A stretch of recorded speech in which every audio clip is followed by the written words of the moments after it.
During the feed, we may occasionally pick.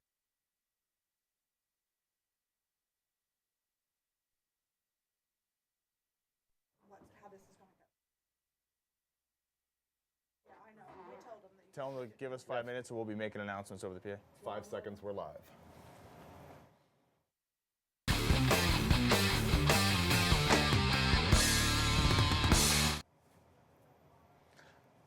Hello and welcome to Drag Week, Day 5. We are back here in Tulsa, Oklahoma. My name is Brian Loans. That is David Freiberger, and you are watching us here live streaming at Drag Week because of the Pep Boys Speed Shop. They're sponsoring the live feed all this week. It's been a pretty spectacular deal. You've been able to sit in your office or at your home and follow all the action from when we started in Tulsa. We've now returned to Tulsa with one minor problem.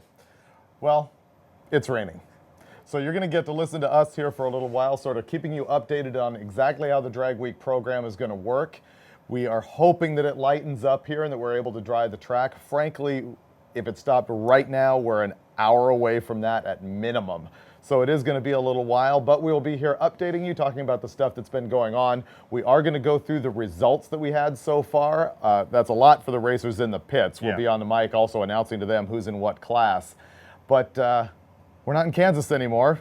When we were in Kansas. A couple times. That's right, we were there a couple times. When we were in Kansas yesterday, of course, if you're watching the live feed, you know that it fragged a lot. It was down, and finally at one point, we were going to send a passenger pigeon out to your house with a VHS It hit the iceberg for about 2 hours remaining in the day. Yeah, pretty much down. And so we shut it off completely. We are going to post it on YouTube so that you can see it. We recorded the whole thing on video. The thing is, that's an 8.5-hour video, and while we wanted to have it up last night, it is taking forever to render the thing for YouTube and then to actually upload it to YouTube. It's fragged a couple times when we tried to do that last night from Kansas. We have a much better connection here today in Tulsa. The live feed never went down when we were here before, and so we should be live with you for as long as you can possibly stand it, or until we actually make the rain call. So the big thing is we should probably talk about what we're going to do with the rain call. Yeah, we should do that, and then we'll recap what these guys didn't get to see happen, which was pretty spectacular again yesterday out in Great Bend. When you're talking about the rain deal, why don't you pick up a mic and let the racers in the pits know exactly what's going on? Well, I'm going to sit down and grab this. Okay, racers, we've had some questions regarding what's going to happen when we, or if we have to make a decision regarding rain. Here are the two options. Option one is we're going to run a portion of the program, as much of the program as we can run this afternoon, and then finish in the morning. And then following that, if we have time, run the shootout. Option two is we get nothing done this afternoon, which would be tragic, and then we run the whole thing tomorrow morning. If we have time, we run the shootout following that. The most important thing we're doing here is trying to finish Drag Week proper. The shootout is a neat addition to the program, but it's certainly a distant second in how we want to deal with everything. So once again, I'll go through two scenarios with you. Scenario one, rain stops, track gets dried, we get racers down the track, and then we have to truncate the program. We don't get it all finished tonight. We finish that in the morning. Scenario two is we don't get anything down the racetrack today, and then we have to run the whole thing tomorrow morning, much like we did a couple years ago at this very facility. So it's not without precedent. If it rains out Friday, we have finished on Saturday in the past, and we will finish on Saturday here. And if it rains out completely, then today's standings end up being the final results. And I guess there is a third disaster scenario, which is if we come back tomorrow morning and it is still a torrent of rain, today's standings would stand as the final result. So if we rain out completely tomorrow, where you stand right now would be where the event would end. But that is a long way off in the future, so we're going to stick with what our game plan is. If you're wondering, well, what time are you going to call it? What time is it too late to run this afternoon or this evening? That's going to go down to a race director's decision. We're going to abide by that decision. There's a couple of factors to consider. One, obviously, it is a cold day here in Tulsa. I don't know if the temperatures have actually escaped the 50s. If they have, they're in the very low 60s. And the dew point's very low as well. So drying the track's going to take a little while for those two scenarios. And also, once we get into an afternoon or evening scenario, the temperature's really going to drop around here. And I don't know, even with the great staff they have here at Tulsa Raceway Park, I'm not sure even they could get a racetrack back at that point. So the deal is sit tight. We're all sitting tight, watching how this thing's going to unfold. I know everybody's got a smartphone, everybody's got their radar app open, and everybody's turned into a junior meteorologist all of a sudden. So you're about as qualified to make those views as we are, and our race director is going to make the final call on how we proceed. So those of you in the pits, I'm going to go dark on the microphone here until we have more information to pass on, but that's the scenario where we are looking at. Why don't you let them know that they can actually watch the live feed if they would like to, or have people at home stay updated on what's going on? Absolutely. If you're down there on your phone, you can turn on the live feed. Just go to the YouTube/Motor Trend. Go to the Motor Trend channel. You will see our live feed there. You can click on that and watch David and I make fools of ourselves up here in the tower. But in the course of doing that, we will be passing on valuable information regarding standings and all kinds of other stuff. So tune into the live feed. Watch this afternoon. You can hang out in the tent that we have open over there, grab something to eat or drink, and grab a seat in the tent and wait out the rain. And for you at home, I have the results as they stand right now, which you can read at hotrod.com. Go there, you can download this directly and know what's going on. We'll go through this in a little bit and talk about some of the extremely tight races that are happening. Speaking of which, for the people who missed the live feed yesterday and we don't have the replay up yet and you haven't read on the blog, I'm not sure that we have the eloquence to actually describe what went down at the track yesterday. Again, like happened on Tuesday or like happened on Wednesday, which was just complete drama in a good way, not drama in the angry yelling way, drama in the tension, excitement, crazy ending type of way. It happened again yesterday, and it came down to Jeff Lutz and Doug Klein primarily in the unlimited category. They're the two cars that are leading right now. It is Lutz in the lead by, what are we at now? I think they're separated by hundreds. .042 right now. I wouldn't carve that into the record book, but I believe that's where we're at. But what's interesting is that traded places a couple times yesterday. Lutz's first pass, he came out and ran like, I don't know, a 730 or 770 something, you know, just way off pace. And that actually put Klein ahead after he had run a 7.0. But then Lutz came back and ran 7.03, I believe. And the big drama at the end of the day was, of course, Klein, because he ran a 7.00. And the big deal with that car is that in the whole controversy of Pro Mod fiberglass cars versus steel cars, this is about the most legit steel car outside of Joe Barry and Larry Larson. It is in that vein. And he wanted to run a 6 every day of drag week. So a 7.00 wasn't going to cut it. Anybody trying to win the event would have gone, hit the trailer with that deal and gone. But no, they threw everything at it. And the drama on the starting line for a solid 7 minutes of like breath holding. Yeah, Klein makes his run, goes 7 flat, yay, everything's good, and we're like, I wonder if he's going to sit on it. Now, and the meter's running. He only has a couple minutes to get back to the staging lane. So the layout of the racetrack we were at in Great Bend, we see him come looping around, and he had one of two options. As he's coming toward us, he was either going to go straight and maintain the lanes, or he's going to make a left and go back to his pit space. And we're all staring at him, and sure enough, he pulls in. Parachutes hadn't been packed.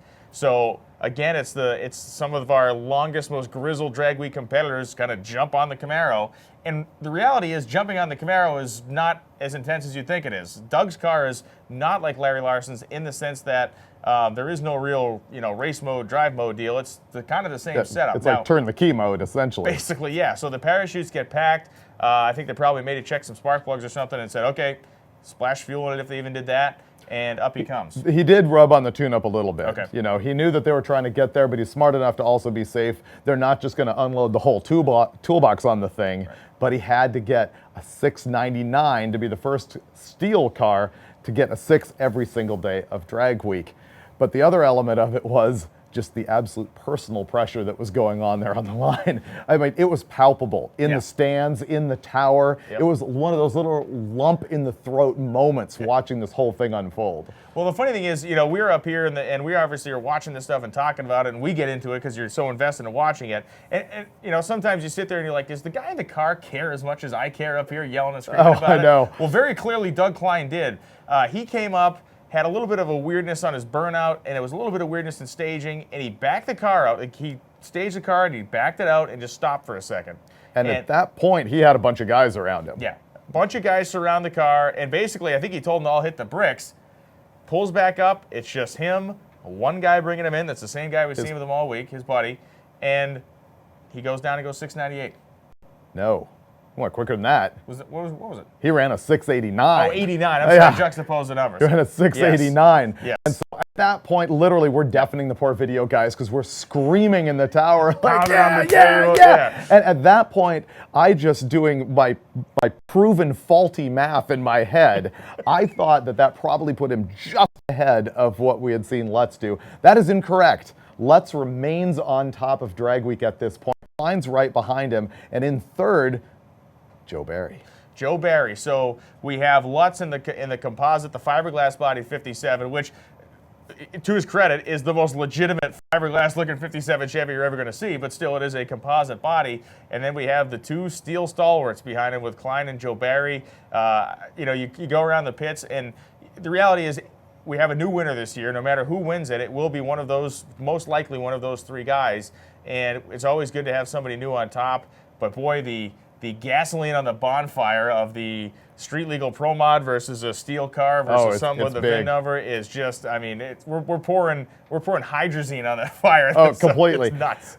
But you know what? It gets bigger than that, because you go down into the battle for third place. You look at who's in fourth. Yesterday, as we came in, Brian and I basically needed a moment alone when we watched not with each other. No, when George Gallimore's Monte Carlo went down the track. Yeah. This was that black Monte Carlo that was on a small radial tire, and the thing went, what, 768? At one point, I think he was .0007 ahead of Mike Roy, who has the maroon Pro Street Monte Carlo, the one that always hangs the hoops, heading down the track, and the tires are this wide. And here's this guy on a 315 drag radial doing the same ET, 10 more miles an hour, and what if he could have gotten into the top three at Drag Week if somebody else fell out? But then, whammo. That's right. He pulled an epic pass, and I don't know what he broke, but he came into the tower and said,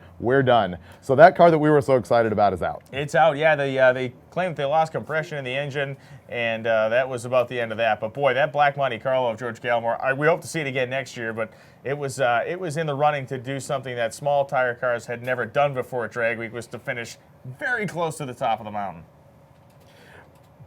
I'm listening in my ear right now. I didn't realize we had this capability, but if you are on the live feed, you're going to want to tell your friends to hook up right now, even if you're sick of hearing us, because we have instant replay, or not instant, we have 12-hour later replay of the end of the day. Wow. We can actually show you just that end segment of what was going on. You're going to freak. You're a freak. Yeah. We did. But before we do that, I will mention the other massive accomplishment yesterday. I began to talk about Mike Roy, who's now in fourth spot overall for quickest ET of the week.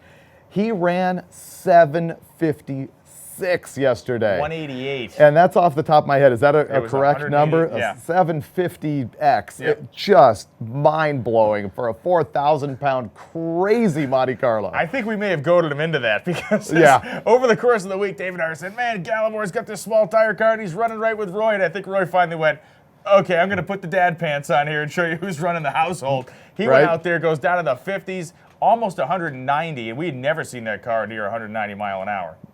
I don't think he touched that, did he? No, he was at 188. He was close to 190, but Yeah. I don't think we'd ever seen him even get that close to that number. And there's a guy who, frankly, has won his class at Drag Week a whole bunch of times. He's been here for a long time, hasn't gotten the kind of attention that he really deserves. I mean, that car is incredible, and where he's gone from the Pro Charger deal into the twin turbo deal, and how he just keeps dominating. And honestly, I don't think anybody has ever come into Pro Street Power at, or, well, no, I take that back. I believe Yost outran him one year. But the guy's just, he's won a bunch of times. I think he's one of the 3-time winners.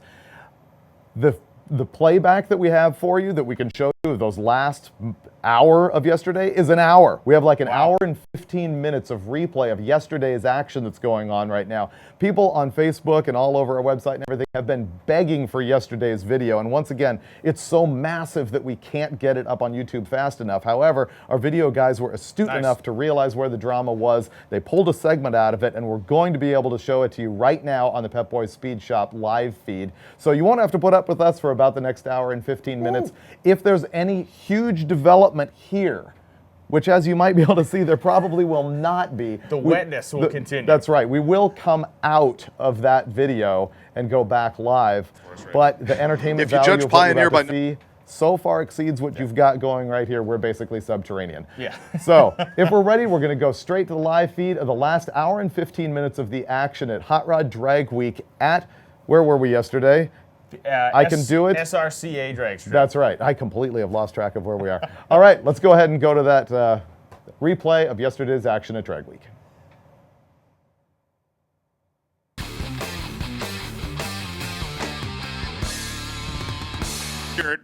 get you some right now, because in a half hour we're going to be closing the door on that thing and getting on the road to get Mike Finnegan to the airport so he can be home to see his fresh addition to the family. Do you think his kids are born with beards? Is that how that works? Kid just comes flying out, beard intact. Waco Davis and Jason Pipkin. Davis jumped the tree so early he will not get a reaction time of nothing. Pipkin was 143 early on the pro tree, and Pipkin shuts it off early. He's rolling slowly down the top end, and Doug Klein's like, let's just get this over with. Come on. A familiar sight at Drag Week for many years. Larry Larson in his fire suit walking towards the line. He's going to have a look at it because he has...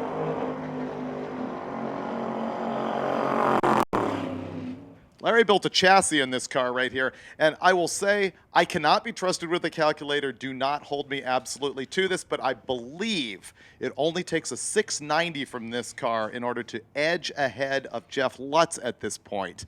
And the car is certainly capable of that. Yeah, this is one of those moments. We had one of these, this type of a moment a couple years ago down in Shreveport, Louisiana, where at the time it was actually the shoe was kind of on the other foot, with Jeff Lutz kind of sitting and watching Larry Larson make a run and kind of being the one that had the program in control at that point. I see Larry going to come back here and give Doug some advice. Whoa. Whoa.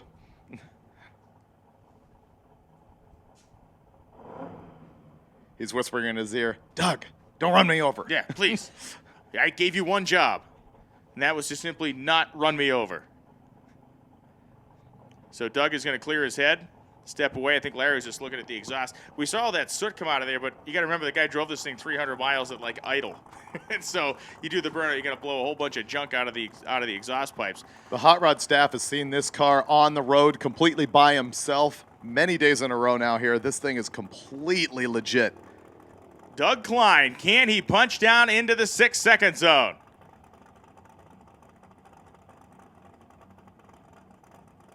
Going deep. Well, the tree came down already. Oh, I see. He's going to back it out and reset it in there. We'll reset the tree. Okay, go. So Klein is going to pre-stage it, get himself up, as far as get the motor up and get the turbo spooled up, bump it into the fully staged position, and then go.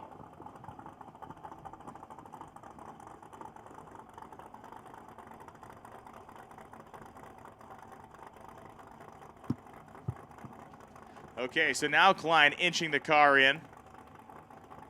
Took a deep breath. Set himself up. I am pumped for this. See him settling. No.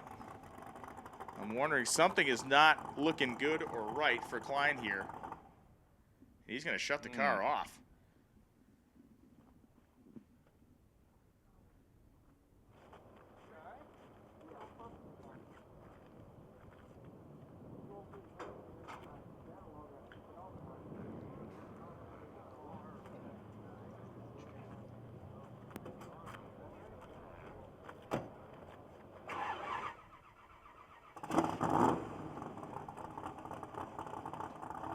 Okay. Just as we were saying, he's going to go towards pre-stage. I have a sense of deja vu. Doug Klein, a master of the dramatic. Build to that crescendo. No, not once, not twice, not 3 times.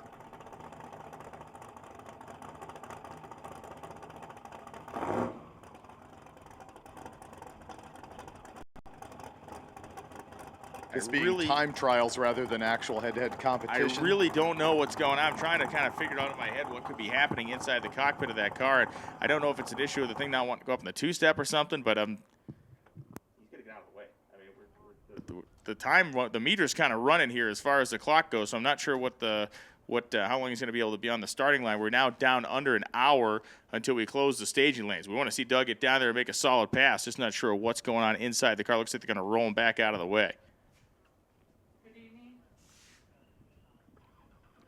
So Matt Frost, we're going to get Matt Frost to back up and kind of a chain reaction deal here so we can get Doug safely moved out of the way.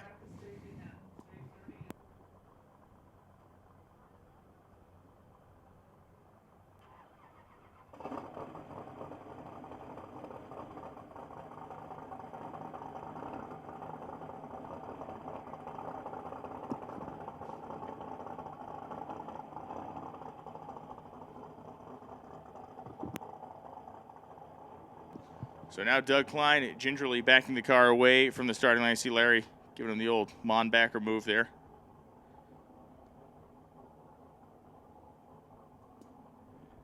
Well, that's a heart in the throat moment once again, considering his position in the standings. We'll really look forward to see how that plays out. He's stopping just past the burnout box. So I assume he's going to be coming back to make a hit. I'm just going to try to get some information here, try to figure out exactly what that was. It was just odd. If there was something going on in the gauge-wise, if he staged it once, I figured it would have backed it out. But there was something going on, like especially the last time where the car just whoom, came through the tree.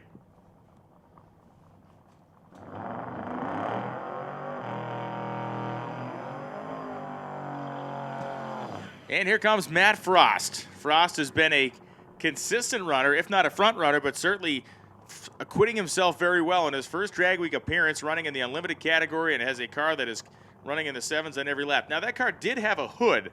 Unfortunately, that hood made an exit at about 150 miles an hour yesterday, and it is no longer fit for human consumption, so it is not on the front of the car anymore. And this thing is virtually flawless, so the hood, of course, was scratched and stuff, and now he has a problem on the starting line. And suddenly that area of the world has become the Bermuda Triangle of drag racing up there. I don't know. He's actually taking his safety equipment off and everything. Joe Barry's thinking, does anybody have a chicken we can sacrifice, some holy water? We got something we can get going up here? Voodoo doll? Nothing? We got nothing going on?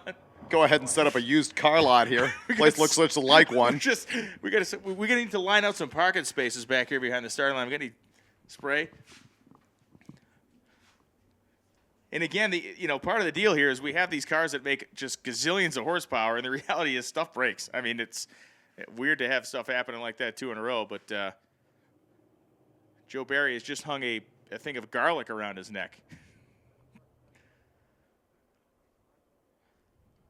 Well, Matt Frost, I mean, that thing is you see it with the hood off. The motor is cleaner than anything I own, any portion of any, physical object I own, not a car. My silverware at my house is not as clean as the engine in that thing, which you probably all figured that part out by now. Not that that's a surprise to anybody. Yeah, newsflash. But it's a fact. All right, Joe Barry.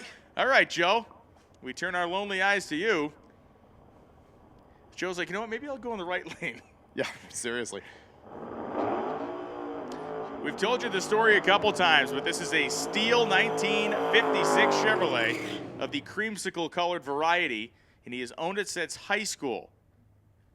He's run a 718, a 717, and a 721 so far in drag week competition.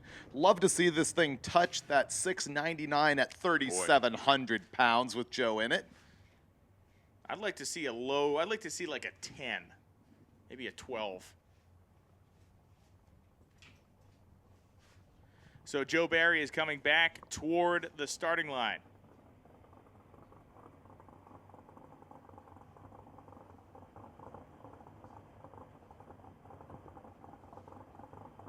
And now his crewman's going to get him where he wants him in the middle of the lane. 2:42 right now, so we're looking at basically 45 minutes, a little bit more, 48 minutes or so, as Joe Barry heads closer to the starting line. So Doug Klein's car has disappeared from view. He is going backwards down the staging lanes, and that could be a fortuitous move for Lutz, but a heartbreaking one for Doug Klein, and Matt Frost is following in that direction. It's not over till it's over. We've got 45 minutes. Larry Larson's involved, and he makes stuff happen at the last second. He's deeply involved with that car. And so Joe Barry's crewman is making a wheelie bar adjustment here. And he is making a wheelie bar adjustment on a set of wheelie bars that are about a foot off the ground. Maybe he's going for the show. They're even. There's no doubt that they're even, but man, those things are up high.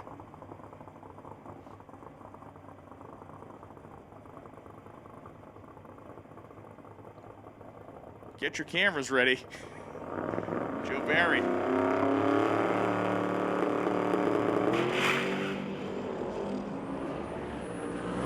Joe baby, go. Joe Barry, 135 in the 8th mile. Looks like he's pedaling the car, though. He is on the brakes going through the shutdown area there. 8:29.3, 133 miles an hour. And it's the kid. This is Jeffrey Lutz coming up now. The original 57 Chevy that Jeff Lutz drove to prominence. This one is all steel.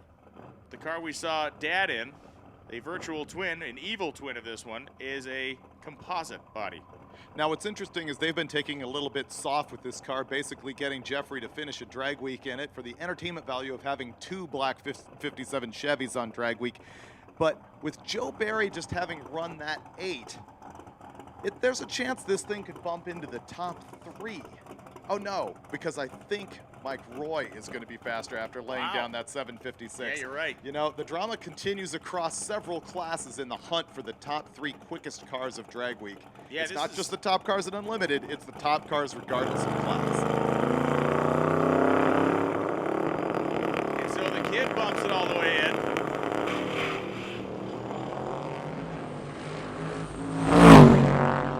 A little bit of a miss out there, about 330. 126 in the 8th, and smokage up there at the top end for Jeffrey. 898.4, 123 miles an hour down the Doug Ray Chevrolet side of the course. And now here comes the pickup truck. Have we seen Doug Ray? We have not seen Doug Ray yet. Doug Ray in the gorgeous 57 Buick Unlimited car.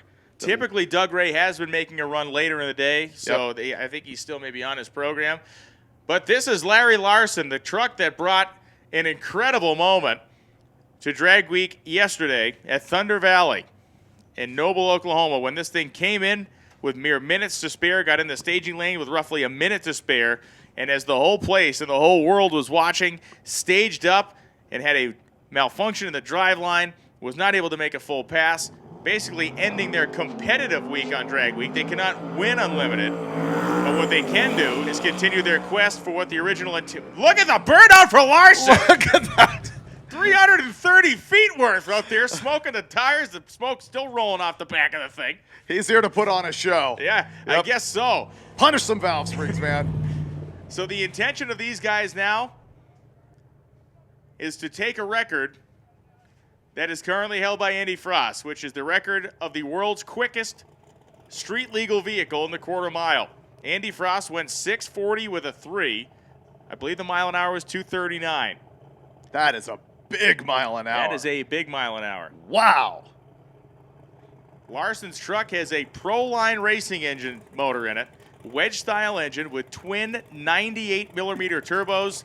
Conservative estimates put this thing at 3,400 to 3,500 horsepower. On alcohol. On alcohol. They have run as quick as 670 this week. Can they go quicker than that now?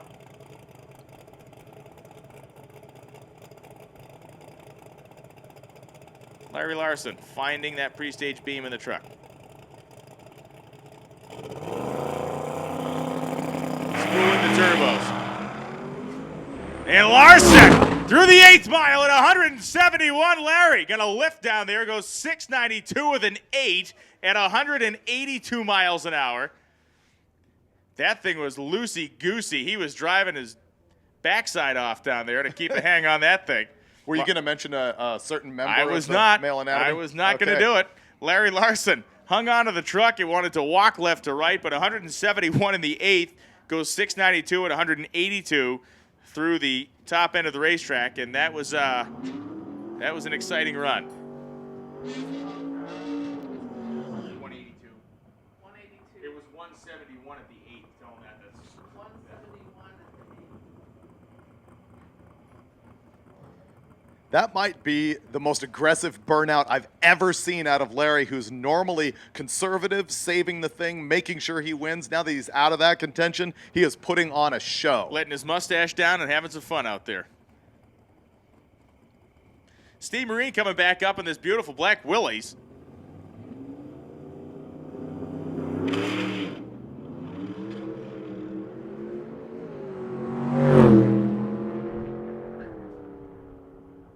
And Marine heading down the racetrack, 10:17 with an 8,128 miles an hour. as Nick Pluniak comes up.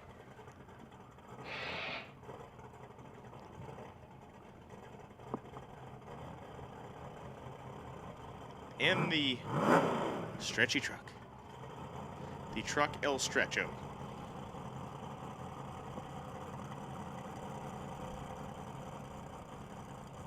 Do you have any intel on the frame on that thing? Yeah. It's weird. Okay. I think they just added a bunch of straight channel to the middle of it is what I believe it is. I don't know if there's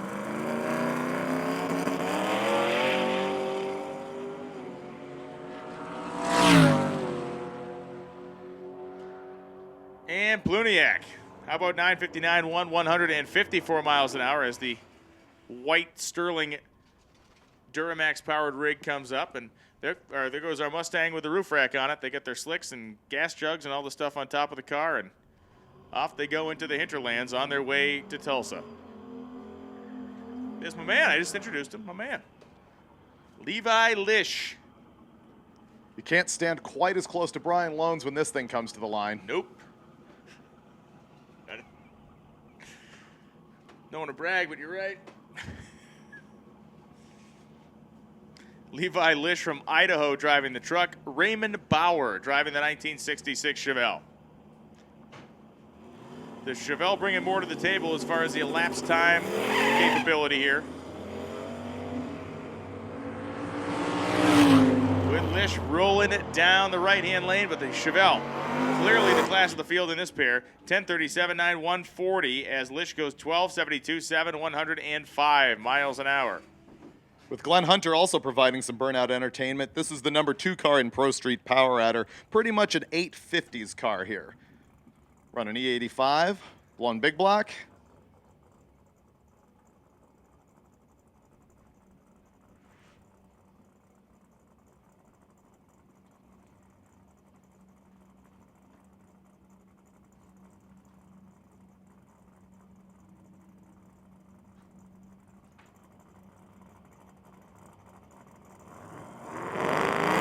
So 10 minutes remaining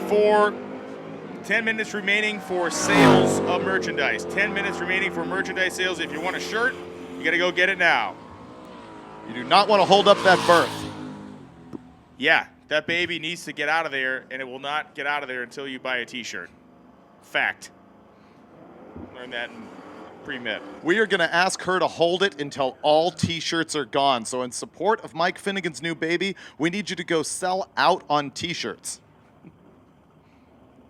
Okay, Red Wagon in the far lane. This one put on a show twice for us. It's advisable to have camera on the Red Wagon. I suspect they've tied the thing down by now. They probably unscraped the underside of the rear bumper a little bit.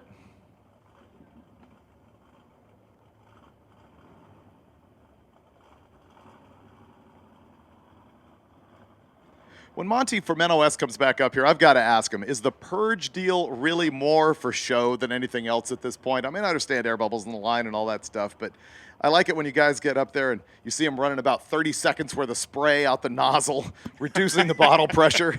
Of course, maybe that's sometimes what they're doing. That's where it's all going. Wait a second. Yeah. And they do have it tied down.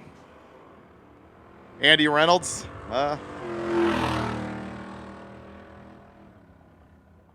On a milk run.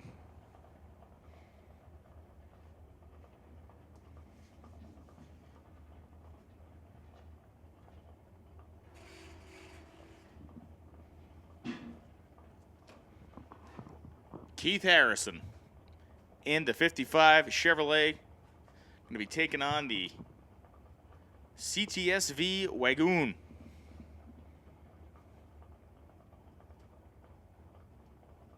With a Corvette wheel in the back.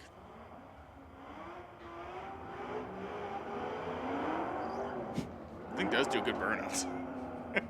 Apparently defeated the traction control on the Cadillac. Well, you can actually shut it off on that one, yeah. Unlike a Subaru, apparently, huh?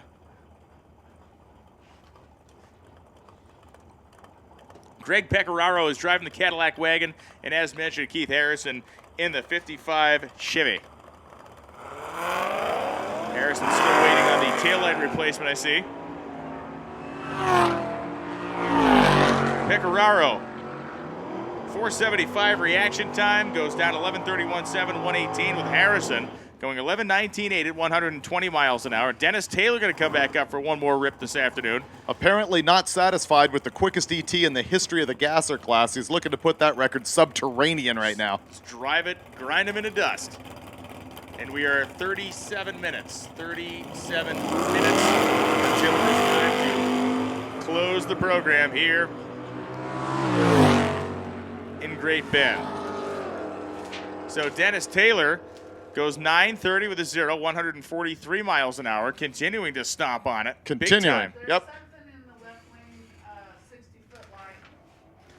Oh, yeah, he ran a 0-second 60-foot time. He's not that good. You didn't see that? Oh, that's what he did. It was a Yeah. 0. He was 9/10 of a second quicker than a Nitro Funny car.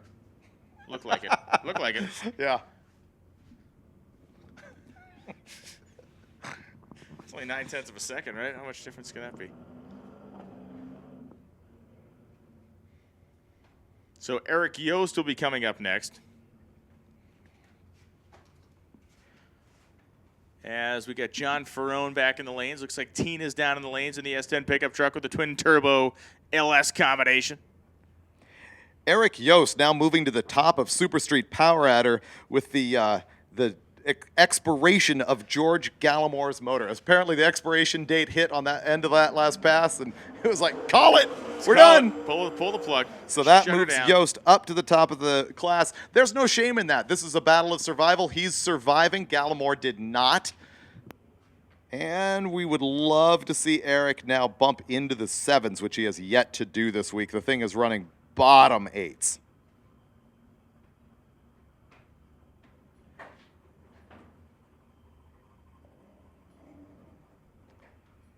In case you're wondering, yes, that is a vinyl wrap on that rusty Camaro.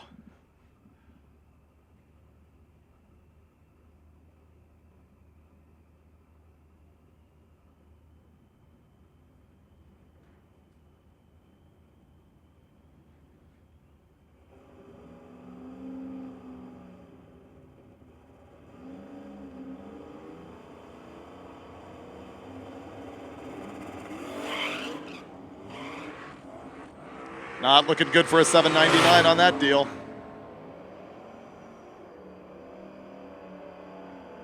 $9.25 from Yost, obviously going to attempt to come back, run back into the lanes, which are going to shut down in about 34 minutes.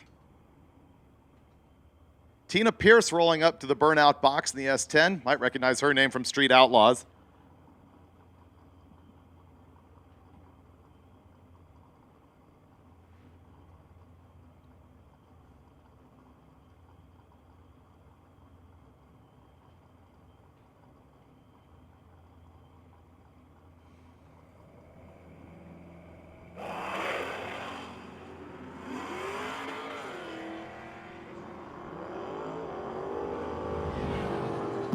Well, trouble for the pickup truck of Mike Davis.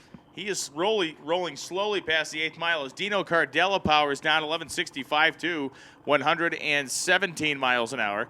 33 minutes until the staging lanes are closed. 33 minutes until we close the staging lanes here at SRCA Drag Strip. And the best we've seen from Tina Pierce in her twin-turbo LSX engine S10 is an 8:58.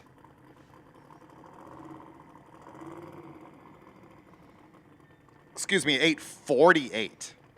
What's going on? Why is why is The guy's standing in it. No, but nobody's standing in it now. Oh, yeah.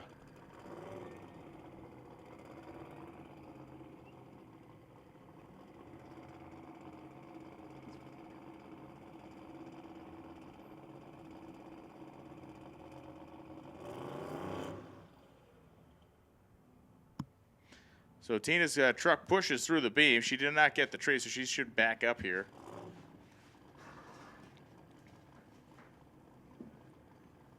As John Ferrone will be coming back up in the Aussie Valiant Charger. I'm telling you, this left lane is like a house of horrors for these unlimited competitors. Look at another one. I mean, she's running unlimited, and yet another issue up here. It's very strange. This is a black hole of success, just draining it all out of the event.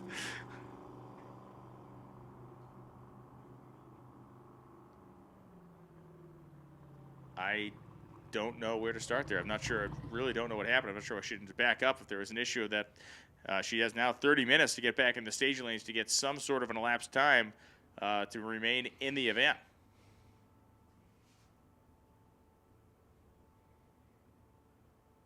Competitors in the pits, do not forget to hand in your ET slip. It's on the opposite side of the staging lanes from the pits. You'll see some hot rods parked there. You'll see some signs pointing you to go see the girls in the booth. Give them your timing slip. And once again, make sure it is not quicker than you are allowed to run based on your NHRA tech. And if you're a daily driver, make sure it is not quicker than 1080.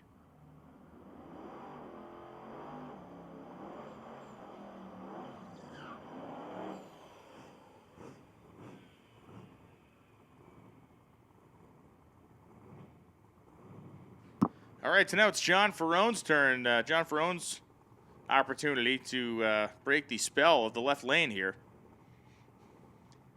The hex.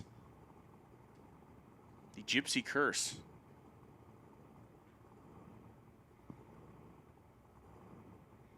The kibosh. And now even the light bulbs are starting to act up on us.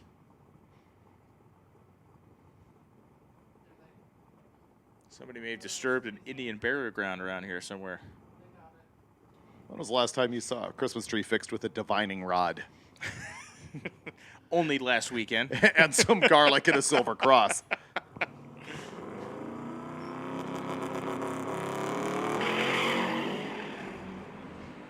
John Ferrone. No more 860s for this guy. 141 in the eighth, and John goes 799 with a 6 at 177 miles an hour. 799, 6, 177 for that 4,200-pound Australian monster. Think he's going to go back to the pits and change his transmission just for fun? Just cuz. Just for kicks. Just for kicks. All time's sake. And now with exactly a half hour to go, no sign of any of our unlimited competitors.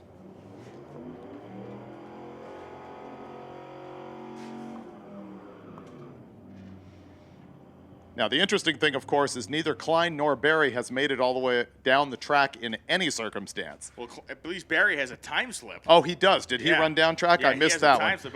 It was certainly not a world-beating run, but he at least has a time slip there. Doug Klein doesn't have anything right At now. all, which means did he technically break the beam? No, he didn't even get a reaction time. No. He might. Let me check. Hold on. Yeah, we'll need to have a look at that. Either way. Okay, so let's say you get a reaction time. It's 20 seconds. Either way, either he doesn't make a run or if he at least gets a reaction time, he gets to race in the program tomorrow and Saturday. If he didn't do that, then he's out. Well,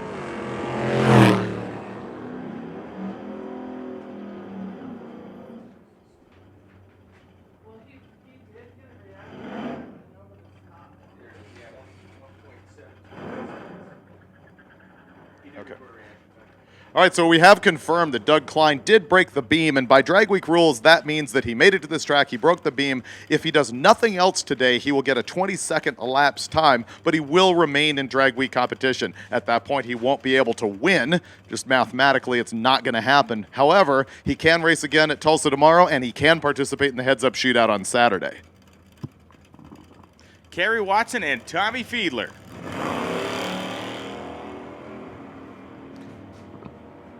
And Watson's big torque monster Buick off the starting line first to the 8th mile first to 1,000 feet first. And she's like, yeah, my car's faster than a new Corvette. 12:02 with the 110. Fiedler goes 12:21.2 at 115. That car very likely the quickest Oldsmobile powered to Oldsmobile on site. We have not seen the turbocharged Chevy powered 442. No, we have not.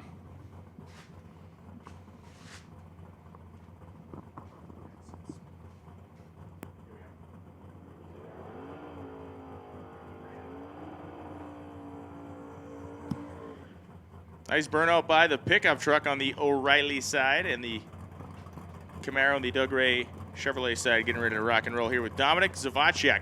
Zavacek's car is a manual transmission machine. He has not made a very clean pass today. The last one, he let the clutch out, thing got kind of weirdo on him, and he clicked it off.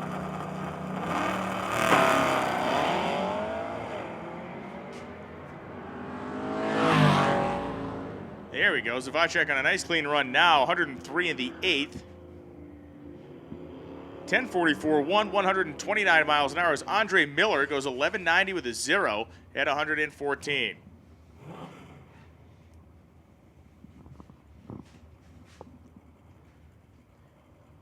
Everyone here rolling down track now gets to say they raced at the site of the 55 Nationals. That's pretty cool. That is very cool.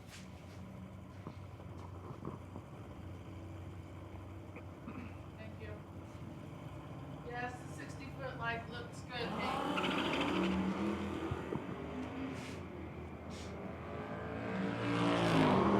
Chevelle had a great reaction time, and everything just kind of went downhill from there. That's Chad Addison.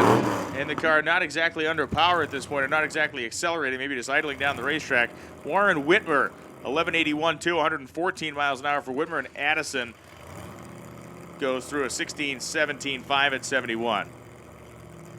Jim Forbes and John Turpin. Hard to believe that Jim Forbes' blown big block Nova running 1030s falls into a fairly distant fourth place spot in the gasser category. This category has grown up a lot over the past couple of years. Everybody put on their daddy pants this year when they showed up because there was some quick stuff out there.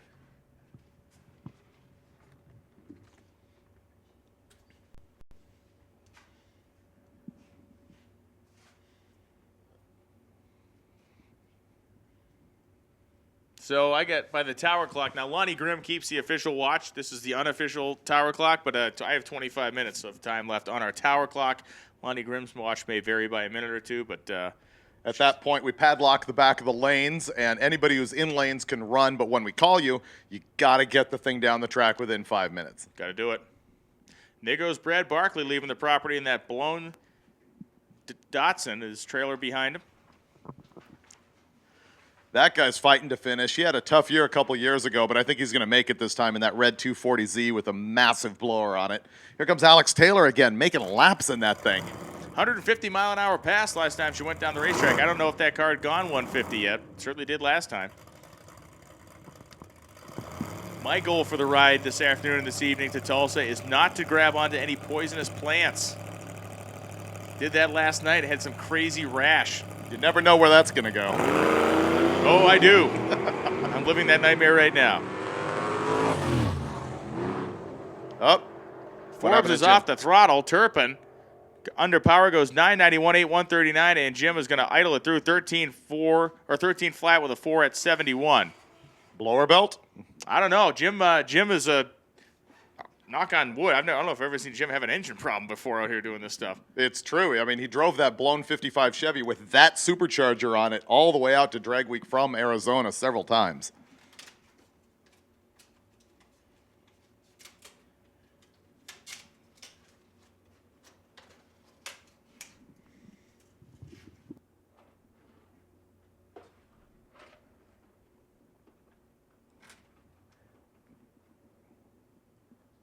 Do the majority of them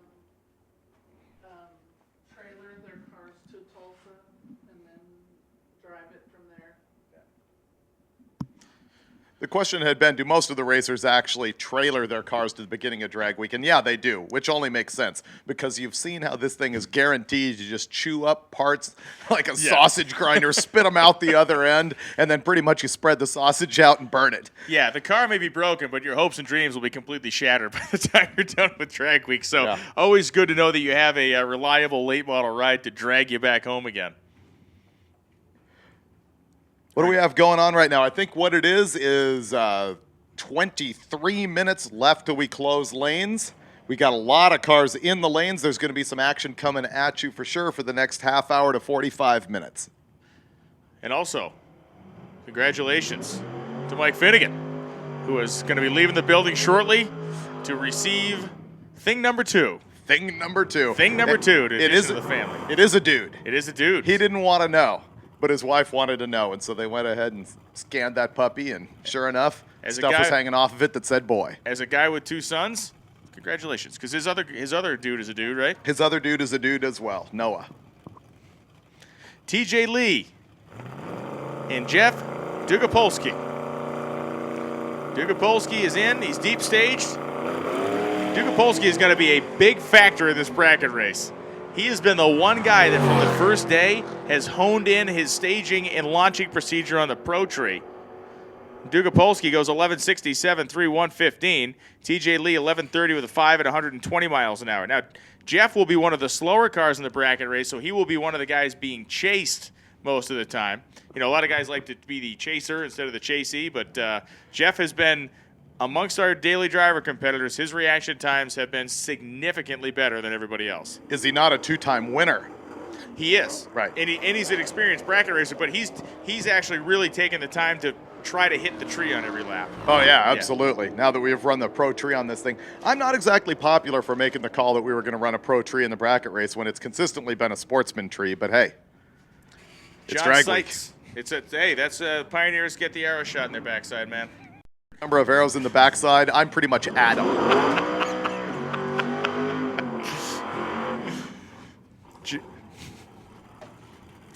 What was the movie with Robert Redford? Jeremy Johnson. I You never seen that one? It's a great Mountaineer movie. have not seen it. Kill his family. He goes in like a vengeance thing and takes him out. Oh, it's a good movie. I usually don't watch those Johnson movies. Come on, man. Come on, man. John Dodson and Christopher. That was like an Academy Award-winning film. John Dodson goes down the Doug Ray Chevrolet lane, 941.6, 138. Christopher Roberts, 1222.4 at 116 miles an hour. Nova and Barracuda. Barracuda, you know what? I mentioned Barracuda. No sign of the Marlin today. No Marlin. The Marlin has not showed up. The AMC Rambler Marlin The finally gutted. It was gutted. In the right lane. It is maybe sleeping with the fishes. Oh, The Barracuda may have attacked it last night in its sleep. Who knows? well, maybe he's got it at home. He's going to mount it up on the wall. I hope so. Shellac it and mount it. Travis Cannon. Man, that thing really starting to smoke a lot past the 8th mile. Cannon's car, a whole bunch of smoke at the finish line. 10:35, 9, 132. As Dustin Haas, 12:68, 3, 105 miles an hour. The Doug Ray Chevrolet lane. As we are now down to 19 minutes. 19 minutes until we close the staging lanes. 19 minutes.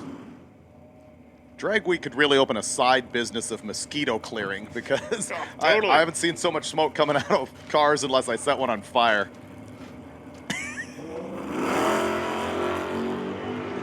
Mark Covey and Harold Braun.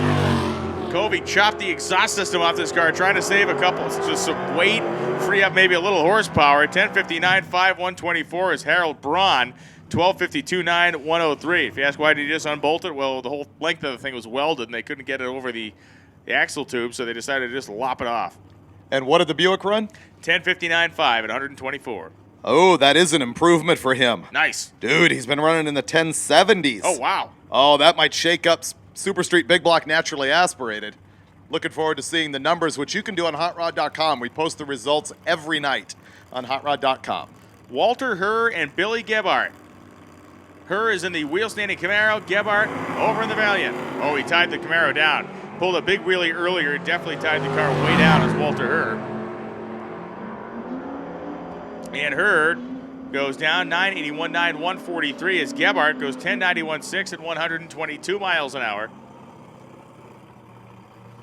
Don't normally see Bill make this many runs, but he has been trying to get that car to hook up and leave for him. The Mustang convertible, the 4,000-pound hunk of iron out here in the Doug Ray Chevrolet lane with a big Dugan's Racing engines, 500-plus cubic inch Ford big block, immensely powerful car for Bill Fowler. Just having big trouble getting her hooked up today. Oh, finally he's laying something down, a 1:57 short time. rolled into the throttle instead of just mashing it straight down, and Fowler goes 986.5, 140 miles an hour. Strikes me as a NA pass. Not sure he's got the spray Yeah, on I think you're right. I think that was a straight up no Man, bottle pass. The stroke on that thing, the piston speed must be measured in basically light speed. I mean, can't imagine winging that thing up around $7,000. Parsecs? We're going to measure that in parsecs? Is that what we're doing? Parsecs? Yeah, isn't that from Star Wars or something? I don't know. Isn't it a parsec? Is that a unit of measure? It's a tribble. That's all I know from Oh, a tribble. Tribble. That's all I know. Oh, I see Doug Klein back there in the lane. Oh, really? Okay, Yes. that's big time. You should have seen Brian's head absolutely snap. It did. I actually broke him away from texting on his phone I'm for not that. texting. I'm going to get the definition of a parsec. Oh, he's jerk. looking up parsec. Jerk face. No one likes you. Breaking news. No one likes you. Newsflash. Local man ruins everything. Film at 11. Waco Davis and Rachel Gebhardt.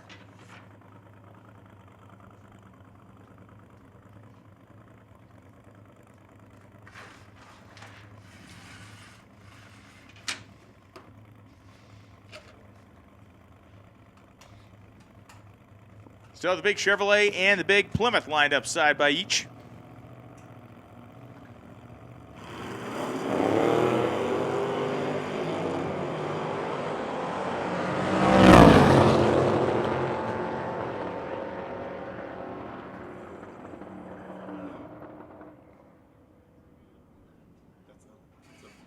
Part.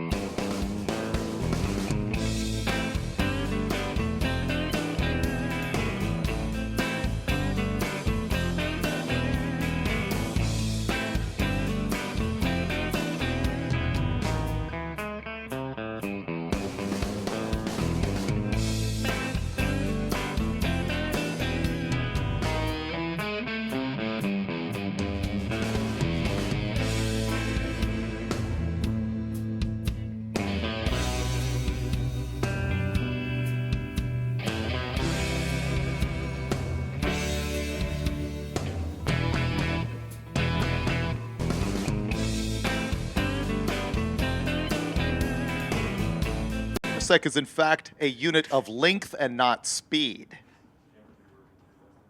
Yeah, but you can get speed by length.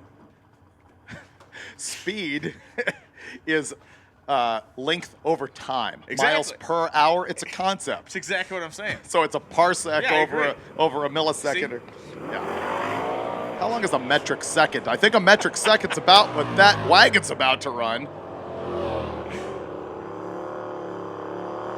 908 9-0. 146. I am in complete support of the volume of station wagons here at Drag Week this year, especially Nomad Guy. He was camping in the back of that thing. Way to do a low buck Drag Week. Hardcore. Here comes Tina. And Tina had an issue last time. Did not even really stage the thing to take the tree. Just kind of motored it down the racetrack. While she's entering the Bermuda Triangle, let's take a moment and once again thank Pep Boys Speed Shops for bringing you this video, which will live on YouTube forever and ever for future generations.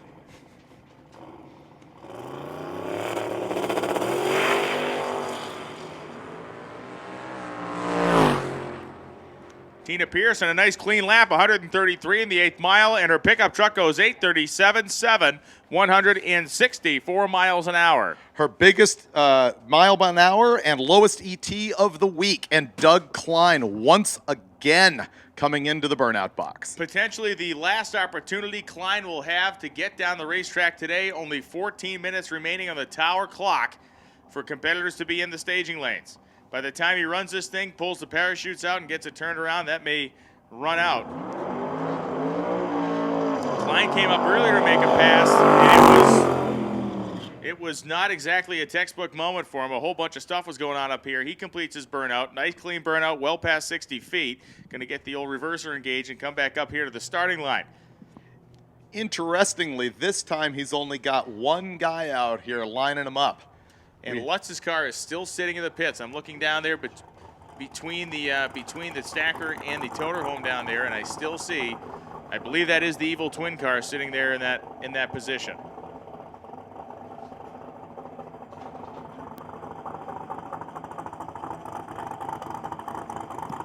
The relevance of this pass, of course, is that this car is currently holding the number 2 spot overall in drag week, and he's got a 690 average. He needs to run 690 right now in order to bump into that number 1 spot just by 100th of a second.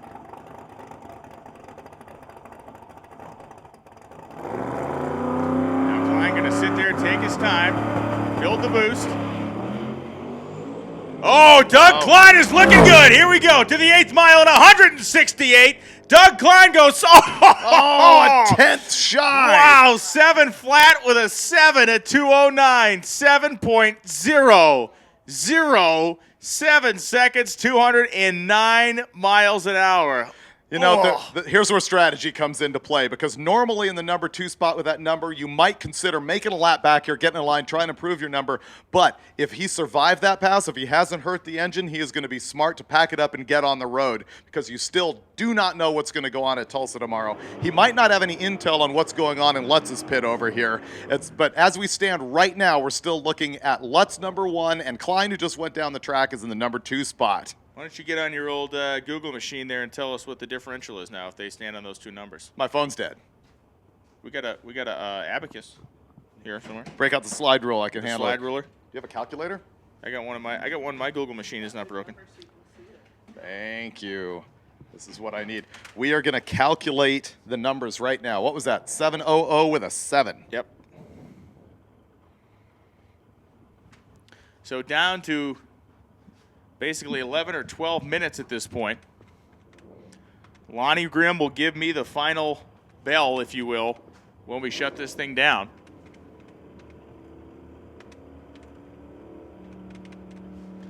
Doug Klein could conceivably drive that thing right around back into the staging lanes and start to pack his parachutes, or he could just pack up his stuff and stand on his elapsed time. Dave is running some numbers right now to find out where that puts him. As Joel Nystrom and John Gatliff head down the racetrack, and Gatliff goes 13.06.6, 112, with Joel Nystrom going 13.85.4 at 95 in the Cutlass, or in the 442. And the nitrous being purged for out of Chris 68 Chevy Camaro. Greg Pecoraro in the wagon, unless something good. Tire spin for Lynette Jakuski off the start line of Camaro, as Dennis Taylor streaking down the right side of the drag strip. He goes 9:31 with an 142 miles per hour. Jankowski left so early she will not receive an elapsed time, mile an hour, or a reaction time.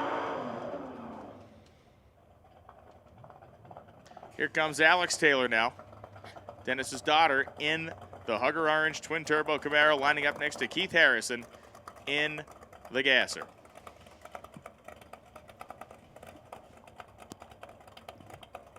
So, nail biter for John Ferrone there. He fed it a bunch of power last time, and he fed it a little bit more this time, and it was enough to break the tires loose before he got to 60 feet.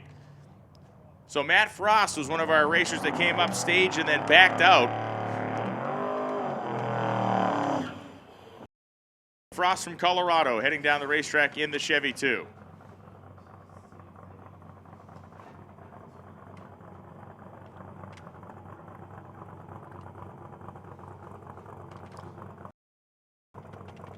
Back to Tulsa. If you know anybody, if you got one yourself and you're headed that way, Sean Abner is looking for a truck and trailer to help him get back, and he's got a C5 Silver Corvette. Ratchet strap that thing to the top of Gallimore's car and get it done. Jeff Lutz.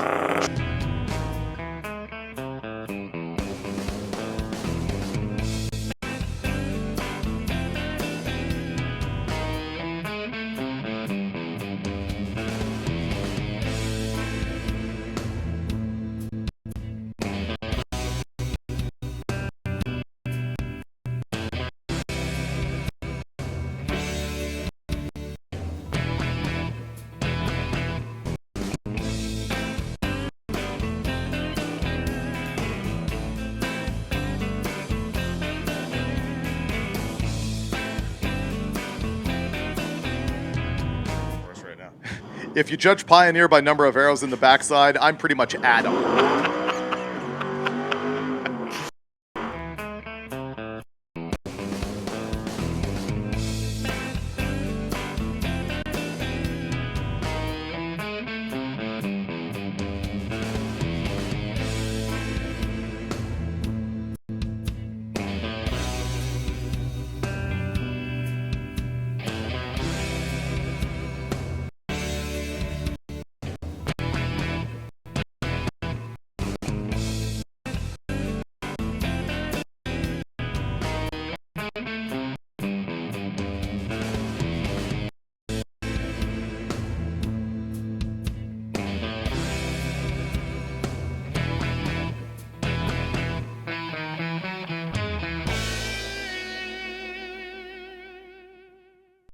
tonight, but my calculations here, that's what this is telling me. And I we'll don't want to see- look at the official results tonight. And I do not see the 57 Chevrolet sitting where it was moments ago, so either they're loading it on. Yeah, there he is. Evil Twin coming back, Joe Barry coming back. Joe Barry's coming down through the end of the staging lanes down there. 7 minutes to go. And yes, there he is right there. Now Lutz is in the staging lanes. I was looking between the trailers, didn't see it. Now I see him sitting in the staging lanes down there. And we are inside of 10 minutes. And once again, it turns into this prize fight happening in the last 10 or 15 minutes of the day. Every single day. Man. It used to come to the last day, and now drag week, every day is a nail biter. Oh, nail biter for John Ferrone Yeah. there. He fed it a bunch of power last time, and he fed it a little bit more this time, and it was enough to break the tires loose before he got to 60 feet. So Matt Frost was one of our racers that came up stage and then backed out. And it will be Frost from Colorado heading down the racetrack in the Chevy 2.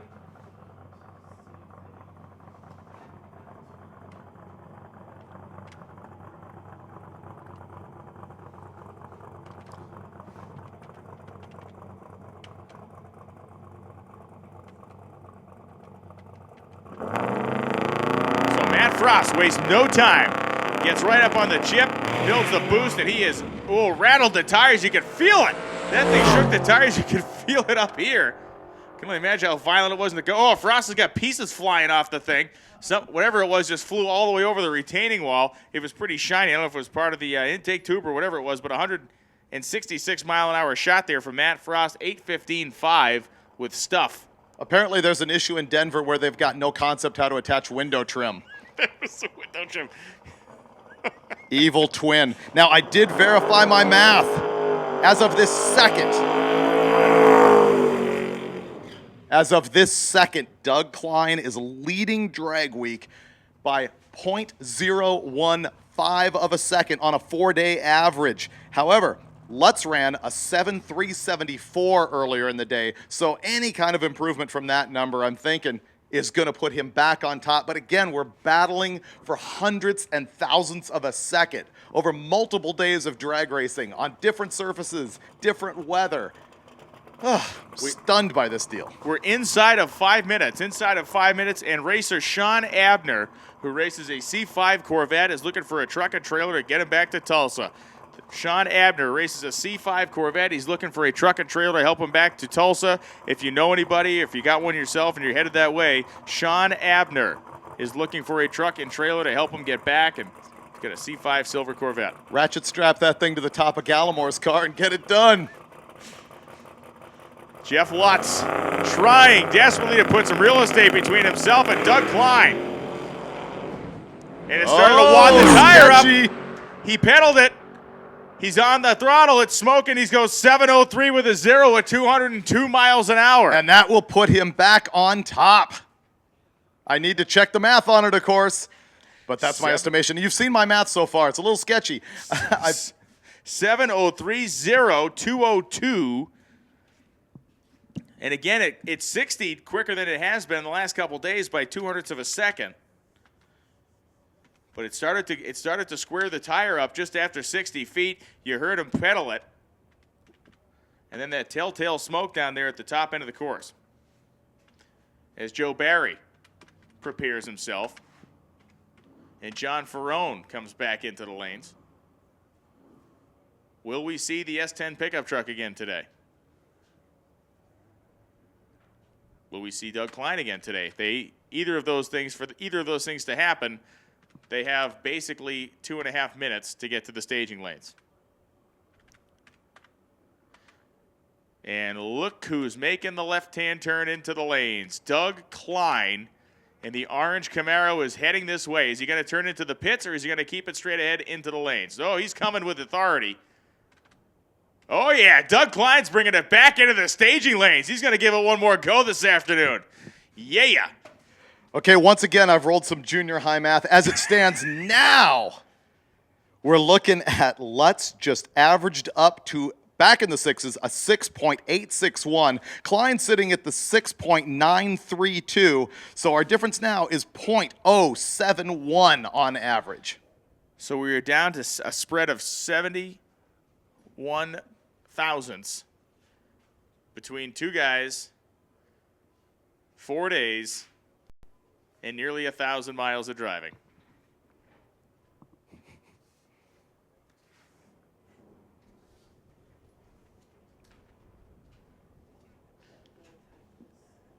Klein's guy is going to pack the parachute. I say Klein's guys. Looks like he's got Larry down there helping out. And going to pack the chutes down there in the staging lanes. And Doug, I believe, will be one of the last cars we see go down this racetrack this afternoon. And we're now at, by the tower clock, we are now at 1 minute. Again, I will await the official text from Lonnie Grimm. Here comes Joe Barry. But if you're in the staging lanes, you will run. Well, look at this cool, what is that, a crop duster plane over there? Check that thing out. Okay, Joe Barry's on the line, and you're caring about the crop duster. It's yellow. It's a shiny thing. It's a shiny yellow thing. It flew by. I looked at it. Oh, look, a squirrel. Yeah, exactly.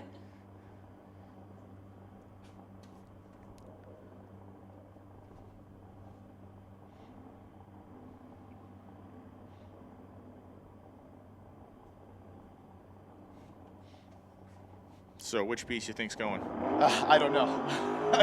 I think lower rear window. But we're taking a pool here in the tower about which piece of trim will fall off. When Joe's on a good pass, the trim starts to fly off the car. So we're hoping he gets on a good pass, and I'm going to go lower rear window. I suggested that they just pop that thing off and set it on the wing so you drop it on the starting line, save us a little time. You know you're fast when you're driving out from under your own window trim. He may have little, those little, you know, they have those little explosive charges on like the NASA rockets to blow the different stages away. That may be a program he has. He hits those little charges and shoots that trim off there. Check the data log later. Yes. Where'd we lose the trim? Oh, you dropped it at 8th mile. Smooths out the arrow a dude, little you bit. gotta hang on a little bit to that, Joe.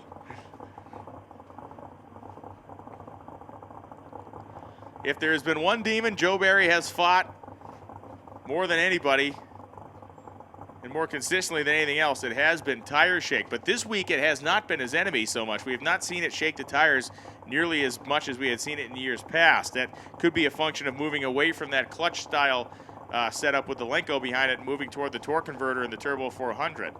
Perhaps the key is the seemingly 7-inch clearance from the wheelie bar to the ground. You looking at that? Yeah, I mean, that was when the Chroma was setting the wheelie bar height. I thought to myself, I honestly thought that might not have unpinned him. They're very high up, but he did not lift the front end of the car very much on his last hit, so it didn't really come up and hit the bars. The danger, if there is one, I guess, you come up, that nose comes up so high and hits so hard it unloads the rear tires. But we'll see what happens here.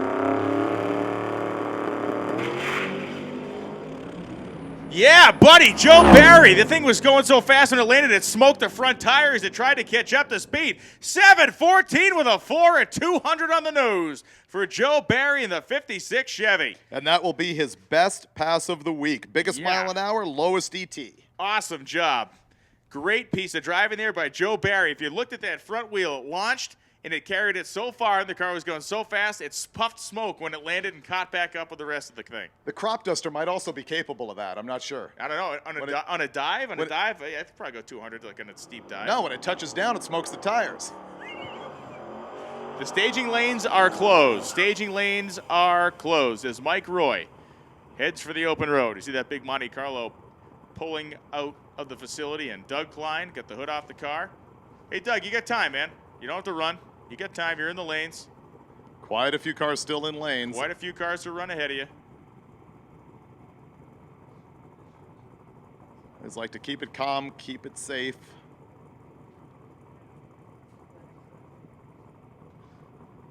And we begin to run through our, what do we get, about 1, 2, yeah, maybe a 15 pair of cars on one side of the staging lanes and one mighty orange one on the other. Here comes John Farrell. Oh, please keep the oil in there. Right on the knife's edge of traction there for John Ferrone. And Ferrone goes 792 with a 5 at 178. They stepped that thing. They went 799. Now they go 792, 5 at a. Tonight, in the afternoon, giving you plenty of time to ditch work and drive there. This is an important point. You'll always hate yourself if you don't do this because it's going to be all hanging out. There will be a smoking My calculations. crater of the earth where that drag strip once stood by the time we're done. And that square Chevy pickup is going to nose out the Mustang. 1185, 114 on a hole shot, no less. 1184, 9, 115. Racer Sean Abner is looking for a truck and a trailer to help him back to Tulsa. Sean Abner looking for a truck and a trailer to help him back to Tulsa. You know, in Australia, they allow those road trains. Maybe we could just get one of the Aussies to strap Gallimore's Monte Carlo to the bumper with a rope and then just hook that thing to the back of that. And they could pull into a local circle track and get involved in one of those train races tonight and make some money. Why not? Yeah, that's what I do. You want the money in the front, though. If you're going to hit something, you want to hit it with that thing first. That's a density and weight issue right there. Just get right through it.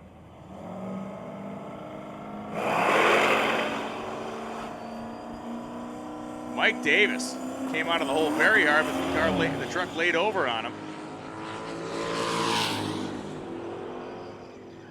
And the Firebird, 117 in the 8th mile, 9:39 to 145 miles an hour down the right side of the racetrack. 15:55.3 at just 71 for Mike Davis after that truck literally came tearing out of the hole. All these guys sitting on the line spooling their turbo for 20 minutes before they launch. I'm really looking forward to whether they will or won't sign up for the heads-up shootout Saturday in Tulsa. Because that reaction time is going to be same day while the other guys in the lights. The reality is that, you know, those guys have. Oh, let's go down here as we watch Greg Maton head down the racetrack. Maton and Troy Clearhout. Clearhout going to get there first, 11:04, 01:23 as Maton goes 9:39, 1:53. Under normal circumstances, like at that race, if you're the turbo guy, you jump into pre-stage first, get right up on your deal, and sit there as the other guy goes through his routine. And when your opponent stages, you have 7 seconds to get in. I was about to say one word: auto start. Yeah.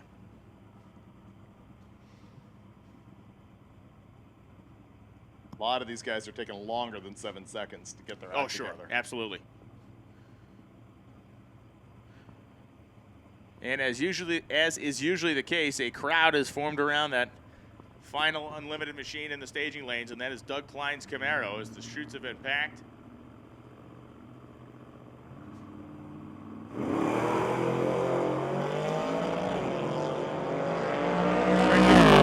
Heads down the Doug Ray Chevrolet lane in his nice-looking 66 Chevelle, with Waco Davis going 10.99.3 at 122. Dugapolsky goes 11.58.2 at 115 miles per hour.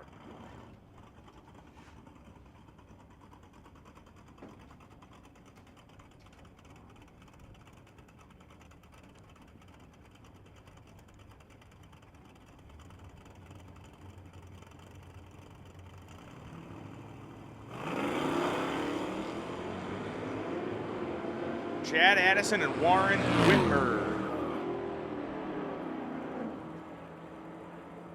Addison, good drag race, going to get first 11:42.7, 116, as Whitmer goes 11:71.8 at 114.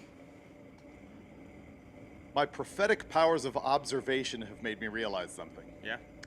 Doug Klein, he rolled that 7-0, and I suggested that the smart thing to do might be to hit the road, but that's a 7.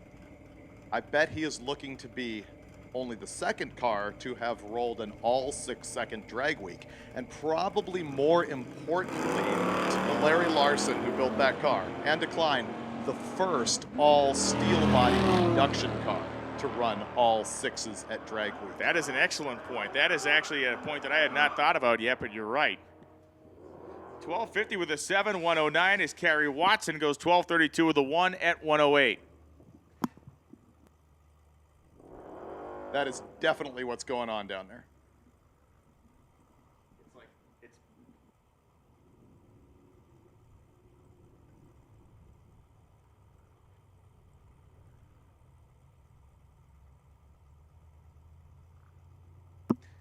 Greg Pecoraro and John Gatliff come to the starting line. Gatliff in that grabber blue Mustang and Pecoraro in the Cadillac. Man, that thing runs hard. And Pecoraro heads down the racetrack 11.85.7 at 110 miles an hour. Meanwhile, there we go. Reaction time, 19.4 seconds. That's a record. That is a record. You're actually pronounced legally dead after 15 seconds, so I'm not sure how he was able to do that. 12:35.8, 113 miles an hour for Gatliff. Yes, I was busy. Go ahead. I'm thinking the all 6-second steel car claim is worth the risk of throwing rods on the track here. I want to see it. There shall be no rods thrown today. They said that as soon as these two leave the line, They start the clock. line is on the 5-minute clock. So as soon as this pair of cars leaves the starting line, Doug Klein goes on the 5-minute clock. Looking like he will be the last one down track as that other blue Camaro is pushing back.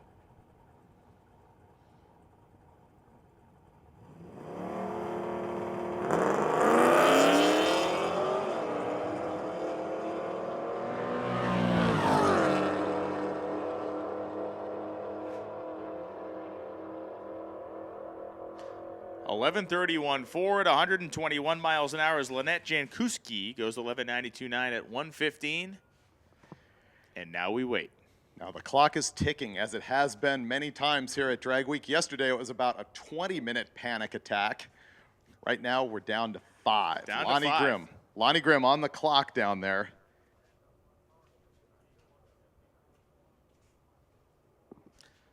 So we're looking out the window here, and it is the assembled masses huddled around the Camaro. Yeah, and you raise an excellent point. That would be something else to be the first steel-bodied production car With an all with an 6-second all drag 6-second week. drag week. Because as you know, Tom Bailey did it last year with a composite body in a 69 Camaro. Imagine the level of smack talk that will come from everyone but Doug Klein and Larry Larson because they're too nice of guys. Yeah. When an all-steel 69 Camaro makes an all 6-second run. Total bonfire. Total Internet bonfire. Oh, yeah, completely. And the hood's going on. And Doug is suiting up. Every day at Drag Week we get into this. I there's no way you can script this stuff. It is just unbelievable. As Klein is throwing his arms through the fire suit and zipping himself up. I'm sure he is going to climb in that thing now. Purely from an observational standpoint, first run came up, bunch of guys with him, all kinds of weirdness. Second run comes up, it's him, the car, and one dude. Yep. I'm guessing that it's going to be the old him, the car, and the one dude scenario up here. I'd go that way. It's him, the car, and one dude when they're out on the highway for sure. Yep. Lonnie says 3 minutes. 3 minutes. 3 minutes. Wow. Lonnie has a safety orange cell phone down there, so if you're ever to drop that, don't stare at it directly. It will ruin your retinas. I wonder if Doug Klein ever realized that it was going to be an iPhone that determined his fate. Or worse yet, that might actually be an Android. Imagine that horror. Within 5 years, the iPhones will be controlling the Earth anyway, so this is just a precursor to what we're looking at. It's true. Guys are already plugging their iPhones into their cars and having guys on other continents tune their 'em. fuel Yeah. injection. So we might as well just have 3 minutes on Lonnie's iPhone, make or break the week.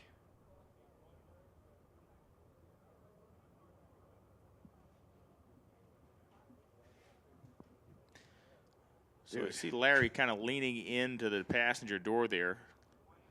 Well, I actually see like 90 people leaning in. Is there beer in there? Is that whatever? Does he have a cooler, a couple of brewskis in the back? Everyone going, hey, get these out of here. These things are heavy. Hurry.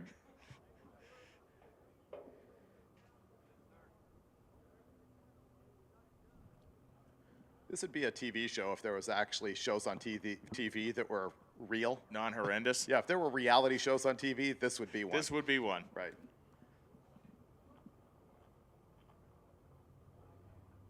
It's a good thing I'm a lousy racer because I could not handle the pack of fans all And around. Lonnie has Lonnie throwing us the deuce? He's throwing us the 1 minute. 1 minute, guys. You got 1 minute to fire that thing and roll it. 1 minute. We're not quite picking it up. Text it up here if you've got the time. Text it up here to Brian. Yeah, the sign language is falling down. Communication is falling apart at Drag Week. Man, I want to see this happen. Well, here comes Doug Klein and about 600 of his closest friends in lockstep behind the race car. All right. I'm feeling good about it. Push faster. There's a guy on a cell phone making a call, pushing the car. My heart is literally beating faster right now. and they come across the ready line. Parachutes are packed. Eric Yost, Larry Larson, Chad down there, get a guy with about 9 miles of wire in his hand. I don't even know what he's doing down there. Guys, just in case they're going to rewire the car, he's got a harness.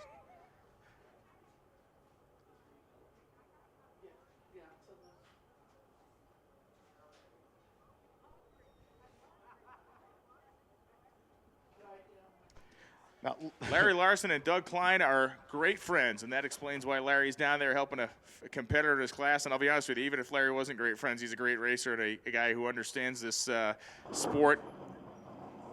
and It's Lonnie fired. gives the thumbs up. Doug Klein will make his pass. What's he down to? How many seconds, Lonnie? It's lit.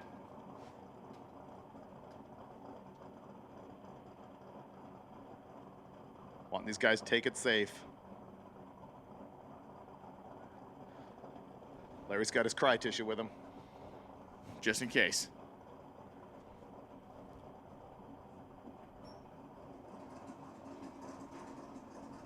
Man, the personalities, the cars, the drama involved in this, just unmatched. All right. Klein's ready to go. Sets himself back in the seat. You know, the reality is right now for Doug Klein, no downside to what's happening right now. He goes out and shakes the tires and shuts it off, so what? At least giving himself one more opportunity here. A rare chance at drag week to kind of put everybody else in a place that they can't touch you at least for the rest of the day. Now he's going to go back and put it in first gear, I think. This moment makes or breaks the all-steel car blasting all 6-second runs. It really at does. drag Yeah, week. this is a kind of a defining moment for the week, and certainly a defining moment for the contingent that is hell-bent on the all-steel car rule. That's more like it. And Doug Klein, a tire frying burnout across the starting line. Running far cleaner than it did the first time he came out here. Yeah, there was no major soot launch out of the exhaust there. He gets the car in reverse, comes back towards the starting line. Sounding crisper.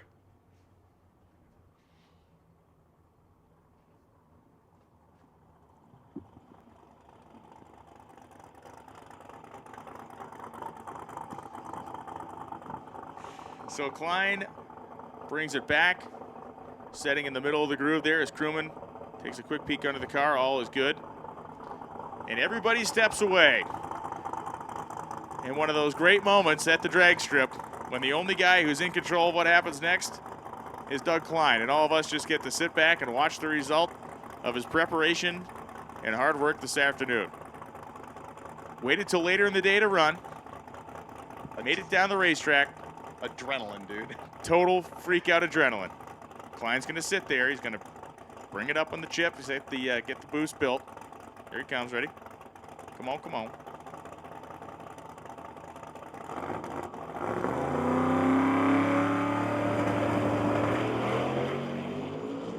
And Doug Klein, 119 to 60.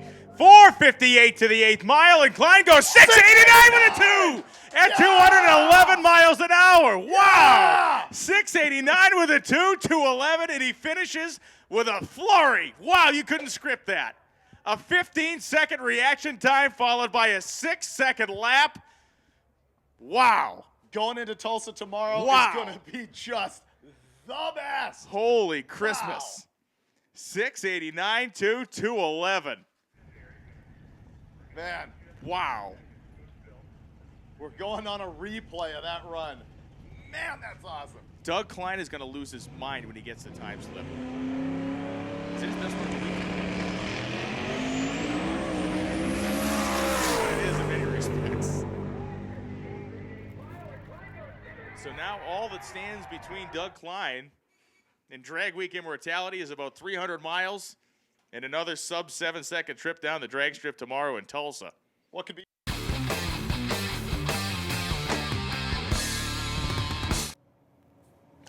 Well, we're back here live in Tulsa, still waiting out the rain, but what you just saw was what we saw live 24 hours ago, and man, it was a heck of a way to end the day out there, and it set the stage for us chomping at the bit to get here this morning, and unfortunately, Mother Nature has other plans for us right now. Oh yeah, I've gone full lumberjack. Yeah, you get the house coat on, that's nice. They're saying that Tulsa might dry out in about an hour and that we might be able to then dry the track in about an hour, although I think that's a little generous. There might still be drag week racing today, so stay tuned for that. But we still have a whole bunch going on. Replays from yesterday as well as replays of interviews that we've shot this morning with Hot Rod Editor-in-Chief David Kennedy out in the pits. Now normally that's been Mike Finnegan, right, but he's home waiting for his wipe. His wipe. He's He's waiting waiting to get for his wife. wiped out. He's waiting for his new baby boy, so he had to hit the airplane. He's gone. David Kennedy's going to talk to some guys, and I'm hoping spirits are still high down there. There's a lot of tensions that go on when it starts to rain here, because if this is a total rain out and tomorrow is a total rain out, then The standings are locked in. exactly. If it partially rains out today, we run, say, half the cars through and not the other half of the cars, then we will finish the program tomorrow morning and honor ET slips from either day. If it completely washes out tonight, we will attempt to run everybody tomorrow morning before the heads-up shootout. And the drag week program itself will dominate over the heads-up shootout. If we can finish drag week in time, we'll do the heads-up shootout, but the first priority is drag week. Right, we're here to end the the 5-day contest, and the shootouts was kind of a neat thing for us to put together, being that this is the 10th time we've run the event. So, as David said, that's the number one priority. We continue to just kind of wait out as best we can here. We really got no options other than kind of wait till it stops, assess the situation then, and then move forward. So, nothing has been fully called off for tonight yet. The towel has not been thrown in the center of the ring. There's still a chance we could go racing, however slim that is. So stick around with us, and I believe we got some video from David Kennedy. Not quite yet, we don't have that. But That's right. They're we'll have telling it in us a they're minute. not quite ready for that. But let's say what's going to happen when Sure. we do get out here. First of all, it's going to be a cold track. It'll be dried off as best as we can. Well, it'll be as dry as it can possibly Yeah, it'll be. yeah. But nevertheless, a cold track is a slick track. And so the first thing that we're going to bring out will be our slower cars. We'll have the daily drivers. We'll bring out Hot Rod, perhaps. Those Sure. guys aren't exact. Well, no, actually. No, nobody's beyond there's no real fire there- breathers There's over no there. fire breathers there. 12-second cars and everything, stuff that's on regular street radials. We run them down the track essentially to warm the starting line. We did that yesterday, and I believe we started at 57 degrees, and after about an hour and a half of running these guys through there, we had the track temp to 72. Again, not optimal. What do people really want to look for? About a 90-degree track? I would say if you're looking for an optimal range, 80 to 100 degrees somewhere in there is always pretty good. Probably closer to that 90 area. We'll split it right in the middle. But And after that, it starts to get greasy.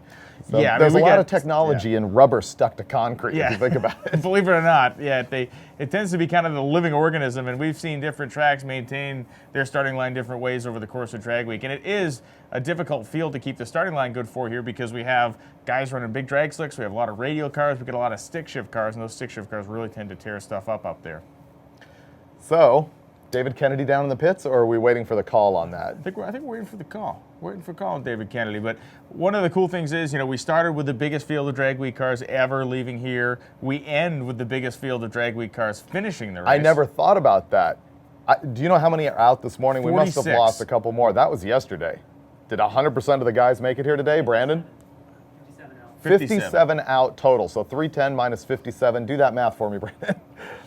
253. 253. Yeah. So 253 cars here. That is more than we started with last year. Yes. So So that's a pretty cool that's deal. 230, I think we started with Yes. last year. So biggest and fastest drag week of all time. And we still managed to lose basically a sixth of the field along the way. Oh yeah, big carnage. And think about it, it's not just the people who are gone that suffered the carnage.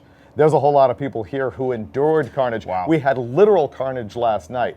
There was like, who knows, Einstein's brain sitting in the middle of the road or something. It looked that like this guy yeah. plowed over. It looked like somebody had stuffed a deer full of dynamite, and we drove up on the results of that horrible. experiment. Well, and what's hilarious is we're driving down the highway, and all of a sudden there's just like steak and taters all over the ground. It's a Wes Craven movie in front of us on the Completely highway. horrible. But then we're driving, and what it looks like is that the car ahead of us must be dragging the corpse, Yeah. because there's this red smear about a foot wide all down the highway, and we pull up, and what happened? Well, it turns out it was the guys in the Galaxy. If you've been watching the race all week, the Galaxy, it's painted up like an old NASCAR stock looking car. 65. Yeah, it's lower down. So we roll up and we park behind him, and Dave and I are saying, "Oh man, we're gonna get to the front of this thing, and it's just gonna be a Gore. nightmare." You walk to the front of it, and there's nothing wrong with it. And we say to the guy, Except- we go, "What did you hit?" He goes, "Well, I hit a deer." We're like, "Where?" He goes, "Under the car." So the deer had already expired, and there was a giant hunk of deer in the road. He hit it, and that ripped the transmission lines off the automatic transmission under the car. So what we thought was blood and guts was actually ATF that was pouring out of the transmission. Oh, there was plenty of guts, but Yeah. the ATF bloodbath was about that wide for about a mile. And what's just incredibly hilarious is they had pulled over with the guy who we've been pretty much ridiculing in the squareback VW. He knows we kid, Yeah. because he's got the slowest car at drag week, 22-second quarter mile times Yeah. out of this little air-cooled squareback. And so, wouldn't you just normally think that you would use that vehicle to tow your 65 Galaxy Sure. like 20 miles to the next stop? with a guy sitting in the back. It wasn't like the Volkswagen had a point to attach the tow rope. Right. So the kid was sitting in the back of the Volkswagen holding onto the rope while the other guys were pushing the Galaxy to get a running start. And they Yeah. went like 10 miles to Walmart that way. Yeah. That gives you an indication of how rural the areas we went through last night were, I think, probably the most rural that we went through for the entire trip. And right before this all happened, there's another funny story. We're cruising by, we're hauling, and red Fox Body Mustang at the side of the road. We're like, hey, that's Putnam, and It's Vladimir Putnam. that's right, and Mark Cicino, and they're riding in this car. They're parked over the side of the road. We're like, let's see what's going on. So we pull over, and the first thing that happens is that Putnam thinks that I'm like completely irate at him Yes. because he walked in on us during the live feed yesterday, ironically trying to explain to Brian how to spell it or pronounce his last name. My New Englandese was messing up his last That name. information clearly went this way, because we've lost it at this point, but it doesn't matter. We're totally not mad at him. It's just that the people don't realize that we're on live mics. Right. See, we're not holding mics, nothing like that. People walk in while we're on break and just start talking, and you can all hear it. So anyway, I tried to explain that off. So him, Mark Cicino at the side of the road, once we got over the fact that I wasn't really irate at him, Yeah. we had a bacon fest. We had a bacon fest, yeah. Gary and I, ages ago, were going back and forth on the internet, and I said, when you get that thing done and you get it to Drag Week, we need to celebrate with bacon. So we get out of the car, we walk up to him, and he's standing there with his hand behind his back. I'm thinking, I hope he doesn't have a pistol back there. Yeah, I was wondering what that was too. It looks, you're patting yourself on the back? Yeah. What's going on? So next thing you know, he holds this giant bag of bacon out. So the four of us in there were munching bacon on the side of the road talking. And the only thing they pulled over for is they had forgot to plug in the headlights to the car. It was starting to get dark, and So Mark Cicino, as I was walking up to the car before we ate the bacon, Mark was putting the Zeus fasteners in to hold the hood down. Well, sure enough, we go to our rental car, we start driving away, and all of a sudden I'm looking in the rearview mirror, and the hood goes into low Earth orbit. Gone. And as the hood is majestically flying into the sky, my eye travels up a little bit, and here comes an 18-wheeler over the hill. Luckily for them, the hood flew off into the weeds, and they were able to grab it and reattach it and kind of truss it back together again. But I thought, oh man, I saw that thing going up, and I thought that semi-truck was going to really give it the swish job. 100% your fault. I totally caused that to happen. So Yeah, I was we rolled up and mortified. distracted them and then they fed us bacon, and Totally. then we ruined their hood. Yeah, but the bacon was good. So What else did we see last night? You know, I forget the guy's name who has that olive green looking naturally aspirated small block Malibu. He was pulled over at the side of the road. All those guys were working on the Yep. thing, and it was like a party in the small town. That was what was amazing last night. directly in front of a fire station. That too. Oh, Yeah. well, and the fireman who was there came out here. He was here. Did you see him standing Yes. in the booth Yes, earlier yes. today? But the parties we saw on the route last night were amazing. It was like Power Tour, where people just jam the sides of the roads to watch all the hot rods drive by. We saw barbecues, beer parties. Yeah, that was like not shocking. It was awesome. It really does speak to the level that this event has achieved and how it's kind of gotten its way into the public consciousness. Literally, small towns, you see people sitting on park benches on tailgates of trucks. We went by a gas station. There was like 75 people, hot rods, all kinds of stuff. We almost Yep. stopped and took photos. There was a Pro Street looking Datsun in there. Remember we saw that that great was cool, the Datsun? green one. Yeah, that thing was nasty. What's really awesome about that, though, is that we do not publish the Drag Week route until the day they Yeah. leave.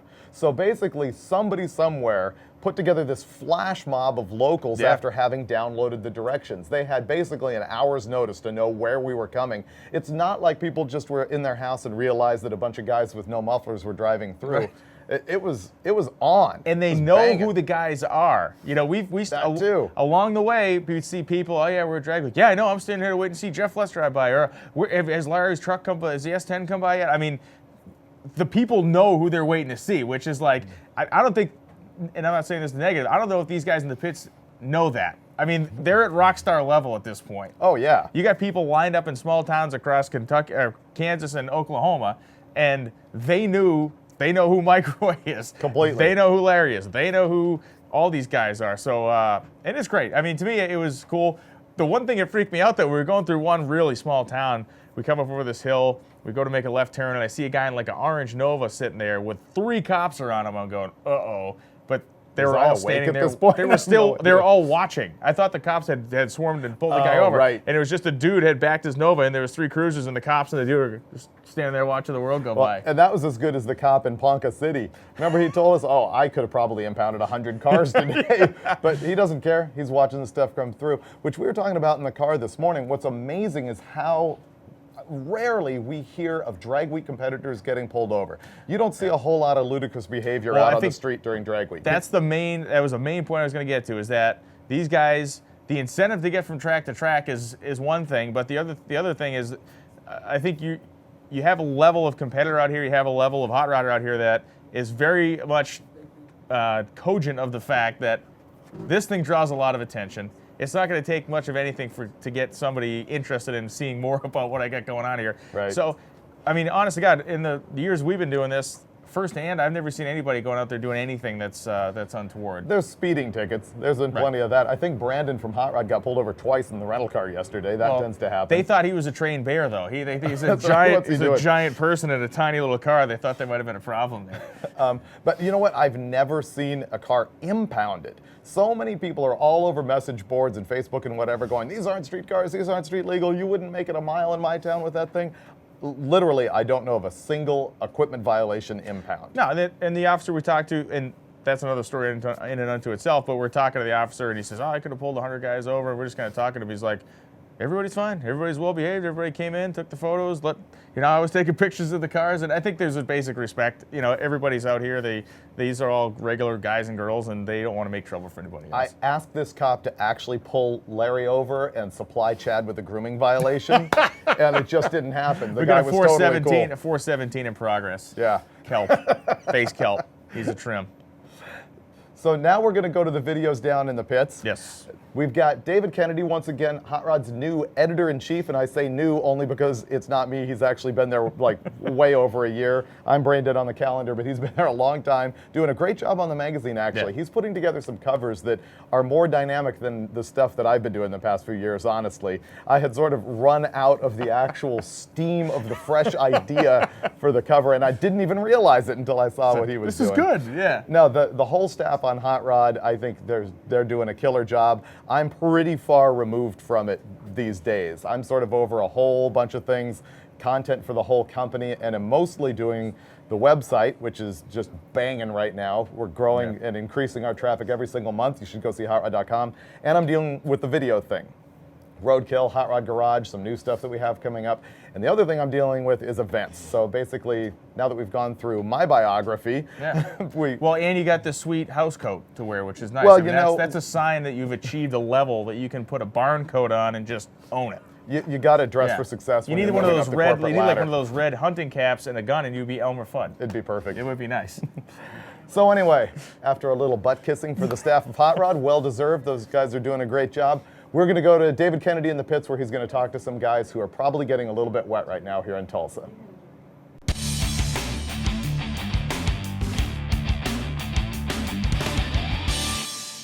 I'm here with David Schroeder in the Unlimited class, and we've been watching your Corvette all day, all week. I drove out on day one with you. We were on the road, stopped at the first gas station together. Lots happened since then. The thing I want to ask about, though, is this piston. Yeah, it was a pretty undramatic week until Wednesday at about the 300-foot mark. We tried the third stage of nitrous. We had never run it before and wanted to put it on for a couple seconds because we'd like to run it today, and we'd like to run hard today. And put it on for 2 seconds at the 330. It did that, and So that's what. From the driver's seat, do you know what's happened, or you just lose power? I could feel when I opened the chutes, it felt a little slow because it started smoking around the 1,000-foot mark, they said. But it felt, when that third stage came on, it felt really good for the first second there. But yeah, it felt soft out the back end. And you this week you kind of had some good successes. What's your quickest time? We've gone a 7:19 at 195. And I heard you're also working on your competition licensing. How's that going? That all covered now, yeah. Perfect. Well, that's an upside of drag week, right? It's a little bit of a side perk. Yeah. What's the plan for today, day 5 of drag week? We're going to do a 2-stage pass and get it down the track, and then we'll try to turn the wick up and put that third stage on again. We've got a few changes. We're going to.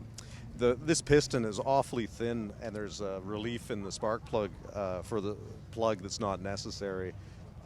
So it's a bit of a design issue, but we're moving the plug up to get it a little further back on that hole. Well, all the holes, we're going to move them up 1 washer and 3 washers on this hole.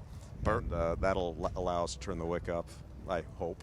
Perfect. So calibrations changed a little bit, but we still will see a pretty good kill run today. Yeah, I hope so. I'm just thrilled. The biggest goal this week was to finish, so I'm just thrilled to be here and ready to make a pass. Well, thanks again, Dave, and we look forward to seeing the action out on the track. Yeah. Okay. Thank you.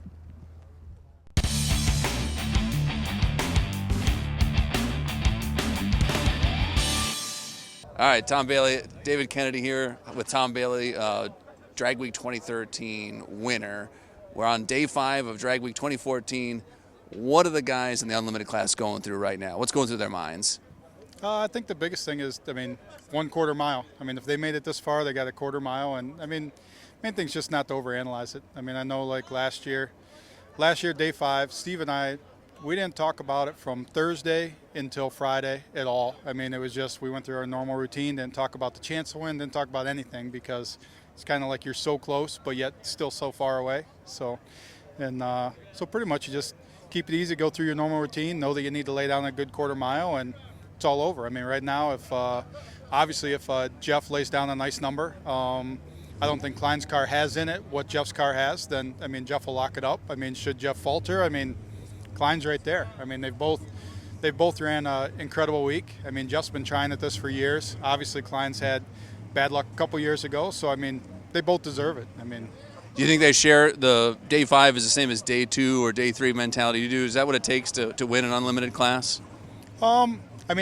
That's what I think. We just followed our normal routine, and we didn't. Obviously, last year was what everybody says the smoothest year they've ever seen anybody do, because we just had normal maintenance. Just went through laid down a pass, head to the next track, and do it again. And unfortunate for us, day 2 went that way until we went to leave, and then obviously we had issues beyond our control. So, but yeah, you just got to keep your same routine, go through it, and not overanalyze the situation. All right, before I let you go, that first day you ran a 6:52, and I asked you about that quick pass. You said that record's not going to stand very long. What did you think we would see? What would we have seen out of your car if it held together? So, well, we've been 640, so and we know that we could run a 630. So, our goal was just go through the week, make sure that we try and either stay with everybody or as close as we can to them. So the fact that the times that we've seen, basically all 3 of our times are faster than any time that's been ran. So that's the part that surprises me because I didn't think that would be the case. So, obviously, we didn't have it wicked up or anything. We were just going through. We've been running 650s for 2 months, so thought everything would be fine. And but once again, like I said, day 1, I thought that there'd be a lot quicker passes than there's been. Obviously, you got people trying to sort stuff out, get some bugs worked out of everything. I know that there's capability there, so it's not that they're just not capable. It's just that they got to get where they want to go. And so with that, like I said, we were going through the routine. I wanted to run a sub 650 average, so therefore Monday, that was a 640 pass. The tune-up was a 640 pass. 5.5 seconds, I was out of it because I almost hit the wall. So essentially, and it still ran a 654 at 203, which normally that should have been like a 648 pass at like 230. So day 2, you had this strong headwind there. That hit it a little bit. Plus, we took a little bit out of it. just to make, because obviously we had a lead in day one, so therefore we're looking at it saying, well, let's just run a safe pass. But I mean, it should have been a 6:56, but I think with the headwind, it ended up being a 61. And then, like I said, I mean, we went to leave and that was it. But I mean, that was our plan. I mean, All right, well, we know how 2013 Drag Week went. We're seeing how Drag Week 2014 is going. Any previews of what Drag Week 2015 might have from Team Bailey for this audience? yeah, I don't know. I mean, 2015, I mean, you got to look at it and say that things are going to be faster. I mean, and whether you don't play keep up with the Joneses, because, I mean, that just doesn't work. I mean, every year everybody's bringing out the biggest, baddest stuff that there is. And then once you get here, I mean, kind of some stuff's here, some stuff isn't here. So obviously with it, I mean, we know that we need to go faster. I mean, we got a race in 2 weeks, so it's Shakedown or whatever in Norwalk. So plan on getting everything back together, go run there, and then we'll probably run our 6:30 number there, and then we'll see where we go from there for the winter. Great. Well, great talking to you. Good seeing you in that 200-mile-an-hour jacket, and thanks for the race.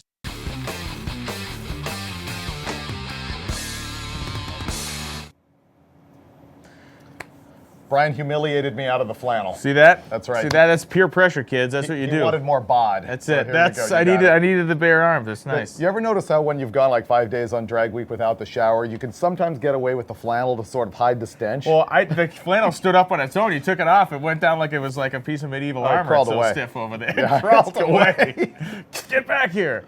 So I think what we should do here is go through some of the standings that we've got for the different racers in the different classes, tell you who's in the top 3, remind you of what cars they are, and I think we should probably grab mics and let the people out in the stands and in the pits know exactly what's going on with that as well, because we're going to attempt to go racing here, and even if we do that tomorrow, guys are going to want to know where they stand.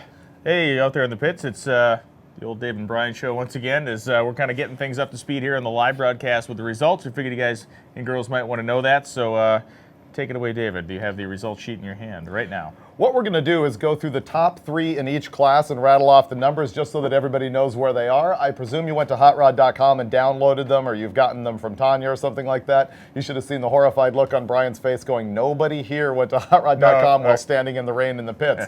So we do have the results here. You can figure out kind of where you are and how much nitrous jet you do need to throw at the car in order to be somebody. Consider this tuning advice. Yes, that is what's going on here. We are still going to attempt to race tonight if we possibly can. We are having a meeting here at 5 o'clock to decide how we are going to handle the situation. There's a couple of options. No need to go through them now. We will spell them out to you succinctly at 5 o'clock. But for you and for the people at home, we're going to go through what's happening in each class. And you know what? For entertainment value, we're not going to start with unlimited. Let me just go ahead and flip. Mixing it up. That's right. Let's talk about daily driver. It's pretty interesting what's happening to the bump stop on that. As soon as I flip the page, I can actually give you, I think I said bump stop. Yeah, which is a completely different a deal. good chassis tuning piece. But how about the bump spot?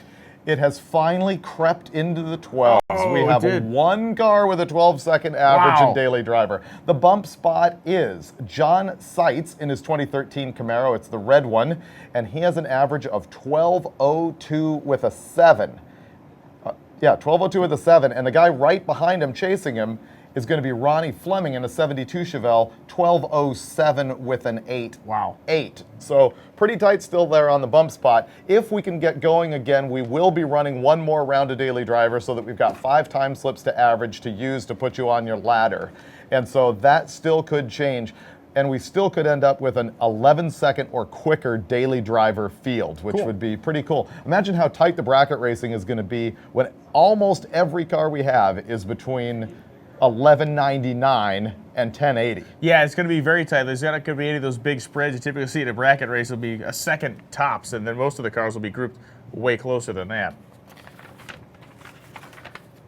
Next, happy fingers. Working through our backwards results sheet here as we work from the middle out.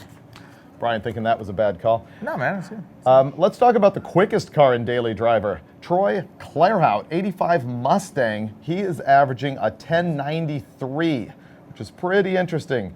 Oh, and he's run really close to the cutoff of 1080. His best pass of the week, a 10839. What size Chevy motor do you think he has in that thing? Oh, yeah, no, I don't know. probably thrown the Mopar in there.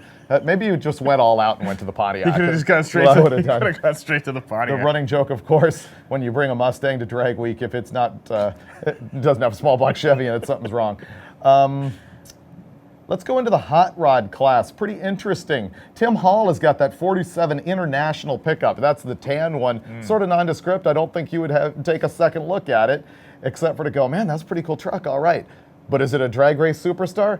It is now, because his average is looking like a 12:01 at 109 miles an hour, well ahead of the number 2 person in hot rod. Tim Pogue has got the 34 Ford. Super cool that thing is running an average of 12.94 right now. Yeah, that's a neat car. Third place, a guy who has been running the hot rod class, I think, since the very first time we put it together. Fred Cullen Jr. has got that 40 Chevy business coupe. Whole bunch of friends running around with him. He's having a blast. And that's a good thing because he's way behind second. He's got a 1481. One of the things that I remember from Drag Week this year is going on a road trip. We were in a little town, and I saw this guy with his Chevy coupe sitting at the side of the road. A couple of local kids ran up, and they were looking inside the thing. He walked from across the lot to make sure he opened up the door and put those kids inside the car and let them check it out. And that is just an awesome way to leave a great impression of hot rodding on those kids and grow a future generation. So I was pretty pumped on that. That was actually, that was really cool. And the gasser, or in the hot rod class rather, been put on a pretty good show this year. That little, like you said, the little international truck is like, oh, that's a pretty cool thing. And all of a sudden, oh, wait a second. Yeah, it's unexpected. Yeah, it's got completely. some guts. Yep. Brian, why don't you go through the gasser class and what we have going on there? That is one of the tightest races that we've got if you look at the average of the top two. Yeah, the number one car at Gasser at AFX right now is Dennis Taylor in that 1962 Ford Ranchero. Average right now is 981.15, all the way out to that fourth digit. So figure 981.1 at 131 miles an hour. Number two car is the Chisholm and Stasiak 1955 Chevy at 982.1. So we're talking about a little bit more than, well, exactly 100th of a second separating those two, as Chisholm and Stasiak actually have the mile an hour advantage, 134 mile an hour average, as opposed to that 131 of Taylor. Taylor had that one off day. The car went down the racetrack on Tuesday. Well, you've got the numbers right in front of you here. What do we got? Yeah, he ran a 1081 day. His best of the week so far, 930. So obviously that car has some stuff.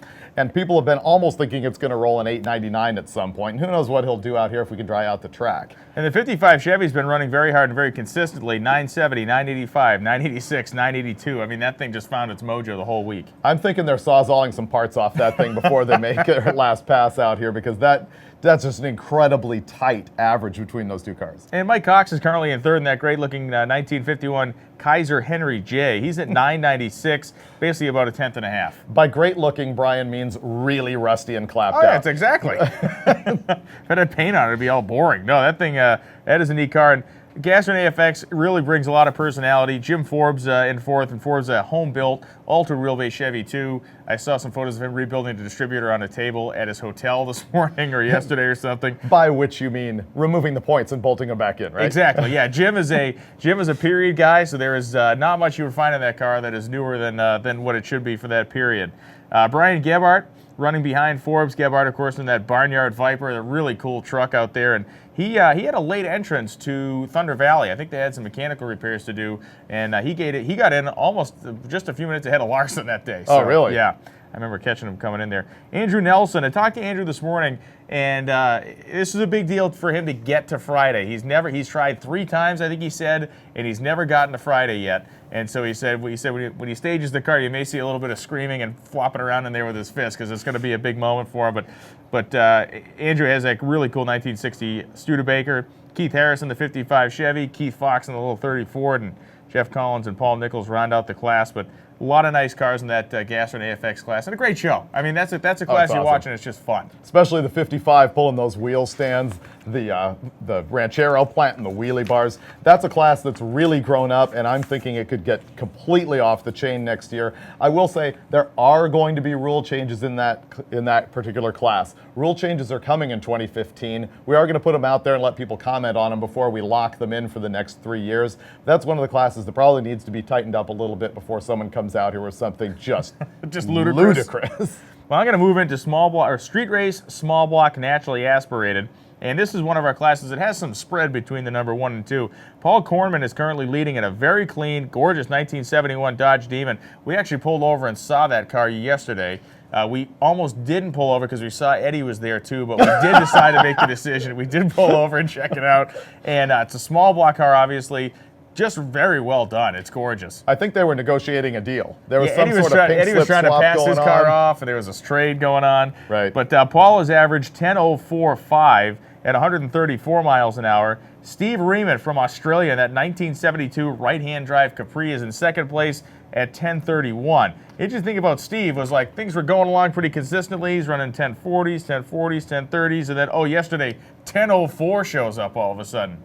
So, Yeah. How does that fall off of a naturally aspirated car? I think Lonnie is going to go look for blue in the back of that thing. What do you? I think those two spark plug wires that they thought might have been extra pieces in the box, they actually put them on the motor. You know, they're used to those inline sixes down in Australia, so maybe they were confused by the actual volume of plug wires. Danny Roberts is currently in third in that class. It's a 1980 Malibu. He's running 1099 at 121 miles an hour. So those top three are pretty well spread out. But Steve Riemann certainly making a case for himself, and I don't think he's going to be able to make up 3/10 between today or maybe tomorrow, but certainly made an effort to tighten things up. At that point, somebody's basically got a break. I mean, it's always not over till it's over at Drag Week, and that's the amazing thing. Friday comes down to it's all on the line right now. Everything you did the previous 4 days, while interesting, has no merit at this point because you could break on the starting line and be absolutely out, regardless of the fact if you have your whole class covered by, a minute and a half. It just doesn't matter. Every competitor we talked to so far is like, just wait till we get to Friday. That's yeah. Every guy has said that. Oh, yeah. Just want to get to Friday. It's like, what happens then? Just wait till we get to Friday. Oh, yeah. See, and that's the thing. You don't go, oh, yeah, wait till we get to Friday. It's got to be wait till we get to Friday. Yeah, there's dude. Some of these guys, the supercharger guys, have like a velvet lined box with the small pulleys in it that they put the two keys in it. And it opens up and the smoke comes out. Yeah, that's what's going on down there. And the nitrous guys just basically throw the pill away completely. Plug the hose in and let her eat. By the way, if you are standing around out in the pits needing nitrous, I believe Monty had 3 more mother bottles delivered he's here out today. already. Oh yeah, he's probably already out. Yeah, some people have been over there tapping off that thing, like piglets on the tee to the hog. They're completely tapped him out. No, Monty from NOS does have 3 new mother bottles, and so you can go pick up nitrous. He's been through 12 already. The biggest nitrous-sucking drag week of all time. Let's look at street race small block power adder. Jarrett Faggart has that 72 Nova. It's a black car, and he is on top of this class with an 869 with an 8, being chased by last year's champion. John Wishman's got the small block Chevy turbo deal and a 95 red Mustang, and he had a bad day as well somewhere in here. Very first day, he ran a 960. He's run top 8s the rest of the week, but his average falls right into the 8s, an 897 with a 6.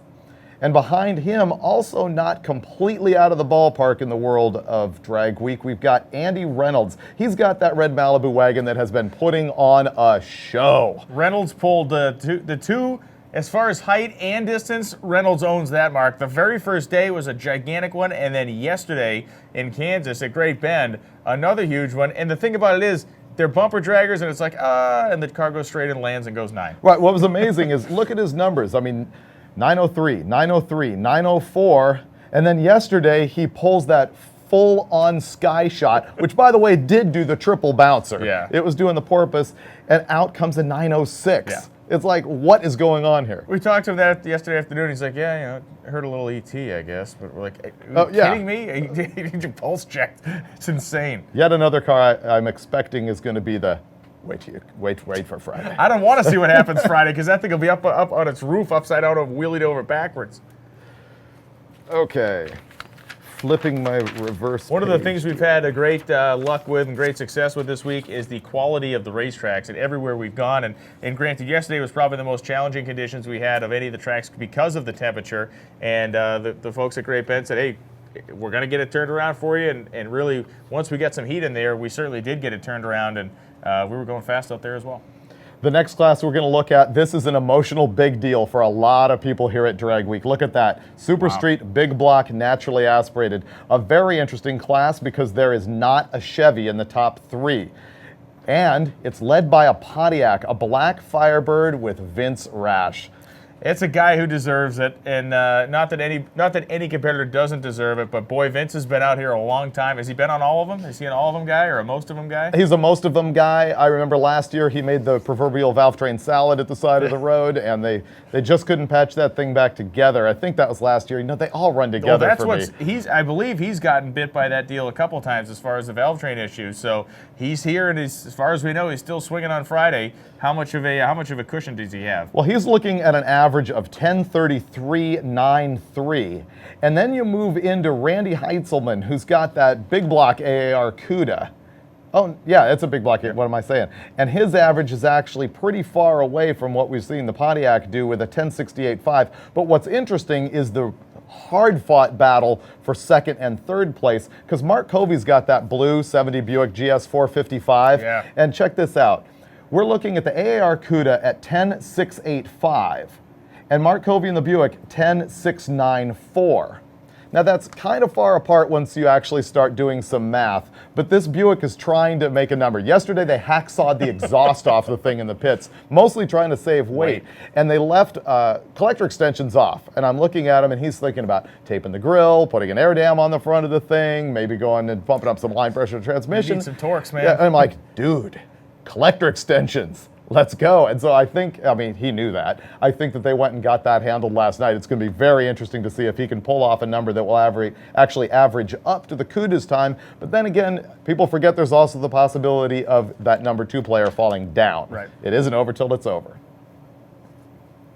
Moving on to Super Street, small block, naturally aspirated. Now, Mitch Horn is here with that cream-colored 70 Dodge Challenger. Oh, that thing is nice. And he's averaging a 1071 and reminding everybody that 3 of the top naturally aspirated cars here at Dragwake are Mopars. The Demon, and then you've got Mitch, and then you've got Eddie. So a lot of these guys are breathing really hard and probably making Mike Crow just completely want to kill a few more deer.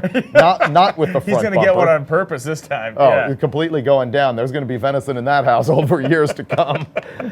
So, Mitch Horn in the Challenger, 1071.28. Right behind him, David Barry. This is also another unassuming car. Yeah. It comes to the line and you don't really take notice and realize that the thing has an average of 1089 with a 5. David Barry's got that aqua-colored 64 Chevy 2. It's sedan. It looks like a cruiser. I mean, it literally pulls up, and it's a really nice looking car. I'm not saying anything negative toward it, but you look at it, you're like, there's no way that car runs 10s. It looks like a 13-second car, and a wham, 10.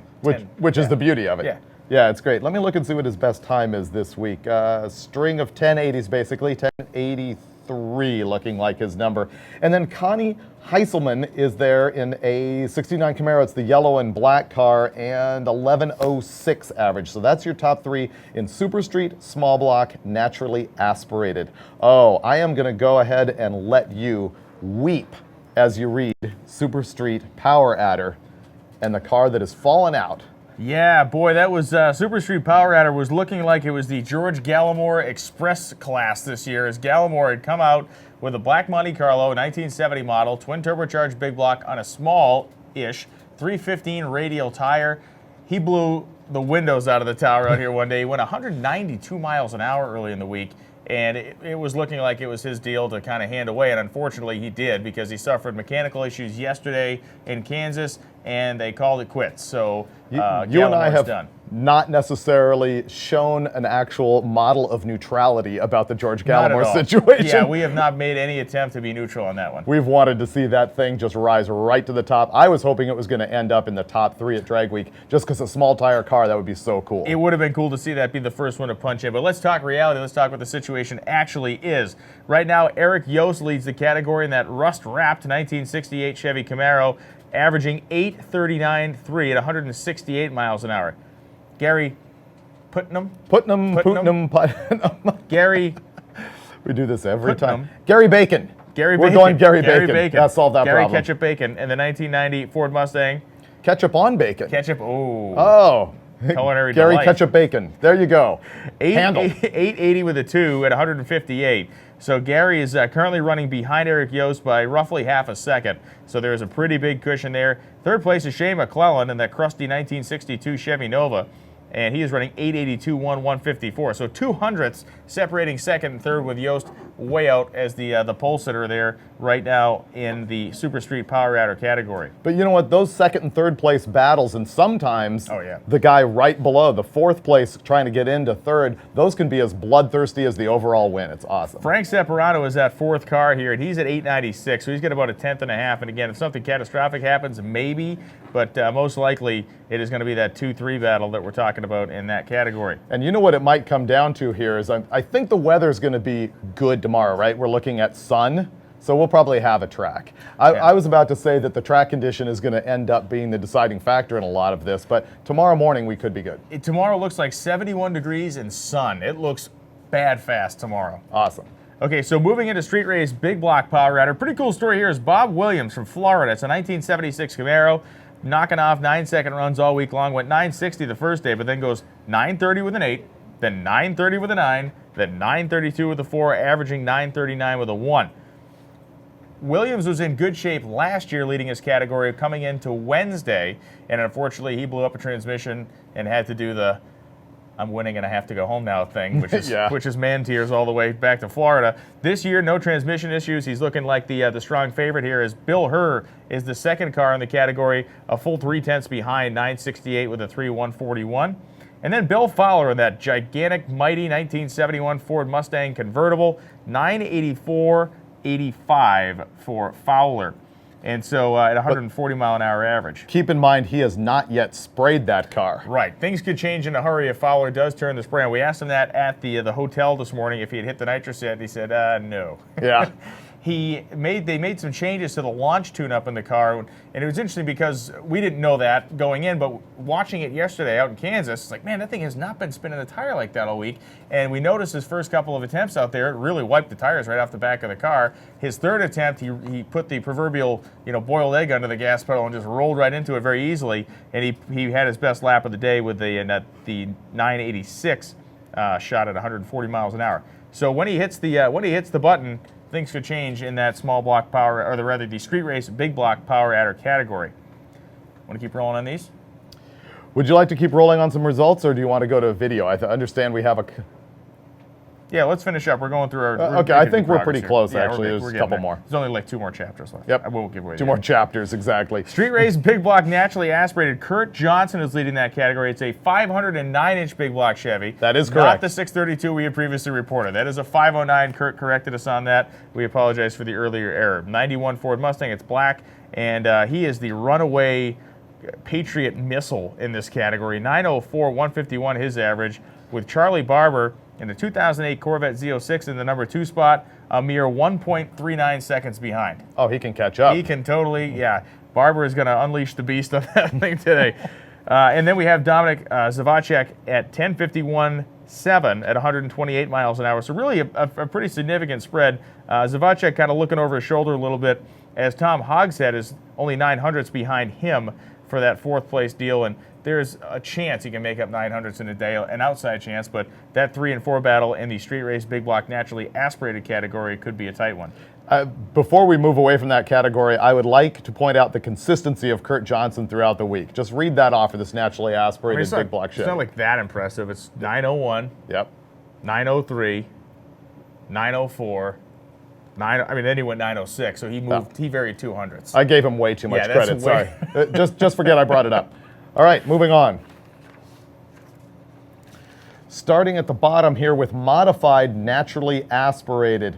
Leading that class is Brad Dyer, and he's got the green 72 Nova. He's got, once again, the Grand Canyon between him and the guy chasing him, an average of 938. And I'm thinking that Glenn Sheely, who's got that great late model Corvette who's been here a bunch of times, he can probably see Brad from where he's standing, but he's got an average of 1021 with a 3, and behind him, Jonathan Stonecipher in a 72 Nova that's black has got an average of 1048. And Billy Gebhardt right behind him in that white 62 Valiant, not exactly in a battle for 3rd place. He's got a 1090 with a 7. Well, Dyer is having a statistically a runaway week. It has not been a cakewalk for him. No, not at all. The car has pulled pulled a couple of just gigantic wheel stands, and unfortunately both times it came down like it had been pushed off the top of the tower. It didn't wreck the oil pan, but it did flatten the headers out. He had ordered a set of headers. I'm not sure if they ever got delivered to him. There were some tubes flattened out. I know at one point he was trying to get a hold of Sean Fink to maybe get some fabrication welding work done. When that disaster was over, they're happily cruising down the highway after leading another day at the races, and the trailer hitch broke off the back of his car. His trailer, which had tires and, I don't know, fuel and other things in 100 it. gallons of nitromethane. And other things in it started rolling at speed. I think they were going 45 or 50. It started rolling at speed down the road independently of them. And he said to me, he said, I always thought if a trailer fell off, it would just start like spinning around. He said, but this thing rolled in a straight line, and it actually rolled and rolled and rolled. Then it got into the Jersey barriers in the center of the road. And the local guy pulled over. He says, do you guys need some help? Went to a chassis shop. The guy braced everything up, trussed everything up, and down the road they went. So a bit of a hairy situation. But Brad Dyer is running away with it, assuming he can run away with it tomorrow. Right. One of the more photogenic cars here as far as the wheel stands go. Moving into Modified Power Adder. Modified Power Adder. Oh, this is pretty cool. You know who's on top? The Red Vega. Oh, yeah. Yeah, Nice. Kevin Clocker. We like that little Vega, especially when we see that it's averaging an 874.55. Oh, that's super cool. Chris Oding's right behind him in that 68 Camaro. That's the black car, 891 with an 8. And Clark Rosenstengel, nice to see him in the third place position. That guy has struggled as well. That's awesome. He's got an average of 914.58. Yeah, no, three good combinations there. Edding's car, the Camaro, the first gen with the B-lock wheels, got a set of Dominator carburetors and a plexiglass hood scoop. If we had to pick a meanest looking piece, that you look at that one, you go, that's serious business out there. Pro Street Naturally Aspirated. Eduardo from Florida. Eddie Miller is leading with that purple Duster. He's averaging a 928 with an 8.8. What's interesting is that car can run stronger than that. It has. It's running 881. But Eddie's got a mission. One and done. He makes a hit. He lives with what he's got. He packs up. He hits the road. He's once again proven a point that he can get that done. Yeah, and you can't argue with his success. I mean, you get a three-time winner, one-time overall winner. He came in with a plan. He's executing the plan as he's done in the past, and with his own special flair. Yep. Right behind him, Chance Ray, and this is also cool to see because we saw that Pro Street 69 Camaro broken down at the side of the road just last night. But what's funny is that it was broken down in between Great Bend, which is sponsored by Doug Ray Chevrolet, and Chevrolet Buick, which is operated by his dad, and the town that they are from. So here they are, right in the middle, and their neighbors keep dropping by as both the gorgeous 57 Buick and Chance's Pro Street Camaro are at the side of the road, just sort of puking fuel into the lanes. The neighbors keep stopping by going, hey, how's it going? Well, What do you need? Have some cookies. We were standing there, you shooting photos, and I was just kind of looking around, and I initially got very concerned and suspicious when people would walk up and go, hey, what's going on? Like, people would pull up and go, you guys need help? It was in a pickup truck. I'm like, wait a second. Yeah. There's malfeasance afoot. These people have people following, and they're like, no, we live down the road. It's like, of course you do. I do that. Let's see. Oh, and actually, we can go ahead and mention now, Doug Ray's out. Did you know that? Yeah, he lost second gear in the Lenko, was pulling the transmission out, and then looked under the car and saw that one of the axle seals at the end of his rear end had gone, and there's gear oil all over the place. But when his son finishes up in that car and gets a third place position, if he can put together another time of mid-10s with that average of 1093, that will be a great week. Following up in third, Darren Gebhardt, who was the last car to get registered before we let alternates in with that red Dodge Dakota pickup, and he's averaging an 1130. 1130 from Gebhardt. Pro Street Power Adder. Will it surprise you when I mention that Mike Roy is leading Pro Street Power Adder? You don't say. It won't. But I will mention also another just mind-blowing barrier for me on that car yesterday at Great Bend. You see him run all week with a 760, your 760, 770. You're almost getting numb to that. Yesterday, he pulls up and blasts a 756 at 188 miles an hour, and his average turns out 765 with a 3. No trailer, no weirdness, awesome wheel stands every lap. We were trying to take photos of it on the highway last night. You realize how powerful these cars are when you're trying to shoot the car-to-car photos, and you're like, get closer. They inch up, and you can hear they breathe on the gas pedal, and I'm at the carpet, and they're just idling away from us. Yeah, rental car, no match whatsoever. Coming in number 2, which is also a frequent situation here, Glenn Hunter with that red and white 56 Chevy. That's, again, the one that was on the cover of Hot Rod Magazine. Frequently in the position of an average of 847. And Ronald Gibney, this is cool. Yes. This is another one that Brian is not even going to begin to conceal his lust for. Glad the camera angle is up. That's right. 93 extended cab Chevy truck. It's white. He's local here out of Oklahoma. And an average of 908 without yet touching the eights. And he was probably the primary, just get us to Friday, and we'll really show you what we can do. But the thing I like about the top 3 runners in that category, all 3 of them are complete just blunt force trauma jobs. Like, there's nothing about any of them. The 56 Chevy of Glenn Hunter, it's a big block with a whole bunch of Whipple on top, stock body. I mean, it's gorgeous. Of course, Roy's car, those huge tires and its giant size. And then the pickup truck just goes, it's an atom smasher at the top end. The air is just trying to run away from it. Please don't hurt me. Are you calling this limited refinement in this class? And that's the best way. It is. That's pretty awesome. And finally, we wrap it up with the top 3 in Unlimited, which if everybody hasn't been following this battle, then they're pretty much on the dirt nap right now. This is interesting. Joe Barry has worked his way into number 3, which is awesome. And the consistency out of Barry, once again, huge props. 718 day 1, 717 day 2, 721 day 3, a little fall down, moving back to a 714 at Great Bend, and he rolls out today with an average of 718.05. Joe Barry switched that car from a Lenko car to the converter style, a Turbo 400 Rossler unit with a converter in it. And it seems to have really been the right move for him. We've never seen, at least I've never seen, that car run that consistently days in a row. I think he's taken the car and made a realistic approach and go, okay, I'm just going to go out there and run teens. I know I can get down running teens. I'm not going to try to set the world on fire, rotate the earth backwards, and it's clearly paid off. He's survived, made it to Friday. He's sitting number 3. So they're talking in our ear about whether we should show a video. Why don't you remind me in my ear what exactly this video is? Is it the hour end of the day? Oh, more stuff from the pits today. Let's go ahead and finish up the results, and then we'll go directly to the pits We're on the with last David class Kennedy here. and talk to some of these guys who we're talking about. Our director, Dustin, is Ryan saying... Seacrest is telling us how to build the suspense in our ear. This is American Idol gone drag racing.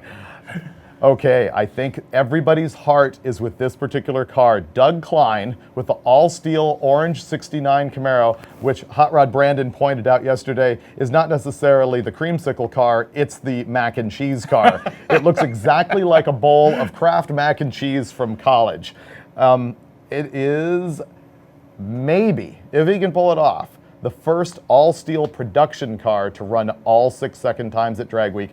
All he has to do is run another one here at Tulsa. No problem, right? Hey. Haven't talked to him this morning. I hope he's down there in the pits. We did have a 300-mile drive that could have challenged that car, but I think that is a nail-biter to watch. I'm getting the thumbs up that he is here. Awesome. And the thing is, he is so close to Jeff Lutz in the 57 Chevy. Sure.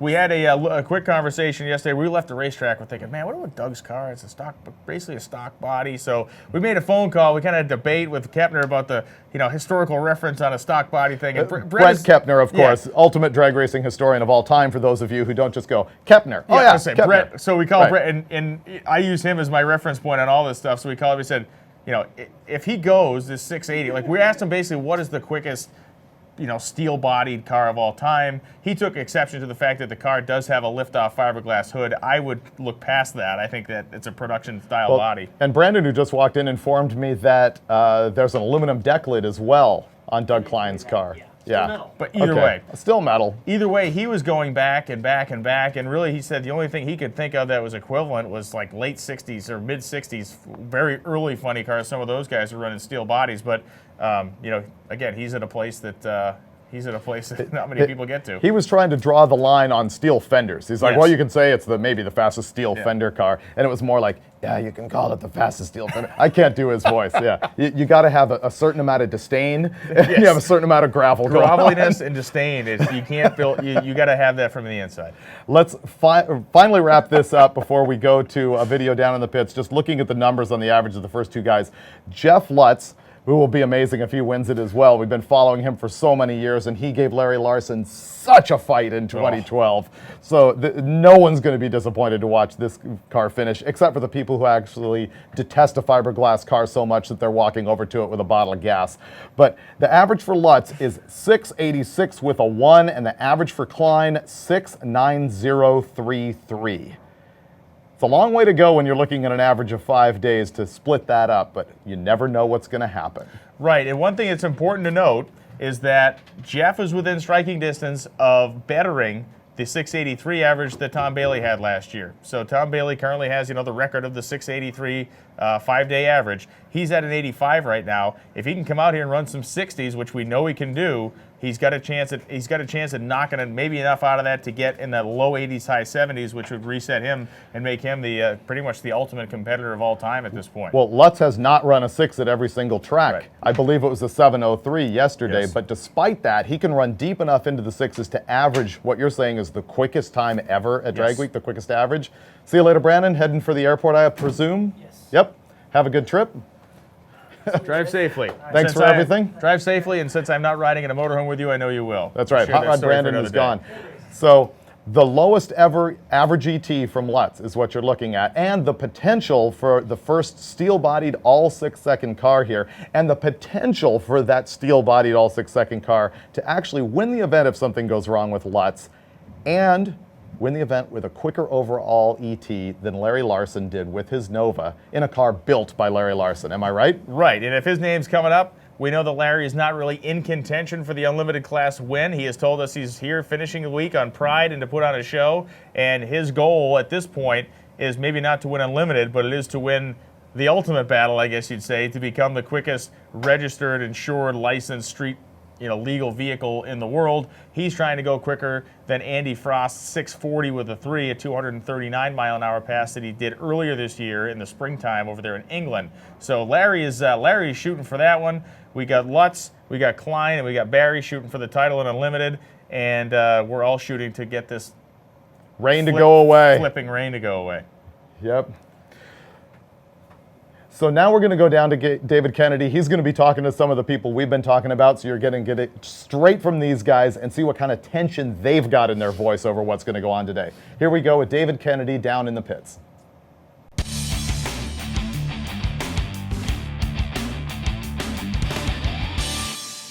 So at Drag Week, even when it rains, there's still no support vehicle. So the best place to go when the water starts to come down is in the car. I'm here with Clark Lamb and his father, and they're sitting tight in their Barracuda. Clark, tell me about this car. What'd you bring to Drag Week this year? It's a 68 Plymouth Barracuda Formula S. It was my first car. I've had it about 20 years. Yeah, the 20-year anniversary might have been this week. We're not sure. I got it in September '94, so had it for a long time. Something I've always done, drag racing. It's my dad's fault. So that's it. Well, I see that there's a cage here. I see a cheetah shifter on the floor, an innovative motorsport O2 sensor reading. Tell me about the combination. What am I leaning into? It's a pretty low budget short block 360. It's got Edelbrock heads on it, 727 transmission with a turbo action torque converter, solid roller camshaft, and runs pretty good. It's been a best of 11:18, which it is not running that good this week, but I had to put a crankshaft in it 8 days before Drag Week started, and just trying to get it figured back out. So you're in daily driver class. You've been running pretty well. Any mechanical issues this week at all? I had a MSD box go up in smoke outside of Ponca City on day 3. But those guys were probably really good and gave you the tech support you needed, got you up and running again. He told me the box was indeed bad and checked some other stuff for me, so.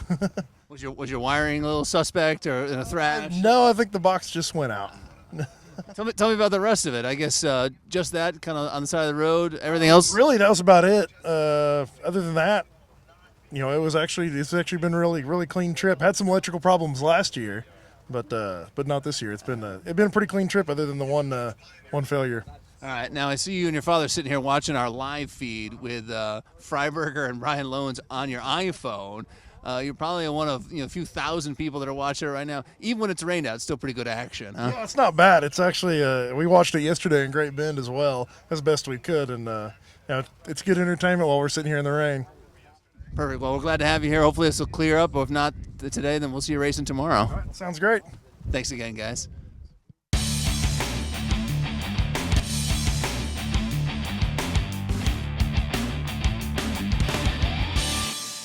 It's day 5 at Drag Week. We're in a rain delay, as you can see it coming down on me. But there's still a couple fans in the stands waiting for the racing to start. Let's go talk to them real quick. have more information to pass on, but that's the scenario where we are looking at. All right, I'm going to sit down here next to you. I'm David Kennedy from Hot Rod Magazine. I'm the editor-in-chief, actually. And I saw you guys sitting down here, and I thought, those are some Drag Week fans. Tell me your names and where are you guys from? Joe Sanders out of Purcell. Ray Sanders out of Purcell. And we're here earlier in the week. Is this your first day of Drag Week? It's my first day here. I've been in Noble and then here. Yeah. Oh, so you've been following like a road tour then, huh? Yeah. Which car are you watching? What are you looking to see? The 70 model Monte Carlo. The black one or the red one?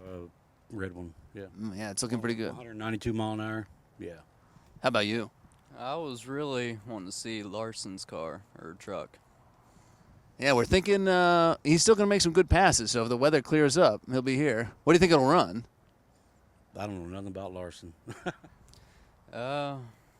Hoping he pulls mid-sixes, like usual, but... All right, so for the guys back home, Drag Week's pretty good. It's worth sitting here in the rain for? Oh, hell yeah. Oh, yeah. It's definitely worth sitting in the rain for. I'll be in it next week, or next year. What are you bringing? 2000 NHRA Trans Am. Running about 700 horse. What class are we running? We was talking about that on the way up here. Probably Pro Mod. Yeah. Very nice. Well, I look forward to seeing you on the track as opposed to in the stands, but we appreciate you coming out. Thank you.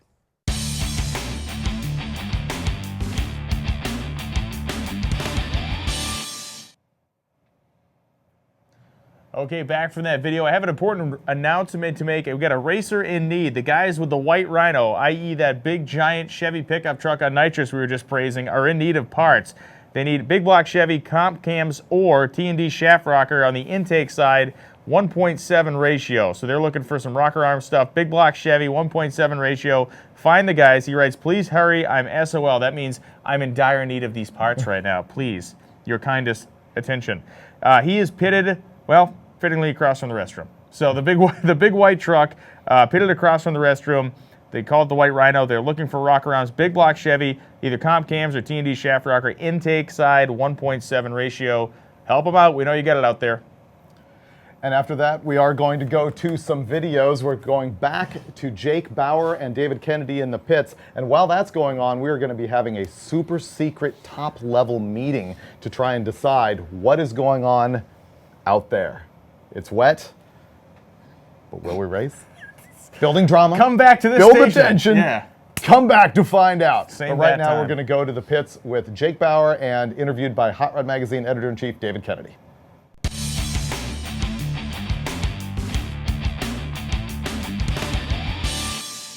Okay, I'm with Jake Bauer because his 66 Chevelle on day one here, Drag Week, here in Tulsa. I saw you come around the staging lanes and I said, that is a good-looking car. I got to check that out. And then we met yesterday, day 4.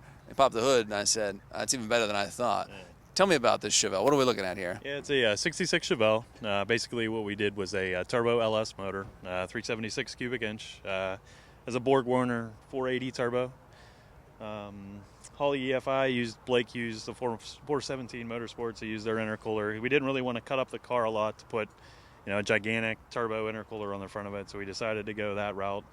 The car itself was basically a big block car up until July 1st. So it was a 4-speed big block car. Originally, right? Originally, it's a real SS car. This is another purist out there probably going to hate me for that, and I apologize now, guys. But yeah, we basically decided to change it all up, at the last minute, try to wake it up a little bit more, and we just thrashed for 2 months straight, maybe nonstop to get here. I've lost track of time. This week will do it to you. Yeah, the important time unit is today is today. We made it. That's all. Like, we're already celebrating in a way, even though we haven't made the first pass. But yeah, we basically thrashed nonstop every day, weekends, trying to get it together. And luckily, we didn't hit any snags that I can say. We had a power steering fitting go on us last night as we pulled into the hotel. But that's all we had all week, so I will take that as the first week, as the first drag week for it, put it that way. Perfect. Now, how much quicker is it with the LS than it was with the big block? Big block, it was about 11:30, 11:40 car. Now it's like 9:70 was my pass two tracks ago. Yesterday I had the best mile an hour, 141. So the mile an hour was there yesterday, but I had a little trouble with that traction, so that was fighting me a little bit yesterday. But yeah, tomorrow, or if we run today or tomorrow, we're going to put it up a little bit more and see what it'll do. But Yeah, when I came over to check it out yesterday, I saw the LS engine under the hood, saw I think an 80 millimeter turbo, and then you said 4L80E, Dana 60 car, and I thought, I like all these things, that level of complexity, and then you told me it was original big block SS car, and I thought, yeah, that's a car we got to check out today, and the audience has to see. Thank you. Anything you had to fix this week on it? Yeah, other than the power steering fitting, I'm trying to think what else. That's really about it. I mean, we've been really lucky. I look at the guys that have been like side of the road thrashing and everything like that, and we were pretty fortunate that, good luck this year. I'm trying to think. We didn't even any gas. That was the only thing we put in the car, really. So I can't complain. We were nervous, put it that way, like everybody. It's like the curse of drag week, but for our first one doing it in this car, I'm thrilled, absolutely thrilled. Maybe talk us through how this intercooler works, because this is the thing that caught my eye. There's a water tank up front here. Yeah, we have a water tank that basically just feeds into the intercooler. The pump just recirculates the water, and we have two modes, I guess you want to call it. We have one is basically for the street, where we'll run it through a separate heat exchanger in the front of the car to keep the water cold as we're driving. But at the track, we just kind of plummet straight circulation right through the whole pump itself. And we just fill this with ice, try to keep the air temperatures down. And it's been working really great for us. I can't complain that, it's not been the bottleneck. A lot of guys always question, is that going to slow down airflow dynamics and everything like that? And it's not been a problem at all for us. Very, very happy. And it's worked effectively. How much power? You ever dyno this thing? What's it make? I don't have a good number for you. I had it on the dyno just to break in the rings and do the easy stuff, and I can tell you I stopped pulls at 550 and the arrow was still pointing straight up. How much does the car weigh? You have any mathematics you could assess? The car with me in it obviously can't run by itself, right, is about 3,600 pounds. So math-wise, we're looking probably, maybe 800 to the wheels probably is what it's putting down. So we're running about 19 pounds of boost. I'm still trying to go easy on it, low timing. I wanted to play it safe all week, and then today was the day. I'm like, all right, truck and trailer's here. I'll feel a little bit better. We'll crank her up a little bit, but we'll keep our fingers crossed the weather goes away, and we'll do that. We'll look forward to checking it out on the track either today, hopefully, or maybe tomorrow. But yeah, definitely. Thanks for talking with us. Thank you. I appreciate it. Thanks for the love.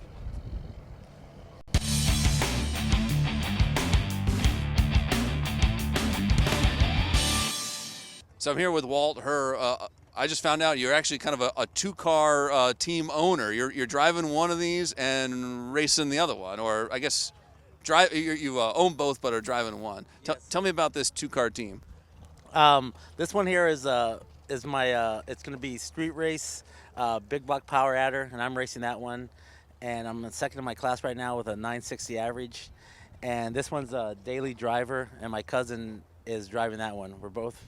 We came in from Indianapolis, and he drove in from Tucson, Arizona to drive this one with me. Okay, this one is a 69 C10? It's a 72 C10 pickup with a 5.3 LS in it.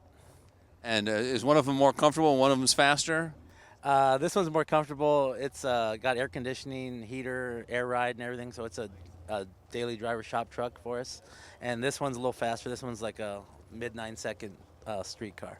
Have you been on? Is this your first time on Drag Week? Yeah, this is my first time on Drag Week, and we love it. We're tired and no sleep, a lot of work, but it's the greatest thing ever. So, for guys that have never been on Drag Week but are watching this and thinking about coming, any advice you have for them? Anything you've learned that you'd want to know? Just come out here and try to be as prepared as you can, and try and have as much fun as you can. And there's so many nice people here. Guys will help you, give you directions, anything you need, will help you fix it. But if you're a racer or a street guy, it's the ultimate dream for anybody. With the Camaro here, tell me about the best pass you've made, and tell me about the biggest thing you've had to repair. The best pass I ever made on this car is an 890 pass. It was a couple years ago.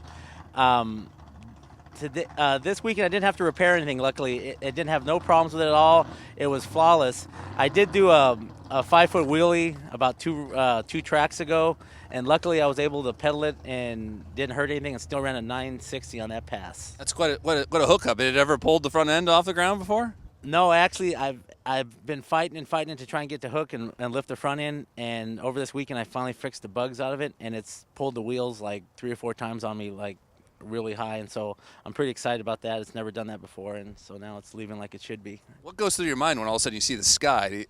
Yeah, you get all sorts of things. You can't see the Christmas tree, and you're like kind of a quick panic. But then you got to think quick that if you let off the throttle, it's going to come down and ruin the oil pan or crush the front end. So you just kind of do a quick pedal of it and just catch it as quick as you can. I remember seeing it. We have some good still photos of that on hotrod.com, so I'll have to go check it out now that I get the rest of the story. Okay. Well, So, yeah, I've done a lot trying to get to hook and play around with it, so I guess, unfortunately, maybe it's made me quick enough on the throttle that I've been able to catch it when it happens. So, how's this track going to be once it dries out for you? I think it'll be really good because it was really got good bite the other time we were here and stuff, and they got good trap prep here, so I think it'll be a really good track and see some good numbers today. Will you stick around for the heads-up challenge if we're able to fit it in?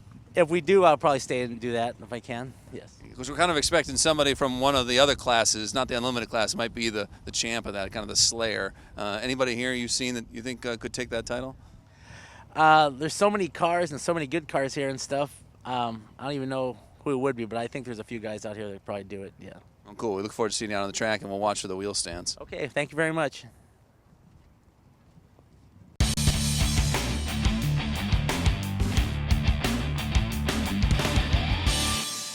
All right, so I'm here with Ryan Anderson, and his Grand Cherokee SRT, it's caught my attention because I have an 08 Grand Cherokee that I drive every day, and because it's all-wheel drive, weather's a little bit tough right now. Let's talk about this thing. I see four DOT drag radials. Yep, we've got 4 M&H drag radials on this thing, CCW wheels, 426 Hemi, direct port nitrous injection, which we're not spraying right now because we didn't have time. So it's basically a big test and tune right now. Yeah. So you have all that tire and all-wheel drive because you have that big motor. It's a stroke 6.1. It is. It's a 426 stroker built out of the original 6.1 block. So it's not an aluminum. It's still a factory block. So, yep. And do late model Hemi guys get the connection with early model 426 Hemi guys, or is it two different worlds? I think it's two different worlds. Ultimately, it's really not the same engine, but it does feel good to know that you have 426 cubic inches underneath a Jeep. Sure. And on a day like this, I think you're probably one of the few guys that actually could drive out of here without worrying too much. Or is it still a little rough when it gets wet like this? I'll tell you, when I first bought this Jeep when it was stock, I drove it from Michigan to Kansas, where I'm originally from, through 2 blizzards, and it handled just as good as a traditional Jeep Grand Cherokee. But I do have 32 adjustable way of suspension on the front and 16 on the back, so I do feel bad as we went through Oklahoma twice. My buddies were getting beat up in their cars in front of me, and I'm riding like a BMW in this thing. Well, I saw you with the windows up. It's quiet in there. AC's working. Only thing that's not working is the nitrous. But next year? Yeah. So the thing is, this whole setup was built for Drag Week. I literally ripped it out a year ago. I came here to try to hit a 9, which I think someday I can do, a high 9. But I guess the good news is we put in the work to get the engine in and the setup built. And when I get back to Michigan in a few days, we're going to iron out the bugs naturally aspirated and start working on a 150 shot, then up to a 300 shot, and see if we can get low 10s, high 9s out of it. Perfect. And advice for other drag weekers? You think we'll see more all-wheel drive in the future, or is this kind of going to be a rare thing? Man, I hope so. I know there's more Jeep guys out there, so it's just a matter of getting them here. But it'd be nice. I think back in the day there was an all-wheel drive class, but probably not enough guys to fill it. So. Yeah, I just like the idea of all-wheel drive or 9-second Jeep. That's a great cover blurb. Maybe not for Hot Rod, but some magazine. Right, but the crazy thing is what's neat about Drag Week is that you don't know what's going to show up and you don't know what's under the hood. Nothing could be taken for granted, and that's what's fun about it. Oh, perfect. Well, I appreciate you coming out. I look forward to watching it. All right, man. Thanks for the time. Thank you, sir. Take care.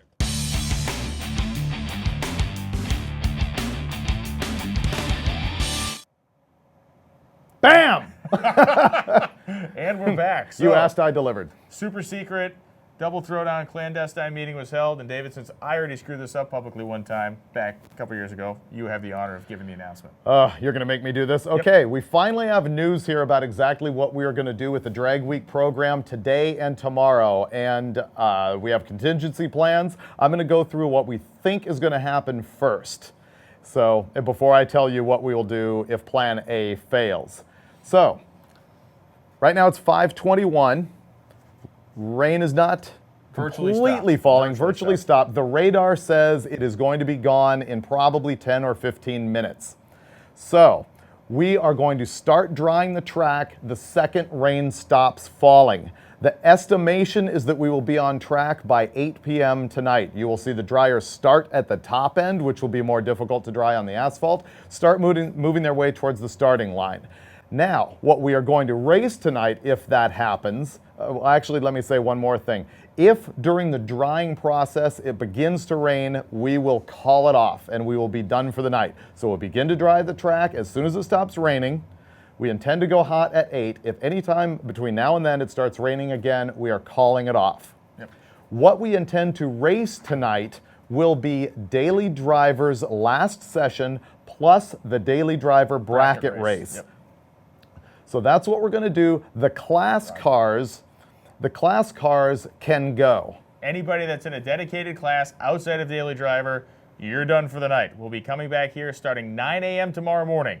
Not 10, not 11, 9. We'll be on the racetrack at 9 a.m. running our normal sessions, minus Daily Driver, which again we'll run their session, and then we'll run the 32-car bracket race tonight. So all cars outside of Daily Driver, you are done for the night. If you are a Daily Driver, you're hanging around waiting for a dry track, and what we're going to do is give you an hour and a half of test time, so you will get another session with which to make another hit to better your number or worsen your number, whatever you want to do to play the game. And if you think about it, that's an hour and a half. It's shorter than your normal session, but we need to get this done. And it's only you guys as well. So only meaning there's no other distraction. You're not going to be delayed to get going. It's going to be all Daily Driver all the time. We realize some of you would like to just make your pass and hand in your time slip to say you completed the event, and that's fine too. So we just want to make it available for everybody, an hour and a half tonight, as soon as we get the track dry, and then go into the 32-car eliminator. And then let's discuss then what we're doing tomorrow morning. We are going to be here at 9. We have advertised 10 for months. We are going to be at 9. We will spread that out in social media. We will do our best I can to get that out there. When we go hot at 9, it will be class cars doing their session. So everybody who is not Daily Driver. At that point, in theory, Daily Driver is completely done and we'll be moving to class cars. The class cars will have 3 hours to have open run to improve their times. 3 hours. So you will have from 9 to noon, which will get lengthened if we have any major oil downs or anything like that. You'll have 3 hours to run your class cars, and then Drag Week 2014 will be over at that point. We will know who the winners are. We also will go directly into our Drag Week Heads Up Showdown. Now, once again, anybody who completed Drag Week all the way to the end can compete in this deal. No one else can. This is just for Drag Week people who have completed the week. We're taking your quickest time from throughout the week and we are putting it on a ladder. And if there's 180 cars here, then we have a 180 car ladder. Yes. So it is going to be an amazing showdown of fast cars and slow cars on a sportsman ladder with a 4/10 Pro Tree. Awesome. An important note on this: if you're in Daily Driver and you complete the week and you want to be in the showdown, we want to have you. Don't pack up and hit down the road tonight. If you want to be in the showdown and you are competing in Daily Driver tonight, stick around. We will get you in the program. You get as long as you turn in your time slip, and when you give them your time slips tonight to Tara and to Tanya, and you say, yes, I'm going to be in for the shootout, that's all we need to know. You'll be part of the program. Just because we're finishing you tonight does not exclude you from any of that stuff. So once again, Daily Driver, when you run your sessions tonight and you hand in your time slip, please do tell them if you intend to come back for the Heads Up Shootout. Here's the other thing you need to know if you're a Daily Driver in the Heads Up Shootout. We cap Daily Driver at a 1080 ET throughout Drag Week. In the Heads Up Shootout, you do not have that limitation. You may blow through 1080 as long as you do not blow through your NHRA Tech legal speed. Right, that's the thing. If you've been holding the car back because you know it's quicker than 1080, the car can go 980, and it's legal to go 980, have at it. You can do it. If it's a 1080 car and it's only legal to go 1080, that's where you're at. We'll get into some more details about how the Heads Up thing will run tomorrow. It's too complicated to get into now. I want to be succinct about the rain program. So right now where we're at in my description is that we're going to open up at 9 a.m. tomorrow morning, run class cars for 3 hours. That will end Drag Week 2014. Then we'll have a quick break, I'm sure, to prep the track and get our act together, and then we will go into the Heads Up Shootout. Now let's look at the scenario where tonight we start drying the track and it begins to rain again and we completely call it off tonight. If that happens, we will start at 9 a.m. tomorrow morning with the regular Drag Week program. It'll be just like it was day 5 of Drag Week, no difference whatsoever. We will run the 3 sessions as described. We will run the daily driver bracket race. And in the unlikely situation that we can actually run out the heads-up shootout at that point, we will run the heads-up shootout. What's really cool here at Tulsa Raceway Park is they are willing to go until 24/7. Just completely 24/7 on this deal. We drove by the other night and they were still testing here at 11:30. They will go as long as we want to go. We'll probably take the temperature of the racers by the time we're at the end of the Drag Week program and see what we want to do. But that's what'll happen if it rains out tonight. We will go to a completely normal Drag Week program tomorrow. It's more important for us to finish Drag Week 2014 with 5 events than it is to get into that heads-up shootout. We'd love to see both. I'm completely stoked about the heads-up shootout, and we'll get it in if we possibly can. So that's where we stand right now. What's going to happen from here on out for those of you in the live feed? I think we may go to a kind of a replay, a rain delay notice, but this is a golden opportunity. One, a lot of you are probably just getting out of work right now, so you're going to be able to get home and watch the thing tonight. Those of you that are watching it right now and have run out of beer, now is the time.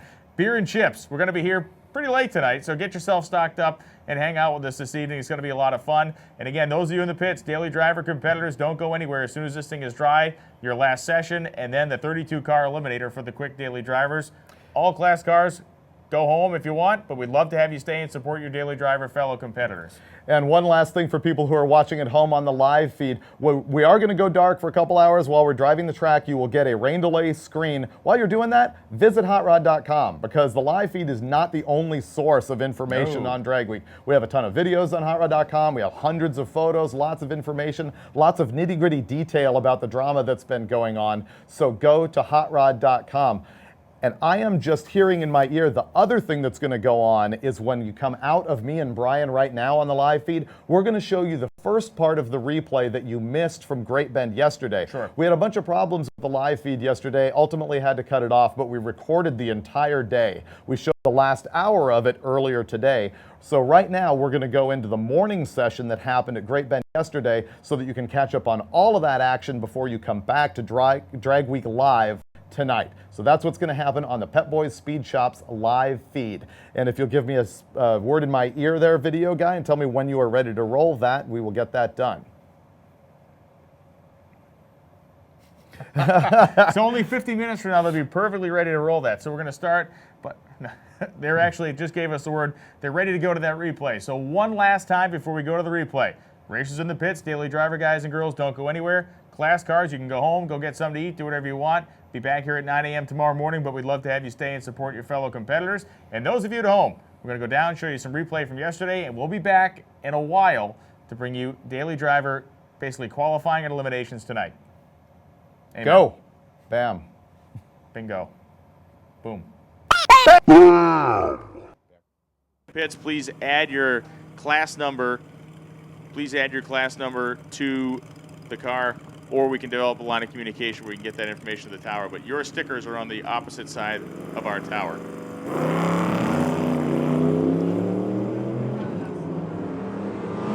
Andy Nelson and Keith Fox head down the drag strip to open up our competition day today here at SRCA Drag Strip in Great Bend. 11:40 with a 9:116 for Nelson in the Studebaker, 12:72 to 101 miles an hour for Keith Fox in the Ford Coupe. Now here's a pair that we talked to on the live feed just a minute ago. Finnegan was interviewing them in the pits. Who knows what kind of trash talk came out of that? I'm sure. I saw the guys, they were throwing wrenches at each other by the time he was done. Wow. Mike Moore is coming up in the classic Ford product. Moore has been a longtime supporter of Drag Week, multi-time competitor here, and out there just having some fun.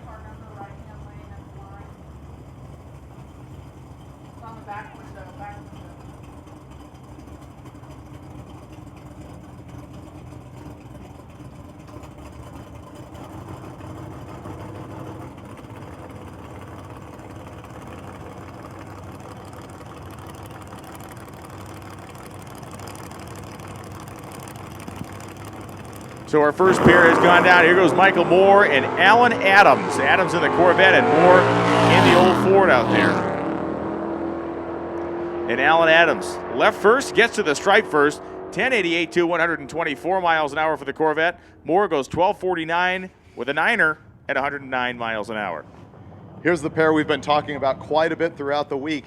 The factory appearing stock tire Super Bee with a Hemi in it. This thing is on a bias ply red line tire. It looks bone stock. You saw it on the live feed earlier today if you're watching that at home. And he's slowed down, unfortunately, throughout the week, but he did put down a 1080 on the first day. And then in the near lane, the gentleman from California who has had this Corvette for 35 years and is sliding the front tire pretty good distance there. The deal with the factory appearing stock tire stuff was that as long as the car looked stock, you could get away with anything. It was legal. And talking to Dave Dudek, he would take an intake manifold and pour it in a factory intake manifold for as long and hog the thing out as much as he could. Then he would take the whole thing and put it in a tank of battery acid for a couple days and let the battery acid eat away at it to just save weight. Basically, all of those guys were cheating so badly in the stock appearing thing, they decided to just run with it. And so now they're cheating the cheating of the cheating. And Terry Converse in the Corvette dumped the clutch and that thing hooked and he is rolling. But look at Rick Callahan start to freight train him up at the top end. The big Chrysler product goes down through 1184.5, 123 with Converse going 1204.5 at 117 miles an hour. Tim Hall's truck here in the right-hand lane is currently leading the hot rod class. It's a 47 International, and this thing has been running in the 12.0s and has cut 1180 this week. So let's look at, maybe he would be a good indicator about what the weather's doing here. Yeah, that's probably a pretty good benchmark. So the classic KB1 International truck comes to the starting line. He has run 1180. We'll see if he picks up from that 1180 in today's tailwinded, cooler weather. Thanks for everybody for coming here today. I see a bunch of you funneling in from the pit area.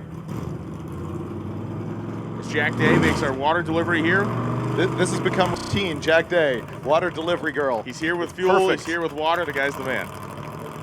Jack Day's the only sponsor that has been with Drag Week for 10 full years. And he also supported the pump gas drags before that. Steve Brack in the Chevy S10 is going to watch a 1948 International truck drive away from him past the 8th mile. And the pickup goes down up at a 12.092, 110 mile an hour shot as Steve Brack goes 13.03 with a 3 at 103. I think we might be dealing with a little bit of a cool racetrack out there, maybe a little bit turning the tire a little bit harder than they have been. And once we get some hookage out there, guys will really be picking up.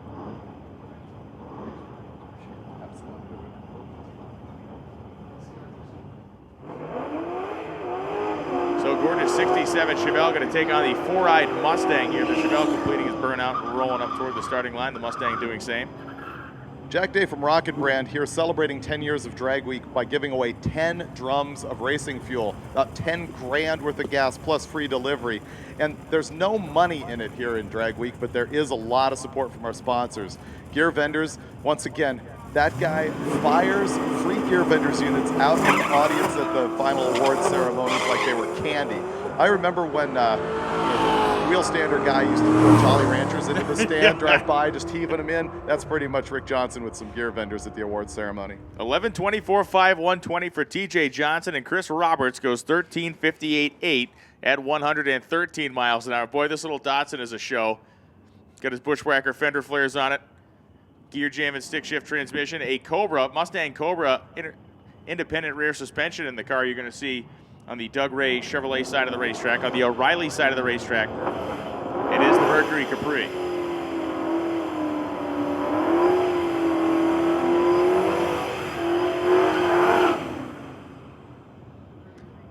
Doug Ray will be out here today racing in his gorgeous 57 Buick, but he's also a backer, a sponsor of this racetrack. Sponsoring the left-hand lane here, the Doug Ray Chevrolet sponsorship on that scoreboard down there. Chance Ray had broken down just a little bit at the side of the road last night. All his neighbors were driving by, stopping, saying, "What's going on?" Josie Steeples and John Puckett head down the racetrack. That is how you do it. Puckett is off like a shot. 275 reaction time on the Pro Tree. 110 in the 8th mile. And Puckett really leans into it. How about 999 with a 4? A little single-digit action down there. 999, 4, 141 miles an hour for Puckett. That was a really good-looking lap. He hit the launch almost perfectly. You heard the motor, the thing hooked, pulled the motor down a little, but he kept it right in the power and really fed at the oats there for the second half of the racetrack.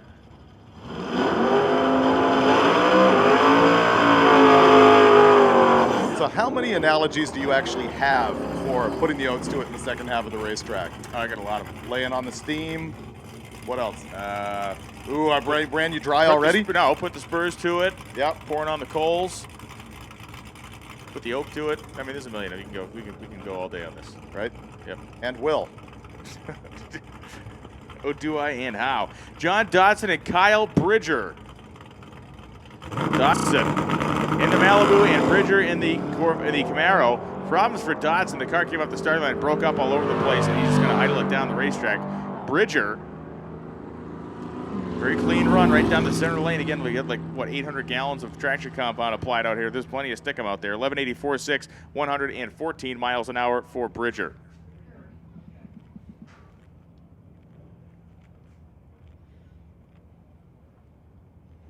Right-hand lane here, that yellow 34 Ford Coupe is number 3 in our hot rod class right now. He's run 13.0 a couple of days, and then he ran a 12.85. So he's looking at a 12-second average, and if he hangs on to that, he probably is going to also hang on to that third-place finish. And it's funny, in the face of a lot of this, a 12-second average, like, oh, it's kind of quaint, 12-second average. But let's be honest here, a 12-second street car is a bad, fast car to be cruising around in. We get spoiled here at this competition where we see so many cars, over 60 of them running in the single digits. But you get a 12 and a half second street car, you're rolling around town, you're a bad hombre. Yeah, and when you're home saying, that's weak, what's the big deal? I think the answer is, well, have you tried it? Have you actually flogged your car at drag strips 5 days in a row, right, and then road trip the thing like 350 miles the same day?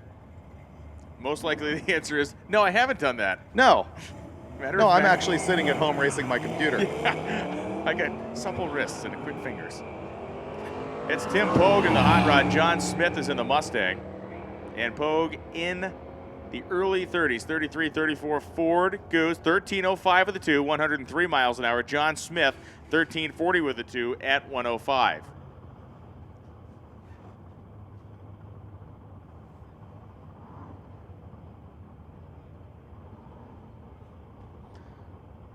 Certainly not that I would expect it to happen today, but boy, would it be something if Larson was able to find a 30 in that truck at this racetrack, at this place of all the places. Glenn Sheely completed the burnout in his Corvette Z06. Is Sheely going to be lining up? Sheely's currently second in our modified naturally aspirated class. Obviously, naturally aspirated LS motor in that deal. He has been running as quick as 10:10 with this car to hang on to that second place finish. He is getting chased by the guy at number 3 who's also rolling in the mid-10s. Randy Bellahar in that big Pontiac. And Bellahar has stepped up his program this year. Look at that thing. That barge picks the front end up. How is it that the 3 biggest cars on the property, the Monte Carlos and the Pontiacs, all of them hike the nose? That's awesome. Bellahar goes through how about a 10.04.7, 135, and Glenn Sheely, 10.24.0, 130 miles an hour in the Corvette. See, now this is where we see that there's a lot of tight racing going on at Drag Week because Bellahar is no longer in the third place finish. He is trying to get back into third from fourth. Look how close these two averages are. He's chasing Bill Fowler with a 984. Bellahar's got a 986 average over 3 days of Drag Week racing. Well, as to this point in the morning, these are definitely the 2 most powerful cars we have seen on the drag strip. We got Clark Rotzenstengel on the O'Reilly side of the racetrack in that 4th generation Corvette from Michigan. And we have the Floridian Robert Williams coming up on the Doug Ray Chevrolet side in the Camaro, the flat black Camaro. He on the left-hand side of the course here with a parachute hanging on the back. We have seen Williams run down to that 930, 940 zone. See if he can do it again here. Yeah, buddy. What a nice launch there. I think really came on hard before 60 feet. Williams is very aggressive with it. Let's see where he ends up. And Williams goes 932 with a 4 at 145. But look at Clark. 898 with a 5 at a $151 for Clark Rotzenstengel in the 4th generation Camaro on the O'Reilly side of the drag strip. Ooh, here comes one of the most entertaining cars that you'll see at Drag Week. This black 55 Chevy has finally eked out the lead in the gasser category. This thing has got a 540 in it, it's got a single Dominator, and watch it leave the starting line. The Chisholm and Stasiak 55 Chevy completes the burnout, the black paint, the gold leaf lettering, and the panel painted lace on the roof. And apparently he does not pay for his own tires. And a tire sponsorship from someone. And that's Bob Guido in the O'Reilly lane. Bob Guido from Western Canada drove over 2,000 miles just to get to Tulsa to start the trip. And he's heaping on another 1,000. Then he's going to turn around and drive 1,000 back. I don't know what he does for work, but whatever it is, he's got a heck of a bunch of sick time or something because he's made that phone call every day with a cough.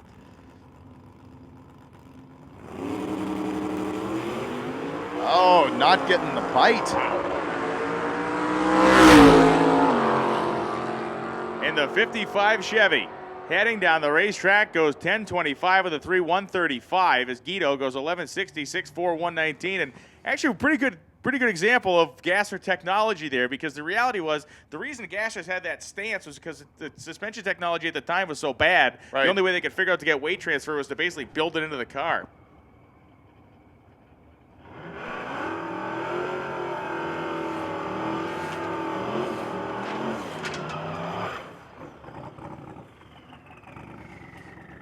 So the 55 Chevy really spun the tire hard there. He kept his foot in it. You see the mile an hour was there, 135, but the ET was not, and I'm sure we'll be seeing them back here in a little while. Is Frank Sepernaro, one of the guys who spent some time at Impound this week. We impounded his car earlier this week. It is a hard-running little Chevy, too. And Rich Guido, we just saw Bob. Here comes Rich in the Pontiac GTO with a 4-gear in it.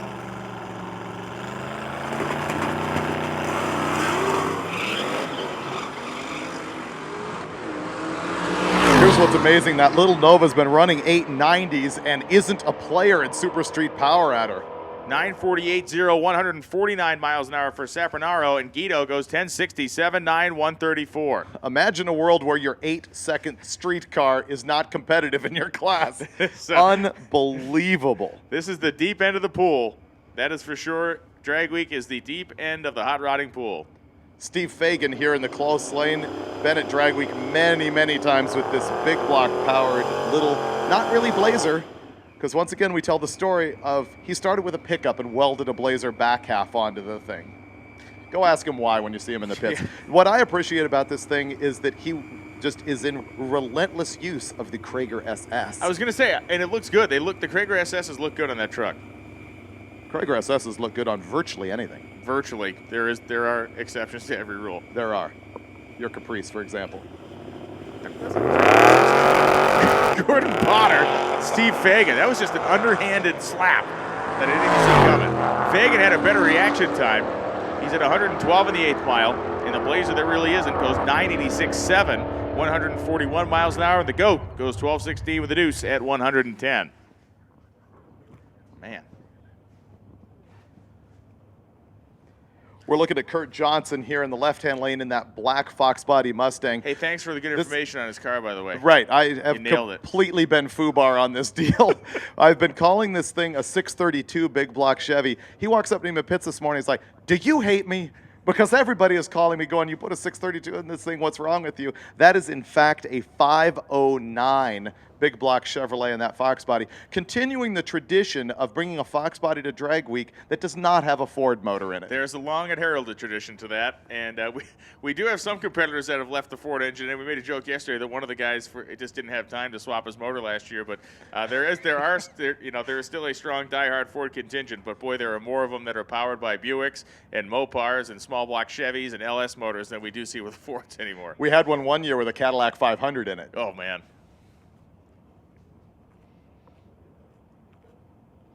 And just taking a quick a little prep out there. Sorry, my vantage point. I missed those guys with the mops down there. Okay. Dusting off the starting line. Kurt Johnson. Now, what has he been running so we can use him? He's our canary in the coal mine here. What's he been running? 9.0s. Okay. 9.0s. We're hunting for that 899 out of this naturally aspirated 509 big block Chevy in the Mustang. Very clean car as well. You get the fairly significant hood scoop to clear what I'm sure is a motor that sits up well beyond what stock height was, but just very clean car. Not a whole lot of flash and dash there, but sure does run. 9.0 3 times in a row, 3 different tracks. Imagine the consistency of that. 3 different surfaces, 3 different weather conditions, 3 different levels of abuse after the road trip. 9.0, 9.0, 9.0.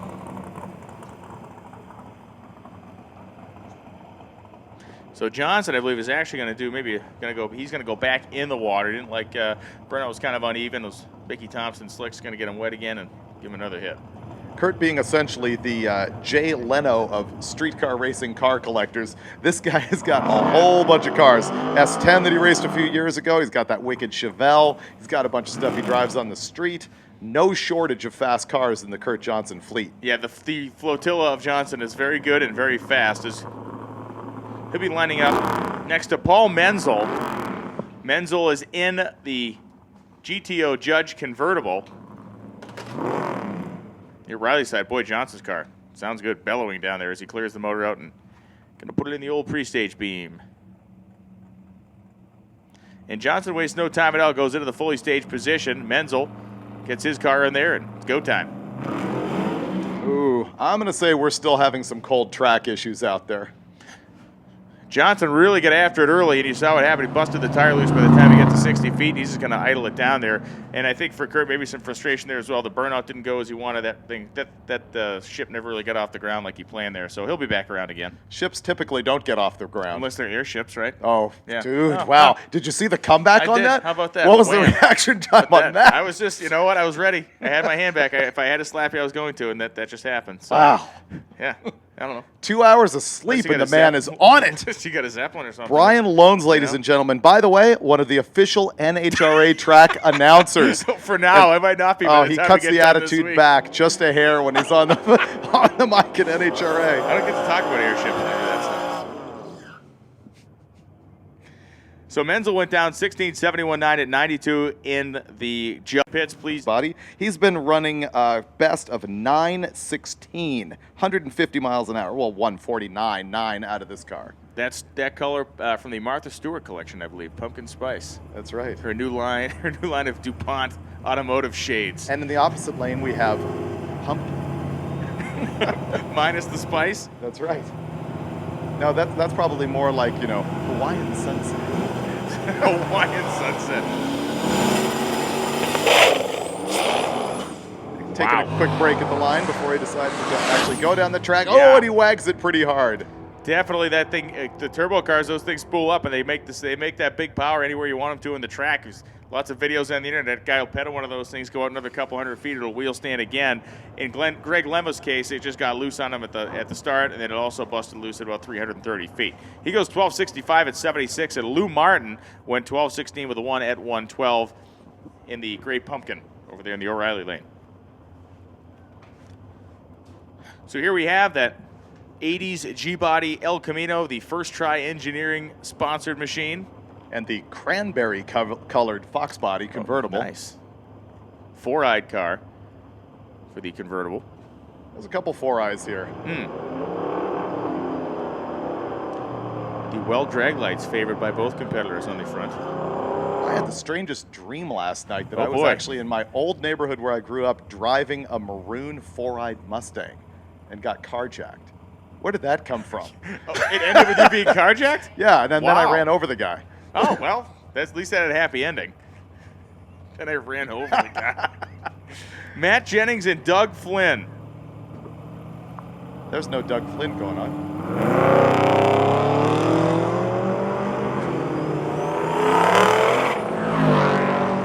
Just had a wrong number there. That's all. It's 63K, not 43. That's all. It's Jeff Oppenheim. Oppenheim is headed down there in the El Camino. And Matt Jennings goes 12.09.7, 108. Oppenheim 10.51.2 at 131 miles an hour. And did we get that number corrected? We Make did. sure Yep, gets she the right corrected it slip? going Okay, right down the thank you very racetrack. much. All good. All right, Mike Henry Cox. J. Love that Henry J.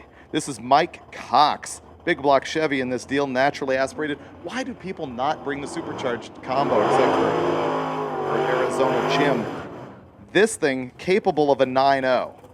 Oh, slap me upside the head. 998 one day. Okay. Mike's an interesting case. He was not really a dedicated drag racer. He was like a Jeep truck guy. He did all kinds of crazy Jeep stuff, and then heard about Drag Week and really fell in love with the idea of Drag Week. And this is most of the drag racing he does during the year is at Drag Week. A dedicated customer. So Mike Cox in the Henry J, 108 in the 8th mile. And that high center true wheelbase Henry J goes 10-12 with a 7 at 126 miles an hour. 1185.8, 114 miles an hour for the Fairlane. And he obviously found his throwout bearing support. He was looking for one of those yesterday. That's the Fairlane with the gear jammer in it. What's interesting is people at Drag Week will often frag parts and walk the pits trying to find them from other racers. The camaraderie that goes on and the sharing of parts between guys who are actually bloodthirsty competitors is pretty great. I think we're looking at the 7th year for this Corvette in the near lane.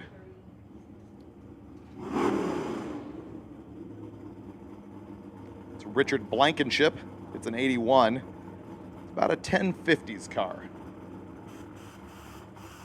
The Pontiac contingent in the far lane. Man, there's a lot of Pontiacs here. If you're into those things, wander the pits because there are some fast ones. And they're true Pontiacs for the most part as well. Oh, both fast ones and all the slow ones as well. Oh, wow. Just taking one. Greg Weigert in the Pontiac Firebird on the O'Reilly side.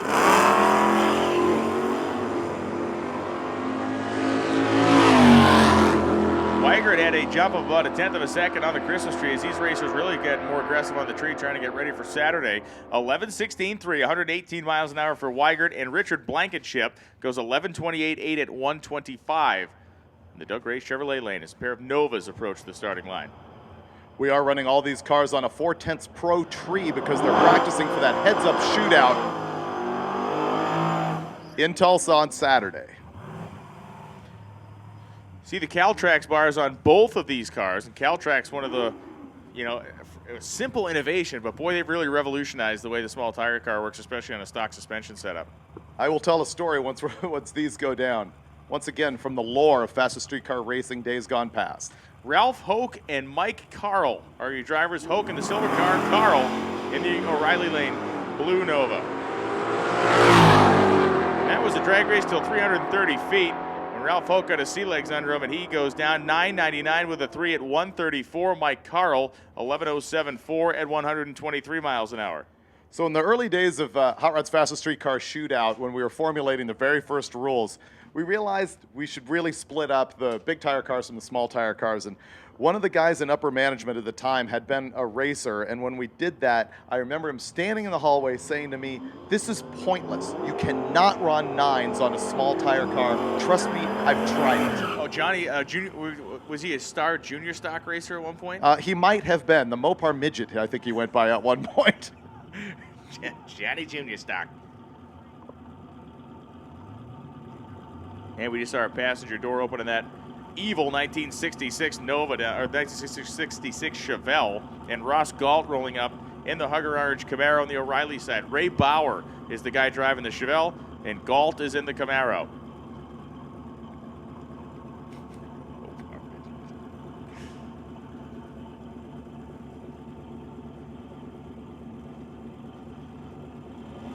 Both drivers fully staged. Pair of Chevrolets headed down. Drag Week program for Thursday is officially underway up there.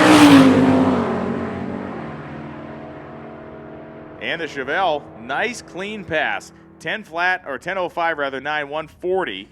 10.71.0, 128 for the Camaro. Brian, remind me of the legacy on this 57 here. I remember your story yesterday. Well, no, I was conscious for your story yesterday, but I don't remember what you said. Well, more the legacy of the driver. So this is Paul O'Donnell, who a couple years ago was driving a different 57 Chevrolet. The 57 Chevrolet he was driving a couple years ago was trying to compete in Unlimited. They didn't fare that well, but the car made it into the magazine because it pulled a spectacular wheel stand. The wheel stand was so big and it landed so hard that it actually shot one of the coil springs right out from under the car. I remember watching, I think it was Brandon actually picked it up and carried it back to the starting line. And that photo, I got one, Wes Allison got one, and both of those things have been retreaded on the internet just worldwide. A billion times. Search 57 Chevy, that's what you get. O'Donnell in the 57 Chevy and Ed Schwartz in the Nova building some boost up there, and Schwartz takes off. Some of these cars you'll see at Drag Week, they sit on the line for a while because they're building turbo boost. They don't care about the reaction time yet. Tommy O'Donnell, 12.72.0, 105, no wheel stand, and Ed Schwartz goes 10.82.0, 126 miles per hour.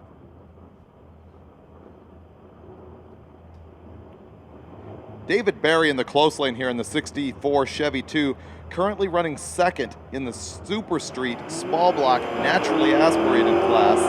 And he picked the right class on this thing to get in there because a lot of the other guys are running in the 11s and 12s. The first two in class are 10-second cars. This is a 1090 car. He's been running 121 miles an hour. Let's see what he does here.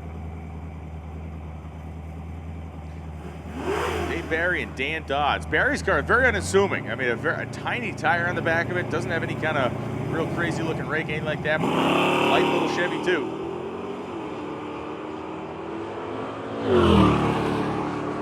And he's doing a nice job with this Chevelle down there. Again, Barry. Car does not look like anything spectacular. It goes to high 10s. 1086.5, 122 at Dan Dodds. 1149.7 at 115 miles an hour. That could be the most unassuming 10-second car we have here. Yeah, he is chasing the guy in the awesome Challenger who we keep looking at. Okay. And he has got an average at 1070, and Barry in that Nova's got a 1090. So that could swap places by the time the week's over. Oh, and here comes the Challenger I was just talking about. Couple cars back. Nice.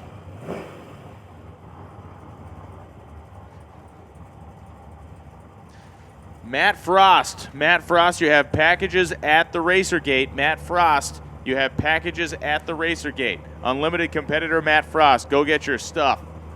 There's a 3-mile long line of FedEx trucks coming in here today to help racers fix their stuff that's broken. Tom Taylor and Josh Cass fully staged. Cass hiked the front end up, set it down, no traction issues for him. 113 in the 8th mile, and Josh Cass on the hammer goes 949.2, 141 miles an hour. Parachute flopping in the breeze down there. Thing sounds wicked. It does sound wicked. John Wishman, right? Yep. For once in your life. I know. I was able to confirm that. I know. Well, I usually can't say his name right. I am surname challenged here. Wishman's a past winner in street race small block power adder. Small block Chevy in that Mustang, and right now he pulled off a 865 yesterday, which began to save his week because he was way down earlier. He's got into second place in his class. He's going to need another solid 8-second run right now in order to bump up. Wishman's car is highly entertaining when it hooks. Pay attention to that left front tire. But yesterday he carried it about 300 feet. And I'm not talking it's way up in the air. The thing is just barely hovering above the pavement when he's able to stick the tire. Larry Warpula's car is awesome too. That Camaro over there is a fantastic piece. Factory style paint job on it. Got the centerline wheels in the front. But Wishman, however you want to say it. Pay attention. Here he comes. What'd I tell you? Nice. Oh, he picks it up again, sets it down. Oh, he's going down to the 8s. Here's 126 in the 8th mile, and John goes right down Broadway, 879 with a 5 at 159 miles per hour, and built Ford tough with Chevy stuff over there in the Mustang. Whoa. Warpula went 1263, 108 miles an hour down the O'Reilly lane. Here's our man in the challenge.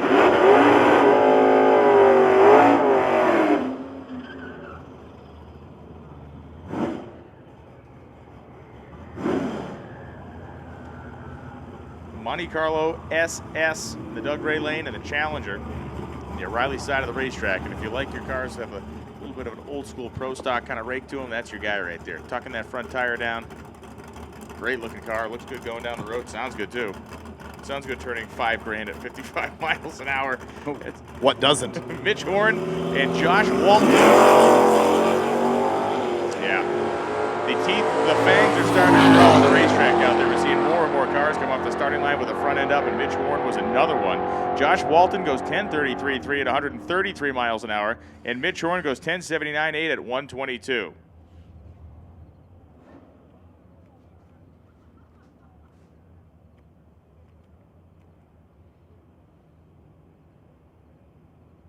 Ultra clean Malibu rolling up here, the Doug Ray Chevrolet side. I mean, that thing is nice. We attempted to solve that problem earlier in the week. That's our dude.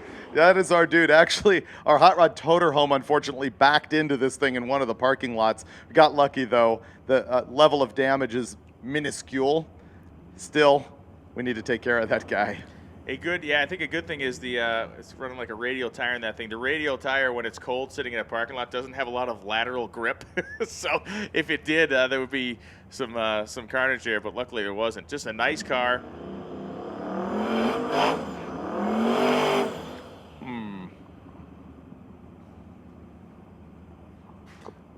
And that big Galaxy over on the O'Reilly side, that's Al Casita in the Galaxy and Kevin Procish in the Malibu. He's only Proc-ish. Yeah, yeah. A little bit. He hasn't achieved full Proc status yet. He'll get there, though.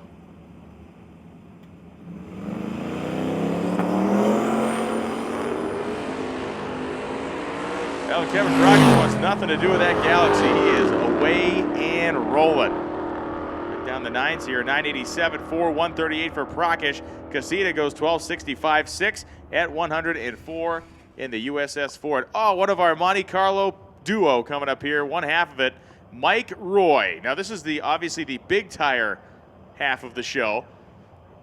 Mike Roy had a watershed moment here at this drag strip a few years ago, and he turned his first 7-second pass, punching this car down, this 4,000-pound Monte Carlo. It's got a big block with a pair of turbos on the front of it, and it is real deal steel. He has run 760 every single day here, currently with an average of 768. And the thing is, he's going to have to put down, oh no, he ran a 772 once. If he does not run better than a 765, he might end up with an overall drag week average just a teensy bit slower than George Gallimore in the small tire black Monte Carlo. So we got Andy Reynolds in the O'Reilly lane and Mike Roy. Reynolds put on one of the great air shows in drag week history earlier this week in Tulsa, stood on the gas pedal and the thing went vertical for about 250 feet. Since then they have tied the car down pretty well. If I get a camera, I'm pointing mine at Mike Roy in that big tank of a Monte Carlo. Oh, wow, there he goes again! Oh, your opinion is wrong. And Roy gets it sideways. Man, that was crazy. Reynolds goes down. 906 with a 1 at 146 miles an hour. And that is not even off his pace. He's run 903 twice in a row, and he comes out with that kind of wheel stand at a 906. That was flipping nuts. Hopefully somebody got either cell phone video or stills of that, because that was gorgeous. And almost the same length as the one earlier in the week. No lift, no nothing, just hang on tight. And I'm sure he was screaming like a 9-year-old girl in there at one point when that thing was on the bumper at 100 miles an hour. We will probably go to a replay on that once we get a little pause in the action. We'll let you see that one again. Oh, they already replayed it. We don't actually have eyes on the live feed, so we don't know that. But we need in-car audio of the And Mike Roy, the thing came off the starting line, but that settled down and broke the tires loose. Wow.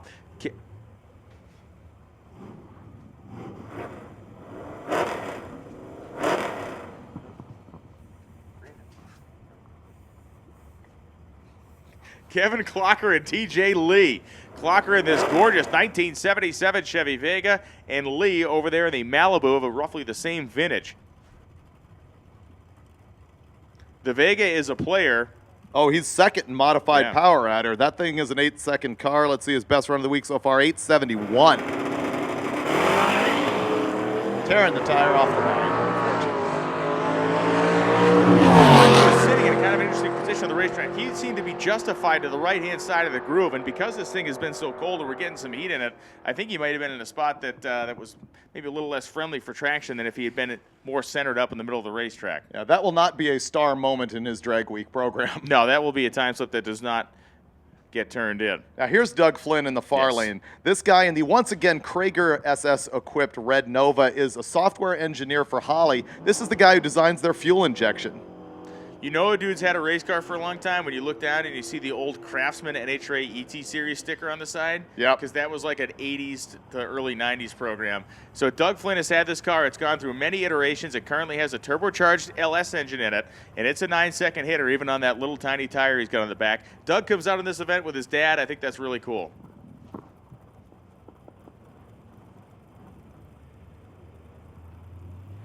And Jeff Pagano.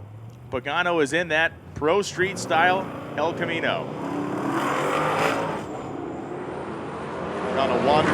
line, gets driven past by Doug Flynn. Flynn pedaled there, and he goes down 9:49.6, 140 miles an hour. I think that keeps him in the ballpark, but I don't think that's going to hit. Oh, no way. He's in the most competitive class there is at Drag Week. Street Race Small Block Power Adder. There's like 30 cars in this class. Well, in terms of his week performance, I mean, in terms of him hit that 940, where does that keep him? Oh, yeah, he's right in line with what he has been doing for sure. Whoa, looky-loo. Oh, how Serious did that business. happen without us noticing?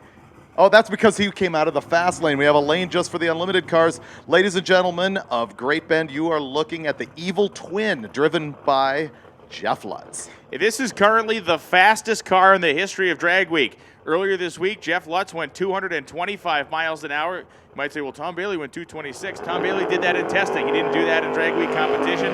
So as our technical staff would say, that doesn't count. 225 mile an hour trap speed out of this car. He has run down in the 660s with it. Now, it's interesting that 225 number was on a 669 pass. He subsequently pulled some power out of the thing on the starting line to try and get it hooked up, lay back into the boost up at the top end. I think you're going to see a little bit of a slower mile an hour number here as he seeks a 650 time out of this car. This is an alcohol burner, a 632 Chevy with 2 Precision Turbo 98s on it. It's a fiberglass body, but aerodynamically bone stock. To talk about how hardcore and ragged edge these cars are, he pushed a head gasket out, and this car's got so much boost going through it, the boost pressure escaped into the cooling system and turned an aluminum radiator into a balloon. Well, he also torched a head, put a hole in it. This is the guy who welded up a hole in the head in like no time flat yesterday.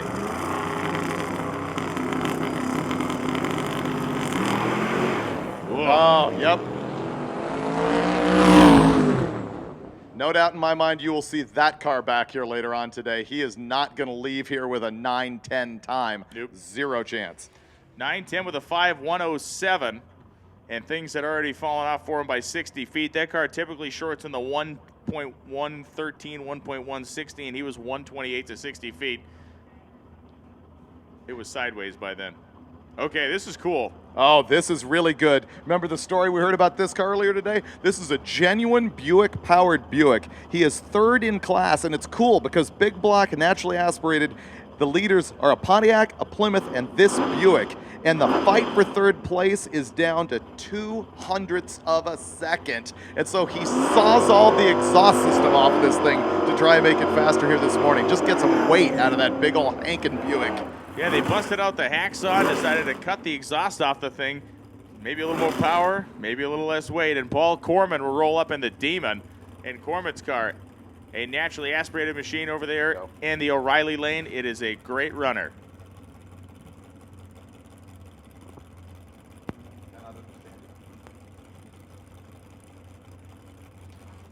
So Paul Corman is fully staged. Mark Covey puts the Buick all the way in. Here goes Covey, and here goes Corman. Reaction time advantage of about 0.6 of a second for Paul Corman. So Corman will get to the stripe first, 10:47.7, 131, and Covey goes 10:73 with a 4 at 124 miles an hour. David's going to escape there and do an interview with a local CBS affiliate. Apparently there was a bunch of farm animals that went missing last night, and David's a prime suspect, so I don't know. Hopefully that works out for him.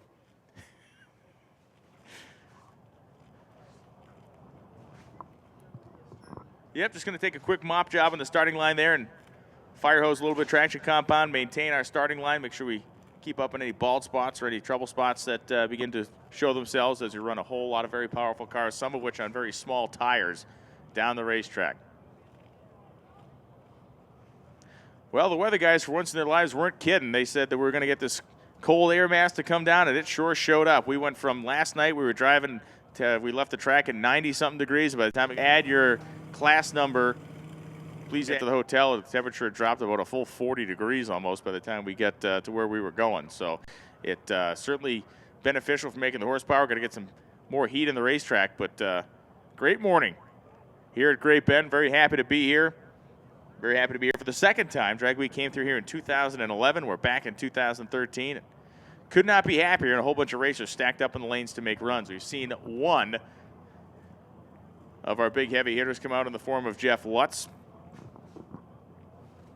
and there are others to follow.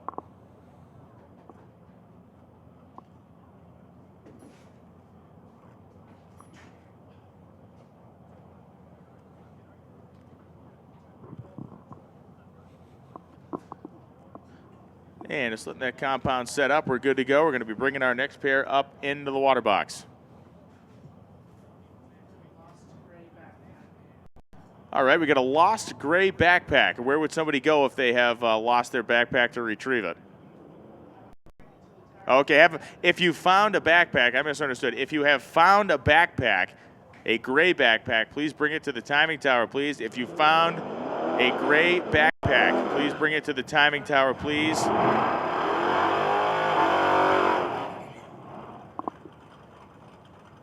If you found a gray backpack, bring it to the tower. We got people looking for it. This hot rod is a true vintage family piece. This car has been in the family. It was actually on the cover of a high school yearbook in 1954. The paint has not been touched since then. It's got a flathead in it, and the thing actually runs down into the 15s. This car could run into the 14s, which is kind of miraculous. Think about an old flathead and an old Ford Roadster with those little narrow tires on it. Such a great piece to have out here in Drag Week, and a great piece to see running down this drag strip in the form it was in when the Nationals happened at this very track. Incredible. Sheldon Heffler is driving the hot rod, and Jacoby Kronk. Jake Kronk is driving the pickup truck. So Jake and Sheldon head down the racetrack. Jake is saying, all you need to do is just please don't let me loose of the flathead hot rod. Jake Kronk is going to run away from him in the pickup. But keep your eyes peeled on the scoreboard on the left side. Let's see what the hot rod can put up on the board. Kronk goes first, 13:23 forward 100, 15:31 with a 1 at 85 miles an hour for the flathead-powered Roadster.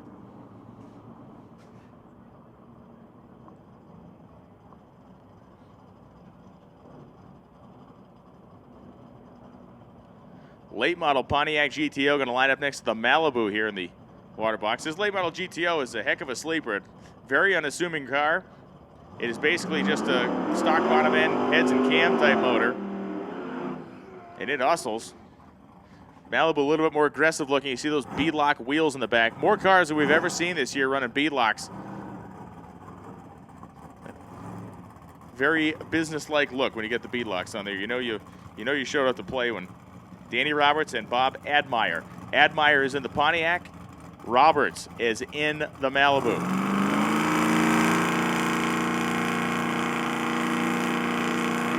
Here the turbo spool up for Roberts. Admire running down naturally aspirated. The Pontiac naturally aspirated goes 11:04.3, 121, and Admire goes 11 flat with a 5 at 122 miles an hour. So Bob Admire, 11:04.3, almost into the 10s with that thing, and Admire goes 11 flat with a 5 at 122.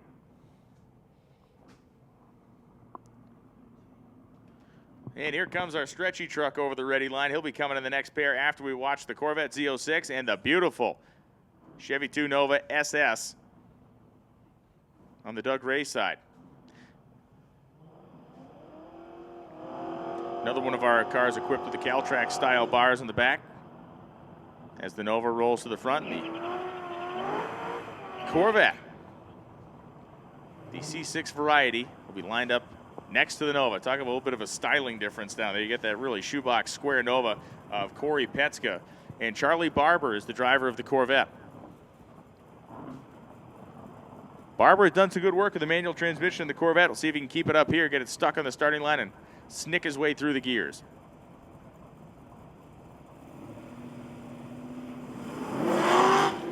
Well, he got the whole sticking on the starting line deal pretty much down.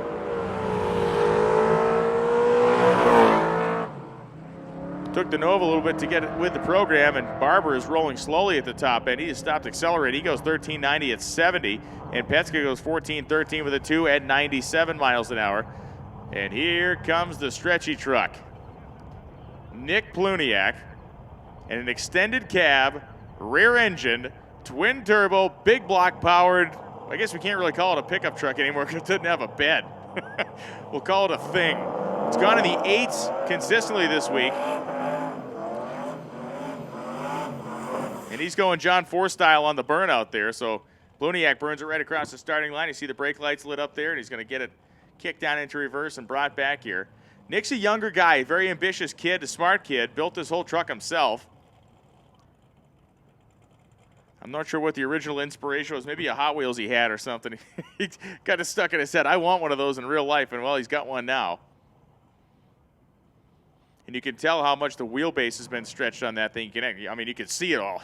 Look down and just look at the frame rails.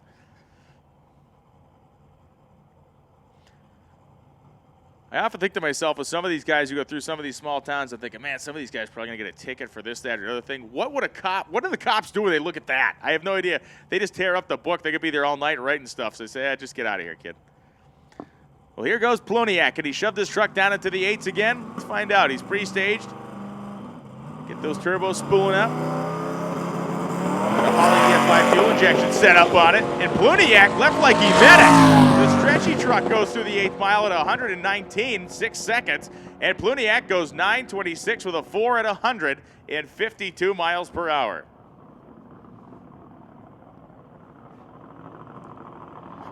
This Chevy Vega is a mean piece, and these guys have been working on it all week. It's a 434 cubic inch small block Chevy engine, traditional 23-degree headed style engine, with a Pro Charger on the front of it. Got the gear drive set up, driving it off the crankshaft.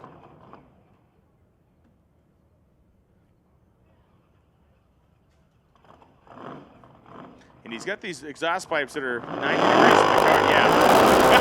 That thing's shooting fire in the works. The way that the exhaust is aimed on that thing, every time you hammers the throttle, it'll burn out. There are people's hats. We got furniture flying over. It's got fire shooting out of it. It has been a real handful. They actually removed the Pro Charger off this thing when they drive it on the street. So this afternoon, they'll unbolt the blower off it and drive it back to Tulsa. Wow. Shane McCleary. And McCleary making a big charge at the top end, goes 939, 165. You saw her at the starting line, though. Didn't go very far before he busted the tire loose.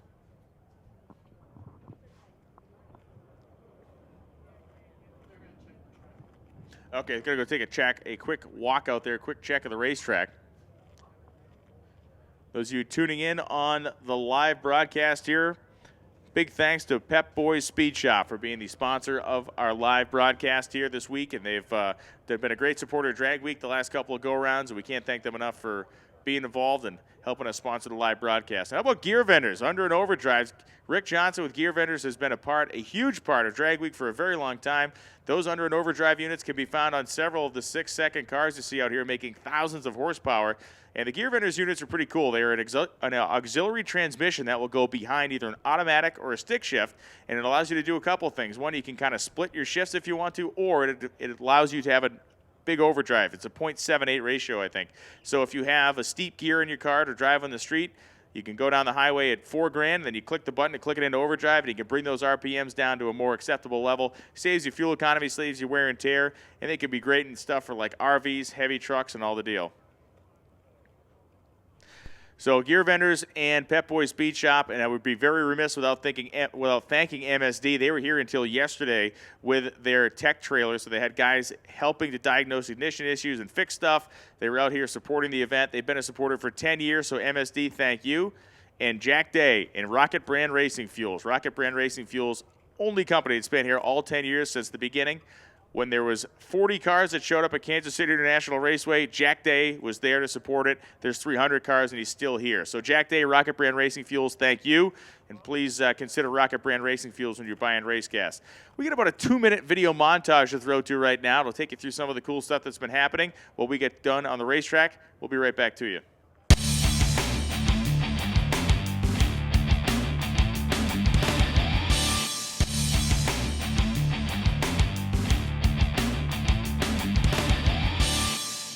Okay, everyone, welcome to Drag Week 2014.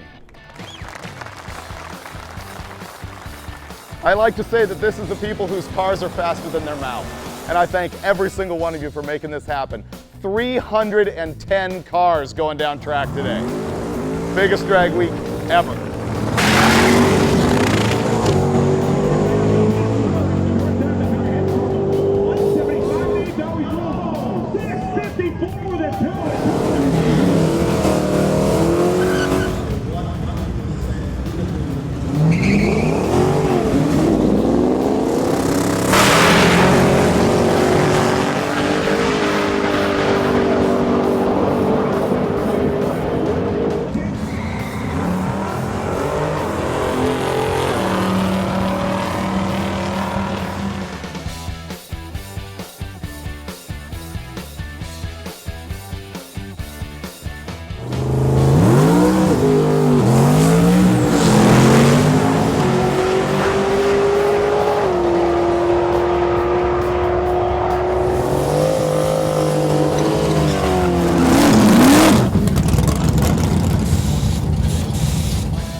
Oh, shoot.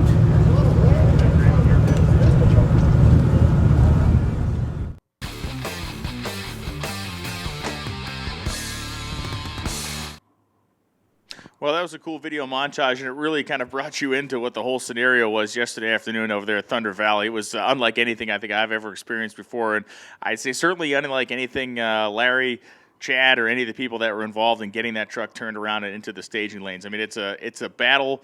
When it goes good at drag week, it's a battle. When it goes bad at drag week, and I would say bad when the odds start getting stacked against you, it's a real test of everybody's mettle, and it's certainly a test of everybody's will to continue on.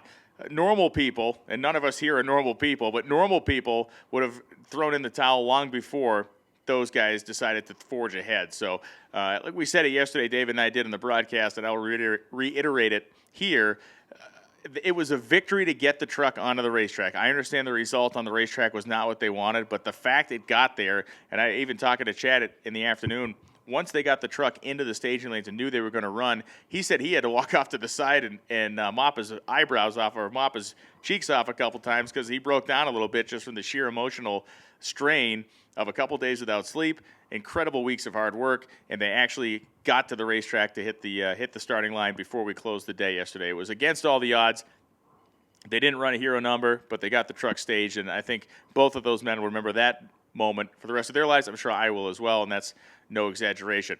What we're doing on the racetrack right now is kind of a little bit of a holding pattern. We had some bang shift that goat. He's been putting a lot of passes on the big block Chevy in that thing. Well, the guy's been flogging that goat for years.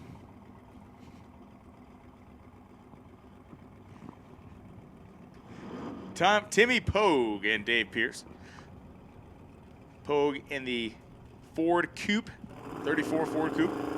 And Dave Pierce, 1968 Chevy Camaro.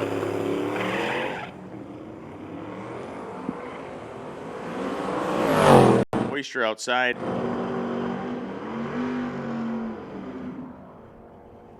Pierce had a little smokage out there. Goes 996.2, 148, and Poe goes 1285, 104 miles an hour. The right-hand lane here is Dustin Haas, who was one of the players at the very first drag week in 2005. He had a 73 CUDA running small block naturally aspirated, and now he's got this white 68 that is loaded with a late model Hemi. He's one of the guys who dove onto Larry Larson's car yesterday and helped him put it together.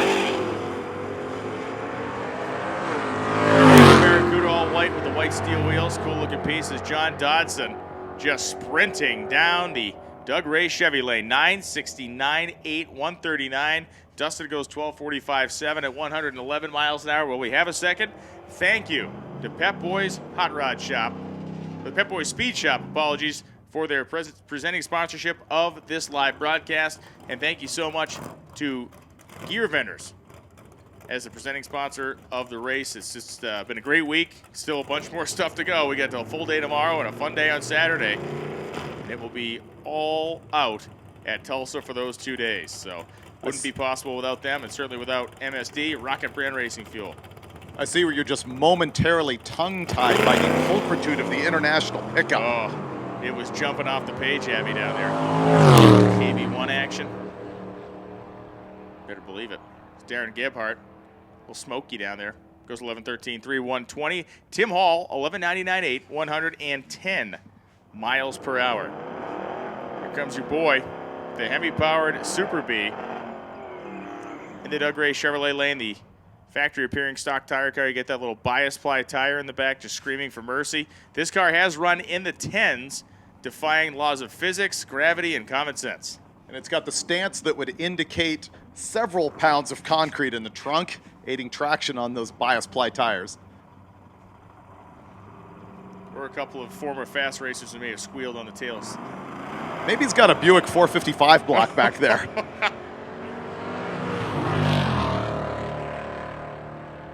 Rick Callahan hooked up and rolling a big smoke coming out of the Pontiac. Callahan goes 11.088, 126. And Eli Gould in the Pontiac, that thing is smoldering away down there. Look at the smoke just enveloping the back of that car in the shutdown area. Mike Roy in the right-hand lane, no longer threatened by George Gallimore in the black Monte Carlo, who is out. I'm going to need therapy when I get home. I'm still suffering a certain loss from that news that he's gone. But Mike Roy here is going to hoist the tires and look to improve his pass earlier in the day, despite the fact that he is leading Pro Street Power Adder by a full 1 second margin.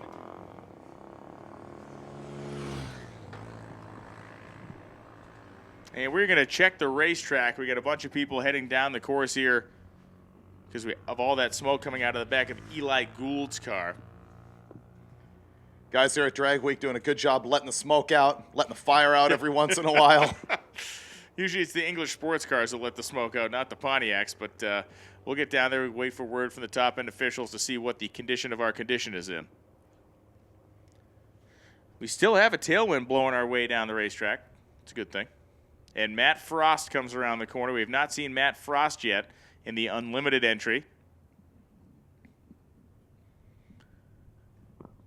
Frost been having a great first outing at Drag Week. The first time we've seen him, he showed up with a very fast Nova.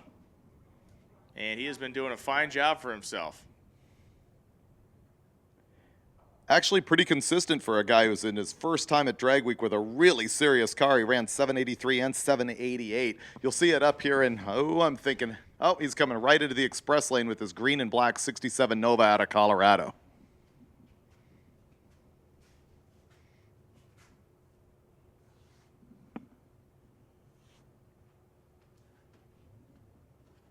Did you tell Lonnie out there?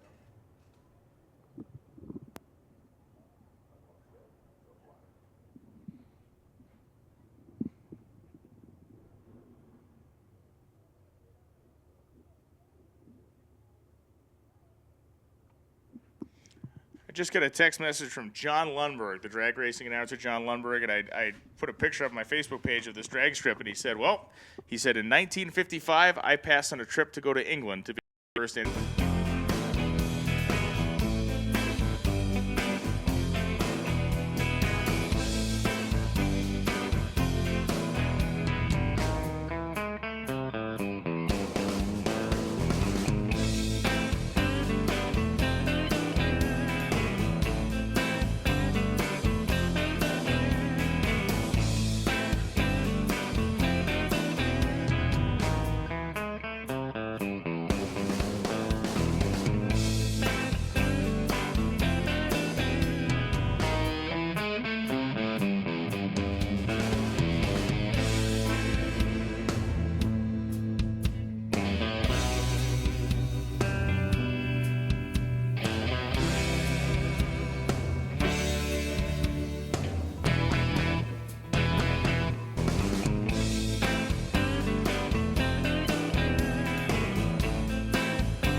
That's forward thinking, is what that is.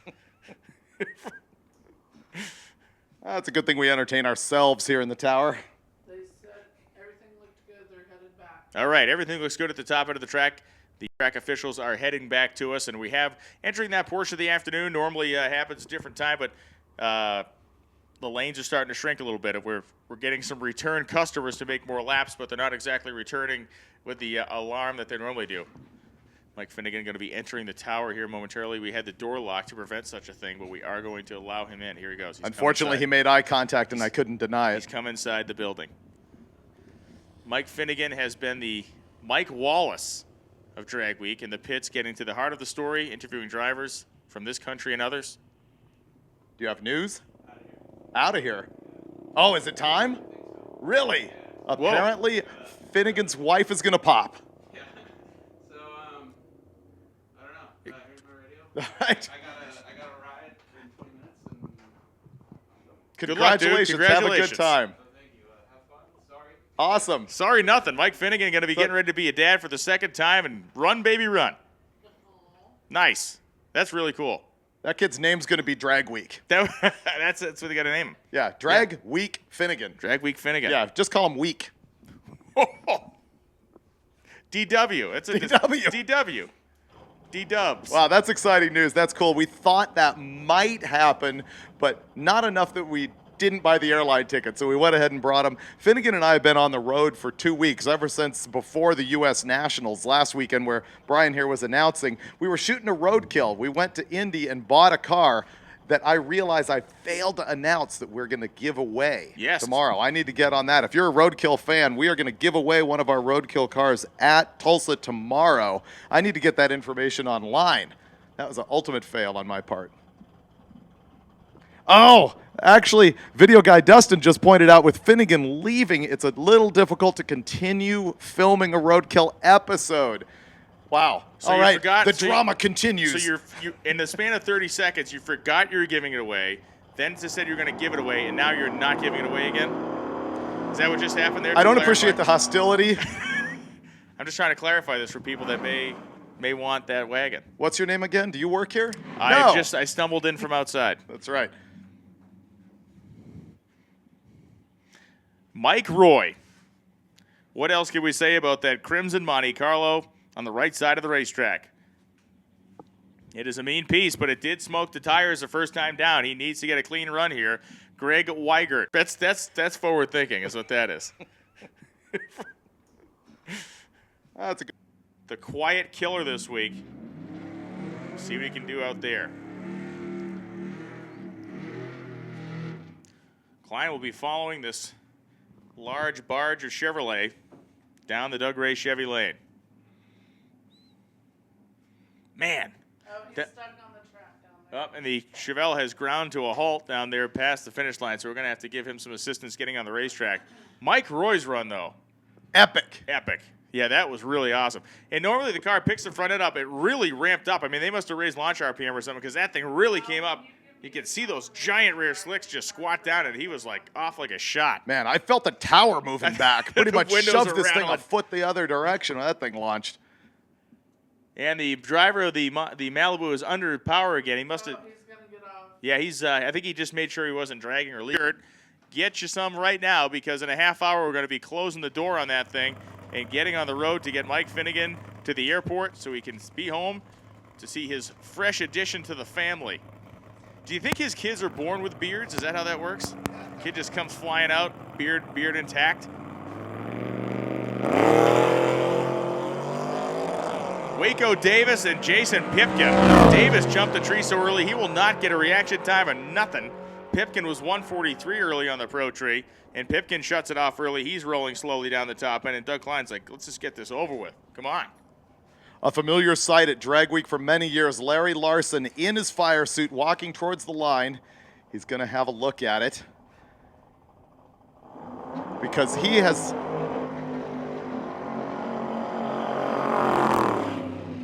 Larry built a chassis in this car right here, and I will say I cannot be trusted with a calculator. Do not hold me absolutely to this, but I believe it only takes a 690 from this car in order to edge ahead of Jeff Lutz at this point, and the car is certainly capable of that. Yeah, this is one of those moments. We had one of these, this type of a moment a couple years ago down in Shreveport, Louisiana, where at the time it was actually the shoe was kind of on the other foot, with Jeff Lutz kind of sitting and watching Larry Larson make a run and kind of being the one that had the program in control at that point.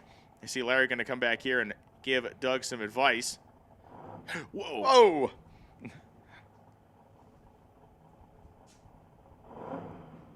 He's whispering in his ear, Doug, don't run me over. Yeah, please. I gave you one job, and that was to simply not run me over.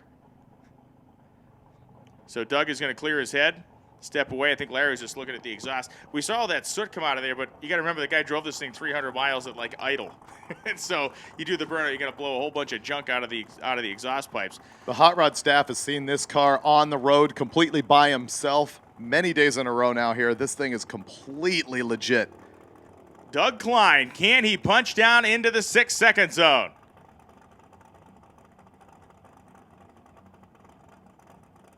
Going deep. Well, the tree came down already. Oh, I see. He's going to back it out and reset it in there. Reset the tree. Okay, go. So Klein is going to pre-stage it, get himself up, as far as get the motor up and get the turbo spooled up, bump it into the fully staged position, and then go.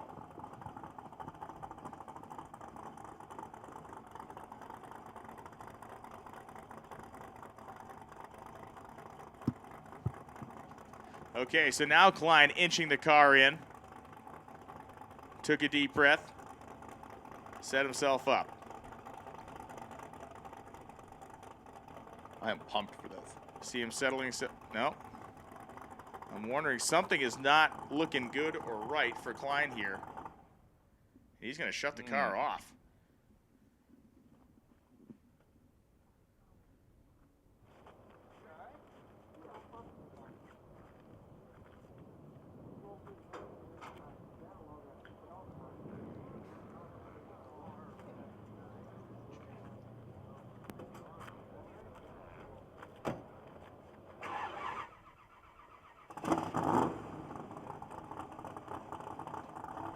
Okay.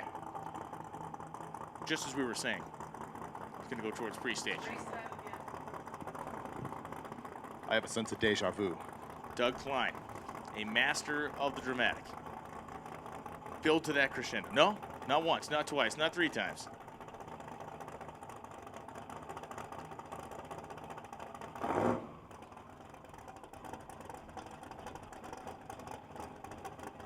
This being time trials rather than actual head-to-head competition. I really don't know what's going on. I'm trying to kind of figure it out in my head what could be happening inside the cockpit of that car. And I don't know if it's an issue of the thing not wanting to go up in the 2-step or something, but he's got to get out of the way. I mean, the time, the meter's kind of running here as far as the clock goes, so I'm not sure how long he's going to be able to be on the starting line. We're now down under an hour until we close the staging lanes. We want to see Doug get down there and make a solid pass. Just not sure what's going on inside the car. Looks like they're going to roll him back out of the way.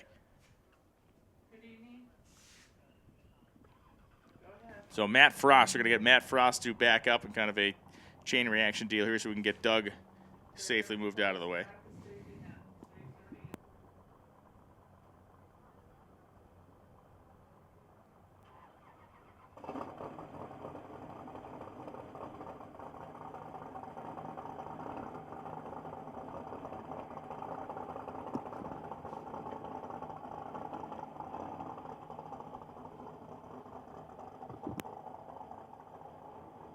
So now Doug Klein gingerly backing the car away from the starting line. I see Larry giving him the old Monbacker move there.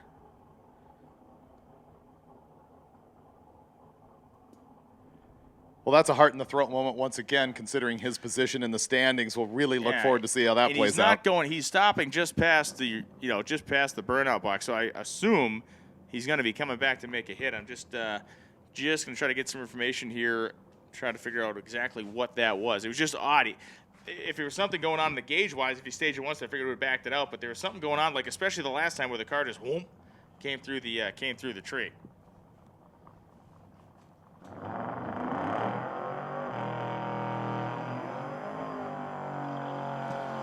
And here comes Matt Frost. Frost has been a consistent runner, if not a front runner, but certainly acquitting himself very well in his first drag week appearance, running in the unlimited category, and has a car that is running in the 7s on every lap. Now, that car did have a hood.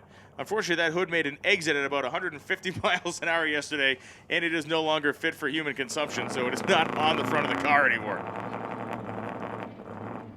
And this thing is virtually flawless, so the hood, of course, was scratched and stuff, and now he has a problem on the starting line. And suddenly that area of the world has become the Bermuda Triangle of drag racing up there. I don't know. He's actually taking his safety equipment off and everything. Joe Barry's thinking, does anybody have a chicken we can sacrifice? Some holy water? We got something we can get going up here? Voodoo doll? Nothing? We got nothing going on? Go ahead and set up a used car lot here. Place looks much like one. We gotta need to line out some parking spaces back here behind the starting line. We got any spray? And again, part of the deal here is we have these cars that make just gazillions of horsepower, and the reality is stuff breaks. I mean, it's weird to have stuff happening like that 2 in a row, but Joe Barry has just hung a thing of garlic around his neck.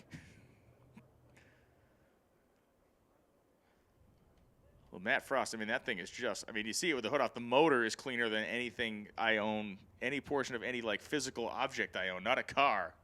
My silverware at my house is not as clean as the engine in that thing, which you probably all figured that part out by now. Not that that's a surprise to anybody, Newsflash. but it's a fact. All right, Joe Barry. All right, Joe. We turn our lonely eyes to you. Joe's like, you know what? Maybe I'll go in the right lane. Yeah, seriously. We've told you the story a couple times, but this is a steel 1956 Chevrolet of the creamsicle-colored variety, and he has owned it since high school. He's run a 718, a 717, and a 721 so far in drag week competition. Love to see this thing touch that 699 at 3,700 pounds with Joe in it. I'd like to see like a 10, maybe a 12. So Joe Barry is coming back toward the starting line.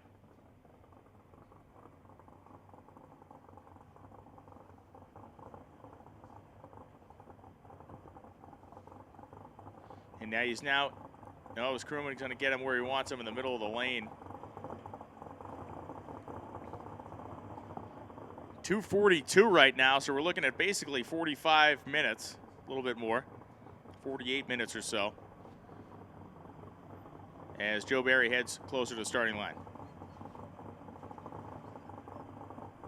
So Doug Klein's car has disappeared from view. He is going backwards down the staging lanes, and that could be a fortuitous move for Lutz, but a heartbreaking one for Doug Klein, and Matt Frost is following in that direction. It's not over till it's over. We've got 45 minutes. Larry Larson's involved, and you know he makes stuff happen at the last second. He's deeply involved with that car. And so Joe Barry's crewman is making a wheelie bar adjustment here. And he is making a wheelie bar adjustment on a set of wheelie bars that are about a foot off the ground. Maybe he's going for the show. They're even. There's no doubt that they're even, but man, those things are up high.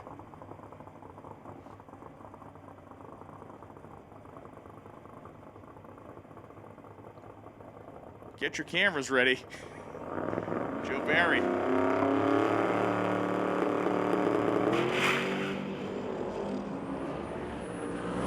Go, baby, go. Joe Barry, 135 in the 8th mile. Looks like he's pedaling the car, though. He is on the brakes going through the shutdown area there. 829.3, 133 miles an hour. And it's the kid. This is Jeffrey Lutz coming up now.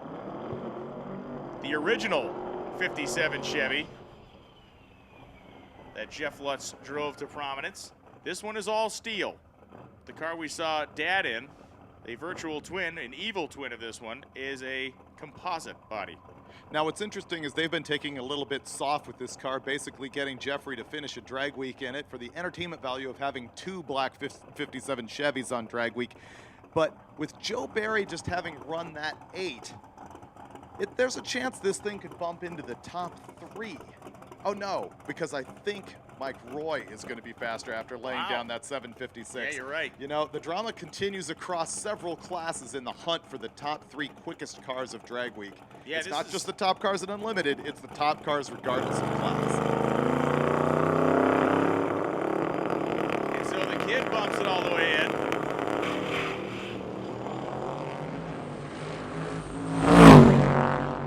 A little bit of a miss out there, about 330. 126 in the 8th, and smokage up there at the top end for Jeffrey. 898.4, 123 miles an hour down the Doug Ray Chevrolet side of the course. And now here comes the pickup truck. Have we seen Doug Ray? We have not seen Doug Ray yet. Doug Ray in the gorgeous 57 Buick Unlimited car. Typically, Doug Ray has been making a run later in the day, so I think he's still maybe on his program. But this is Larry Larson, the truck that brought an incredible moment to Drag Week yesterday at Thunder Valley in Noble, Oklahoma, when this thing came in with mere minutes to spare, got in the staging lane with roughly a minute to spare, and as the whole place and the whole world was watching, staged up and had a malfunction in the driveline, was not able to make a full pass, basically ending their competitive week on Drag Week. They cannot win Unlimited, but what they can do is continue their quest for what the original intent. Look at the burnout for Larson! Look at that! 330 feet worth out there, smoking the tires, the smoke still rolling off the back of the thing. He's here to put on a show. Yeah, I guess so. Punish some valve springs, man. So the intention of these guys now is to take a record that is currently held by Andy Frost, which is the record of the world's quickest street legal vehicle in the quarter mile. Andy Frost went 6:40 with a 3. I believe the mile an hour was 2:39. That is a big mile an hour. That is a big mile an hour. Wow. Larson's truck has a Proline racing engine motor in it, wedge-style engine with twin 98mm turbos. Conservative estimates put this thing at 3,400 to 3,500 horsepower. On alcohol. On alcohol. They have run as quick as 670 this week. Can they go quicker than that now?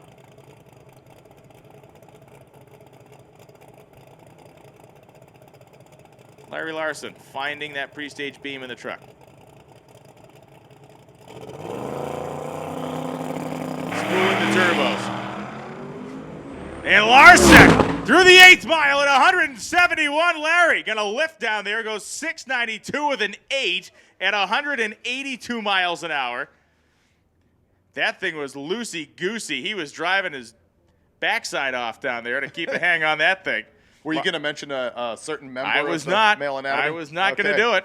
Larry Larson hung on to the truck. He wanted to walk left to right, but 171 in the 8th, goes 692 at 182 through the top end of the racetrack, and that was an exciting run. 182. 182. It was 171 at the 8th. Tell him that. That's 171 at the 8th. That might be the most aggressive burnout I've ever seen out of Larry, who's normally conservative, saving the thing, making sure he wins. Now that he's out of that contention, he is putting on a show. Letting his mustache down and having some fun out there. Steve Marine coming back up in this beautiful black Willys.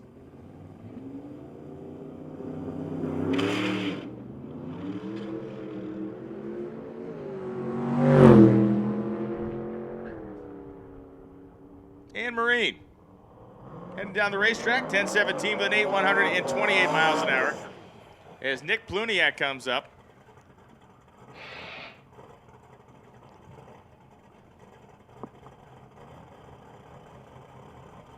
In the stretchy truck. The truck El Stretcho.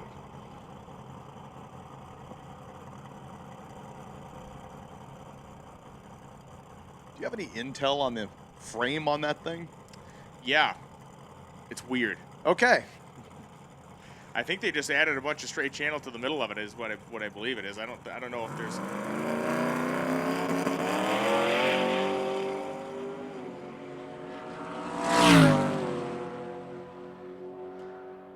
And Pluniak. How about 959, 154 miles an hour as the white Sterling Duramax powered rig comes up, and there goes our Mustang with the roof rack on it. They get their slicks and gas jugs and all the stuff on top of the car, and off they go into the hinterlands on their way to Tulsa. There's my man. I just introduced him. My man. Levi Lish. You can't stand quite as close to Brian Loans when this thing comes to the line. Nope. Don't want to brag, but you're right. Levi Lish from Idaho driving the truck. Raymond Bauer driving the 1966 Chevelle. The Chevelle bringing more to the table as far as the elapsed time capability here. with Lish rolling it down the right-hand lane, but the Chevelle clearly the class of the field in this pair. 10:37.9, 140 as Lish goes 12:72.7, 105 miles an hour. With Glenn Hunter also providing some burnout entertainment, this is the number 2 car in Pro Street Power Adder. Pretty much an 850s car here. Running E85, blowing big block.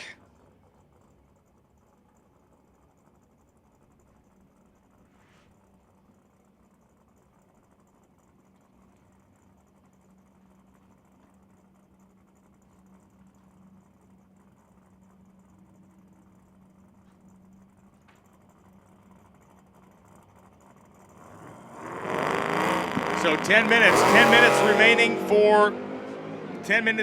for sales of merchandise. 10 minutes remaining for merchandise sales. If you want a shirt, you got to go get it now. You do not want to hold up that berth. Yeah, that baby needs to get out of there, and it will not get out of there until you buy a t-shirt.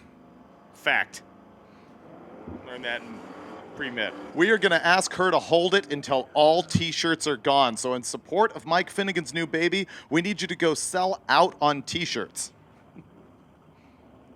Okay, red wagon in the far lane. This one put on a show twice for us. It's advisable to have camera on the red wagon. I suspect they've tied the thing down by now. They probably unscraped the underside of the rear bumper a little bit.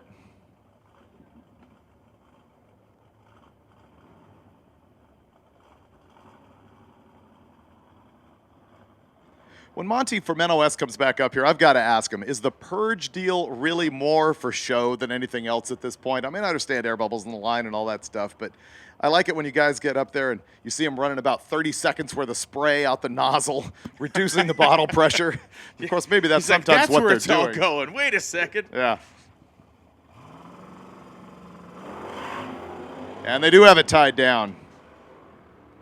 Andy Reynolds.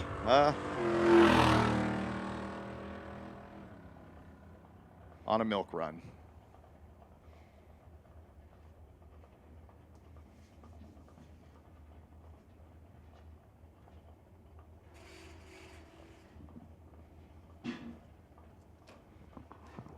Keith Harrison in the 55 Chevrolet. Going to be taking on the CTSV Wagoon.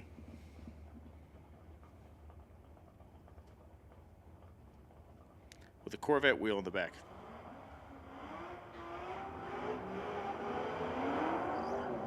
I think does do good burnouts. Apparently defeated the traction control on the Cadillac. Well, you can actually shut it off on that one, yeah. Unlike a Subaru, apparently, huh? Greg Pecoraro is driving the Cadillac wagon, and as mentioned, Keith Harrison in the 55 Chevy. Harrison's still waiting on the taillight replacement, I see. Pecoraro, 475 reaction time, goes down 11:31.7, 118 with Harrison going 11:19.8 at 120 miles an hour. Dennis Taylor going to come back up for one more rip this afternoon. Apparently not satisfied with the quickest ET in the history of the gasser class. He's looking to put that record subterranean right now. Let's drive it, grind him into dust. And we are 37 minutes. 37 minutes until it is time to close the program here in Great Bend. So Dennis Taylor goes 9:30 with a 0, 143 miles an hour, continuing to stomp on it. Continuing. Big time. There's Yep. something in the left lane, 60-foot line. Oh, yeah, he ran a 0-second 60-foot time. He's not that good. You didn't see that? Oh, that's what he did. It was a Yeah. 0. He was 9/10 of a second quicker than a Nitro Funny car. Looked like it. Looked like it. Yeah. It's only 9/10 of a second, right? How much difference can that be? So Eric Yost will be coming up next. As we got John Ferrone back in the lanes. Looks like Tina's down in the lanes in the S10 pickup truck with the twin-turbo LS combination. Eric Yost now moving to the top of Super Street Power Adder with the expiration of George Gallimore's motor. Apparently, the expiration date hit on that end of that last pass, and it was like, call it! We're done! Pull the plug. So that Shut her moves down. Yost up to the top of the class. There's no shame in that. This is a battle of survival. He's surviving. Gallimore did not. And we would love to see Eric now bump into the 7s, which he has yet to do this week. The thing is running bottom 8s.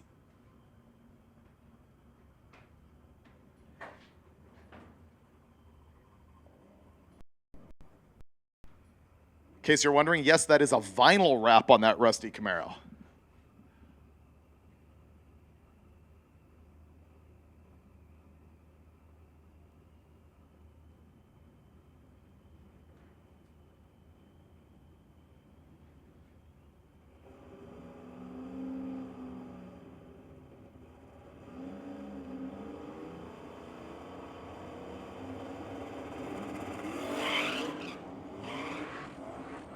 Not looking good for a $7.99 on that deal.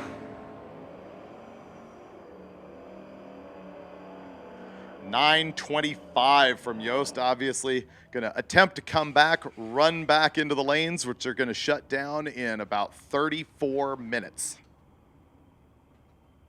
Tina Pierce rolling up to the burnout box in the S10. Might recognize her name from Street Outlaws.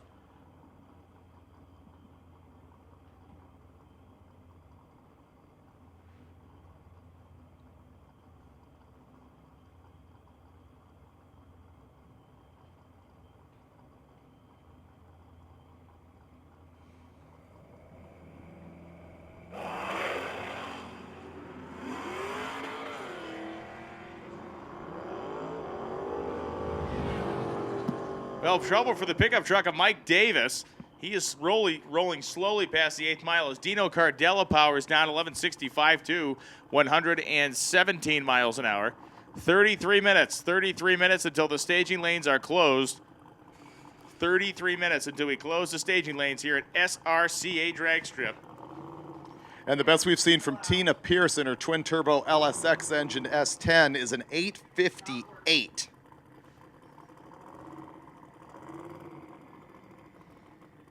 Excuse me, 848.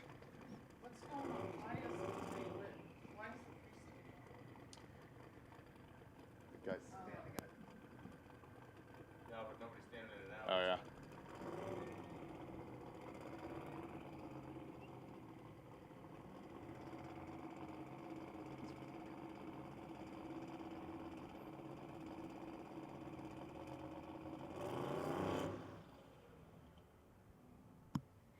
So Tina's truck pushes through the beam. She did not get the tree, so she should back up here.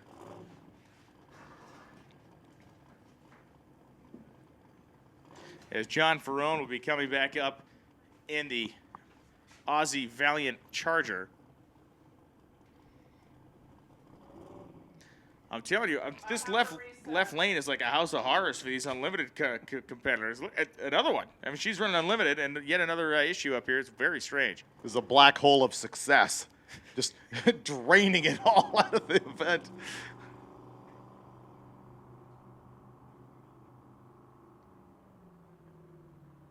I don't know where to start there. I'm not sure. I really don't know what happened. I'm not sure why she didn't back up. If there was an issue that she has now 30 minutes to get back in the staging lanes to get some sort of an elapsed time to remain in the event.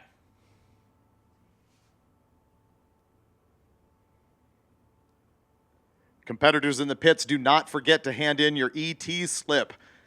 It's on the opposite side of the staging lanes from the pits. You'll see some hot rods parked there. You'll see some signs pointing you to go see the girls in the booth.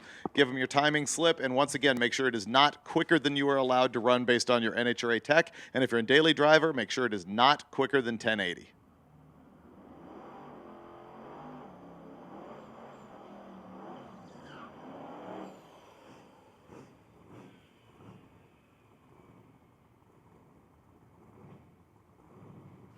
All right, so now it's John Ferrone's turn. John Ferrone's opportunity to break the spell of the left lane here. The Hex. The Gypsy Curse.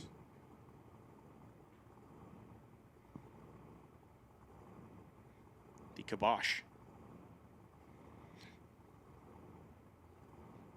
Now even the light bulbs are starting to act up on us.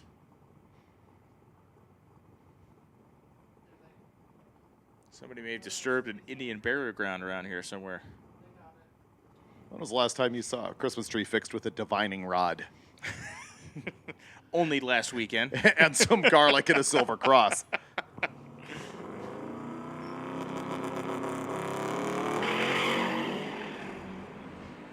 John Ferrone. No more 860s for this guy. 141 in the eighth, and John goes 799 with a 6 at 177 miles an hour. 799, 6, 177 for that 4,200-pound Australian monster. Think he's going to go back to the pits and change his transmission just for fun? Just cuz. Just for kicks. Just for kicks. All time's sake. And now with exactly a half hour to go, no sign of any of our unlimited competitors.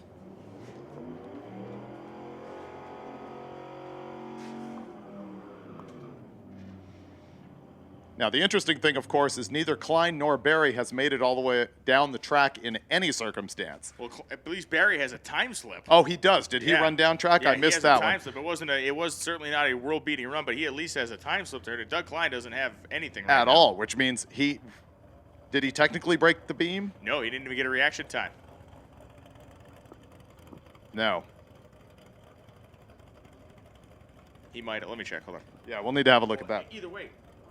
Okay, so let's say you get a reaction time. It's 20 seconds. Either way, either he doesn't make a run or if he at least gets a reaction time, he gets to race in the program tomorrow and Saturday. If he didn't do that, then he's out.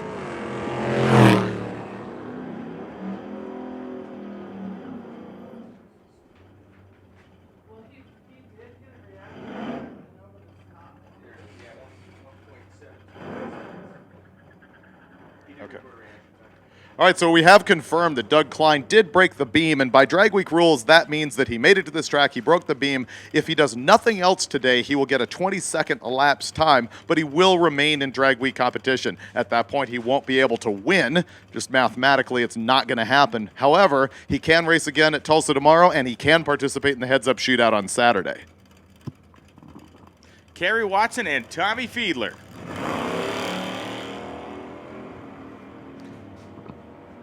And Watson's big torque monster Buick off the starting line first to the 8th mile first to 1,000 feet first, and she's like, yeah, my car's faster than a new Corvette. 12:02 with the 110. Fiedler goes 12:21.2 at 115. That car very likely the quickest Oldsmobile powered Oldsmobile on site. We have not seen the turbocharged Chevy powered 442. No, we have not.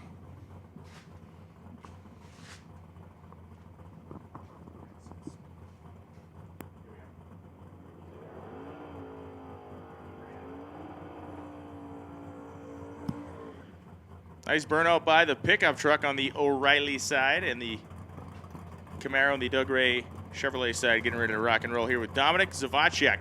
Zavacek's car is a manual transmission machine. He has not made a very clean pass today. The last one, he let the clutch out, thing got kind of weirdo on him, and he clicked it off.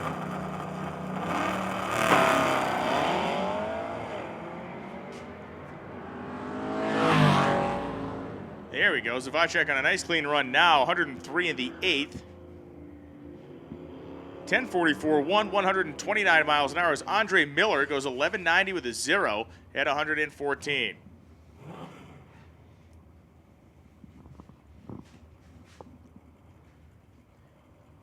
Everyone here rolling down track now gets to say they raced at the site of the 55 Nationals.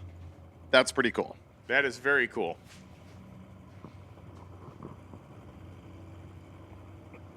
Thank you. Yes, the 60-foot light looks good, Hank.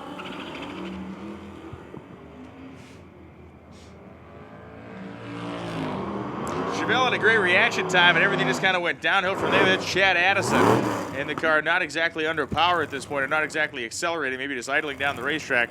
Warren Whitmer, 1181.2, 114 miles an hour for Whitmer, and Addison goes through a 16-17.5 at 71. Jim Forbes and John Turpin. Hard to believe that Jim Forbes' blown big block Nova running 1030s falls into a fairly distant fourth place spot in the gasser category. This category has grown up a lot over the past couple years. Everybody put on their daddy pants this year when they showed up because there was some quick stuff out there.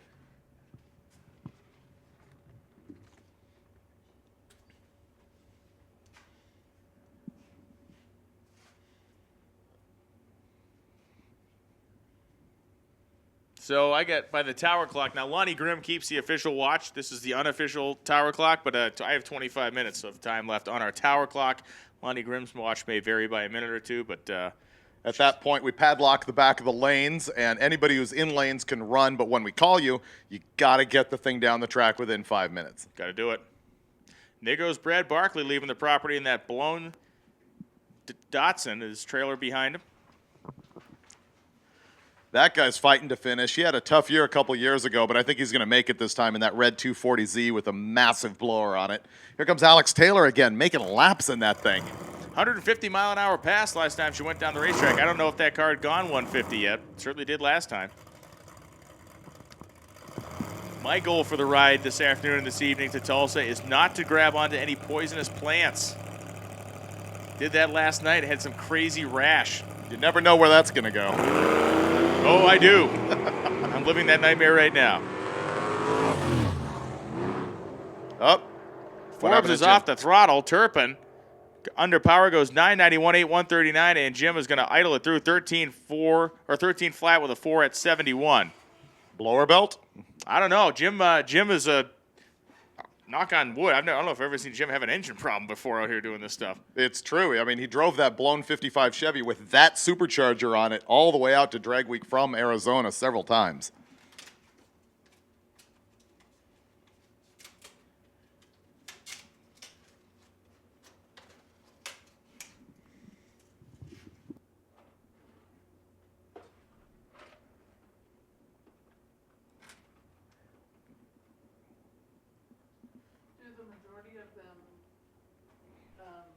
Trailer their cars to Tulsa and then drive it from there.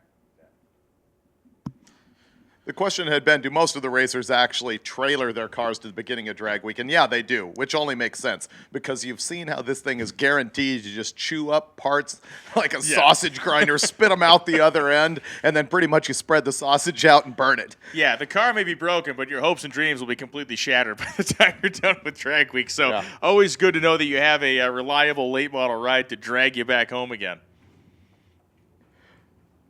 What do we have going on right now? I think what it is 23 minutes left till we close lanes. We got a lot of cars in the lanes. There's going to be some action coming at you for sure for the next half hour to 45 minutes.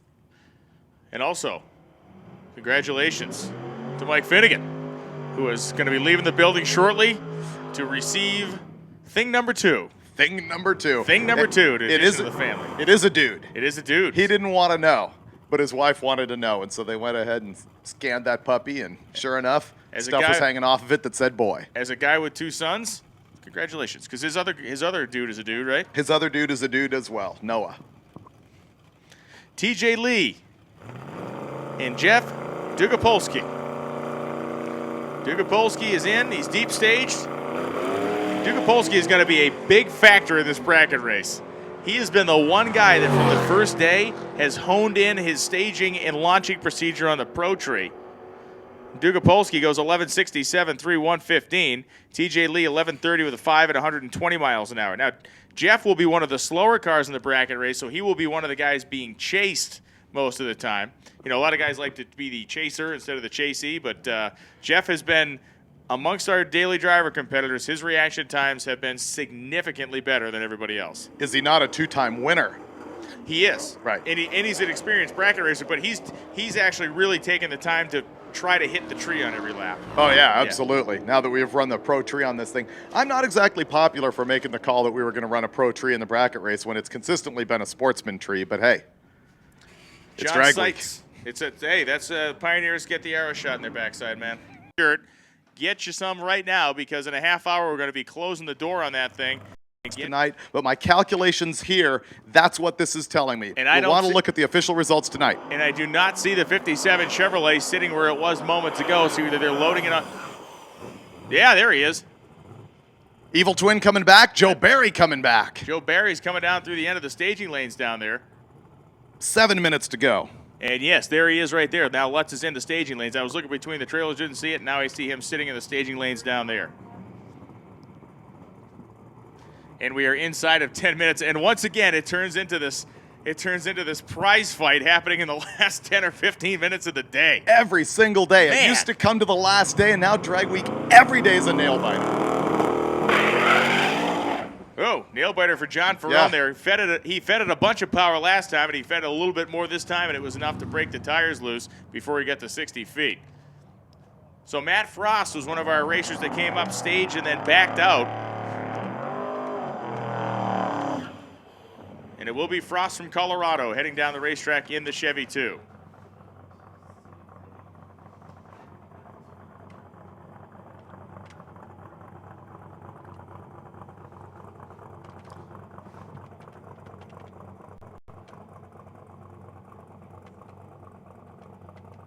So Matt Frost wastes no time.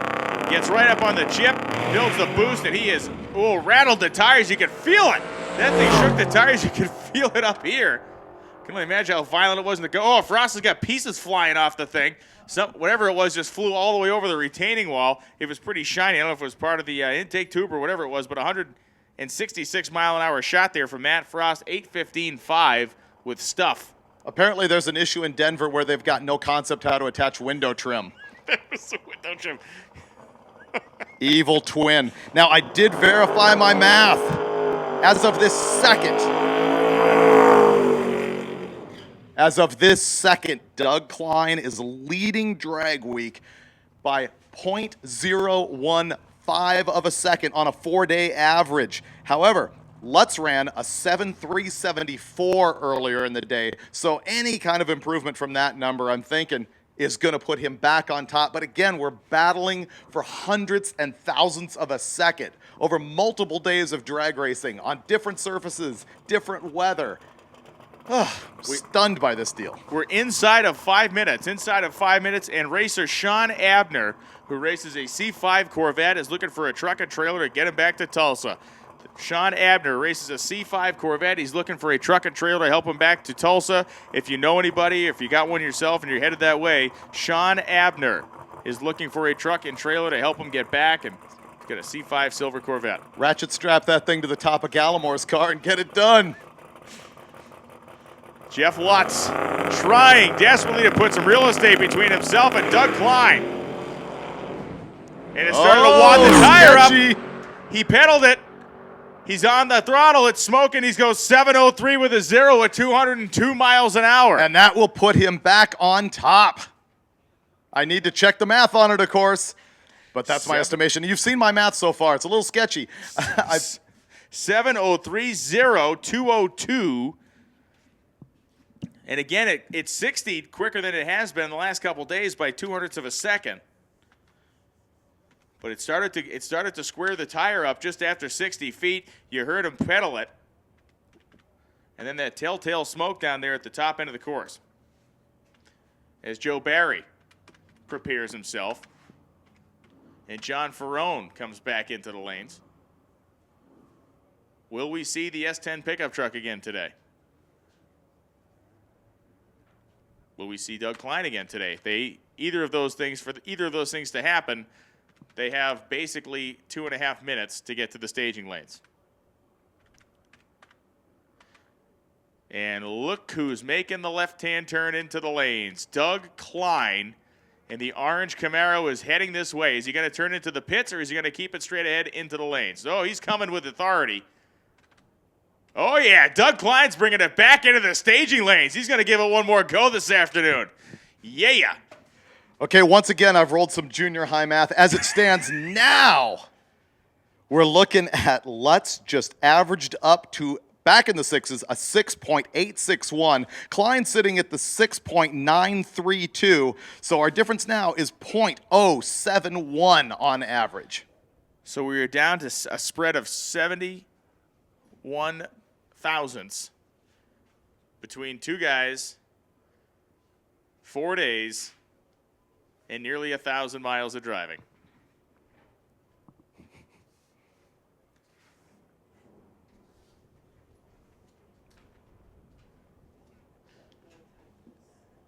Klein's guy is going to pack the parachute. I say Klein's guys. Looks like he's got Larry down there helping out. And going to pack the chutes down there in the staging lanes.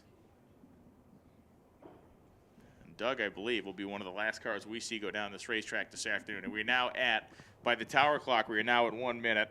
Again, I will await the official text from Lonnie Grimm.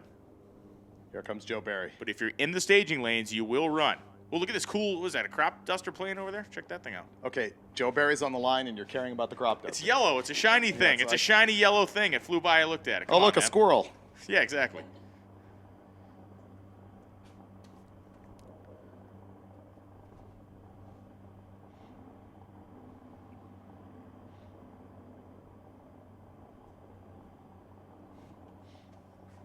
So, which piece you think's going? I don't know. I think lower rear window. But we're taking a pool here in the tower about which piece of trim will fall off. When Joe's on a good pass, the trim starts to fly off the car. So we're hoping he gets on a good pass, and I'm going to go lower rear window. I suggested that they just pop that thing off and set it on the wing so you drop it on the starting line, save us a little time. You know you're fast when you're driving out from under your own window trim. He may have little, those little, they have those little explosive charges on like the NASA rockets to blow the different stages away. That may be a program he has. He hits those little charges and shoots that trim off there. Check the data log later. Yes. Where'd we lose the trim? Oh, you dropped it at 8th mile. Smooths out the arrow a dude, little you bit. gotta hang on a little bit to that, Joe.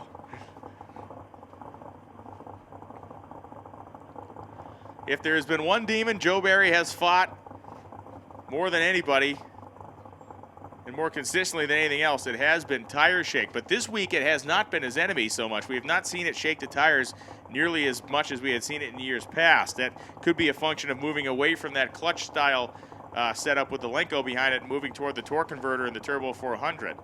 Perhaps the key is the seemingly 7-inch clearance from the wheelie bar to the ground. You looking at that? Yeah, I mean, that was when the Chroma was setting the wheelie bar height. I thought to myself, I honestly thought that might not have unpinned him. They're very high up, but he did not lift the front end of the car very much on his last hit, so it didn't really come up and hit the bars. The danger, if there is one, I guess, you come up, that nose comes up so high and hits so hard it unloads the rear tires. But we will see what happens here. Yeah, buddy, Joe Barry. The thing was going so fast when it landed, it smoked the front tires. It tried to catch up to speed. 7:14 with a 4 at 200 on the nose for Joe Barry in the 56 Chevy. And that will be his best pass of the week. Biggest mile an hour, lowest ET. Awesome job. Great piece of driving there by Joe Barry. If you looked at that front wheel, it launched, and it carried it so far, and the car was going so fast, it puffed smoke when it landed and caught back up with the rest of the thing. The crop duster might also be capable of that. I'm not sure. I don't know. On a dive, yeah, I'd probably go 200 like on a steep dive. No, when it touches down, it smokes the tires.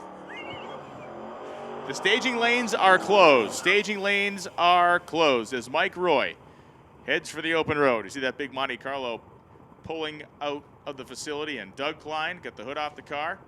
Hey, Doug, you got time, man. You don't have to run. You got time. You're in the lanes. Quite a few cars still in lanes. Quite a few cars to run ahead of you. I just like to keep it calm, keep it safe.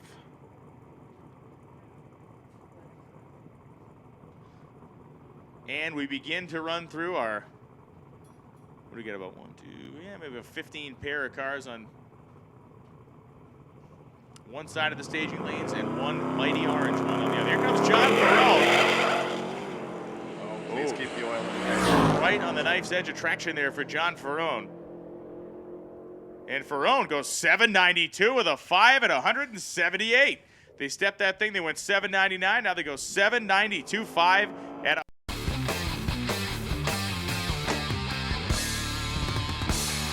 30 in the afternoon, giving you plenty of time to ditch work and drive there. This is an important point.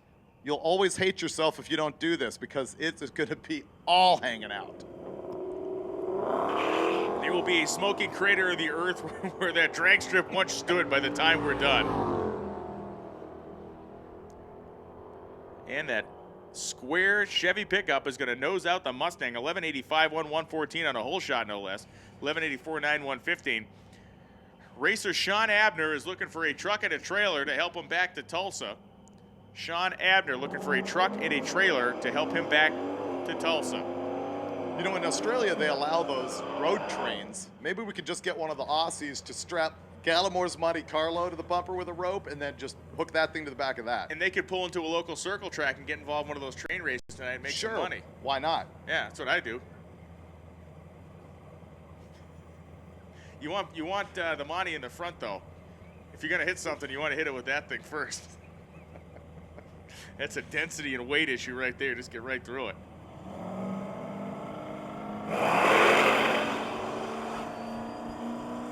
Mike Davis came out of the hole very hard, but the truck laid over on him. And the Firebird, 117 in the 8th mile, 9:39 to 145 miles an hour down the right side of the racetrack. 15:55.3 at just 71 for Mike Davis after that truck literally came tearing out of the hole. All these guys sitting on the line spooling their turbo for 20 minutes before they launch. I'm really looking forward to whether they will or won't sign up for the heads-up shootout Saturday in Tulsa. Because that reaction time is going to be same day while the other guys in the lights. The reality is that, those guys have... Oh, let's go down here as we watch Greg Maton head down the racetrack. Maton and Troy Clearhout. Clearhout going to get there first, 11:04, 01:23 as Maton goes 9:39, 1:53. Under normal circumstances, like at that race, if you're the turbo guy, you jump into pre-stage first, get right up on your deal, and sit there as the other guy goes through his routine. And when your opponent stages, you have 7 seconds to get in. I was about to say one word: auto start. Yeah.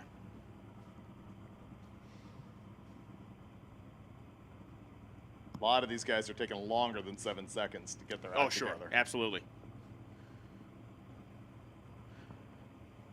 And as is usually the case, a crowd is formed around that final unlimited machine in the staging lanes, and that is Doug Klein's Camaro as the chutes have been packed.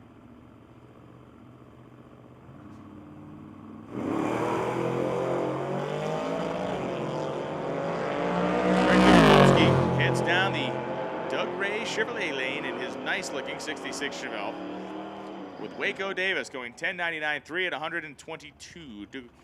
Dugapolsky goes 11.58.2 at 115 miles per hour.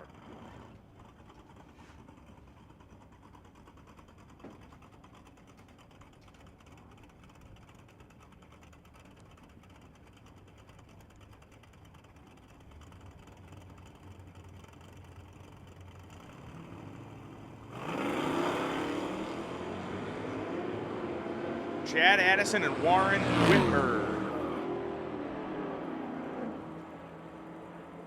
Addison, good drag race, going to get first 11.42.7, 116, as Whitmer goes 11.71.8 at 114.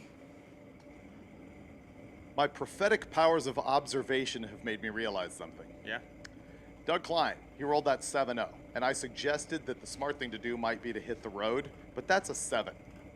I bet he is looking to be only the second car to have rolled an all 6-second drag week, and probably more importantly to Larry Larson, who built that car, and to Klein, the first all steel body production car to run all 6s at drag week. That is an excellent point. That is actually a point that I had not thought about yet, but you're right.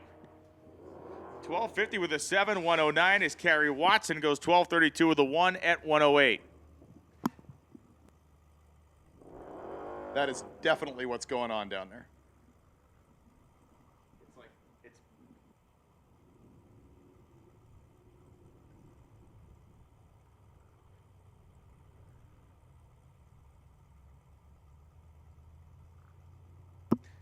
Greg Pecoraro and John Gatliff come to the starting line. Gatliff in that grabber blue Mustang and Pecoraro in the Cadillac.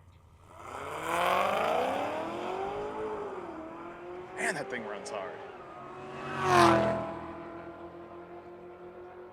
And Pecoraro heads down the racetrack 11.85.7 at 110 miles an hour.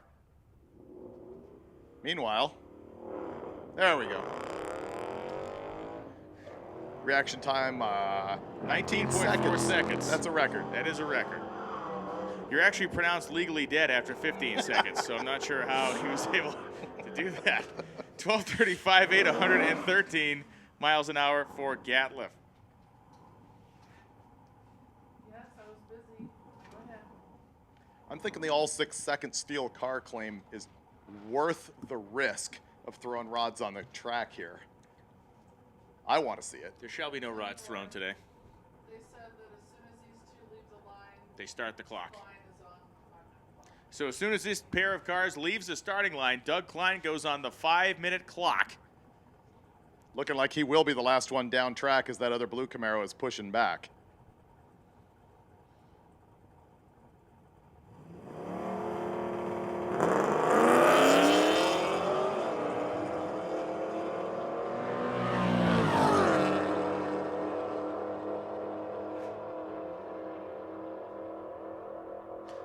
.11:31 forward, 121 miles an hour as Lynette Jankuski goes 11:92.9 at 1:15. And now we wait. Now the clock is ticking as it has been many times here at Drag Week. Yesterday it was about a 20-minute panic attack. Right now we're down to 5. Down to Lonnie 5. Grimm. Lonnie Grimm on the clock down there.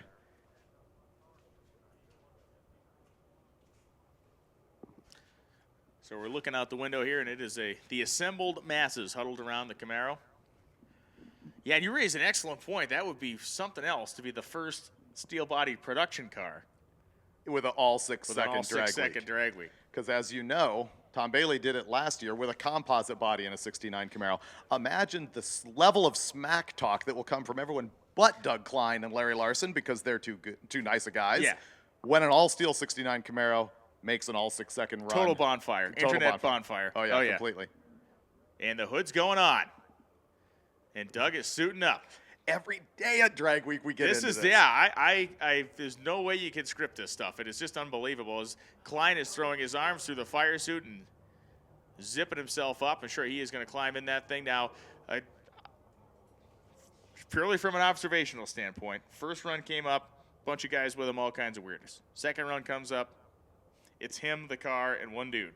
Yep.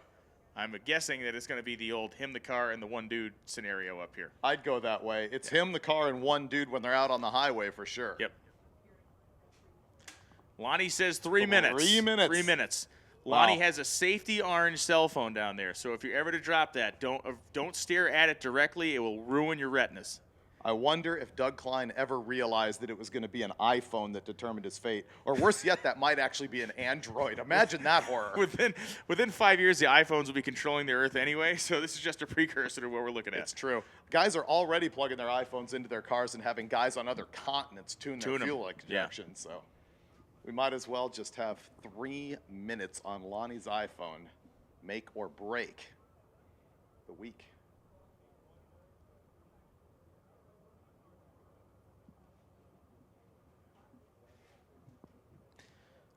So I see Larry kind of leaning into the passenger door there. Well, I actually see like 90 people leaning in. Is there beer in there? Is that whatever? Is he have a cooler, a couple of brewskis in the back? Everyone going, hey, get these out of here. These things are heavy. Hurry.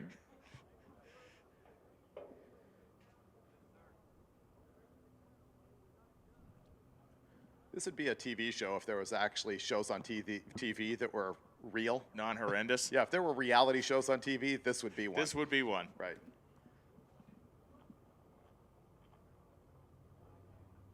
It's a good thing I'm a lousy racer because I could not handle the pack of fans all and around. Lonnie is Lonnie throwing us the deuce? He's throwing us the 1 minute. 1 minute, guys. You got 1 minute to fire that thing and roll it. 1 minute. We're not quite picking it up. Text it up here if you've got the time. Text it up here to Brian. Yeah, the sign language is falling down. Communication is falling apart at Drag Week. Man, I want to see this happen. Well, here comes Doug Klein and about 600 of his closest friends in lockstep behind the race car. All right. I'm feeling good about it. Push faster. It's a guy on a cell phone making a call, pushing the car. My heart is literally beating faster right now. And they come across the ready line. Parachutes are packed. Eric Yost, Larry Larson, Chad down there. Got a guy with about 9 miles of wire in his hand. I don't even know what he's doing down there. Guys, just in case they're going to rewire the car, he's got a harness.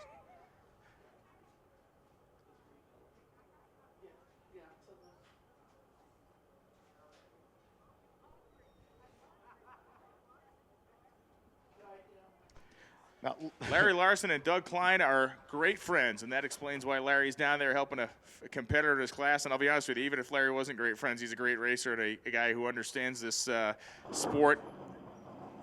And It's Lonnie fired. gives the thumbs up. Doug Klein will make his pass. What's he down to? How many seconds, Lonnie? It's lit.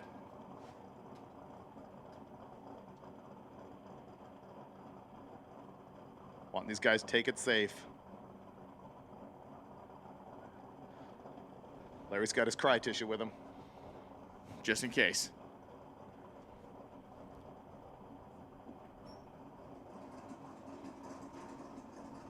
Man, the personalities, the cars, the drama involved in this, just unmatched. All right. Klein's ready to go. Sets himself back in the seat. You know, the reality is right now for Doug Klein, no downside to what's happening right now. He goes out, shakes the tires, and shuts it off. So what? At least giving himself one more opportunity here. A rare chance at drag week to kind of put everybody else in a place that they can't touch you at least for the rest of the day. Now he's going to go back and put it in first gear, I think. This moment makes or breaks the all-steel car blasting all 6-second runs. It really at does. drag Yeah, week. this is a kind of a defining moment for the week, and certainly a defining moment for the contingent that is hell-bent on the all-steel car rule. That's more like it. And Doug Klein, a tire frying burnout across the starting line. Running far cleaner than it did the first time he came out here. Yeah, there was no major soot launch out of the exhaust there. He gets the car in reverse, comes back towards the starting line. Sounding crisper.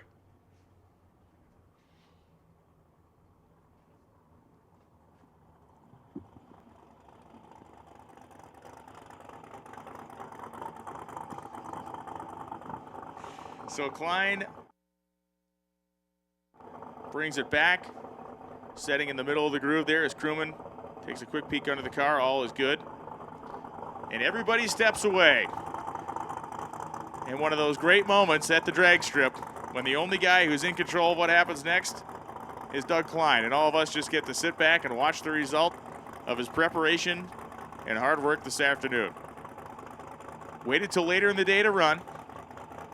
Made it down the racetrack. Adrenaline, dude. Total freak out adrenaline. Klein's going to sit there. He's going to bring it up on the chip. He's at the get the boost built. Here he comes. Ready? Come on, come on.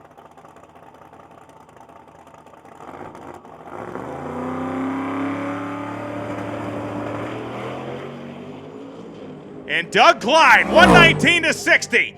458 to the 8th mile, and Klein goes 689 with a 2 at 211 miles an hour. Wow! 689 with a 211, and he finishes with a flurry. Wow, you couldn't script that. A 15-second reaction time followed by a 6-second lap. Wow. Going into Tulsa tomorrow Wow. is going to be just the best. Holy Christmas. 689 to 211. Man, wow. We're going on a replay of that run. Man, that's awesome. Doug Klein is going to lose his mind when he gets the time slip. Is it his best run of the week? It is in many respects. So now all that stands between Doug Klein and drag week immortality is about 300 miles. And another sub-7-second trip down the drag strip tomorrow in Tulsa. What could be easier? Yeah, it's all it takes. All it takes. That's it. Well, I'll tell you what. You said it before, but if you were gonna write an ending to this thing, if you're gonna write an ending for a day of this thing, you'd pick one of the two scenarios. We have no way anybody could have predicted the way these last 2 days would have come down to it. Very last pass of the very last day, and we see both ends of the emotional spectrum. We see one guy, they come up and they put everything they got in the starting line, and then it doesn't do what they want it to do. We see another guy come up, physically have to collect himself, starts to do a burnout in second gear, gets the thing back, gets to the starting line, a 15-second reaction time. All of us are ready to come out on the racetrack and go, come on, man! Exactly. Knock on the window, dude! And then off he goes. Picture perfect, 689, and Doug Klein comes into Tulsa with the only steel car in contention in the lead. Well, the only steel car in contention for an all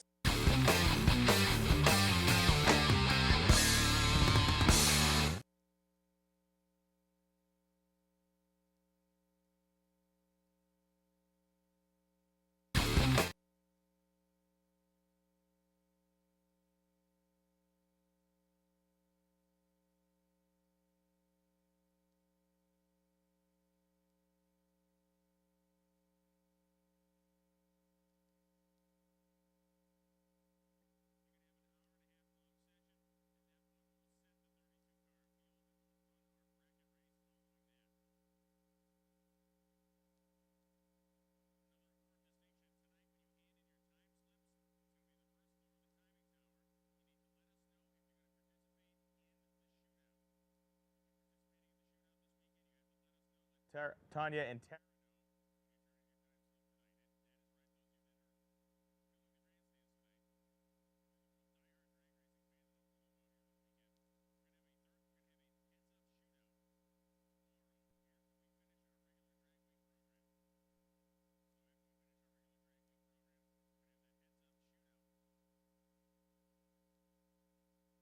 our competitors.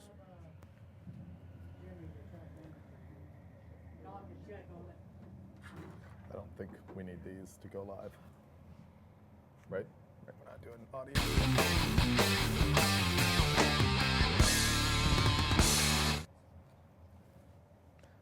Hello. Well, since last we met, it's got a little bit darker outside, but the more important thing is the track has gotten a lot drier, like all the way dry. We just made a call for our daily driver competitors to the staging lanes. What is the program?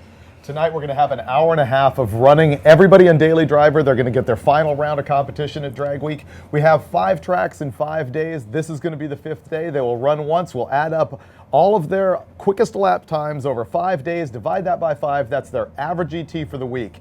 Then we're going to take a tenth off of that, minus 1/10 of a second, and that will be these people's dial-in for every single round of the bracket race that we're going to do afterwards. It's essentially an open comp format, where people cannot change their dial-in round by round. If you're not familiar with watching drag racing, the dial-in would be, you write it on your windshield and it basically says, I'm claiming I'm going to hit this number. So if one guy says he's hitting 10-0 and another guy says he's hitting 11-0, then the guy who says 11-0 gets a 1-second head start. So in theory, they both cross the finish line at the same time. The reality is you have to add in reaction time and your failure to actually estimate what your car is going to run. Yes. In this deal, we do not give them the option to estimate what their car is going to run. We know it from a week of racing. The reason that we subtract a tenth off of their weekly average ET is to give them just a little bit of headroom to not break out. Breaking out means running faster than your dial-in. Yeah, than your dial-in or your index. Sure. Right. So it'll be entertaining tonight. Our field, we're going to take the 32 quickest of the Daily Driver field and put them in this bracket race, and that's going to be set after we run an hour and a half long session where all the cars get to run time trials. So to complete Drag Week for a Daily Driver car is basically to run the session you're going to see out here first. The elite 32 then get to run, I guess you'd say, in the bracket race.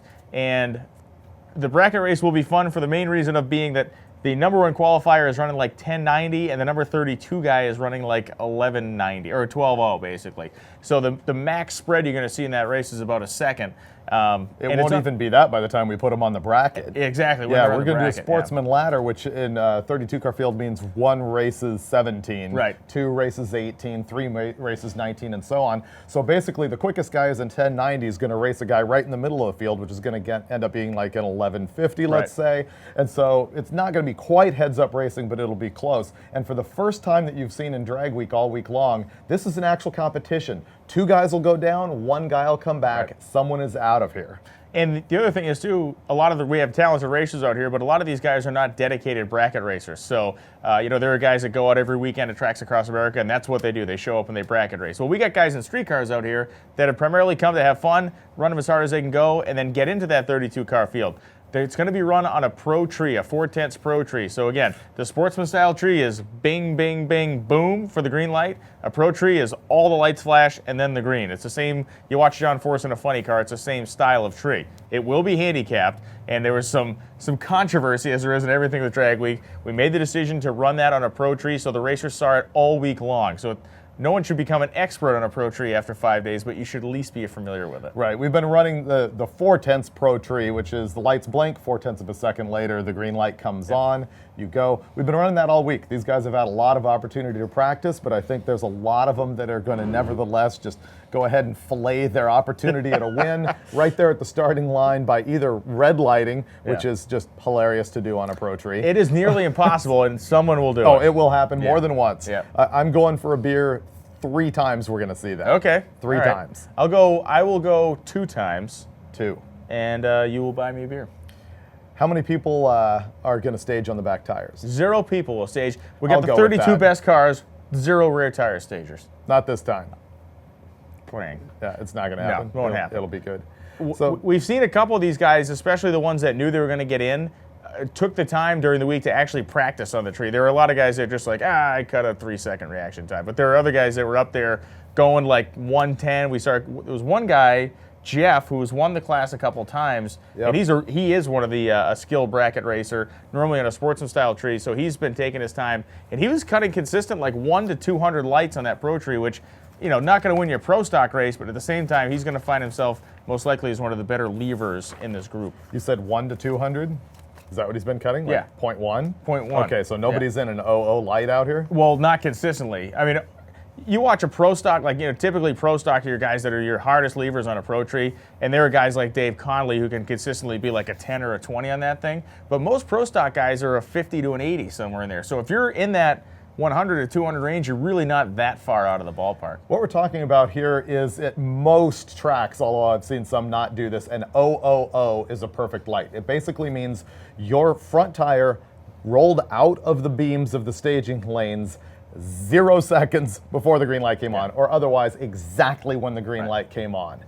I have seen some tracks that call that a 400 or a 500, depending on the tree. That was what it used to be. Right. That was the standard, and then it was, it was confusing to people, and so they just made, okay, well, if it's a perfect light, it should It's be 0. trips. Yeah. Right. Yep. And so when you say that he cut a 100 light, that means basically it's 1/10 of a second, which means he let his tires rolled out of the beams 1/10 of a second after the green light went on. Is this an LED tree? I haven't even looked. I don't think so. It's incandescent. No, it's incandescent. Okay. Yep. Yep. That's something that's been going on actually in professional drag racing at this point. You would know way more about that than me. Fill me in. At LED Christmas tree, at all NHRA national events and a lot of the national event tracks, the Christmas tree, instead of having incandescent bulbs, the kind you screw in, like the kind you get in your living room, they have LED bulbs. And what that changed is an LED bulb is basically an instant on. There's no filament to get warm and light up. And I was literally the worst bracket racer in America. That's why I started announcing drag races. But what you can't do, you teach. You teach. I talked about it. But the guys that were really, really good on an incandescent tree, and again, I was never good enough to realize this, and it almost seems impossible, but some of those guys could say they could concentrate so hard they could actually see the filament like light in those bulbs. I suck at it, and I will tell you, I can see the curve of it coming on, getting bright, and going off. Okay. Because I would sometimes think to myself, my reaction time sucks. I'm driving a slow car. I'm going to leave on the second amber on a sportsman tree, and I would adjust my time based on I'm going to leave when it comes on or I'm going to leave when it goes off. You can kind of tell that. With an LED, you don't really have that option. Right. It's just bam, it's wham, and bam. And bam, there it is. There's Bam. your first bam of the night. How did BAM become a thing? Somebody needs to post on there. All of a sudden, BAM is like the deal. Everyone wants a BAM T-shirt. The video guys are feeding the BAM monster is what they're doing. I think they are. They are. They're just shoveling the manure onto that particular tree. They're shoveling the BAM onto everything. Yep. But yeah, so that's a brief synopsis of what bracket racing is and what you'll see after the hour-and-a-half session tonight. There are a couple guys. We should double back on one thing. You can only go 1080 and as quickly as 1080 in this class. So there are a couple guys that I know are capable of going quicker, particularly Scott Brown. got that 53 Chevy, replaced a piston. Actually, this is a good Oh, story. that's right. He brought it in earlier. During the rain delay, Did he Scott leave it Brown here? came up and brought a piston up. He melted the piston out of his junkyard LS motor at Great Bend, Kansas. Pulled all the motor apart, got a piston and rod, stuck it in there, and left. The funny part he said was a guy in a tow truck came in. The guy in a tow truck came in and pulled over next to him, and he said, "You're gonna need a ride." He said, "No, I'm not." He says, "Who?" Scott said, "Who called you?" And the guy said, "This is what I do. I know when the racetrack closes, and usually there's always somebody that needs a ride home." And so Scott says, "Well, I need a ride. I'm fixing this." The guy says, "No, you're not. There's way too much stuff on the ground." So the guy, like a vulture, as you're walking through the desert, circling ahead, this guy just sat and watched. And Scott says, "Give me 30 minutes." And 30 minutes later, they hit the key and blipped the tires, and off they went. Wow, after changing a connecting rod in the thing. Yes. I'm guessing they dropped the pan in ahead, pushed the thing out the top, slammed new one in. It was the it was the speed fix. Here's the rod bearing clearance. Okay. Ting, ting, ting. She's good. Yeah. And actually, somebody was telling me the story that yesterday when Lutz torched a head, or I'm not sure if he torched it or if he blew a gasket, whatever he did, they were changing the head in lanes, and it was down to the wire, and so he just broke out the electric impact gun. His let's go. It's all about survival here, no matter any means necessary. The thing is, once you actually know how an engine should work, it's appalling what you can actually get away with. To actually make it work for just a little while. It really is. Well, I'm not being disrespectful to the top fuel teams, and those guys do precision work, so to speak, but once it ain't an F1 motor that's going together in a clean room, let me tell you, when those guys are slamming them back and forth. But yeah. What is it now? It's a typically 45-minute turnaround between lanes on top fuel. 55, and they can go to 45 if they got weather or whatever. And it's, I mean, it is incredible. Anybody that's never seen a professional fuel team service an engine, it's very, every guy's got his job and every guy's doing his thing, and they don't speak. It's not, the only guy that's talking to anybody is the crew chief when he goes in and reads his data logs and stuff, and he's going to go in and talk to the clutch guy and talk to some of the guys in the team about what they need to do. Yeah, nobody's doing, hand me the snap ring pliers. That doesn't go on. No. They're down. No. Yeah, completely. Interestingly enough, as we got a second Ooh, look, here. Junk is running and pulling up to lanes. Well, they're going to spray the track first and then send them down. That's right. Let's juice this thing.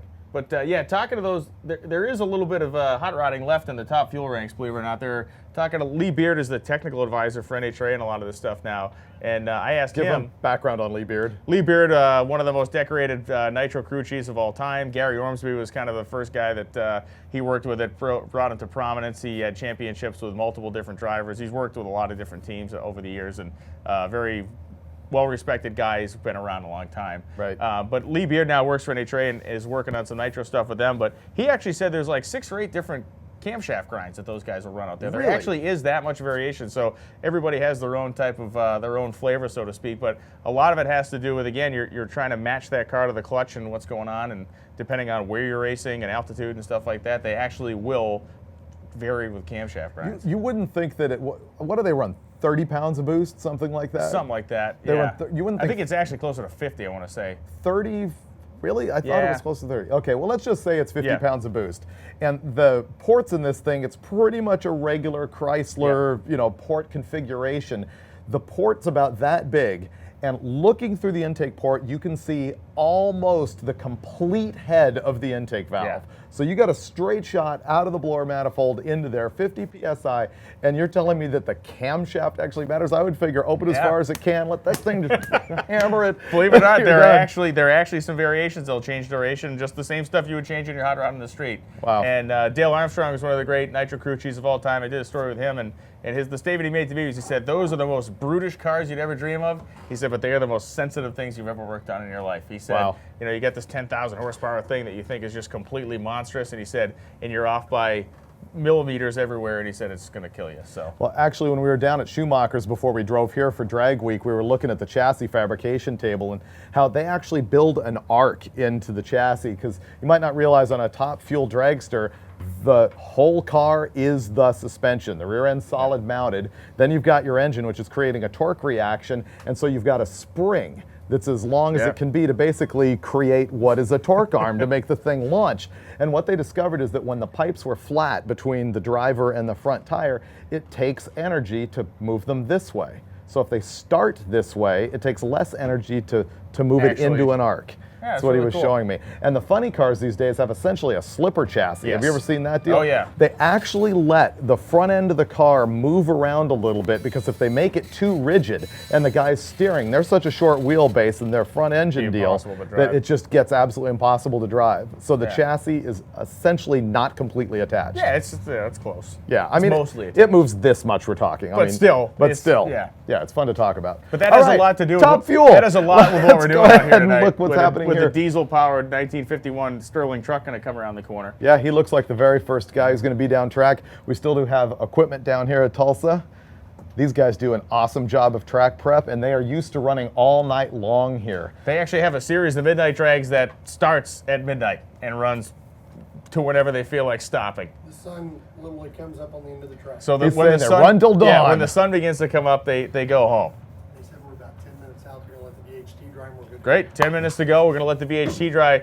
One of the benefits that these racers will have tonight, especially the cold track conditions, is Dave Cook is prepping the track tonight, and most people know him as Cookie, and super well-respected guy. He's got a business called Pro Track Services where he goes around the country. He's basically kind of a track consultant or a track preparation guy, prepares tracks for places like he was out at St. Louis for the Streetcar Super Nationals. A lot of big races and a lot of big events. They bring David in to get the track squared away. And it's not... He's the track whisperer. Well, a lot these guys really are. It's Yeah. funny to say, but it's like you think, Yeah. oh, you just spray some glue on it and you go. And the reality is you can do that, and it'll probably be better than nothing. It'll be better than a street in front of your house. But the guys that are really good at this, it makes a big difference. Well, yeah, because when you're going for the drag radial tune, You on got a that radial track, prep on that once thing. again. We've been milking that joke forever. We see racers early in the week that were actually criticizing the thing for this isn't drag radial prep. Yeah, it's not drag radial prepped. I mean, that was the big problem that Galloway was having. He went 192 miles an hour instead of drag radials, and he's like, if the prep was better, It that probably- could have gone 300. That's that would have been a 300 mile an hour Monte Carlo if the prep was there, but it went 192 and a 315 radial. What's the quickest online estimation you have read thus far on what Larry Larson's ET will be in the shootout tomorrow? Well, there are people that say it'll go fives. I'm not in that camp. I don't. Well, no, I'm not talking about your personal Yeah. opinion. Well, no, that's what you have read. Okay, online. I read what somebody wrote. It was obviously a very informed person who said it would go in the 580s, which is the writings of an insane maniac.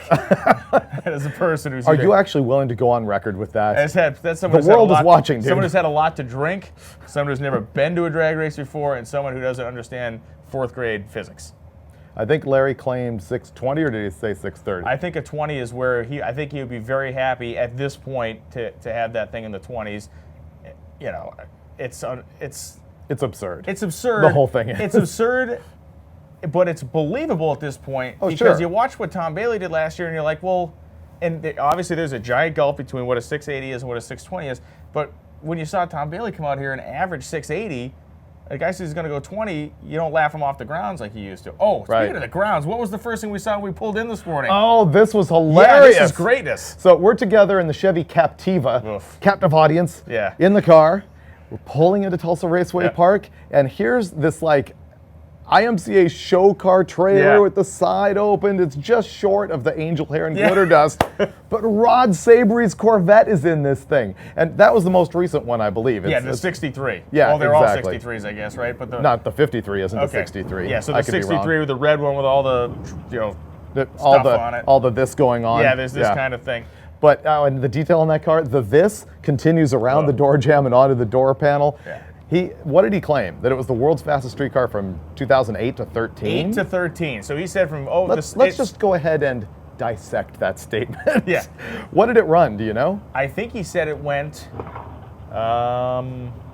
God, what did the sign say? 77. This will be worth actually exploring. I want to figure this out. When we somehow go to racing and have a pause or something, we will have looked this up, figured out exactly what Sabry's cars have run. And he has had a string of legitimate, like the quickest street car, at least in the United States, before the Andy Frost days, actually. Right. Because remember his 53 when it came out? Oh, yeah. Yeah, it was crazy Complete stuff. insanity. Naturally aspirated deal. That was a big Sonny Leonard engine in that thing, maybe? Yeah. A big mountain motor type. Yep, pro that's stock right. motor. Yeah. That was the white one with the whoosh, not the whoosh, but the whoosh. She was more of a this than a this. Well, and it was kind of a this, really. Yeah, that's more of a jazz Yeah. hands. This is more of a mine. Right. I think that's what we're gonna do. Exactly. That's perfect. What was Savory's first car that really came into prominence? Was it the maroon one, just single colors? That was the white one. 79 Street Machine Nationals, well, way yeah. back. That's that. Yeah, That's gonna be no guise of being like, you know, the fastest street car in the world. It was just pro street car. I gotcha. Yep. I would say that probably that one. As a kid, I first remember seeing the 53 and being like, you know, Yeah. Eddie's had a string of them. But we pulled in, and the thing's there, and I'm like, dude, that's Savory's car. You're like, is it? Then we start going, what's it doing is he here here to make trouble? And if he is, should we take him up on this bet? Right. But it's for sale for $700,000, and I'm not sure if it's him selling it. I think It had an Oklahoma plate on the trailer. Yeah. I don't know who owns the car now. I want to look. I'm not. Before I say what I was Yeah. going to say, I'm gonna sit on that and I'll. Okay, I'll cease look fire first, on that but- conversation until we actually have some level of Someday. education. But And that's Rod a unique Savory's moment Corvette on the is here. feed. Yeah. Yeah, that's a unique that we would actually want to pause and be knowledgeable about it. You know what? We're Which is growing why up. Pep Boys pays us for this. Yeah, just yeah. So Pep Boys Speed Shop, the funding, for Yep. lack of a better term, behind this broadcast. They've been here for 2 years with us on Drag Week. Literally, we could not do this. And what you're going to see in tonight's broadcast and tomorrow's broadcast, we got multiple cameras, we got great audio. There are literally like 8, 9 guys behind making this thing work. Well, our whole video crew has been here since roughly, well, no, today we were going to start at 2:30, so they got here at maybe noon or something. Throughout the week, they've Yeah. been showing up at the track like 2 hours earlier than anybody else to run cable. We really appreciate what they've been doing. You should give them a shout out because this is just stuff. Yeah, this is And you know what happens when there's no cameras for this? This gets really boring. As a matter of fact, this is like watching VHT dry. Not anymore. We got cars. So let's go ahead and go to hot action. Daily Driver at Drag Week. Well, ladies and gentlemen, it is go time with our daily driver session right now. An hour-and-a-half session as we're going to run our daily drivers down the course and then have a 32-car bracket race, pitting the quickest 32 cars against each other in a handicap format. And we will start things out on the right foot over there. Levi Lish driving the 1951 white Sterling big rig cabbed hot rod. Complete, as I mentioned earlier in the week, that has the doors on it, the big rig style doors with the handles that normally would be at your chest height, and now are about 6 inches off the ground. Gonna line up next to that Camaro ZL1 on the left-hand side of the racetrack. I get a screen when you get a chance. So the Camaro fully staged. Now Levi Lish, the Duramax powered old big rig hot rod sitting there in the starting line. He's gonna spool up the turbos and he is out of here. Of course, the driver in the ZL1 shifting his own gears. And the Camaro goes 1145, 125 miles per hour. It's a shame this butternut yellow Impala isn't actually going to make the field for the bracket race because you know what? That could be a winner. Oh, I think that thing would actually be a killer, absolutely. Ira Seitz goes 1145, Levi Lish 1414. Tony Wood and Kent Davis. Kent Davis is in a bone stock, and I mean a 100% bone stock Impala on the Grand Prix side of the racetrack. A 283 Power Glide 2-barrel car. It runs in the 20-second zone, lined up next to Tony Wood and that gorgeous Chevelle convertible. What will take longer, the reaction time or the trip down the track? I believe that Kent Davis, in tonight's atmospheric conditions, will see a 19-second pass. We will see a 19-second pass out of the Impala. He left the wheel skirts on in the back for improved aerodynamic efficiency, obviously. That may be a key. It actually is a really cool car. If you look back at old pictures from what, say, stock Eliminator cars looked like back when stock Eliminator was purely stock Eliminator in the 1960s, that's pretty much it. White wall tires, got the hubcaps off it, it's time to go. And we ran into Kent Davis the other night on the side of the road helping his buddy fix his car and told us all about this machine here. And it is a chalk mark perfect original car. Has all the original factory smog equipment on it from back in the 1960s out in California. So it's a cool piece. Can he run in the 19s? That is going to be the question. If he can catch the furious amount of torque that 283 2-barrel motor will put down through that short first gear in the Power Glide. Will there be tire spin? Only time will tell. Oh, he dead hooked that thing. Did you see the weight transfer there? So Tony Wood comes off the starting line, 401. It was actually Kent Davis with a better reaction time. But Tony Wood, zero trouble in the Chevelle 1351. Let's see the 19. No double century mark. 19-second pass. Boom goes the Hey, look at me. 1998 with a 3 at 67 miles an hour. That means the air is fast. He's like half a second quicker. Between the cookie tune-up on the starting line and the atmospheric conditions, I'm telling you what, we're busting Impalas down into the 19s. If you're on the live feed, do us a favor, tell your friends that we are back live. Spread it around. Email that link. Share it on Facebook. Be a superhero for us and Pep Boy Speed Shops. Richard Davis and Greg Pecoraro.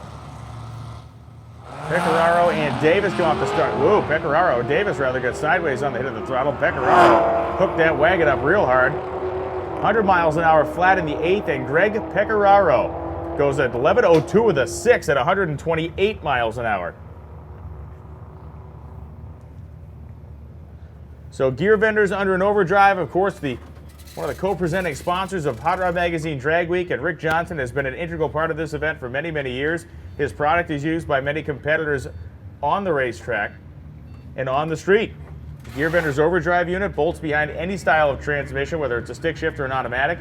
It is essentially an auxiliary transmission that gives you an overdrive ratio. So if you got a big steep gear in your hot rod, you're running around that like a, I don't know, say a 517 gear in the thing, and you want to be able to go more than 55 miles an hour on the highway, you put a Gear Vendors on there and get that cool overdrive situation going on. You can cruise down the highway at normal speeds. It saves a lot of our competitors a ton in fuel costs. That is not smoking the tires, Brian Loans. Did you see that? That was steam. It was. Literally, he's making steam. That is the bone stock Mustang down there. That is Dustin Cermak in one of the cleanest, most unscrewed with Fox body Mustangs you're ever going to find, and Steve Eden with a 4-speed Nova. He does not spare the rod on this thing at all.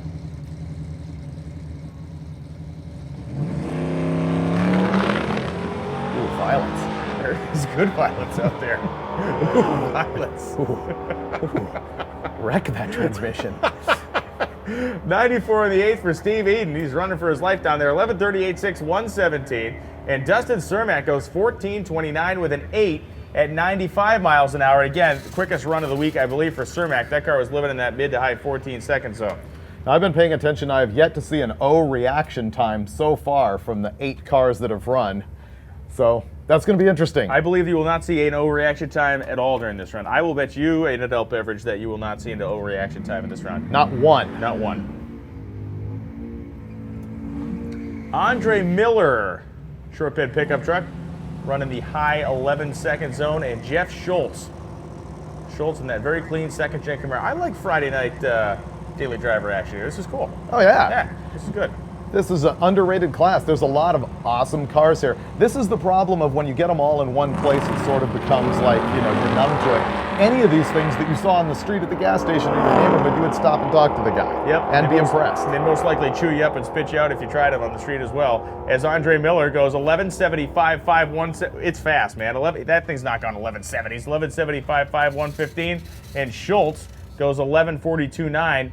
We'll definitely have that 11-second bump spot after we're done tonight. You think we are? Right now it's 100%. at 12.0, so you think that bump is going to move up? I bet that's going down in flames. I'm down with that.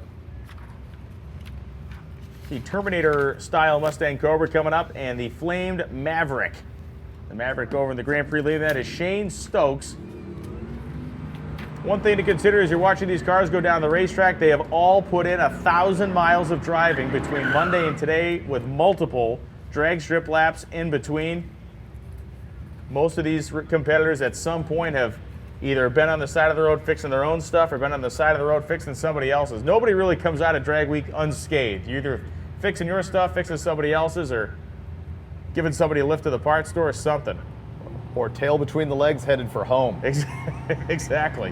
So what I'm wondering here is the flames on the car, is that sort of a prediction or some sort of a cosmic prevention? You'd have to tell me. You're probably more in tune with that. I think did that start, well, that's right, it started out your way, out in California way. When did guys start painting flames on their car? The car on the very first cover of Hot Rod Magazine has sort of a scallop flame kind of thing on it. People were doing it way back then. I mean, junk's been on fire since a long time ago. That's true.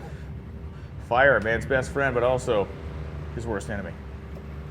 Ryan Anderson and Nick Robinson come up now. Nick Robinson, interesting case of the 1979 GMC truck. Formerly had a supercharged big block in it. By formerly, I mean like on Tuesday. Now it has a naturally aspirated big block in it.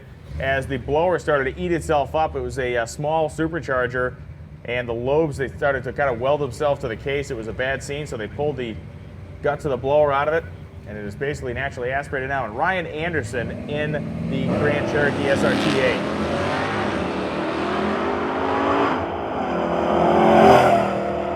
Anderson making full use of that all-wheel drive out there. So, oh, nope, making full use and breaking something out there as Anderson slows down on the left lane as the pickup truck goes 13.082 at 102 miles an hour.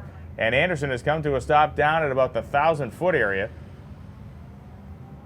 So Dave Cook down there to check in on him. He came to a stop in a quick fashion. I'm not sure what happened, but he got on the brakes pretty hard down there about 1,000 feet. David's going to make a quick check, make sure there's nothing out there. Those SRT8 Jeeps, they're pretty mean pieces. Of course, they're very heavy being an SUV, but there are guys that pro-charge them and turbocharge them. And I mean, as you know, the late model Hemi, you can make a ton of horsepower with that engine. That thing is one drivetrain punishing implement of destruction. Someone needs to get the new super stock motor that Dodge is going to start selling next year for their drag packs with the Whipple on it. Right. Patchy heads, that's going to go into one of those things. It's the not Hellcat all aluminum supercharged Hemi with the same blower that's on the production car, but better. Yes. Right. Sort of sums it up right there. I appreciated that they called that thing the firepower. Did you see it says super the firepower? valve covers rule. Cover? Yeah, the valve covers rule. Not very muscle car-y. That's more of like a 1958 kind of scene, but still pretty cool. What was funny is I found out about that while I was writing an editorial column saying, why are they maximizing every muscle car term and that they're not going back to firepower or Red Ram or Fire Dome or any of that? Then Alana posts from the U.S. Nationals this picture, and I'm like, once again, prophetic. Oh, you took full credit right there. Of course. Yeah. Oh, it was a mind meld with the guys at Chrysler. They picked up what I was putting down. They were stenciling it on as the press conference was going on. Absolutely. I watched them do that. For those of you at home and in the stands who have not heard us describe this, this will shock and amaze you to discover there is not an air-cooled six-cylinder in the back of that Corvair. LS motor in the front, mind blown. It is sitting on a GM G-body chassis. And the fourth generation Camaro of Bradley Thiessen on the Grand Prix side of the racetrack is just going to get eaten alive by the Corvair. 103 miles an hour on the 8th, and the no longer air-cooled Corvair goes 1065 with a 4 at 128. I told you it's fast. That is a breakout, technically. Yeah. He cannot hand in that time slip. We do cut the daily drivers to 1080, and the reason for that is if you're faster, I'd like to see you running in one of the other so-called heads-up classes. But you will see faster cars enter daily driver, dial themselves down, and then try and run exactly on the number. Here we've got Rick Johnson in the left-hand lane, and that's probably Daphne Reynolds in the right-hand lane in that 66 Impala wagon. Yeah, Daphne Reynolds in the wagon as Chad is bringing her through the water box. Well, it must be Daphne in if you actually see Chad stumbling around. He's out there. He's dressed up like a monk. Sandals stuck to the track. He's like a monk in sandals. That wagon in the right-hand lane actually has a 383 Chevy in it that was at one time in the Hot Rod Magazine Crusher Camaro. Oh, that's cool. Somehow that thing landed in Chad Reynolds' garage, where it was basically garage decoration up till about 3 weeks ago, when they stabbed it in there, threw some fuel injection on it, put air ride on it, pretty much hosed it down with the entire drag week package. Look at the whole drag pack on it. Got some pretty good rake going on right now, too. The back kind of raked up, front is down as Anderson goes through. Rick Johnson. Rick Johnson, I'm sorry, 1274, 8107 for Johnson. And Daphne Reynolds goes 1478.6 at 98 miles an hour. Once again, that car making its best run of the weekend, or the best run of the week there. That was just like a 15-20 performer. I'm going to check the density altitude on my telephone here in a moment to give you what the actual DA is out there. And I bet if we're not at the mine shaft, we're very close to it. Because, you know, the iPhone's dead accurate at that. No, the sites that you get the information from. Oh, I see. How do they know? They're not standing right here, are they? Just please let me work for a second. Please hold the critique. Please hold. Please hold. Ultimate Bob in the left-hand lane. I call him Ultimate Bob because this 56 Chevy has been to virtually every grassroots motorsport event ever, at least those involved in Hot Rod Magazine. We've seen him at the Top Speed Challenge doing land speed racing in the standing mile at both Maxton, North Carolina and in Wilmington, Ohio with the East Coast Timing Association. We've seen him in Power Tour virtually relentlessly. We can't shake him. And then we've seen him at Drag Week all the time. And Bob is a guy who is a big advocate for actual heads-up racing all throughout Drag Week. So it's basically his fault that we compromised and gave you one day of it tomorrow. I'm putting it all on Bob. Oh, Bob's got it all. The predicted altitude right now is somewhere around 1,000 feet. Mint. Bob's got it hooked up and rolling out there. The 56 Chevy, 95 in the 8th mile. And Bob Perrin goes down 11:29, 1 at 117 as Carl Werner runs down in the Caprice, goes 15:66.0 at 86 miles an hour. I'm not going to dig on Carl, but my Caprice is clearly faster than his Caprice. Thank you. A pair of Mustangs coming up now.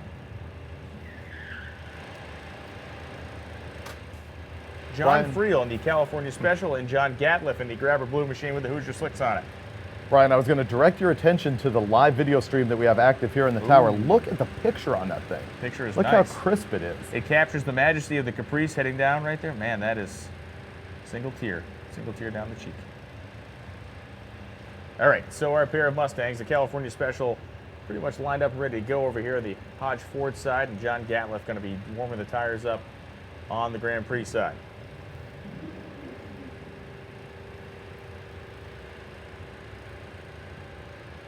You know, it's almost a shame we're not running everybody tonight, because by the time we get through getting these cars down the track and get the track warmed up and nice, we could see some just Captain Insano numbers out of some of these guys. Tonight? Yeah. Yeah. Yeah, they're prepping for that right now. They want to make sure that this car gets the bite that it needs. That's it. See how much bite it gets here in the right out there as Gatliff steps off the clutch, going to warm up a little bit.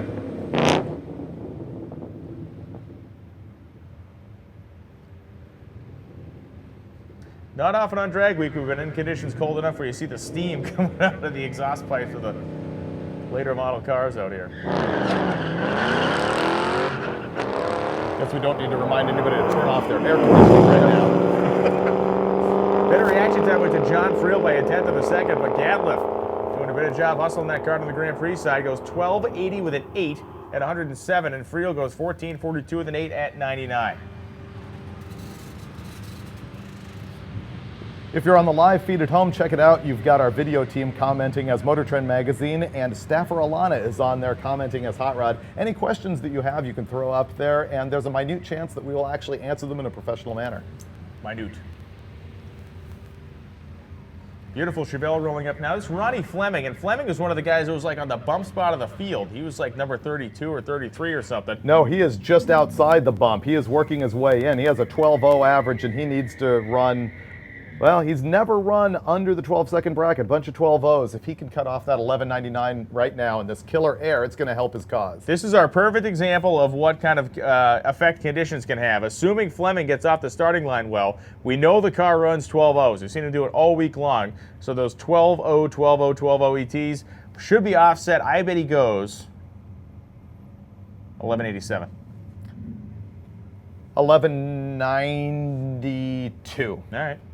Jess Neal's waiting patiently in the Challenger on the Grand Prix side of the racetrack.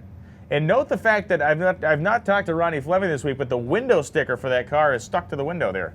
Oh, that's right. I saw that Yeah. when we were at a drive-in someplace earlier in the week and meant to ask him. He wasn't around the car. In the right-hand lane in that yellow Challenger, that's Jess Neal, who won the vintage class at Pikes Peak a couple years ago with a CUDA that we covered in Hot Rod Magazine. It was a great story by Alana. Really, really nicely done. Kind of brought Pikes Peak right into the roots of hot rodding instead of rally racing and all the weird stuff that we don't even relate to. It was awesome. So Jess Neal is pre-stage, and Ronnie Fleming, I was going to call him Rory, Ronnie Fleming. He's our 12-second guy. Let's see if we can bust that thing down into the 11s. Oh, not hooking it up. Cold Nope. track. Sorry, we both lose. However, by Price is Right rules, I'm actually on top. Well, Bob Barker, I don't believe, is with us anymore, so those rules left with him. Price is wrong. 14-17-2 at 101 miles an hour for Neil Fleming. 1690 with a 9 at just 85 miles per hour. Well, it seems like a small feat. You see these race cars going down the racetrack. I promise you, every single driver that is making this run, particularly their first run of the night on Friday, has a very special feeling inside that race car. There's probably a lot of hooting and hollering and yelling in there that they've done this and they've accomplished it and they've come to the end of drag week and they lived through the whole thing. I didn't think of that aspect of this. As soon as the guy basically takes the beam here, he has completed Hot Rod Drag Week. He's accomplished something that a lot of people have not done. They sit home and talk about it. But nope, this guy drove his car 1,000 miles, raced it 5 times at 4 different drag strips in 5 days.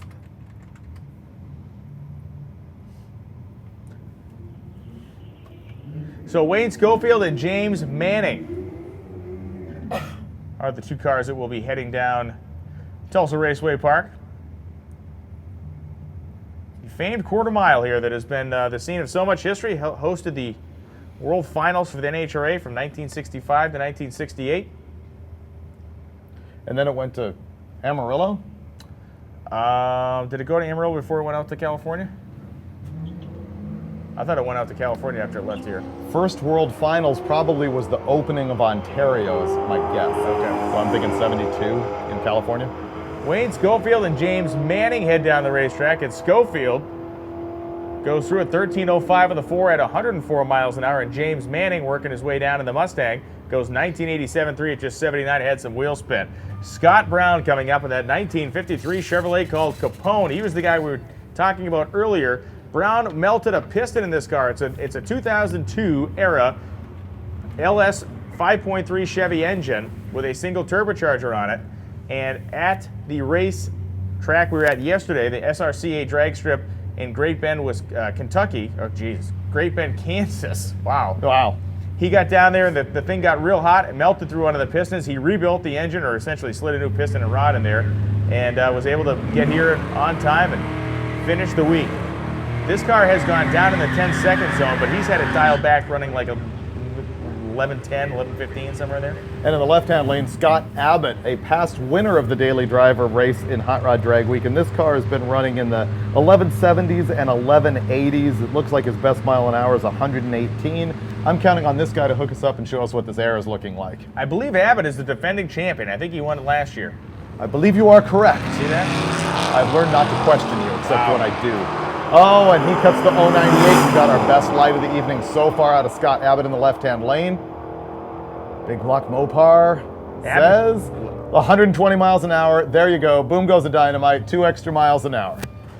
11:73.5 at 116 for Scott Brown, and I guarantee that was a safety pass to make sure that the repaired engine was going to handle an aggressive move down there. I think the next time we see that car, it's going to go far quicker than that.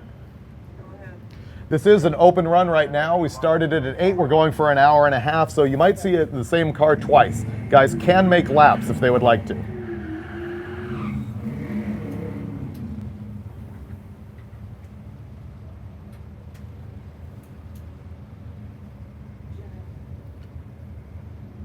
The mood in here is getting much more romantic. It's getting scary is what it's getting. The more lights go off, the more nervous I am for my own well-being.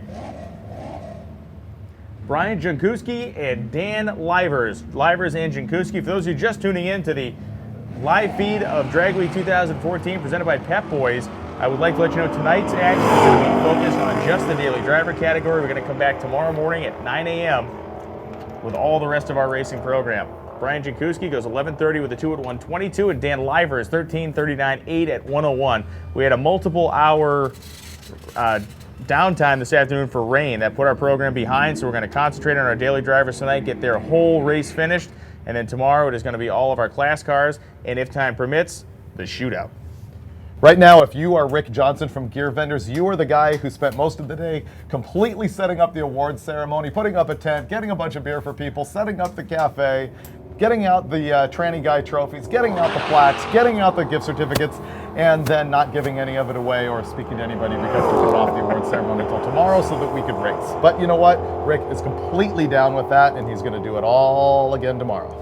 Bill Cash goes 11:88.2 at 120 the Grand Prix lane, and Bob Goupil goes 14:75.2 at 95 miles an hour. Did you know Rick also brought entertainment this year? He's got guitarist Wes Jeans here with him. He's going to be playing the national anthem for us in the morning and entertaining at the awards ceremony. So we had a little bit of a preview of Wes's work this afternoon. He did a sound check and sounded fantastic, so can't wait to hear him wailing away on the guitar tomorrow. Braden Arthurton and Robert Reynolds. Reynolds and Arthurton.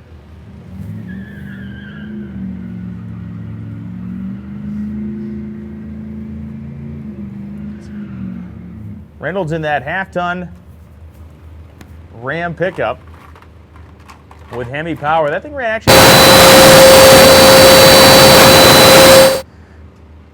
Arthurton in the 3rd generation Camaro. The paint job by Krylon.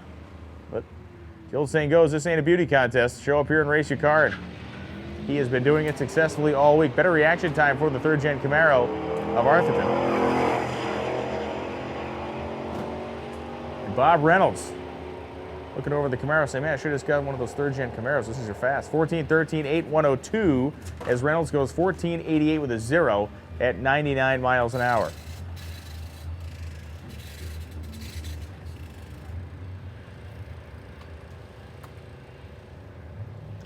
Jason Pipkin, one of the quicker cars we have here in Daily Driver, lined up next to Bob Lamolia. Lamolia in the Shelby Mustang, Pipkin in the RX-7.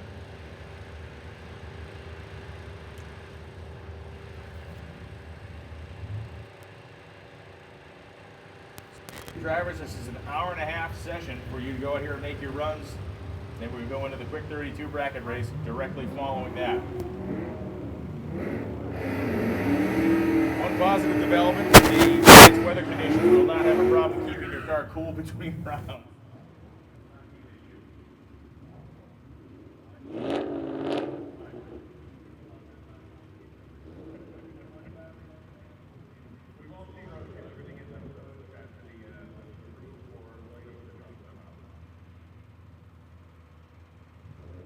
So Pipkin fully staged in that quick little RX-7 as Lamolia does the same in the Shelby. Pipkin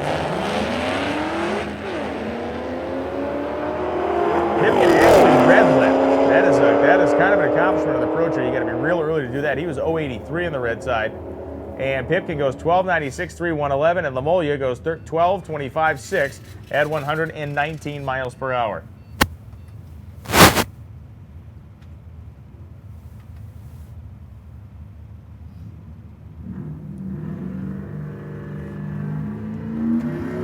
Lynette Jankowski coming up in the 4th gen Camaro on the Hodge Ford side, and Mike Cardella, the 4th gen Pontiac Firebird. The word Dino written, maybe he goes by Dino Cardella. He has a cat drawn on the back window that says meow. I have no idea what that means, but it does frighten me. There was a meow thing going on in the comments earlier, and I'm not exactly sure what it was about. But You ever see the movie Super Troopers? I don't remember anything. Oh, okay. The guys have a contest to see how many times they can say meow when they pull somebody over. That's great. Like, can I have your license registration, meow? That's comedy gold. Yep. So Lynette Jankowski, 4th gen Camaro, meow. And Mike Cardella, Pontiac Firebird. You don't want to do it. Go ahead, you can do it. You know those jokes that are funnier later? Whoa, sideways. That was good. Jankowski pitched the car completely sideways, headed towards the 60-foot timing block. Wisely lifted, and Mike Cardella goes 11.084, 121 with Lynette Jankowski collecting her thoughts, going 15.13 with the 4 at 110. That'll be funny for him later. That, you know those jokes in movies that are funnier to retell than they are in the actual movie? This isn't one of those. All right, it's fine. Matt Ketting and Dustin Berg coming up now. Berg with the laptop on the passenger seat of the Buick Regal. And Ketting in a really nice and clean 1st gen Camaro. Ketting, a multiple-time Drag Week competitor. You can see his Drag Week 2012 sticker across the back window, and he'll be adding a 2013 Drag Week decal to that collection as well. Speaking of decals, our guy Wacky Mick sent some decals over. We got a couple Wacky Mick Wilkes from England came over a couple years back and raced the truck. Actually, last time we were here in 2011, came over in his Bedford sedan delivery, or his delivery van. Panel van. Panel van, yeah. And he's got a chassis shop or a race car shop over there, so Wacky Mick sent us some decals, so thanks, Mick. Shipped that thing to and from England, had an epic struggle, helped everybody, had to weld things back together, and got our Spirit of Drag Week award that year. And as tradition dictates, cried like he was on Oprah.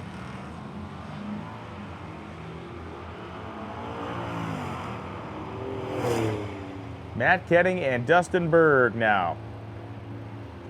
Ketting goes 11.72.0, 115 miles an hour, with Dustin Berg going 14.03 with a 1 at 103. Clark Lamb coming up now. Lamb on the Hodge Ford side of the racetrack.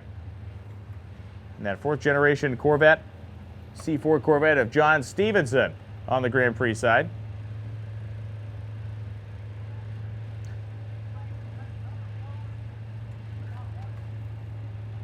Stevenson's car waiting, or Stephen Way's waiting patiently. Lamb, actually a local guy, lives in the Tulsa area, so this is a no-brainer for him. When Drag Week comes through Tulsa, he is always part of the program.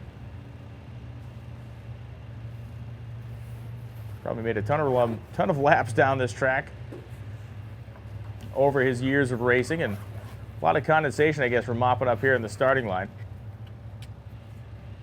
Blower out there just drying stuff up. Staging lanes packed full of daily drivers. Thanks for all of you racers for sticking around, being part of the program tonight. It's a lot of fun to be out here on a Friday night. I think it's Friday.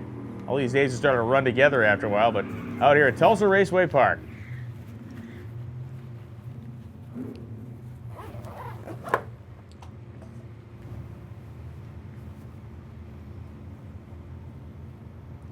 Clark Lamb and John Stevenson. Stevenson goes all the way in. Clark Lamb pre-stage, going to bump it on in. Oh, Stevenson just rolled through the trees. Going to have to be backed up.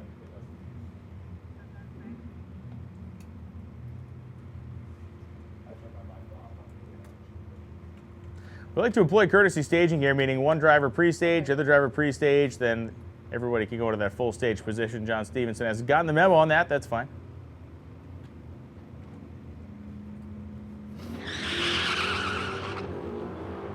Stevenson had the better reaction time, 167. Lamb was 185 on the tree. And Clark Lamb in the Barracuda goes 11.59.1, 115, with John Stevenson going 12.50 with a 1 at 113 miles an hour. Next pair coming up is going to be this well-used, comfy-looking Malibu coupe. That belongs to Adam Dory, and Mike Henson's coming up in his Mustang. Again, if you look at these cars, you're going to look at cars running in that high 11, low 12-second bracket, typically high 11s now, and quicker to be in that quick 32. The bracket race is going to be running tonight after our evening session of time trials is completed.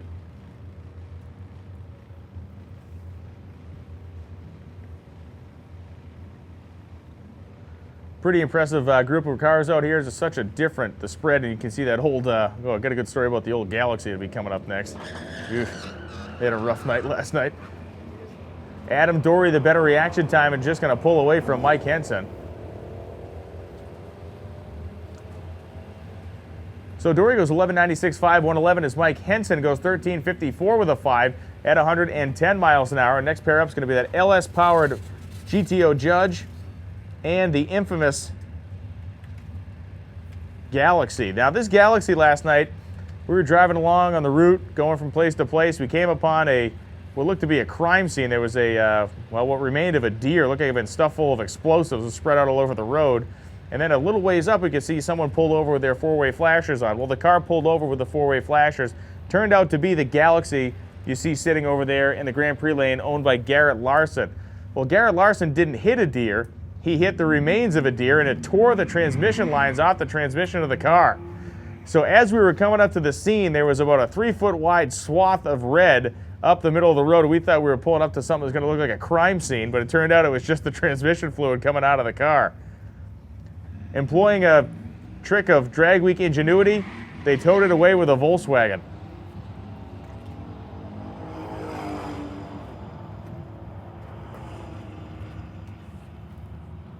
Oh, they're here. Back. So the Pontiac goes 11.70 with a 112, and Garrett Larson 18.18 with a 0 at 75 miles an hour in the Galaxy. He hit his buddies out, having a great time this week, just having a blast in that big old Ford.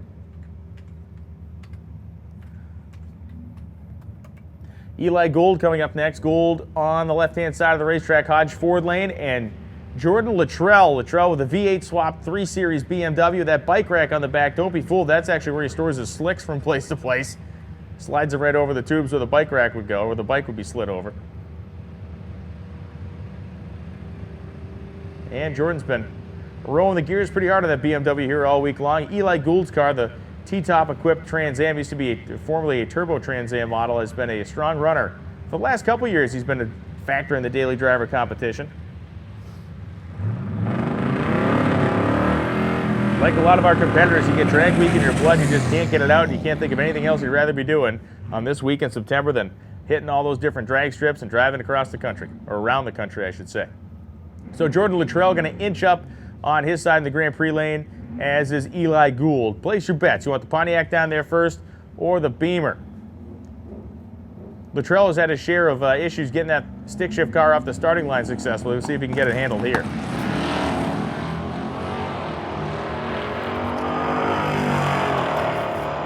Pretty major league smoke show there for Luttrell when he let the clutch out. Eli Gould, on the other hand, has some smoke pouring out of the car at the top end of the racetrack. Gould goes 11.74 with a 7 at 114. Luttrell rolls through 15.78.4 at just 67.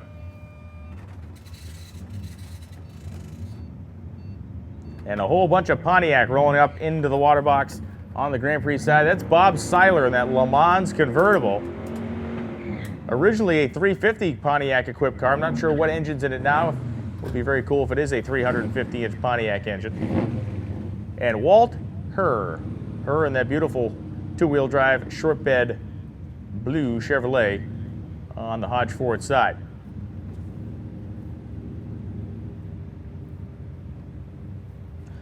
And again, you got to be in that 11-second bracket if you want to get in the field, or a little bit quicker than that if you want to be up the top end of the qualifying sheet. Walt Herr in the pickup truck left on the Pontiac, but the Pontiac got plenty of suds, just going to pull away from him down there about 1,000 feet. 13.83.9 at 101 as Herr goes 14.87.4 at 87 miles an hour. And here comes Joel Nystrom, formerly known as Hemi Joel Nystrom. I guess some people might still call him that, but this week he is Oldsmobile Joel Nystrom. Nystrom from up there in Minnesota in this really, really nice 442 that he has owned for more than 3 decades. I asked Joel what he shifted the motor at. He said about 5,300 RPM. He said he's had 4 Oldsmobile engines in that car over the years, and he knows they blow up pretty easy. Tom Fiedler on the Grand Prix side of the racetrack. Not going to be spinning that Olds engine up to 6, 7 grand with stock parts in it, that's for sure. Tommy Fiedler will, though. Fiedler got that LT motor in the front of his brand new C7 Corvette.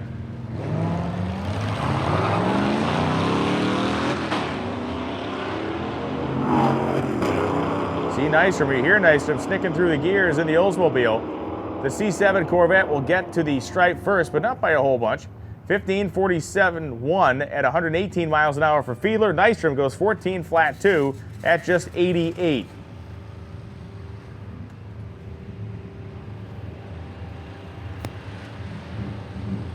Jeff Dugopolsky coming up next. Dugopolsky, a multiple-time champion of Drag Week in the Daily Driver category. On the Grand Prix side, he's got a 1966 Chevelle.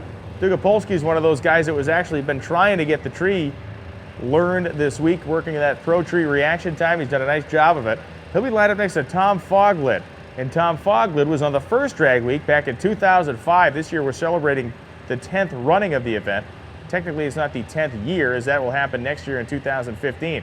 But we were on the 10th running of Drag Week, and Tom Foglid was racing a Monte Carlo SS that first year.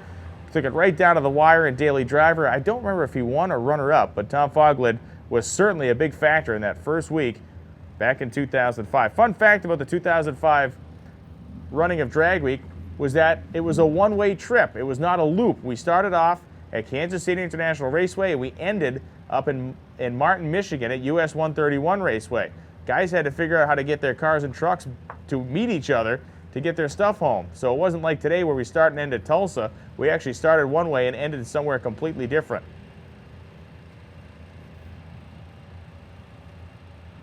Once again, just continuing to mop that starting line, making sure we're getting any moisture out of the way for our competitors.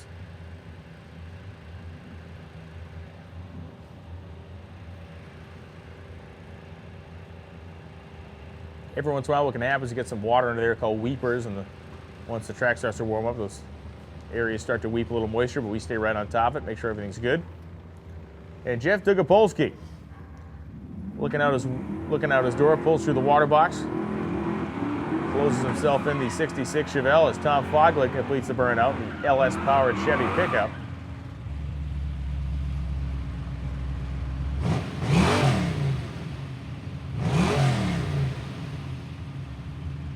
Dugapolsky comes out of the St. Louis area. I'm not sure where Foglet hails from.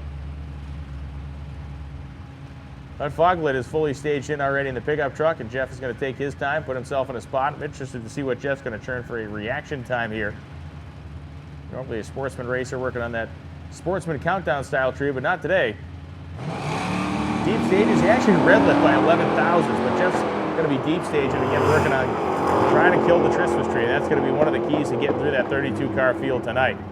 So Jeff Dugapolsky goes 11.84.0, 115 with Tom Foglet going 12.52.6 at only 88 miles an hour in the Hodge Ford lane. If tradition keeps up, this El Camino will do the biggest burnout you'll see all night out of our daily driver quad. This guy's just been roasting these slicks.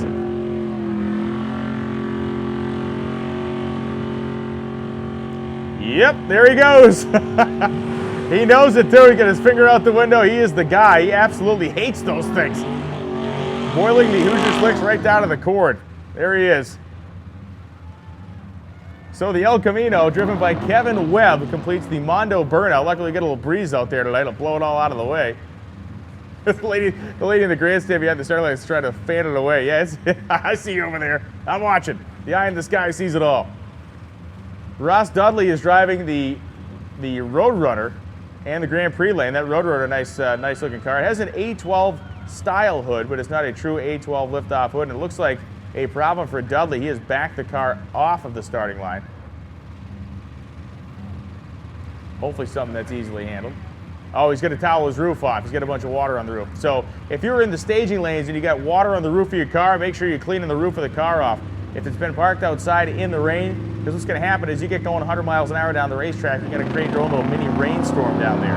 If you have moisture on the roof of your car, make sure you get a towel and clean that stuff off. Meanwhile, Kevin Webb, after doing the massive burnout, goes through a 1360 with a 7 at 98 miles an hour on the Hodge Ford side of the racetrack.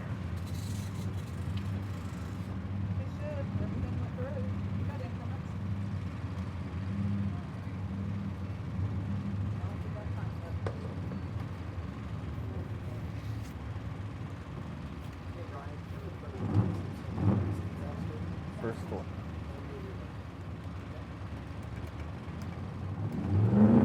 So Opal Hindley coming up next. Hindley driving this Valiant. And Ross Dudley with this freshly toweled off Roadrunner will be coming up next to him. This car was campaigned, the Hindley's car on the left-hand side of the racetrack, the little refrigerator white Valiant down there. That was campaigned by a guy named Steve Boyer. Steve passed away last year on Drag Week, sadly, but that car is being run in Steve's memory. And Steve was a guy who had lost the use of his legs, so formerly that car was built with hand controls. Steve doing the work by himself. Very proud guy, proud racer, was very proud to be part of the Drag Week community. Certainly missed him seeing him out here, but we'd love to see the car. Very neat tribute to Steve. Great reaction time for both races. 127 for Dudley. I'm just using that term great in a, well, it's all relative, right? Relative sense. 11.04.6, 119 miles an hour for Hindley. Dudley goes 11.67.9 at 115 miles per hour. Got that big supercharged Chevy Bel Air coming up next. One of the quickest cars in the daily driver category, belonging to Waco Davis. Full-size Chevrolet and Derek Bashford. Bashford in the white Plymouth Barracuda on the Hodge Ford side of the racetrack. Once again, the starting line crew maintaining that right-hand lane.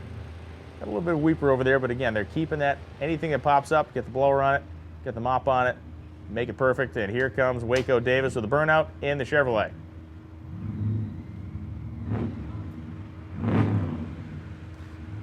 And this Chevrolet is loud. It's basically a straight exhaust off the header with just some cherry bombs underneath it. And that supercharger, of course, almost like a amplifier on the exhaust noise.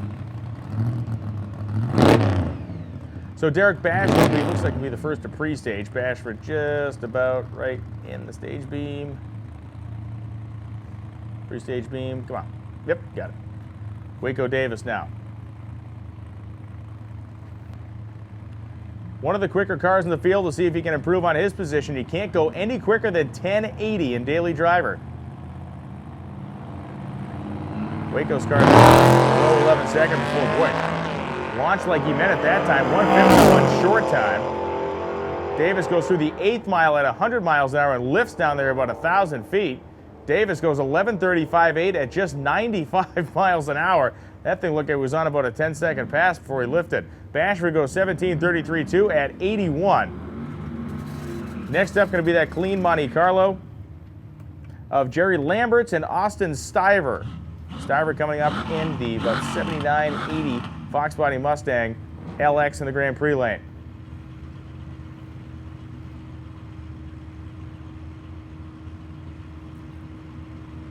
So an hour and a half is what the session length is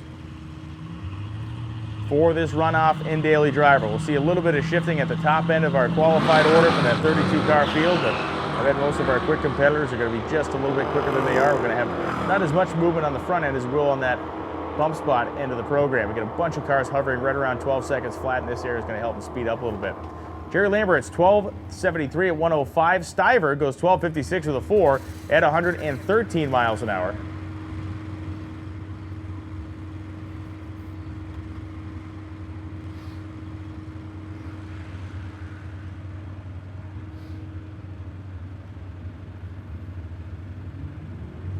And the starting line official gives a sign for the burnout. One of the things you'll see on drag week cars more often than any other drag racing event is the trailer hitch. And there's a trailer hitch hanging off the back of this late 70s Pontiac Le Mans on the Hodge Ford side.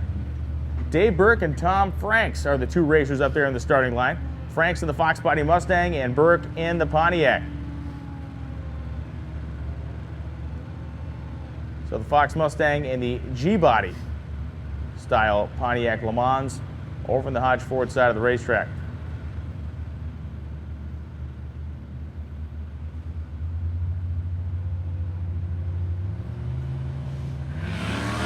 Frank's a longtime drag week competitor, getting serious about the daily driver category this year. Came out, car picked the front end up. He goes through the 8th mile at 88 miles an hour. And Tom Franks on the loud pedal goes 12:19.6 at 85 as David Burke goes 11:97.3 at 113 miles an hour. And if you like Ford products and you like stuff that's got personality, well, the Starsky and Hutch mobile down here is going to be the one for you. Mid-1970s Ford Gran Torino, painted as a tribute to the Starsky and Hutch car that was famous on television. This one's way faster than a stocker though, 514 cubic inch big block Ford engine. There used to be a show on what was then the Speed Channel called Dream Car Garage. It was filmed up in Canada, and there was an episode where the two guys on the show took one of these Gran Torinos that looked like the Starsky and Hutch car and really pounded the daylights out of it on a road course. Well, this is the car they used. I caught up with these guys in the hotel parking lot this morning, and this is the actual car that was on the television show, and they beat the car up so bad it lost 2 of the 3 gears out of the transmission, and when he got it back, it was basically kind of a smoldering pile. But it's a fast mover and a shaker, and he is gone now. That's Dave Kerwin driving the Starsky and Hutch car, and Walter Bashford, just a whole bunch of tire smoke off the starting line out of the Charger. And for the first time in history, I may be telling you that a Gran Torino has just outrun a Charger on the drag strip. Whoa, baby. 12:05.7, 113 for Kerwin as Bashford on the gas goes through. 22:30 at just 51 miles an hour after a massive amount of wheel spin on the starting line. Steve Lyon coming up next. Lyon in the primered Oldsmobile 442. Tough looking piece down here on the left-hand side of the racetrack. And Jesse will roll up next. Jesse in the step-side Chevy pickup, the short bed truck, big cowl hood scoop, big block in the front of it. And of course the John Deere themed paint scheme with the exhaust stacks poking out through the front of the bed. It's Jesse Matafari. Matafari.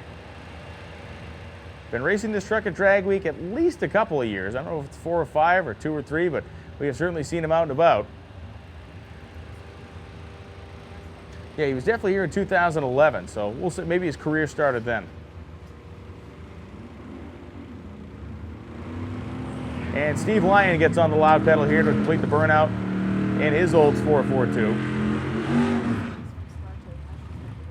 So Lyons is a local dude. A lot of locals from the Tulsa area joined in. We got a ton of racers from Kansas and Oklahoma, which makes sense because that's where we spent the majority, I think actually all of our time. I don't know if we actually wandered outside the Kansas or Oklahoma state boundaries, on purpose anyway. When we got lost that time, we ended up somewhere. Minnesota maybe, we were up there somewhere. We got in real late that night, I don't know what happened. I trusted Freiberger in the directions, that was a mistake. Matafari takes off a 380 reaction time to Lyons 862, but Lyons is going to have none of it after the launch. The Oldsmobile catches the Chevy pickup by the 1/8 of a mile.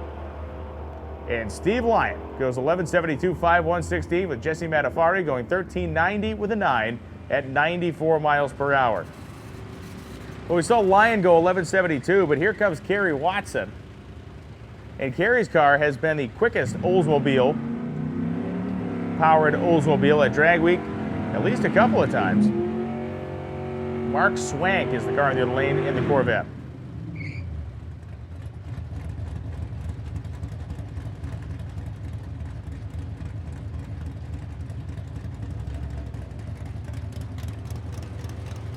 And Kerry Watson, multiple-time Drag Week competitor, finishing another one successfully under power as she stages this car. As soon as that tree comes down, she has officially completed Hot Rod Magazine Drag Week. Well, the list grows a little bit longer every year. It is still a pretty small list when you start thinking about this being done in 10 years. This year, of course, our biggest field of cars ever. As Mark Swank hanging on to the Corvette there, the back of it wandering around a little bit. Looks like Swank is going to have the horsepower to catch Watson. Swank goes 1156, 121. Watson goes 1193 with a 2 at 110 miles per hour. One of the more violent leaving cars we have here in Daily Driver is Charlie Ogle's Challenger. You see Ogle just ahead of the water box and the gold Challenger on the Grand Prix side of the course. And Anthony Britton coming up. Britton in the Chevelle, idling patiently in the water box.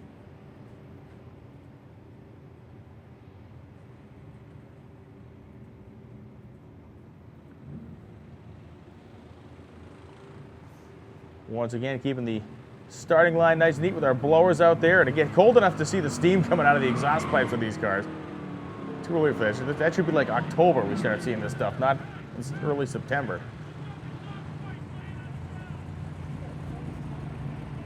Yeah, it looks like a problem for Anthony Britton. Yeah, the exhaust hanging down under the car. I think he might have unbolted the exhaust, but he's got one of the pipes just hanging real low. That gives us a chance to watch Charlie Ogle run a single. Ogle in the Grand Prix lane. Again, the manual transmission in the Challenger, and this guy really likes to get after it on the launch.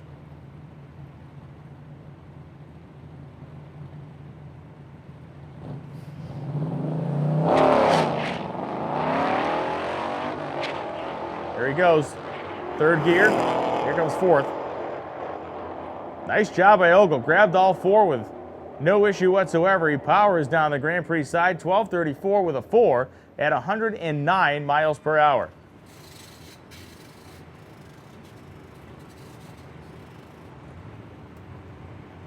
And so the Chevelle with a low-hanging exhaust going to move him out of the way. I think just what happened, may have unbolted the pipes and then just threw one off there. We're going to get him pulled out of the way. Should be a quick fix, get it back up on the racetrack. So Daily Drivers, now is go time. What time did we start this thing at? Do you remember? Did we start at 8? Just a little bit after, so like 8:10 maybe, something like that? Okay. So we're probably I'm gonna go, what, 9:40?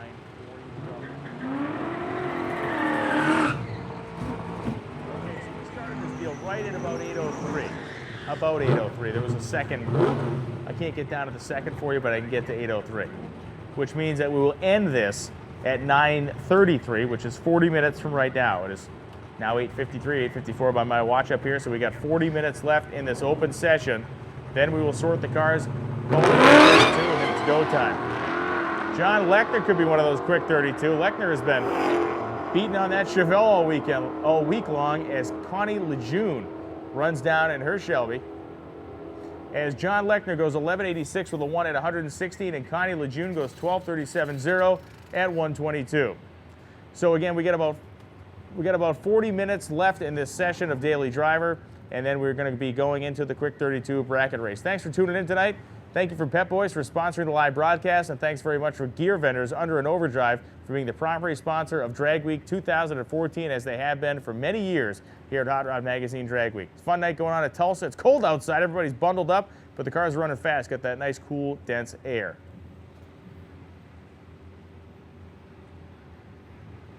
So we have a little bit of just that starting line dress up, a little starting line maintenance going on.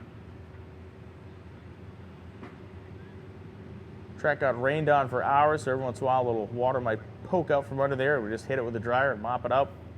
Make sure everybody has a nice even surface. One of the weirdest vehicles at Drag Week is waiting in the, hey, the train horn works. You guys fixed it. All right.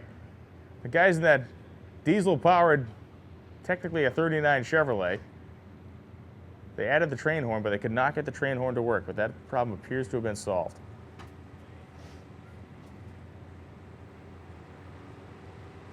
That thing stops traffic. We were going through these little towns, and he would come rolling through in that truck with the big diesel stack in the front of it and everything. Everyone would stop and stare.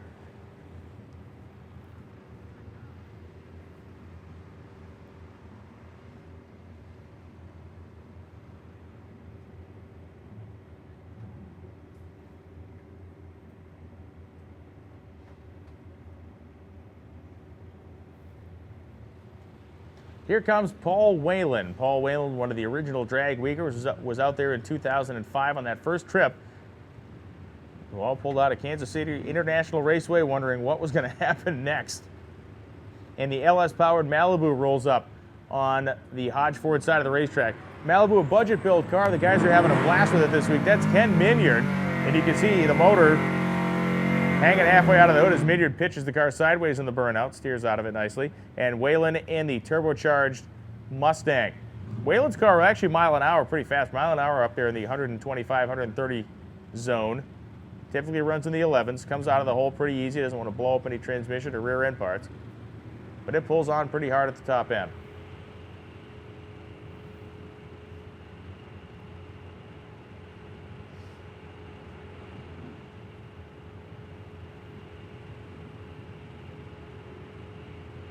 So Paul Whalen is going to wait, do that courtesy staging like we like to see there. He's going to pre-stage, wait for Minyard to enter the pre-stage beam. And then Whalen wastes no time getting into the fully staged position.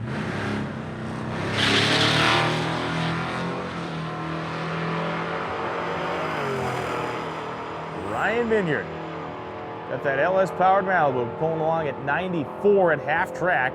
And Minyard goes 1160 with a 4 at 114 as Whalen goes 1325.7 at 114 miles per hour.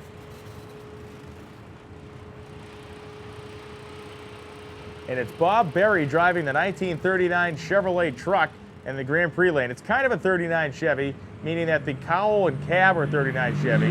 The fenders are actually from a 2-ton truck of that era. That's why they're so big and wide.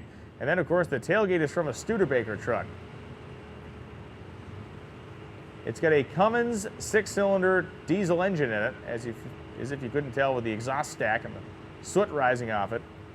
We lined up next to Travis Davis. Davis, another beautiful General Motors B-body down there, and that car is pretty mild small block in there. It gets down the racetrack fine, but boy, this pickup truck is an interesting case. It had a run down into the 13-second zone. It has a face on it that could stop a clock. It is certainly not going to win a beauty contest, but it's pretty quick. Weighs about 4,000 pounds, according to the guys that built it. They thought it was way heavier than they thought it was going to be. It's based off a 90s Dodge truck chassis, with everything else bolted to it. And you see Bob Berry down there, going to outrun the Impala without any issue at all.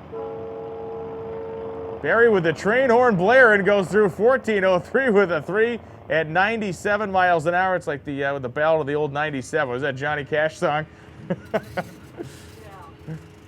1709 at 81 miles an hour for the pickup truck. Anthony Britton and John Heumann. Heumann in the little Chevy Nova, and Britton going to boil the hides off the back of his Chevelle.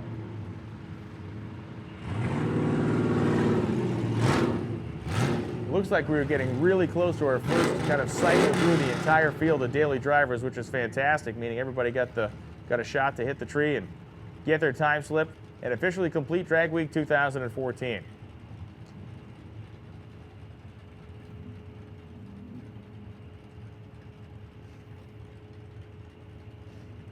So Britton and Human. Human is pre-staged, fully staged. Here comes Britton in the Chevelle. And away we go, the Chevelle. Huge gate job on Human there. 102 reacted out of the Chevelle. Human was 699, but Human would not be denied. By the 8th mile, the Chevy 2 has simply passed the Chevelle, just going to outmuscle him. 1195, 114 miles an hour. As Anthony Britton goes 1383 with a 0 at 100 on the Hodge Ford side of the racetrack. Dusty Driggers comes up. We were saying yesterday this car is like going back in time to the 1979 Street Machine Nationals. Got that graphic style paint job, got the square snorkel hood scoop on the hood, and Jason Senecut lines up next to Driggers, Senecut in the Mustang convertible on the Hodge Ford side of the racetrack. Senecut is pre-stage and fully staged, as is Driggers, and Driggers again another huge reaction time advantage. 0.2 of a second leap for Driggers as Senecut trying to hang in there, but it looks like the Pontiac just got too much for the Ford. Maybe. Pontiac goes 1285, 102 as Senecut goes 1339.6 at 103 miles an hour. One of the most unique cars in the entire field of any category at Drag Week rolls up on the Grand Prix side. That is Kelvin Poe in a 1961 Pontiac Tempest station wagon. It has a Pontiac late model Pontiac GTO, basically a late model GTO front clip on it, as well as the rear suspension. He did not use the entire GTO subframe and all that stuff. He just used pieces of it, maintained the original look of the 61 Tempest. And Jeremy Idle will roll up next to Poe in the Mustang. Ironically, Poe is a body shop operator, and he has told us that under no false circumstances, he will definitely be painting this car because this is not good for business when he's got a rusty old patinaed up car out here. It looks so cool. It's a shame to put paint on it, but I guess not to him. Jeremy Idle down the Hodge Ford side, no problem getting ahead of the Pontiac. 14.06.0105 as the Poncho goes 15.23 through the 9 at 99. Car kind of dug in and bogged on him off the starting line. Mike Beeler and Clark Strong. Beeler is in the plum crazy purple Dodge Dart Swinger, and Strong is in the Roadrunner with those upsized modern versions of the Magnum style wheel on the car.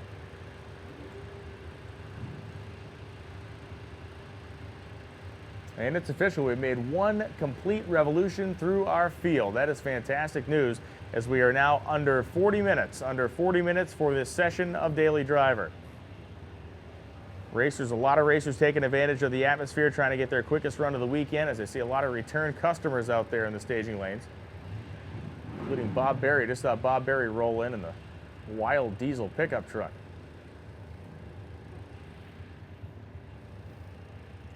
Concession stand is open. They got beer, they got food, they got all kinds of stuff over there. If you want something to eat or drink, head down to the concession stand. They make you a good deal. Be a nice night to have a cold beer frozen in your hand.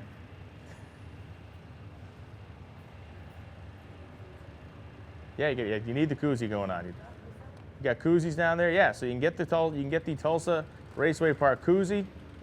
Install your Tulsa Raceway Park beer into your koozie. You avoid the frostbite situation in your hand, and everybody leaves happy. Keep your beer at 32, not 28. Yeah, we want to keep the beer and maintain a 32-degree temperature there. It's very important. The 28-degree temperature is not good. If you got a filling, it gets very hurty. We don't want the hurtiness in the filling.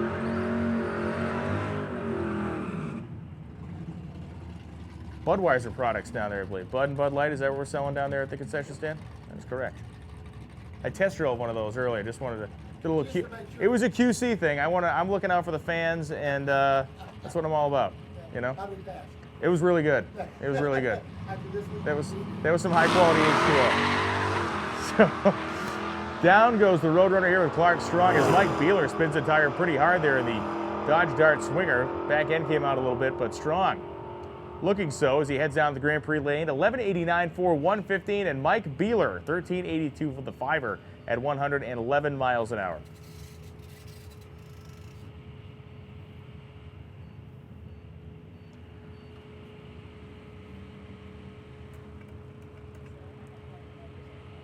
Mark Zaffron will be coming up in his really nice Pontiac Firebird.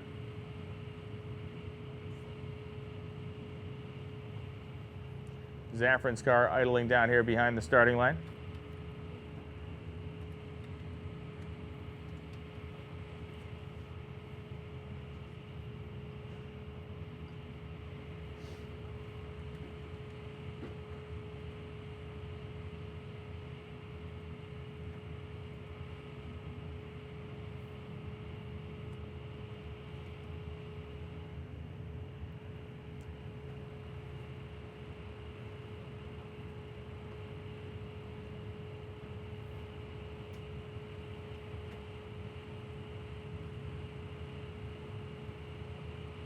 So the guy behind the starting line down there with the camera is David Freiberger, shooting photos for the HotRod.com website.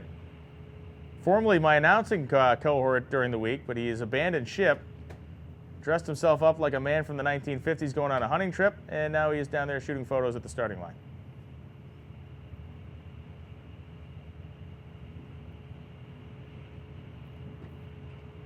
And again, just keep an eye on the starting line as we get ready to cycle our field around again of Daily Driver competitors. Way more than 100 cars out there in that first session. Great to see. Daily Driver has been typically makes up about 50% of the field on drag week. This year actually didn't. We had more cars running specific categories than we did in Daily Driver. We'll take them any way we can get them, and the Daily Driver category always showcases some unique machinery. The rules are wide open on Daily Driver. The only thing you can't do is go quicker than 10.8 seconds. You can show up here with whatever you want to show up in, as long as it passes safety tech and passes tech for the elapsed time you're trying to run, you can run it. Some evidence of that coming up with the next couple of pairs, some unique cars. But first, the pair of first generation F bodies in the form of the Camaro convertible and the Pontiac Firebird. Zaffron in the Firebird and Warren Whitmer is in the Camaro convertible.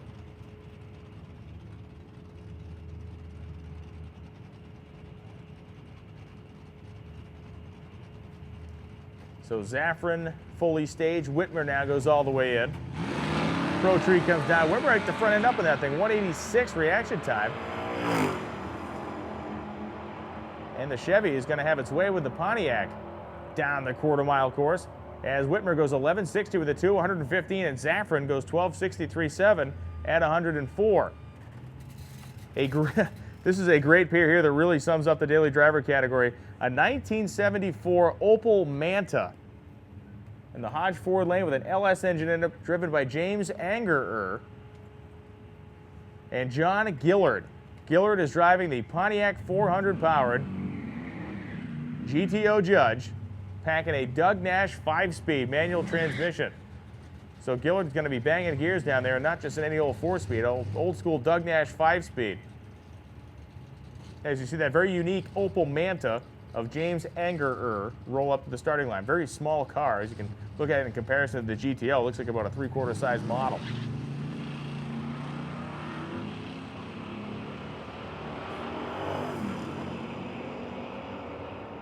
John Gillard will get down to the top end behind the Manta. Oh man.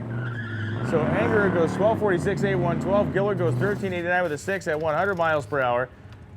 And unbeknownst to us folks, Batman has shown up at the racetrack tonight. We did not know this was going to happen, but Batman has arrived at the drag strip to defend the public interest and prevent any sort of criminal activity from affecting us.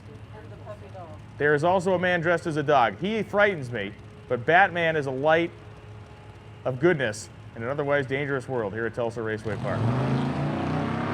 Guy in the dog suit we need to keep an eye on.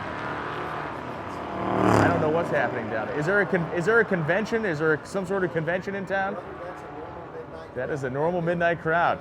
Walt Reynolds and Pat Dunnigan head down the racetrack. Dunnigan goes 1218 with a 2 at 109. Walt Reynolds goes 1604 with a 1 at 86. And I believe we have a shot, if you're watching the live feed, I believe we have a shot of the dude of Batman, and I was going to say Robin, but it's more like Batman and Rolf. They've disappeared. Oh, they're in front of the tower right now. Cape blowing in the wind for Batman. And, well, I don't know what the tail, I guess, is blowing on the guy in the dog suit. Very uncomfortable to talk about, really. Oh, just when you thought it was safe to go outside.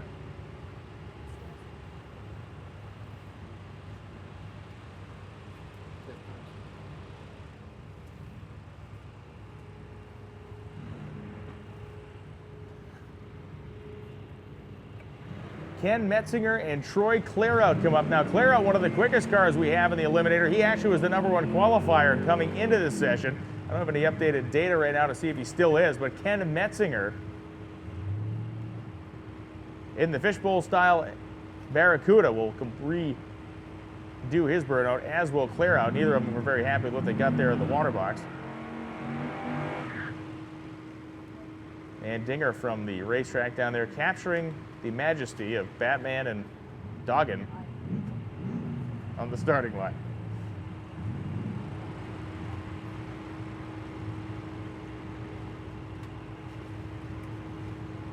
Batman is sporting the exercise utility belt down there. So Troy Clearout will complete his burnout again. There he goes. That's what he's looking for. One of the things to watch for in Clearout's car when he leaves, the thing really hunkers down on that right side. He's got that suspension set up so it just the whole body kind of hunkers over and plants that right rear tire. Ken Metzinger's car, pretty easy lever. We'll see if he can get it hooked up. A very small tire on Metzinger's car, and Clearout running that drag radial on the back of the Fox body Mustang.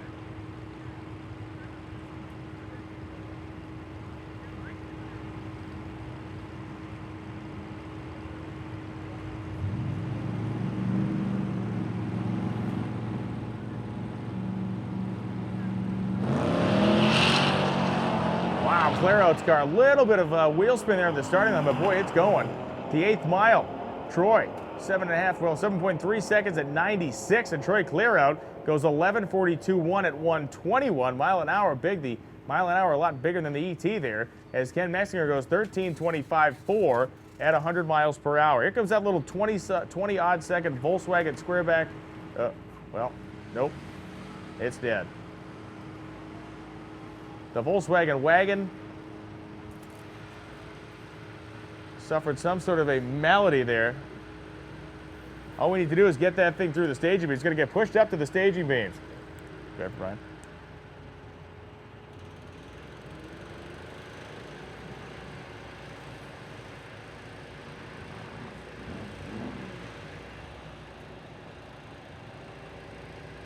So a special shout out to Vinny Vicari. I believe that last name was Vicari. Look at that. Did you guys see the Volkswagen get push started down there as Jonathan Barnes had tried to turn the rear tires in the water box.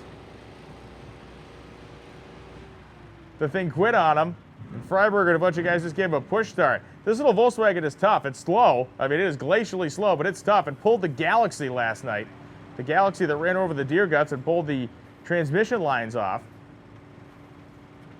These guys hooked a tow rope. Well, they didn't really hook it. They had a guy sit in the back of the wagon to hold the tow rope. They tied the tow rope to the front of the Galaxy and went like 10 miles that way. Nate Dial and that gorgeous pickup truck, as Jonathan Barnes has vowed to leave nothing on the table tonight, the air-cooled Volkswagen. Nathan Dial obviously intimidated by seeing that Volkswagen Squareback sitting next to him. We could pick the Volkswagen up and put it in the back of Dial's pickup truck if necessary.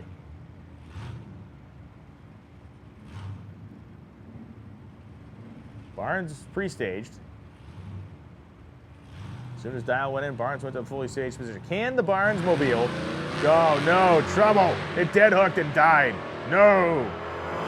He did take the tree though. There it is, ladies and gentlemen. Jonathan Barnes.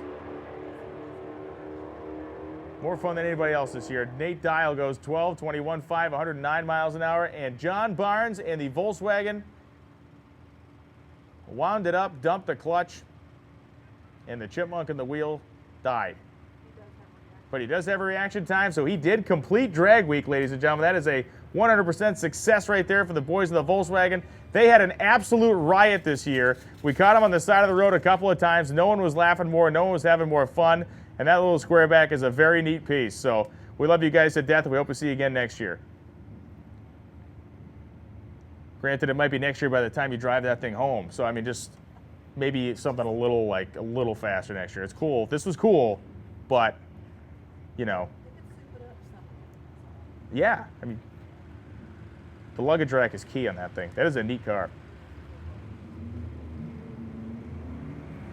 And round we go again as we start our second trip through the field with Tony Wood and Billy Gebhardt.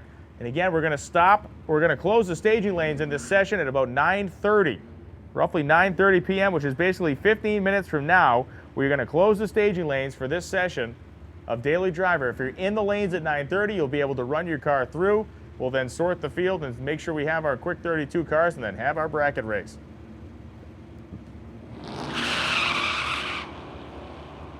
So Billy Gebhardt and Tony Wood head down the racetrack. Tony Wood had a half a second reaction time advantage on Billy Gebhardt. And then Billy really laid the lumber to the Plymouth over there, 11.96.7 at 111 miles an hour as Wood goes 13.32.3 at 102.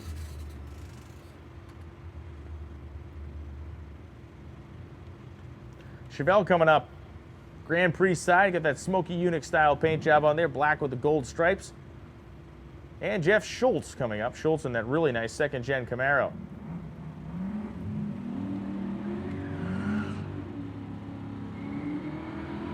So Dustin Gould, one of our video dudes, his father-in-law, tuning in tonight, watching the action here at Daily Driver Categories final time trials and their 32-car eliminator going on. Thanks for tuning in, Mr. Vinny. Known Dustin for many years. I am shocked that you did allow your daughter to marry him, but that's between you guys. That's all I'm gonna say, you know. Seems like a nice guy, but you get to know him, it's like, whoa, wait a second. Just kidding, Dustin's a great guy, and of course all of our video production guys that are out there freezing their tail sides off and that have been working so hard this week, basically like a million hours a day, getting here before everybody gets here, leaving after everybody else leaves. Their efforts have not gone unnoticed by anybody as Chip Addison goes 11:33, 3:117. Jeff Schultz goes 11:36.5. 112 miles an hour, the number 9 car in this session so far as ET goes. ZL1 Camaro versus about a 1991 or 92 half-ton Chevy pickup. Andre Miller is the driver of the half-ton Chevy pickup, and Ira Seitz is driving the ZL1 Camaro. And you can't tell me that the dude in the pickup truck is not going to take a little bit of pride in wiping the floor with the guy in the ZL1, and that's about what's going to happen here. Very clean sleeper of a pickup for Andre Miller. I've been watching this thing, all week as Ira Seitz gets that car a little bit sideways down there. Pickup goes 11:67, 115 as Seitz goes 11:83 with a 0 at 115 miles an hour. Mike Myers coming up now. Myers went too quick last time down the racetrack. He went 10:65. You cannot go quicker than 10:80 in Daily Driver. If he tried to turn that time slip in, at the end of the night, he would actually receive a 20-second elapsed time, therefore annihilating his weekly average and basically knocking him out of contention to even be able to compete in the bracket race later on tonight. And Greg Pecoraro in the wagon went 11:026 at 128. We followed Pecoraro for a while the other night on the route, and he is certainly living in the lap of luxury as compared to the guys in some of this other stuff. Pecoraro, that car has heated and air-conditioned seats. You heard me right. I bet he has a cement pond at his house, too, to go swimming in. That's the kind of guy he is. So Pecoraro, potentially eating some gourmet snacks on the way down the racetrack in the Corvette and the Cadillac. Yeah, munching on some of those blue chips, maybe? I don't know. Mike Myers, the Corvair, he's like, hey, what do you want out of me? This thing's got an LS motor in it. It's on a G-body chassis. That's what I'm doing over here. It's probably a little bit faster than that wagon, and it is. Myers is going to go about a couple car lengths ahead of the wagon. 10.94.4, 126 from Myers. Pecoraro 11.01 with a 3 at 129. He is 100th away from running in the 10s with that thing. Went 11.02, now he goes 11.01. There's got to be 100th in there somewhere. Knocking on the door of the 10-second zone. Steve Eden and Wyatt Curbo. Curbo is driving the Terminator Mustang Cobra, the Grand Prix side, and Steve Eden is driving the 4-speed cream-colored or butternut-colored Nova on the Hodge Ford side.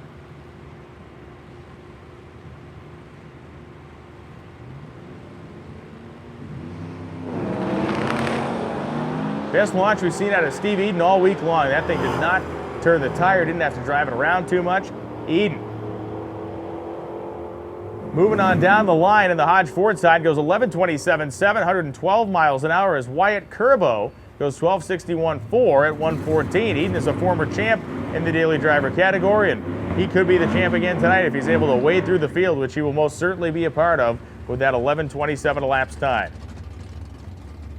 Brad Thiessen and Bob Perrin. We mentioned this car earlier. David talked about it. Bob Perrin changes the configuration of this car several times over the course of the year for fun. He'll go out and run it in the Hot Rod Magazine Top Speed Challenge out of the East Coast Timing Association meets at Wilmington, Ohio. He'll run it on the Hot Rod Power Tour, and then he'll come over here and he'll run it on Drag Week. He drag races the car frequently during the summer months and has a whole bunch of different, he's got different transmissions he puts in it, different rear end gear ratios in the rear end. Perrin drives the wheels off this car. Doing what he can do to try to get in the Daily Driver field. He went 11.29. He will most certainly be part of the action. And he is doing very well on that Pro Tree as well. One of the more stout reaction times we have seen all night as Bob Perrin goes 11:25.4 at 113, and Brad Thiessen goes 13:51.0 at 109.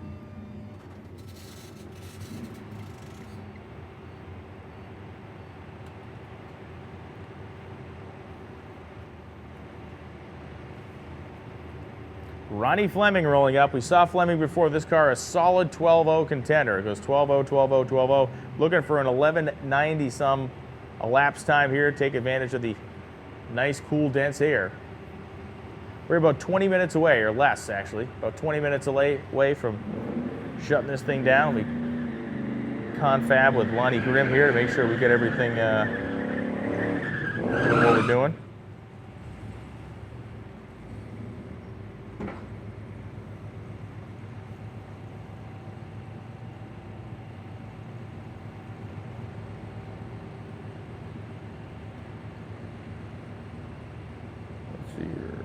All right, so Ronnie Fleming, nice clean launch. Again, the car was just running 12.0s all day, all week, all month long. And Ronnie Fleming going to look for that 11-second number. Oh, 12.085, 111. I think it's consistent. Dustin Cermak goes 15.41.8 at 93.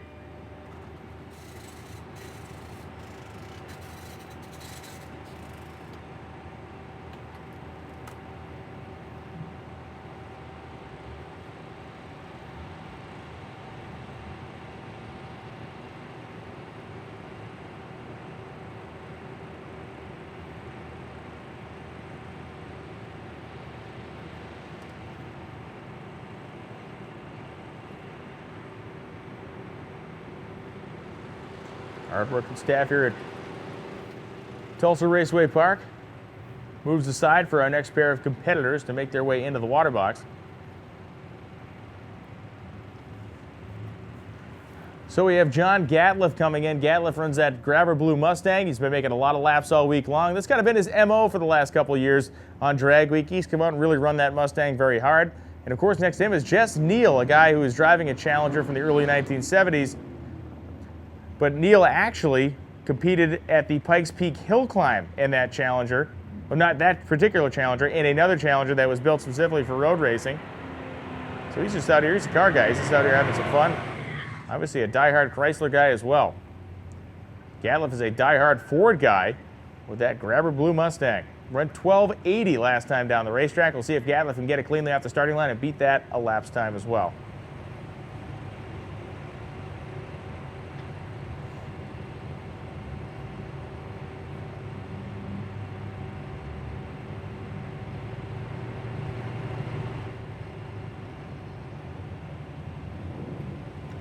So for those of you just tuning into our live broadcast, what's going to happen is 9 a.m. tomorrow morning, we're going to open the lanes up for our class cars to time trial to have their final day of runs. We'll find out if Doug Klein can make a 6-second average in his steel-bodied car. We'll find out if Jeff Lutz can maintain the #1 position in the unlimited category. We'll find out what our players end up in our modified power adder category, and our Pro Street category, and our street race categories. All of those specifically classified cars will be slugging it out tomorrow morning starting at 9 a.m. Once we get done with the time trial portion of the program, we will then move in to our heads-up shootout that will pit cars from every class in drag week against each other head-to-head, as we have 7 minutes now, less than that, 6 minutes right now. 6 minutes until we close the staging lanes for good on this session. 6 minutes until we close the lanes.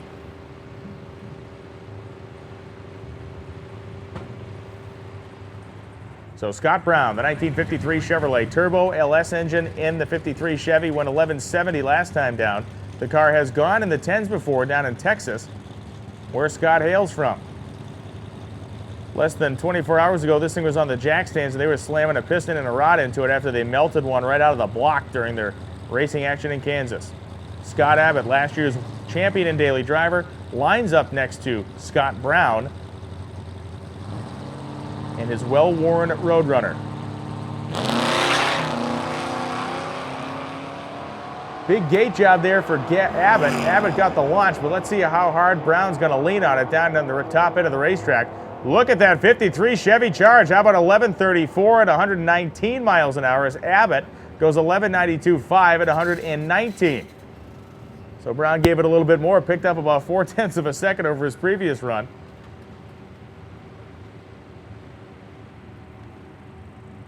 Dan Livers and James Manning now.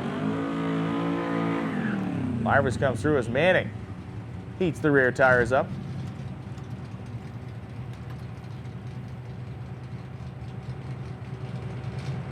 And so the red Mustang will inch ahead and put the pre-stage beam on as Dan Livers in that 1967 Pontiac GTO on the Grand Prix lane.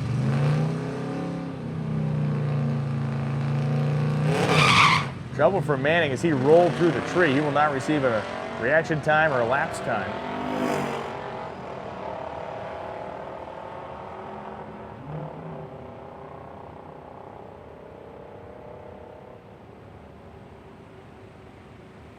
Yeah, the lanes will be closing at 9:30 sharp, which is mere minutes away. The lanes will be closing at 9:30 sharp, which is mere minutes away. If you have not made a run yet, you need to be in the staging lanes by 9:30 because when we rope them off, we'll run out the cars that are in the lanes, and that will officially be it for the time trial portion of the daily driver category here at Hot Rod Magazine Drag Week 2014.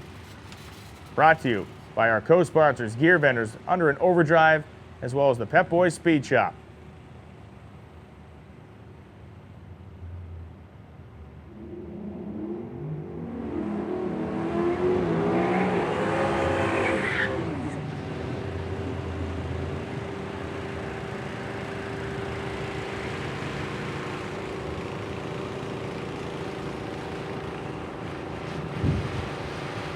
Bill Cash and Wayne Schofield. Schofield in that plain white wrapper Nova and Cash the plain white wrapper Mustang. Better reaction time for Cash. Looks like it actually might have pulled the front tire out of there just a little bit in the Mustang. And Bill Cash goes 11.91.7 at 120 as Wayne Schofield goes 12.93 with a 9 at 105 miles an hour over there in the Hodge Ford lane.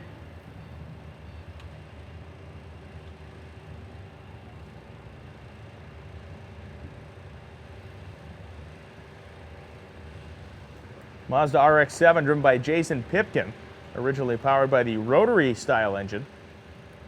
No more rotaries for him. Pulled that thing out of there and slammed a V8 in the front of it, and Pipkin been having some good luck so far this year. He's been cruising well. We've seen him all over the place out there on the road. He's been running well in the drag strip as well as Braden Arthurton lines up next to Pipkin in the third gen Camaro.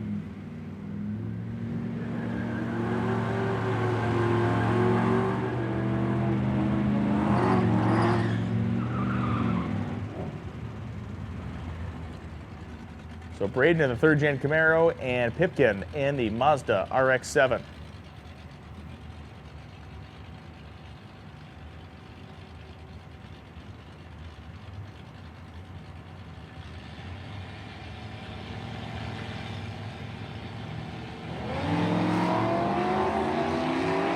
Pipkin comes rocketing off the starting line.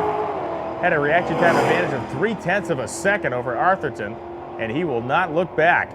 10.78.9, 125 miles an hour as Braden Arthurton goes 14.10 with a 6 at 102. And we are like a minute away or less from closing the staging lane. So this is basically it.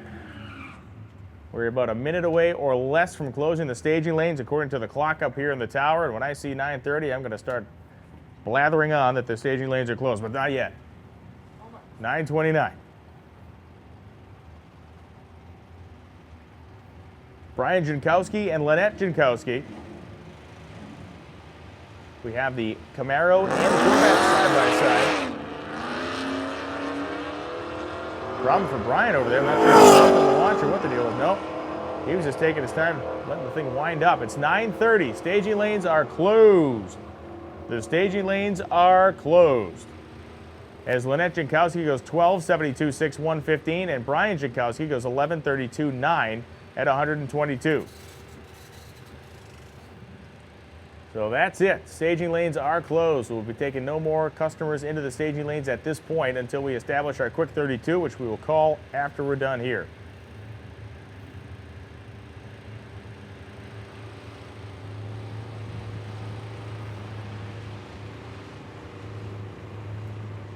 Clark Lamb and Mike Henson.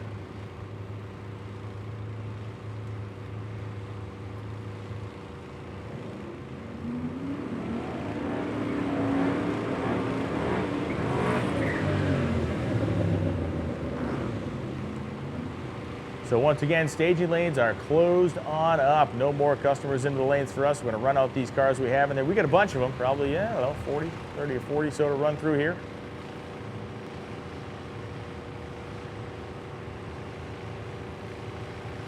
Both drivers pre-staged. Hanson goes in. Lamb goes all the way in. Lamb ended up in kind of a deep stage position there. He's actually late on the tree. I think it kind of freaked him out when he saw that top bulb go off. Mike Henson, not so much, not so freaked out. Henson goes 12:57, 3:112. And Clark Lamb goes 11:70 with a 1 at 1:15. Make sure you turn in your time slips down on the first floor of the timing tower. Get your time slips turned in. All drivers, if you fail to turn in your time slip, you'll be hit with the vaunted out. And it says out next to your name. Your family for generations will go, remember when Dad went to the race and he didn't finish and he shamed our name? Do you remember when that happened? Don't let it happen. Don't shame your family. Turn in the time slips and everything will be fine. Or at least they won't be that disappointed in you. Just get the time slip turned in. That's all I'm asking. First floor of the timing tower, please. Wow. Dustin Berg heads down the racetrack and Tommy Fiedler heads down as well. 12:03 with an 8, 116 miles an hour as Dustin Berg goes 13:58 with a 1 at 103.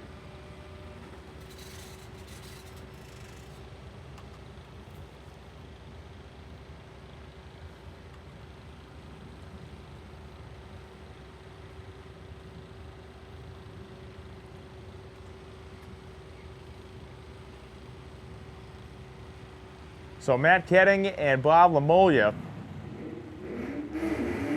Lamolia in that very loud Shelby GT500 and Ketting completing his burnout in the Camaro.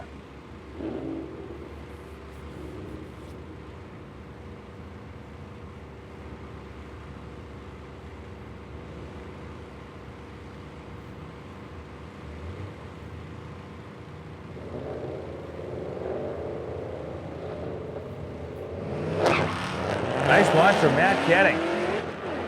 Hooked it on the starting line, left Lamolia in the dust. 0.70 reaction time for Ketting. Lamolia is pulling on him though, but the racetrack's not long enough for Lamolia to get him. 11:71 at 115 as Bob Lamolia goes 12:04.6 at 121.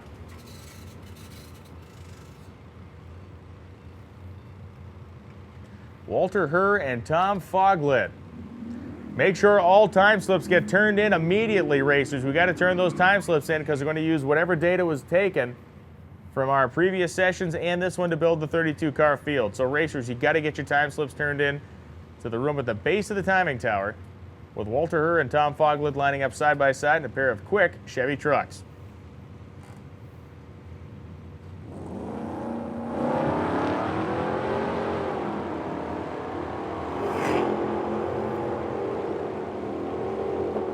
Tom Foglett at 91 miles an hour in the 8th mile, and his red pickup goes 12:06.9, 105. He's third with the 11s.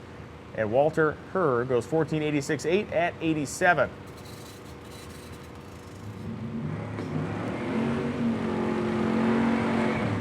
And the big Pontiac convertible completes the burnout. Derek Bashford in the other lane driving the Barracuda. Bob Seiler is the driver of the Pontiac convertible. Looking down, I still see the open sign down there in the concession stand. You want something to eat or drink? It is open. They got hot food, cold beer. What's better than that?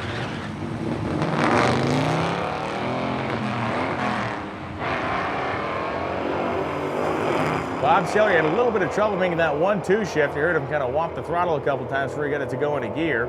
And Bob Seiler goes 14:71.0 at 98 as Derek Bashford goes 16:19 with the 6 at 84. Greg Dugopolsky coming up now. Dugopolsky in the 66 Chevelle, left-hand side of the racetrack as you're looking at it down the racetrack. And on the right-hand side is that Monte Carlo. Monte Carlo of Jerry Lambert's. Tukopolsky is in good shape to be part of the program tonight. Lambert's not quick enough unless he can find about another second out of the Monte Carlo. This will be the last time we see Lambert's on the staging lanes.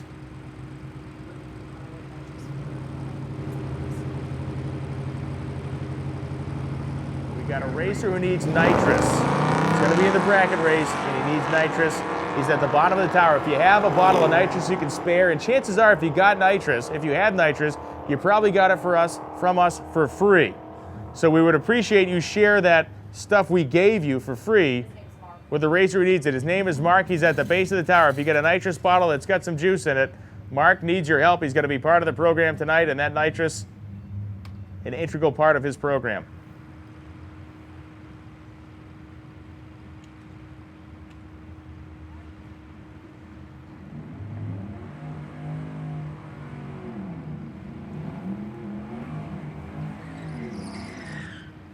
Adam Dory and Austin Stiver. Stiver in the Mustang. Dory in the Malibu. Malibu came factory equipped with a luxurious Landau half roof, since been removed. It's a race car, you don't want that puffy vinyl roof on there. Dory's car got just the right amount of patina. Looks nicely used and aged over there in the Hodge Ford lane. And Stiver's Mustang, the LX model, little notchback. Getting ready to head down the Grand Prix side. Stiver's been running that mid-12 second zone where Dory's been running 11.90, so Dory could be a player in the bracket race. He's going to be right on the bubble of that 11.96, whereas Stiver about a half a second slower than he needs to be to bump into the field. Dory went 12.046 at 111. Stiver 12.32 with a 3 at 113 miles an hour. As the Starsky and Hutchmobile rolls toward the water box to line up next to the Burnout King in the El Camino. Oh, he of smoking tire in the El Camino. This guy's a trained professional.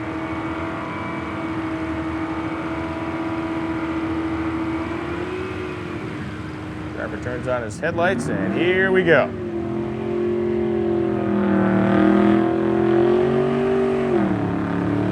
This guy put a line lock in that thing, and his life was never the same. Hoosier Tire Company would like to thank the driver of that El Camino for their increase in profits this year.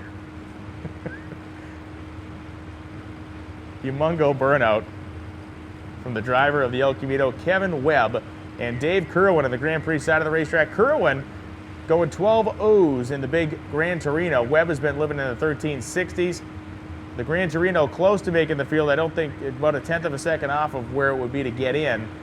Webb, on the other hand, about a second and change off where he would need to be to get into part of the program tonight.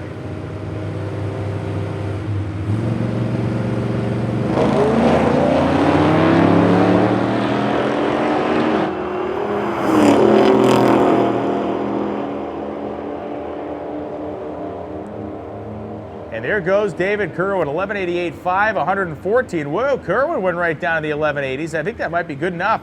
We'll find out here in a few minutes when we start to construct our field. Kevin Webb, 13.74 at 97. Kevin, thanks for being a great sport here in Drag Week this year. Love the big burnouts. Every single track, you certainly left your mark in the burnout box of those places. David Burke and Jordan Luttrell coming up now. Luttrell, Grand Prix side, and Burke, Hodge Ford side in the Le Mans.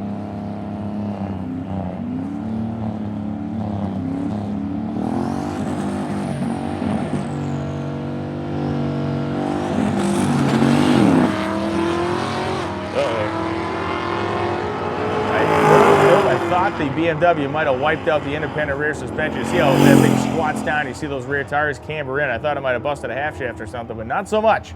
David Burke goes 12.088, 112 as Jordan Luttrell goes 15.95 with a 6 at 102 miles an hour, and that big 2-ton Tessie of a Chevrolet Bel Air rolls into the water box right-hand side of the racetrack. Got that blown motor in it. Waco Davis drives that car with the cherry bombs right underneath where he's sitting. It must resonate like a bass drum inside that thing. And the LS-powered Carousel Red GTO Judge comes through the water box, and complete with the trailer hitch as far as Chris Mosley's GTO goes.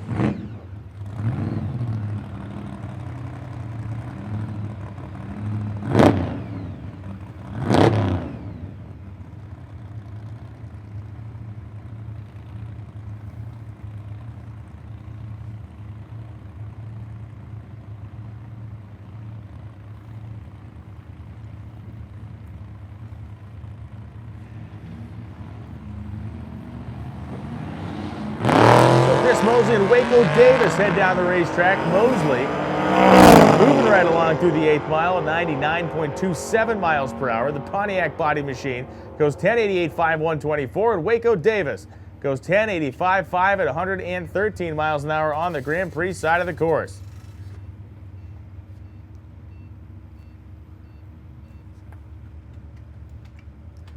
Tom Franks and John Lechner.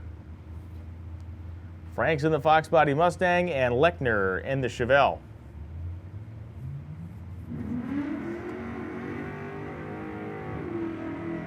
A lot of great new friendships made during Drag Week every year. A lot of guys that come from different parts of the country that have never heard or seen or interacted with each other again leave this event very, very friendly with each other because they've either helped each other or they've helped combine their knowledge to help somebody else, or they've suffered together, or whatever you want to call it. The weather in the event, very much like the event itself, you can't predict any of it. We're here at the beginning of the week, it was 96 degrees. You're here tonight, you can make ice cubes out there. Lechner and Franks get to the top end, but it's Franks getting there first, 10.93.1, 124, with John Lechner going 11.26.3 at 116.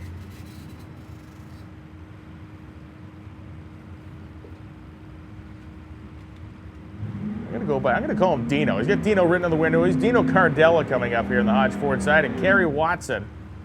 Watson in the Oldsmobile, and Cardella in the Pontiac.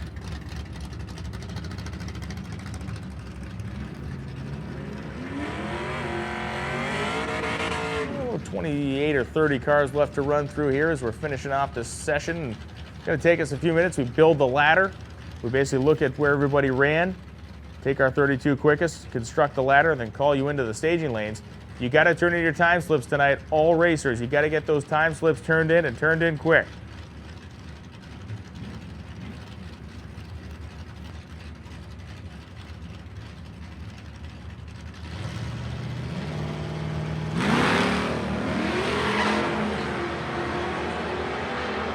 Kerry Watson put a massive hole shot on Mike Cardella.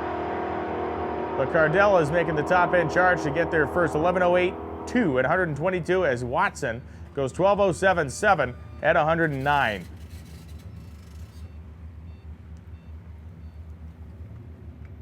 Connie Lejeune and Jeremy Idle, the pair of Mustangs. Lejeune in that grabber blue Shelby, and Idle in the LX.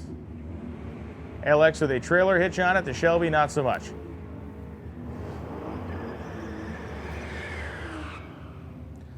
You can see people do Drag Week in a lot of different fashions. Do it in a late model car, you do it in your own home-built hot rod. You can do it in your freakishly insane diesel truck. You know, whatever floats your boat. We're not, it's a judgment-free zone. Show up and go fast.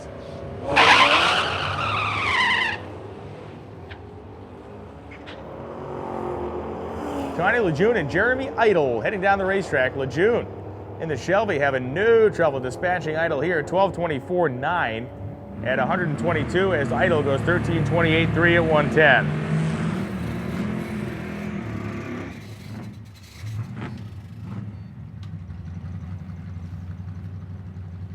And so this is the, like, beauty contest pair. Two just stunning. The paintwork on both, showstoppers. Concours restorations here. The former Turbo Trans Am powered, would have been a 301 turbocharged engine here for Eli Gould in the Grand Prix lane. And then Robert Berry's Cummins powered 39 Chevy Kinda Studebaker tailgated window wheeled truck. Eli Gould is out there running for his life. It's like the movie, what was that movie with the Duel? With the evil truck trying to chase the guy off the end of the cliff. Eli Gould wants nothing to do with that truck. 12.36.9, 114 for Gould as Bob Berry goes 13.90 with the 7 at 95, and that truck is weird as it looks. That thing was a very consistent performer all week. We saw him multiple times on the side of the road helping people with tools and equipment, getting their stuff back running. So the boys in the truck had a fantastic time. Glad to have him out here. We love the mechanical diversity that defines Drag Week. Dusty Driggers and Joel Nystrom. Nystrom up there, that 442 convertible that he's owned and loved for most of his life.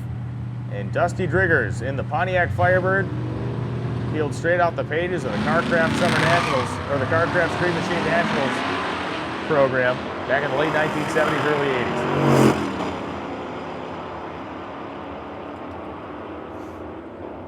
And Driggers goes 1294.9 at 100 with Joel Nystrom leaving before the tree was activated, so he will not receive any information whatsoever. Boy, it's a very thin crowd down there in the staging lanes now as some of the last cars in line are starting to make their move towards the timing tower. Kelvin Poe's coming back up. Poe and Mike Beeler will be the pair, the Pontiac and the Dodge. And again, Poe is a body shop owner. It's how he makes his living. So he has told us under no uncertain terms that that car will be painted sooner rather than later. We love it the way it looks, and it's rubbed up on and kind of faded and tattered look out there. It's a really, really cool car. A lot of character in that Plymouth, or the Pontiac rather. It'll have a lot of character whether it's painted a shiny color or not, but just a neat, unique car. Has a late model Pontiac GTO front clip in it, including the LS motor, and I believe it uses the rear end out of that car as well. And Mike Beeler, of course, in the Dodge Dart, plum crazy purple Dodge Dart on the Grand Prix side of the racetrack.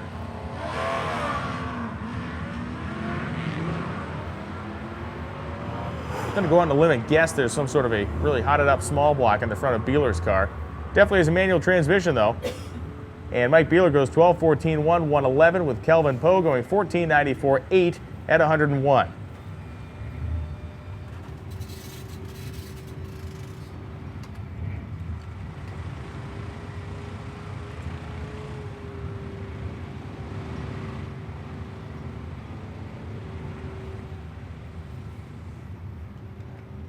Anthony Britton and Clark Strong is the pair. Britton in the Chevelle and Strong in the Roadrunner. Make sure you get your time slips turned in, racers. Bottom floor of the timing tower tonight is the spot. We got Michelle down there breaking legs. We got Tara in there, Tanya. Just go in there and give them the paperwork. Don't ask questions, just handle it. Just do it. I don't know what else to tell you. Just don't complicate this. They'll find if you don't go there, they'll find you. You don't want that. Last guy they did that to, we'd never seen him again.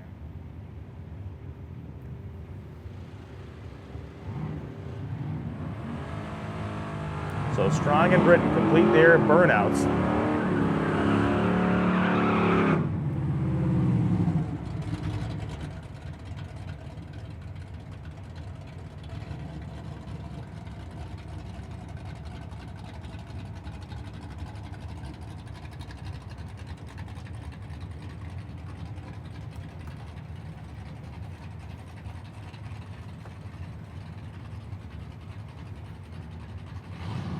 Clark Strong goes into the fully staged position. Anthony Britton is not far behind Britton.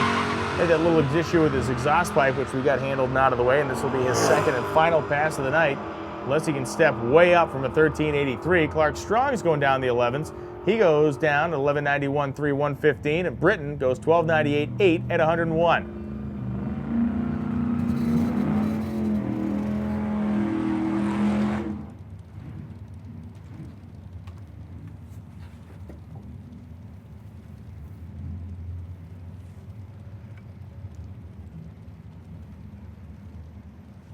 Jesse Matafari coming up now in the John Deere pick-em-up truck, and Pat Dunnigan coming up in the early 50s Chevy Coupe.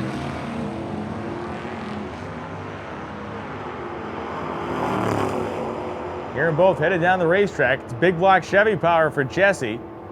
Not sure what Dunnigan has under the hood of that thing. 12.05.8, 111, and Matafari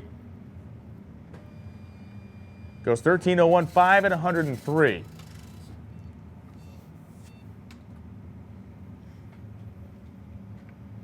Jason Senecott and John Gillard. John Gillard and Jason Senecott coming to the starting line. Gillard's our man with that Doug Nash 5-speed between the seats of the Pontiac GTO. And Jason Senecott has been running the Mustang as hard as it will go all week long. 13.39 earlier tonight for the Pony car.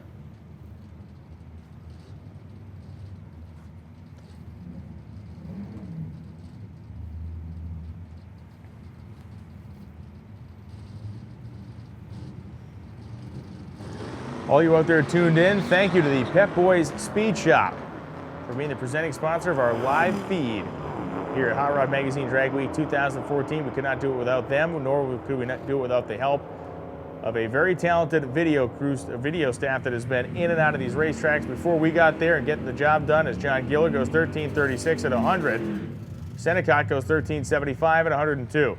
Video guys get to the racetrack before anybody else shows up. They leave after. They have to tear everything down and go to the next place. Tonight they get to sleep in the same place we slept last night, which is a welcome news for them. They're not going to have to blow out of here super early in the morning and or blow out of here super late at night to get somewhere early for the morning. So they've been working hard as Troy Clairhout and Ken Metzinger come to the starting line. Clairhout only went 11:42. That car's quicker than that. Metzinger went at 13:52 before in the fishbowl style Barracuda.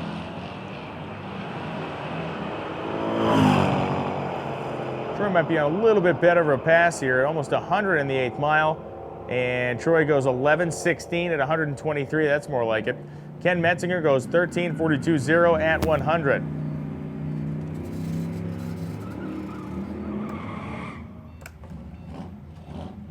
Warren Whitmer and Mark Zaffron. Zaffron is in the Pontiac, and Whitmer again lined up in the Camaro. These two have been going back and forth all week. They just ran each other earlier in this time trial session. Now they find themselves next to each other again, so maybe a little bit of a grudge match going on out there.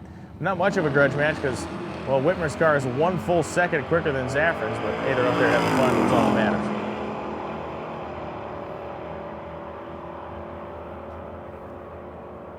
.11:49.6, 1:15 as Mark Zaffron goes 12:38 with the 6 at 108 miles per hour.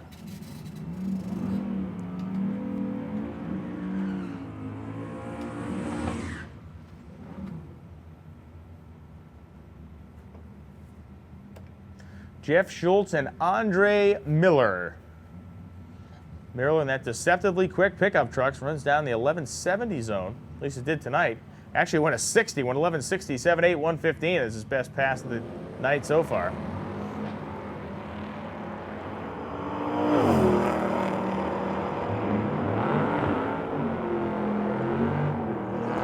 And there goes Andre Miller, 11:68.4, 1:14. Jeff Schultz, 11:95.7 at 1:03.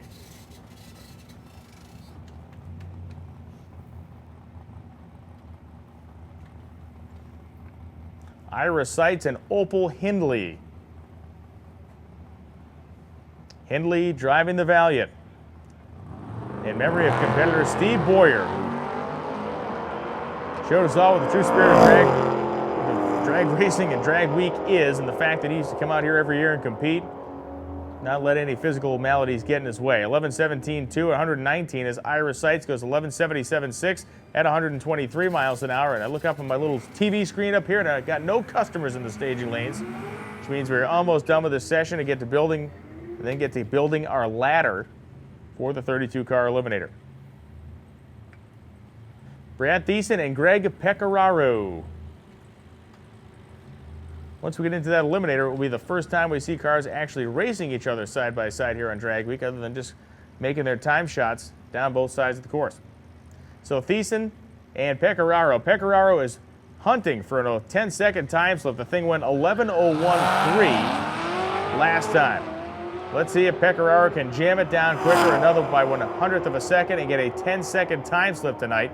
Over 100 in the 8th mile, and Pecoraro goes 11:02.0 at 129, but he'll have another chance to run in the 10s tonight, at least one more chance, as he is in the bracket race in the wagon.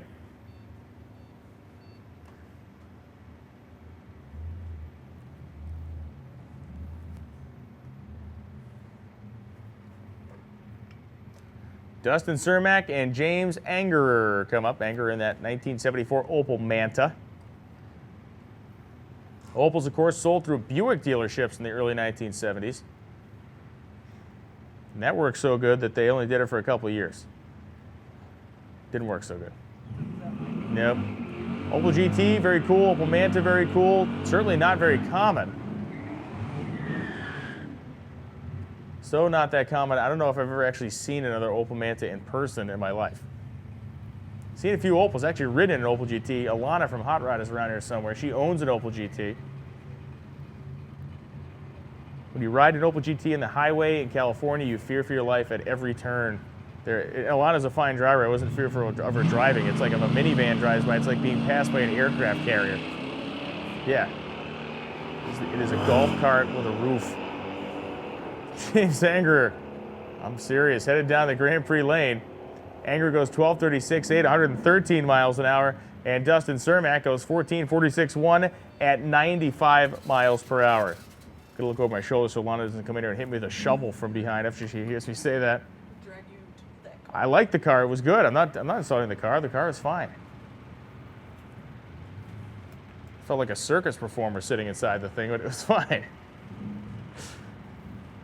Ronnie Fleming and John Gatliff come to the starting line. I believe our second to last pair or third to last pair.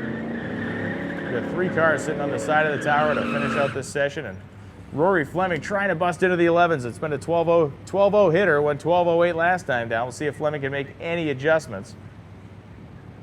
And Alana has commented on the video feed that she can hear me, and she wrote that in a very menacing manner. Was not, I can hear you, I can hear you, period. So like I said, one of the great experiences of my life riding that Opel GT down the highway in California.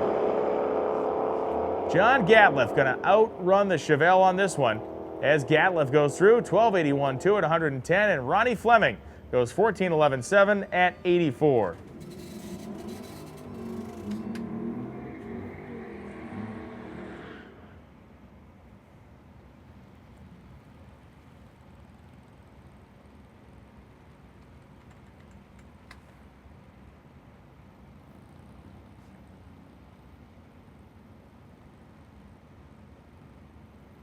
So John Barnes and Bill Cash launch off down the racetrack, and Barnes going to be able to make a full pull in the Volkswagen.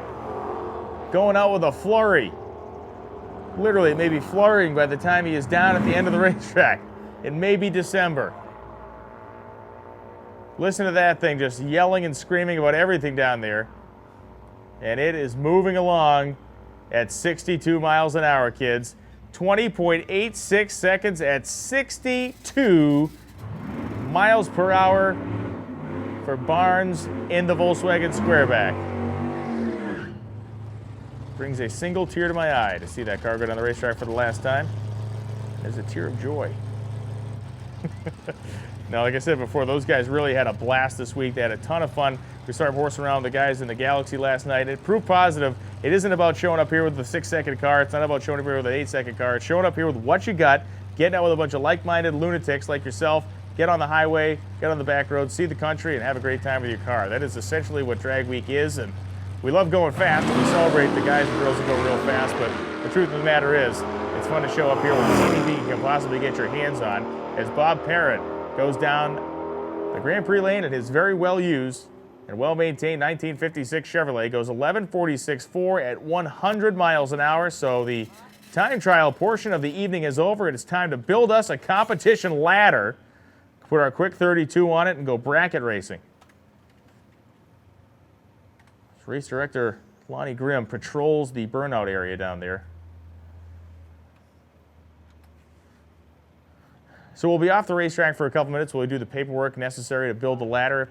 Your time slips, if you've not turned in your time slip, racers, you got to get to the bottom floor of the tower right now and get those turned in, especially if you're quick enough to be part of the program. I don't have the bump spot in front of me, but just from watching out there, I can tell you that it started in the high 11s, and if it went anywhere, it went down a little bit from there. So if you're a car that is running in, say, the 1180s, 1190s or quicker, don't go anywhere because you may be part of this field. That is going to be the upper end echelon of the field, the upper end of the field. That 1180, 1190 area is most likely where the cutoff point ended up. Again, I don't have it in front of me, but I know where we started and just what my eyes were telling me what was going down the racetrack. So probably somewhere in that 1180 to 1190 area. Those of you tuning in right now, thank you. Thanks for watching our Daily Driver competitors. Let me fill you in on what's going to happen for the rest of the weekend, and by that I mean tomorrow. We're going to get going 9 a.m. tomorrow morning. The original plan was to start at 10. That plan went out the window when it rained on this racetrack basically all afternoon.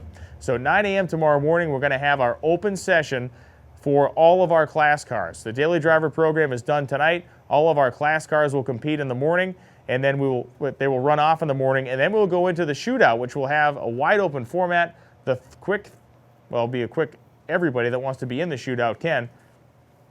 So racers that are turning their time slips in, you got to let us know if you're going to be in the shootout tomorrow as well. They'll ask you, and you can compete. If you're in daily driver, if you're in whatever category, you can race in the shootout as long as you complete drag week. So that shootout is going to be in a unique format because it's going to be cars from all the different categories lumped onto one ladder and just sent down the racetrack in a heads-up, no breakout format. And that's going to happen when we conclude the normal portion of drag week tomorrow morning because of our class cars got rained out. And it's already approaching that, well, it's past 10 o'clock. So if we were trying to run our whole program, we'd be here till sunrise. We decided the better part of that was to wait and finish the rest of the program in the morning.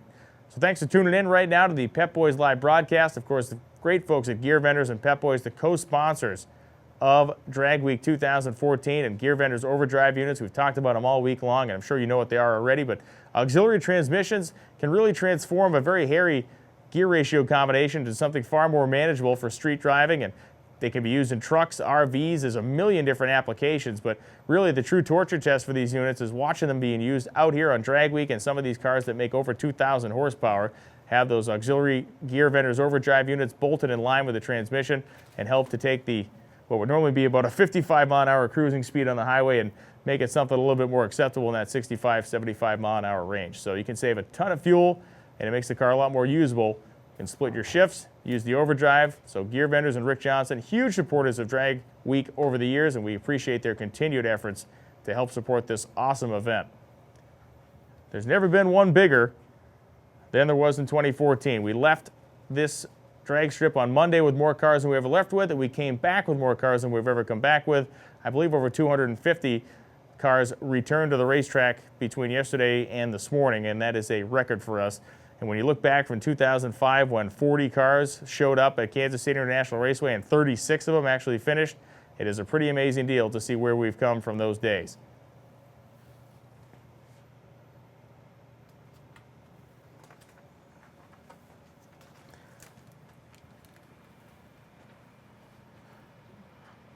Well, we'll get our chat room bombing along over there. So if you got any questions for us, you can go throw them in the chat. I know Alana's hanging out there. I will see if I can answer any of your questions as well. But we have another part of the program coming tonight. Don't forget our 32-car eliminator. So don't go anywhere. If you're watching online, you're hanging out in the stands, we're going to run them side by side down the racetrack in a bracket race format. The interesting thing on our bracket race format here is going to be the fact that it is a open comp style format. We look at the racer's best elapsed time throughout the week, and their dial-in basically becomes a fixed number, a tenth of a second under their best dial-in.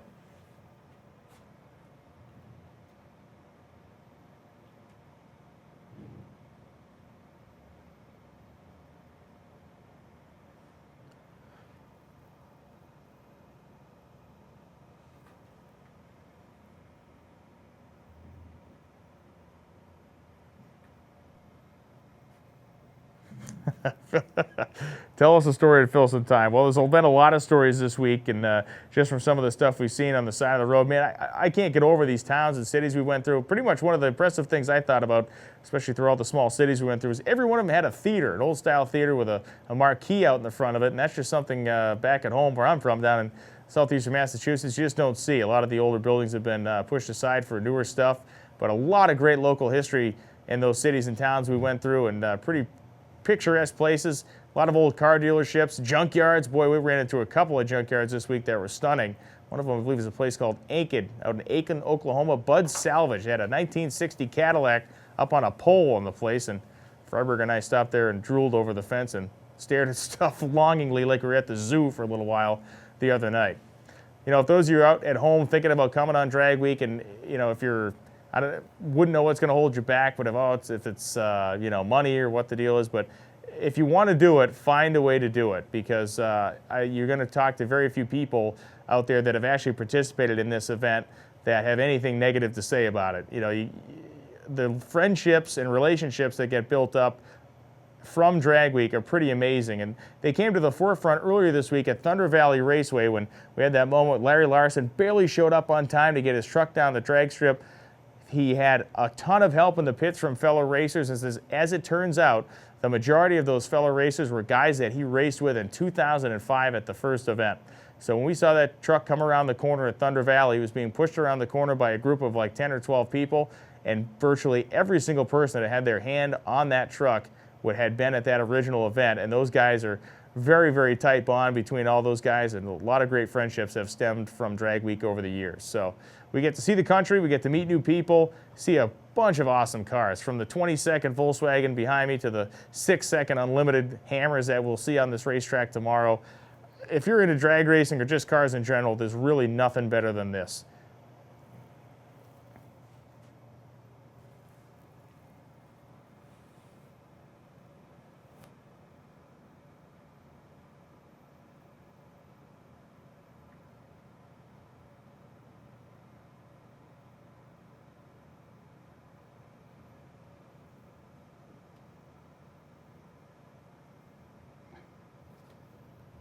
So what we're doing right now is the drivers are turning in their time slips. We're going to have to go through and kind of comb through the time slips that we have collected. Our data we obviously manage over the course of the week to make sure that we pick those correct 32 cars. It's going to take us a few minutes, and once we get the numbers, we build what we call a drag race ladder. For those of you unfamiliar with what that is, think of a Final Four bracket or a March Madness bracket. That's what we're going to be putting together. We call that a ladder.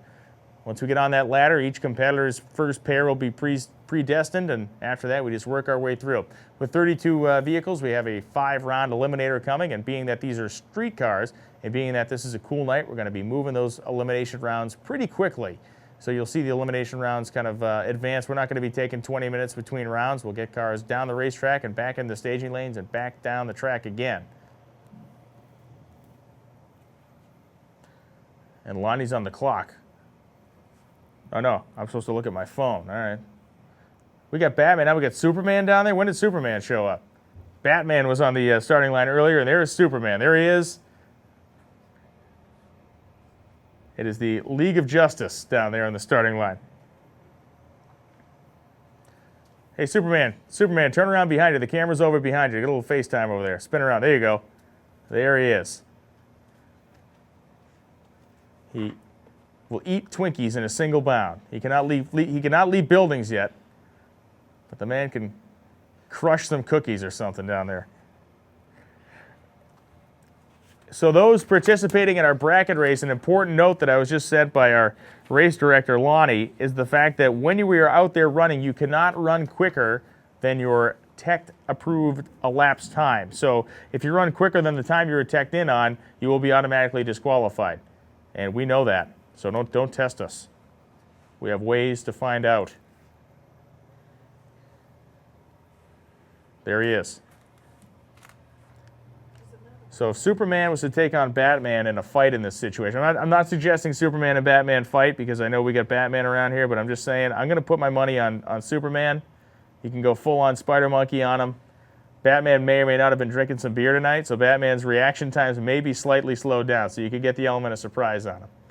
Often, you just got to swing first, man. I'm just going to give you a little life advice here. Sometimes it's just the guy that swings first, so just pay attention to that.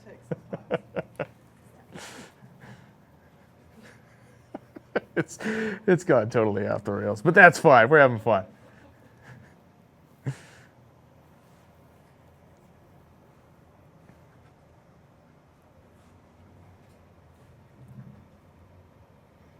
Alana's suggesting to people in the chat room, don't go away, we got a bracket race coming soon. That's an effective, that is an effective measure usually to get people back. Don't go away, we have a bracket race coming, and they all come to the fence. Okay, video, Predator. Live is live. Ready to join Brian.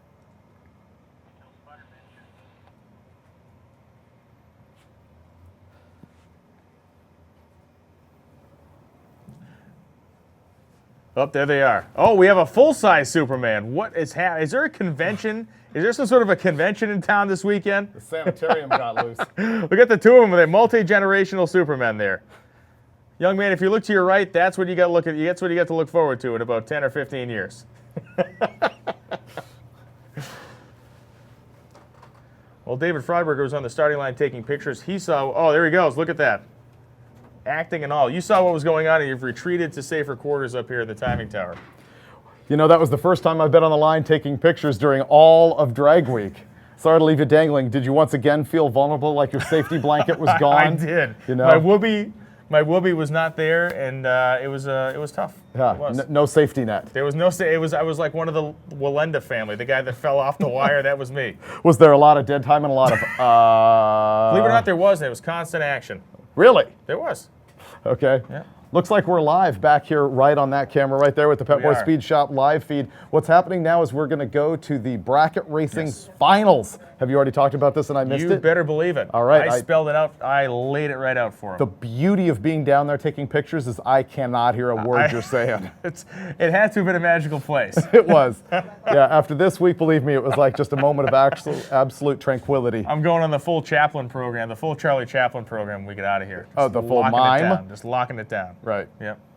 So, what are you thinking? I wasn't paying attention to any reaction times. Did you see There were anybody? definitely a bunch of guys that were trying. Yeah. There are a few guys that are going to be deep staging that I think is a brilliant idea because it's, like we talked about, it's very difficult to red light on a pro tree. So Right. why not deep stage and give yourself an extra, shorten that rollout and give yourself a better shot at it. Deep stage, for those of you, once again, we'll have a moment of Drag Racing 101. There are two basically light beams that are going across the starting line. They're 12 inches apart. And they're what? Yay, high off the ground? Yeah, An about I inch think or it's so? an inch and a half or 2 inches. I forget what the actual spec is, but they're pretty low to the ground. Yeah, there's a spec on that. And basically, when you roll your tire into the beam and it breaks the beam, a top light comes on. You roll forward a little bit more and the other one interrupts the beam. A second light goes on. That means you're staged. Now, if you shallow stage, it means you're barely breaking that second beam and you're making the drag strip just a little bit longer, but you're slowing down your reaction time because it takes longer for the car to actually roll through both beams. Then there's deep staging, which is where you roll forward so far that you actually light the second bulb, or actually you unlight the first bulb. You turn off the pre-stage. You actually roll your tire past the pre-stage position, and the only thing you're sitting in is that fully staged deal. Right. I didn't use the terminology, but technically the first bulb is pre-staged, Right. the second bulb is staged. When they're both lit, typically you're considered staged. And then when you keep rolling forward, that top one turns off and you are deep staged. Now, the reason the guys would do that is that when your reaction time is kind of slow, when you're deep staged, you're further down the track, your car doesn't have to roll nearly as far in order to complete that light beam and start the clock. Exactly. Now, in effect, you also shorten the drag strip to about 1,319 feet. And Shirley Muldowney was actually a very frequent deep stager in Top Fuel. It was something she did a lot. It was part of kind of her routine. There are guys that'll do it nowadays to kind of throw people off, but Muldowney's idea was always, hey, if I can make the racetrack a foot shorter than the other guy's racetrack, I'm going to make it a foot shorter. That was a pretty common occurrence with her. Go ahead and educate sort of me on what the new stage system is at NHRA. It works the same exact way, it just looks a little different. And the fact that instead of having the two sets of incandescent bulbs that you see on this Christmas tree out here is a circle. And as you're pre-staged, the top of the circle lights. Then when you fully stage, the bottom of the circle lights, so you have a fully illuminated circle. And how is it that that ties into ZMAX and 4-lane wide Well, racing? so in the 4-lane racing, it's basically consider it like chunked, so they can, when the four guys are staged because it's, it's quarters. It's quarters, like pie cut. Okay. So on a 2-lane strip, you get a top half and a bottom half. Right. At ZMAX, you get quarters. It's a study it's believe it or not, even to right now, it's still a circus. They've been doing it for years, and it's still kind of a wacky thing. Ultimately, at every one of those races, at least once or twice, some driver will be like wandered out into the wilderness, not know what's going on. But that is also kind of a study in a break in routine. These guys are just trained to be doing this one thing and to do it so repeatedly well. When you deviate from it even just a little bit, it throws the whole deal out into space. Their bunny runs away. Yeah, the bunny, It's all over. the bunny's gone. There's crying and the heartbreak and it's sadness. But they're also going to take Las Vegas to 4 lanes. Is that the deal? Well, I don't know. I've heard the same things you probably have. And so that's just basically internet chatter. That's like I outlawed Street Outlaws from coming to Yes. Drag Week. That's in the same vein. I think so. I don't understand why they would do that, just in the sense that if you look at that ZMAX race, it's not like there are 90,000 people climbing the fence to get in there to watch it. So I don't know if it would sell more tickets. I don't understand if adding 2 lanes would sell more tickets at the race. And Bruton Smith is ultimately in the business of making money. Are you actually claiming there's a 100% waste of real estate going on at ZMAX? Well, they did design it to be 4 lanes. Right, but that's what I mean. when you needed to. Yeah. There's 100%. Yeah. Now with 100% more lanes. Yeah, new and improved. Now with 100% more. They're actually racing there this weekend. They had the second. They have 2 races there: the spring race and the fall race. Oh, so you weren't good enough to be there. That's why you're here. I turned that one down to be here. Amazing. I did. Wow. Yeah. So look at this guy. That's but pretty no, cool. that was. And the announcer position at ZMAX is really strange, and the fact that you're basically, if you can picture yourself looking straight down a drag strip, if you were to walk about 50 yards behind the track, make a dead right-hand turn, so I'm angled looking across the racetrack at eye level. So when the teams come up, especially in funny car and there's a body up, you can't see 2 lanes. And they all sit there with their bodies up, staggered. Yeah, so blocking basically you. we announced from a TV screen at that place. We're looking at the You might as well stay ESPN home. feed. I suggested that, but it was rejected. I told Really? them it would save travel costs, it would all be good, but the acoustics weren't good in the room. So they're going to cut the check for the divorce. It'll be fine. But no, it is a really nice facility, ZMAX. I'm certainly not taking pot shots at it, but I just don't know. I don't know why they would add the other 2 lanes at Las Vegas, just because you They already can. have the 4-lane thing going on. They did design it to be 4 lanes wide, and initially when they did that, NHRA said, "No, not having. We're not interested in that." And then fast forward, whatever it was, 10 or 15 years later, they were more interested in entertaining the idea. Got it. Yep. So I think what we have going on right now is a mad thrash on the part of the Drag Week staff Yes. here, because we are now putting all of the 32 cars. Actually, do you know the bump yet? I guess we don't know the bump I don't yet. know the bump. I was surmising somewhere in the 80s now, 80s or 90s. Really, Yeah. 1180 or 90 Yeah. will be the bump spot. So we're talking a 1-second range. This Yeah. is virtually It's gonna an be good. index at this point. It's gonna be good. It's going to be nearly a heads-up race. We're putting the top 32 quickest cars in Daily Driver on this 32-car ladder. We're establishing the ladder. We are going to run a laddered bracket race. When you're bracket racing, you don't need the ladder in truth. I mean, you can just pull guys up next to Right. each other and go have a nice day. But we are going to use a sportsman ladder. We're going to have to put the numbers on everybody. We've got somebody looking out for the NHRA tech legal speed problem, which when we're out here, a guy is limited to 1080, which we should announce relentlessly starting like right now. Yep. You still cannot run quicker than 1080 here in the bracket race, or that is considered a lose. That's like a It's a breakout. foul. Yeah, you're done. Yeah. And you cannot exceed your NHRA legal tech speed, which we've given you all. Now, virtually no one's going to have that problem. I don't We're think looking- anybody is. Yeah, that we don't. I was just paying attention to convertibles, because really a convertible, the roll bar rules are different than a convertible than with a hard top car. We don't have any convertibles fast enough to be in the field. I think 1349 you need a roll bar in a convertible, whereas 1149 in a stock floor pan hard top, you don't need a roll bar or anything else. And there's other NHRA safety rules, obviously, that we've already looked at. I'm pretty sure everybody here has a battery hold down, 5 lug nuts. Yeah, that stuff was puke the tank. basic. Yeah, that was part of the basic tech inspection process, and everybody came in. So unless they've decided to just jettison all that stuff this week, everybody's still in compliance there. Yeah, exactly. I'm surprised with the math going on downstairs. You're not part of that, because that's been a very strong suit of yours this week. I have Mathematics has been crushing on it. You've been crushing it on the math. Absolutely. This is actually a human computer right here. It's Hewlett-Packard processing speed. Univac, That's yeah. right. What we do to give people their dial-in for this bracket race, which we call it bracket race, people understand that. It's really open comp, which you have to be a little bit more of a drag race guy to know Bracket what that race is better. Bracket race makes people understand what we're doing, but we have the same dial-in for every single round. We take their average 5-day ET throughout drag week, we subtract a tenth off of that, and we use that as their dial-in. What that means is they cannot go quicker than that number. If they do, they break out and they lose. First or worst rules apply here.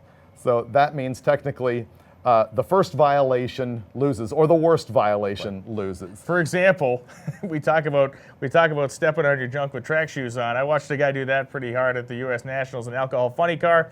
He's staged up. The guy next to him staged up. This is the quarterfinals in alcohol funny car at the U.S. Nationals on Monday. His competitor red lights, and this guy crosses the center line. Oh, talk about, oh man, you pretty much ran the Appalachian Trail on that junk. That was the full-on reverse double sow cow junk stomp. So first or worse, the guy who red lighted had the first violation, but crossing the center line's a much worse violation. So basically the win went to the red light guy? The win went to the red light guy. I was at the top end of the racetrack at the time.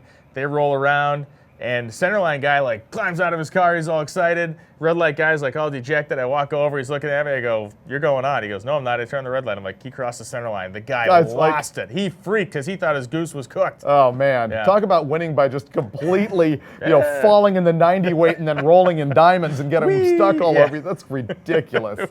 Wow. Yeah, that's an asterisk. The horseshoe clanked when he stepped out of the race car because it fell out of his backside on that one. Yeah. Well, they give you the Wally for that, but apparently it's the old Wally, not the young Wally.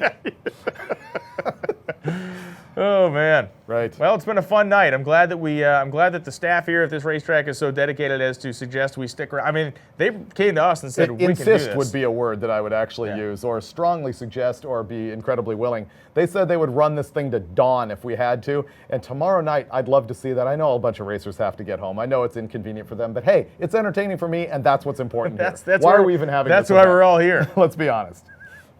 I'm going to give it 20 minutes before we actually see action again, because it is kind of a process, not only to get all the numbers, subtract all the numbers, put them on a ladder, get out there, get their numbers on their windows, and then Lonnie's going to personally pair them all up in lanes, and then watch for the NHRA Tech legal thing, which I suspect will be no problem at all. And that being said, that's 20 minutes to do that stuff. Once we get the thing going, it's going to go quick. These are street cars. It's cool out. We're not going to be doing 20 minutes between rounds. You're going to make your hit.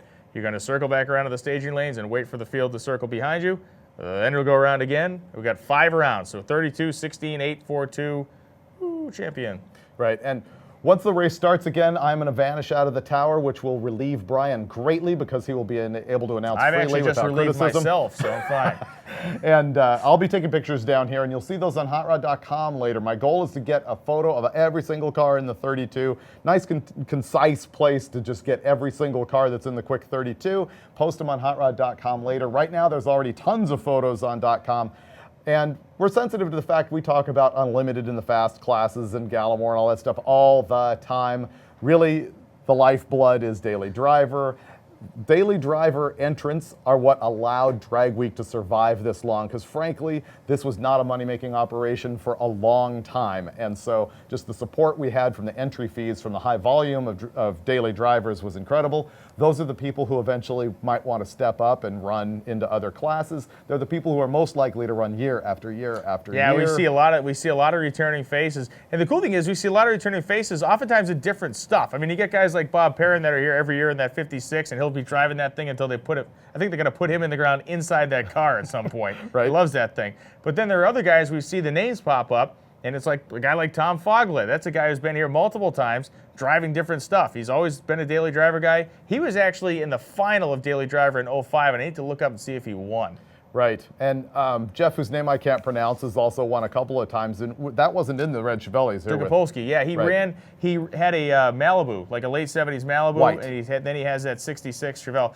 The Malibu, if you remember correctly, one night we were driving, this is in 11, you wanted to get some photos of the thing. So oftentimes when Dave and I are driving between these places, he has his camera out and we'll do what we call car-to-car photos, where David hangs out the window and we get some shots driving down the highway.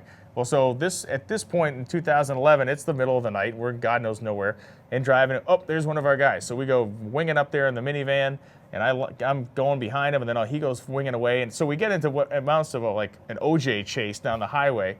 And finally we get to a toll booth, and we pull up, and he goes, "Oh, it's you guys." He goes, "I didn't know what was going on." He thought someone was going to try to like carjack him on the highway or something. He was panicked that we were going to try to like.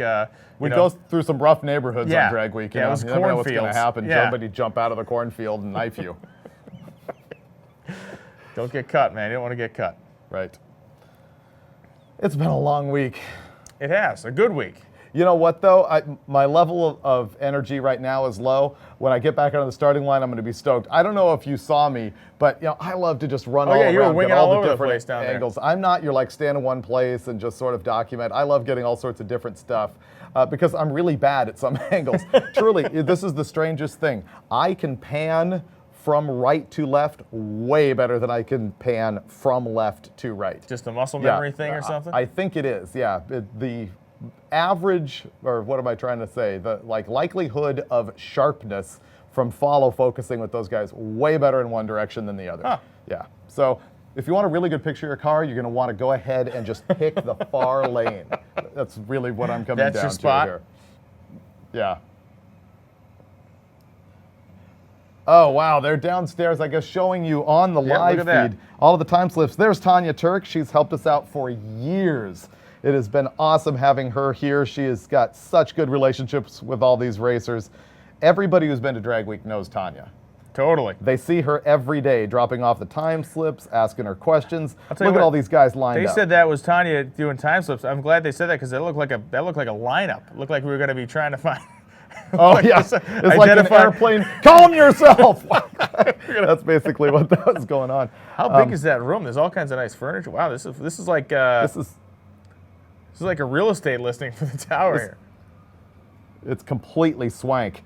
Okay, they're back to us. What they're doing is handing in their time slips for their final pass at Drag Week. Those are the ones we will use to make the ladder. It looks like that's going on for quite a while at this point. There's a big long line out the door. And what's important is even, you may be wondering, well, if the guy's not fast enough, why does he need to hand in his time slip? And as I was joking about before, if you don't hand in the time slip, you will be listed as being out and not finishing the competition. And that is the name of the game here, is finishing Drag Week is what the most important thing is for these racers. So documenting that last night is important because you're not going to be listed as the on the epic fail end of the list as not being able to finish the week. And there's a lot of people who are here who will probably leave tonight. We might not see them again if they haven't made that 32-car field. They're probably packing up now. We want to thank every single one of them for coming out. A lot of them feel like, we don't get a lot of attention. I've got a 15-second car. But once again, you came here, you did it. That's the most important thing. You're part of the Drag Week family, and we really, truly appreciate your involvement. We failed big time, though, because we did not set up the match race between Barnes and the Volkswagen and the mighty Impala. Did you see me push starting the Volkswagen? I did. You looked out there, like 9 guys pushing that thing. Well, yeah, he pulls up to the burnout box, and I'm like, dude, blaze him. And he's, And so he pulls in and just stalls the thing and kills it. And he opens the door. He's like, dude, I have a dead battery. That's it. I'm done. And at that point, technically, he won't have crossed the beams and he will not have his completion at Drag Week. So I say, will it push start? He goes, if you let me. So I just waved a bunch of guys over and we started heaving the thing. It was pretty good. And then he stalled it on the line. I thought you were going to pick it up and just throw it over the wall. We did that to my junior high gym coach had a VW thing. And one day we picked it up and put it sideways in the parking spot between 2 trucks. That was pretty good. Fun times. Good memories. What are you doing after this? What's your next big event? A little land speed racing action out in Ohio. ECTA. When's that meet? That is not next weekend, but the weekend after. Okay. Yep. So if you're in the Ohio area, you want to check out some cool stuff. East Coast Diving Association 1 mile standing land speed racing out there in the fine airport runway we use out in Wilmington. It's super cool. As a matter of fact, Keith and Tanya, who I was just showing you, operate that deal, and it's like old school drag racing. It's got to be like what it was like at Great Bend in 1955. Just innovation, camaraderie. Nobody's really cutthroat. Yeah, it's a super fun place, and I've really loved being there the last couple of years, and look forward to being maybe a little bit more involved in the future. So it's a neat. One of the things I really like about being able to do this stuff, me personally, there are some guys that just like to go and do the NHRA stuff, and there are some guys, and that's fine. But I am a mental case, and I like to do all of it. So I know. I damage myself the same way. And so you get out there and just see all this different stuff, whether it's on the drag strip or whether it's at Wilmington. It's a great big world out there. So experience as much of this stuff as you can. Well, in the next couple weeks, I am going to be locked in a dyno cell with the top engine builders in the whole country, Engine Masters. Nice. As you know, Engine Masters was formerly connected to Popular Hot Rodding magazine, which ceased publication. It is now a hot rod brand. Oh, that's cool. So it is Hot Rod Engine Masters going on. We'll start to cover that on hotrod.com like moments after Drag Week closes tomorrow, and so you'll be able to follow what's happening. And we go to Ohio and we have a bunch of engines, we put them on dynos. There's a set of rules and how we judge them and we score them, and one guy turns out to be the ultimate engine builder. I've never been there before. They've been doing it for like 12 years. When they started it, honestly, I was pretty irritated. I was at Carcraft at the time, I think, just transitioning into Hot Rod. Okay. And I'm like, how did those guys figure this out? Yeah, right. Why wasn't I, So I was figuring, we tried to come up with something, but we didn't really want to go in competition with them because the aftermarket glommed on to Engine Masters fast. They really like it. What happens is people build engines and they get contingency money, just like you might at an NHRA drag race. If you use certain manufacturers' parts within your engine and you win, you get paid to use those parts. And so the aftermarket is really into sponsoring it. The engine builders really like it because they make a lot of money, and people learn a lot of stuff that you'll end up seeing in tech stories in Engine Masters magazine and also in Hot Rod. I think what's cool about it too is you have this like full range. I mean, you got the John Kazi's of the world, you got the Bischoffs of the world, you got the Duttweiler, you got all these big names, but you also have like, you know, Joe Blow. you got these Joe Blow guys that are like just in their basement, like doing God knows what and coming up. There was a guy, I remember the guy years ago that used an angle grinder and a 305 to open the bore up to put a bigger valve head on it. Yeah, that was And me. Well, the thing actually did, but again, this guy at home built this motor, and the thing actually did okay. But correct me if I'm wrong, but if it's not You're each wrong. year, but every couple of years, they kind of change. You know, they kind of change the parameter. So it's not like a guy shows up every year with a Boss 429 and wins. They do different cubic inch displacements. They do different RPM areas of ranges, testing. Okay, Big yeah. blocks, small blocks. They did actually Ford overhead cam stuff has dominated recently, like current Ford overhead cam stuff. Not to put you on the spot, but would you know what this year's configuration is? I have no Okay, idea. Good. Because Perfect. in case you hadn't noticed, I've been on the road for 2 weeks dealing with all of this, and that's about the time when Engine Masters got handed to me. I gotcha. And the really good news for me is that the same team of people who were running it before, Ed Zinke, Steve Dulcich, Johnny I was going to say, is Hunkins, Dulcich going to be there? are still going to handle it Good. this year, because otherwise I would be chest deep in the guano. It would not be good at all. The guano. The thing is fairly complicated to operate. There's a lot to it, and I have no idea what I'm doing just yet. So that's why I'm going, to learn the ropes. And they have it at what, University of Northwest Ohio? That's Is it? correct. Okay, and it's like a college that has this like insane dyno. I mean, they have an aftermarket, I guess, or an engine building program, but they got what, a couple, 2-3 dyno cells up there or something like that? You're asking me questions I can't answer. So you say yes, just say yes. I can just go Yeah. yes. I don't have to reveal my Well, ignorance. anyway, No, it's a college with multiple dyno cells, and they moving these motors around left, right, and center all day. And That's right. They have two that they go back and forth with. They actually have carts that they mount the engines to, and they have specs that are in the rules of how they need to mount the engine, what it's got to have for headers as far as the distance between the collectors so it'll fit on the dyno. So they're dynoing one while they're rolling another one out, mounting another engine to the cart. When that one's done, they start on the second dyno. I mean, it's pretty much you want a little drag orchestrated. week? You want a little drag week Engine Masters connection, a little bridge? You want to tie this whole thing together? Okay, I could do this. Is this like 7 degrees of separation? No, it's just going to be a guy that is here and is there and is good at both. Well, I'm going to do several degrees of separation Okay. right now, and I know where you're going, but where I'm going, you might not even know. Oh, wow. Which is, there was an engine built 572 Chevy that was at Engine Masters and competed and did really well. Oh, I know where this is going. You know okay, where this yeah, is going? go ahead. And that engine ended up in... Your Camaro. No. Oh. Nope, not even close. Chris Anderson, who helped me do tech here at Drag Oh, Week. it went in his Jag? It went in his Jag, Wow. and he ran that thing at Wilmington and drove it around. I think he even had it on power. Yeah. It's no longer in the car, but so there's the connection from Engine Masters directly to here at Drag Week. Well, that's really cool. I was going to go with a human connection. This guy named Scott Clark, Scott Clark is a very well-known EFI tuner guy, and he's been a big EFI proponent for years. He's been helping out the tune-up on Larry Larson's truck, amongst several other vehicles out there in the pits that are running electronic fuel injection. Well, he got together with a group of guys a couple years ago, and they, including guys like Gene Adams, some real heavy-duty, old-school guys, and they built a 354, somewhere in that cubic inch, old-school Chrysler Hemi. Chrysler Hemi. Not a 426 style engine, but an old rear mount distributor Chrysler Hemi.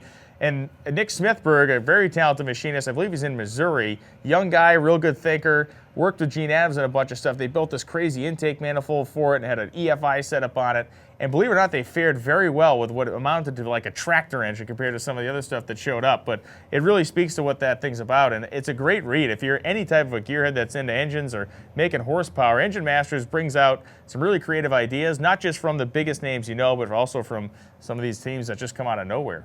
Finnegan and I were bench racing it a lot while we were on our way out here in our Galaxy station wagon, which was far too good for us and wasn't breaking down. So we actually had to converse in the car. We were talking about Engine Masters, and I'll give him the credit on this one. He's like, why don't they run them in cars? why is this a dyno race? And so we have this scheme, this absolute whack job, impossible dream of renting a drag strip and having a car that is set up with Velcro motor mounts. I gotcha. So that when the rules, instead of telling them, here's how far apart the collectors need to be to fit in the dyno cell, it's more like, here's your spec oil pan, here's your spec engine mount, here's your spec headers, build the rest of the engine because we're going to plop this thing in this front engine dragster and send it down the track. Or we're going to put it in this Chevelle Wow. or whatever. So you change the engine combination every year. So you That's tell them, pretty cool. Here's the torque converter, here's the gear, here's what we want to do with the car, here's what it weighs, build the engine.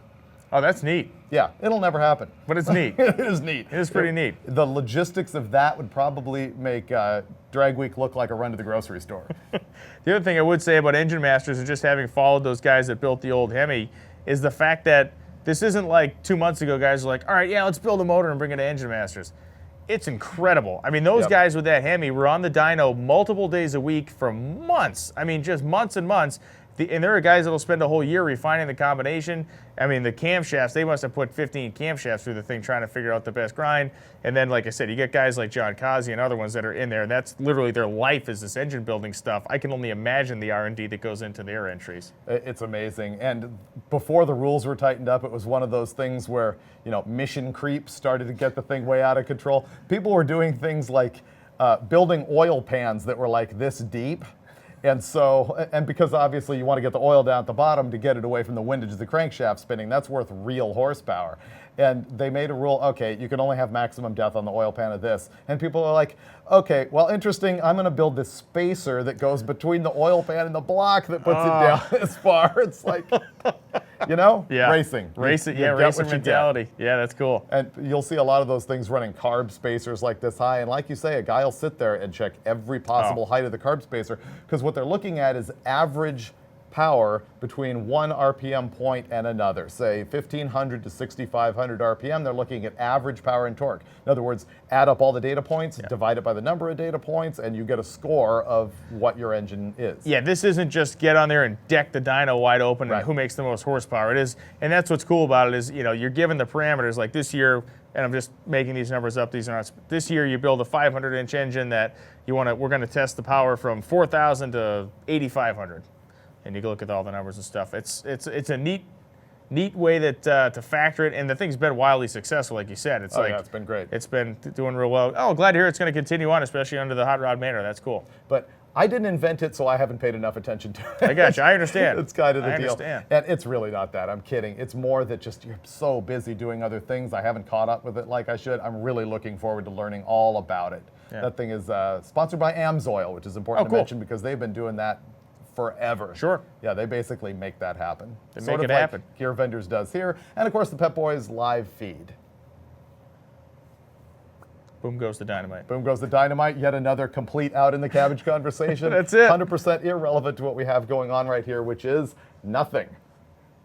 Whole bunch of nothing. You saw Cookie out there with the drag, making sure they maintain some heat in the racetrack. That's the one thing that kind of stinks about this situation is we got that track nice and warmed up to temp, and now we get nothing going down. So Chilling off. He will continue to wing around on the tractor and the drag and just kind of keep that thing at a I think even I did hear a call for some friction on the starting line. I think they need you. We need friction, Right. some gription. We could add gription.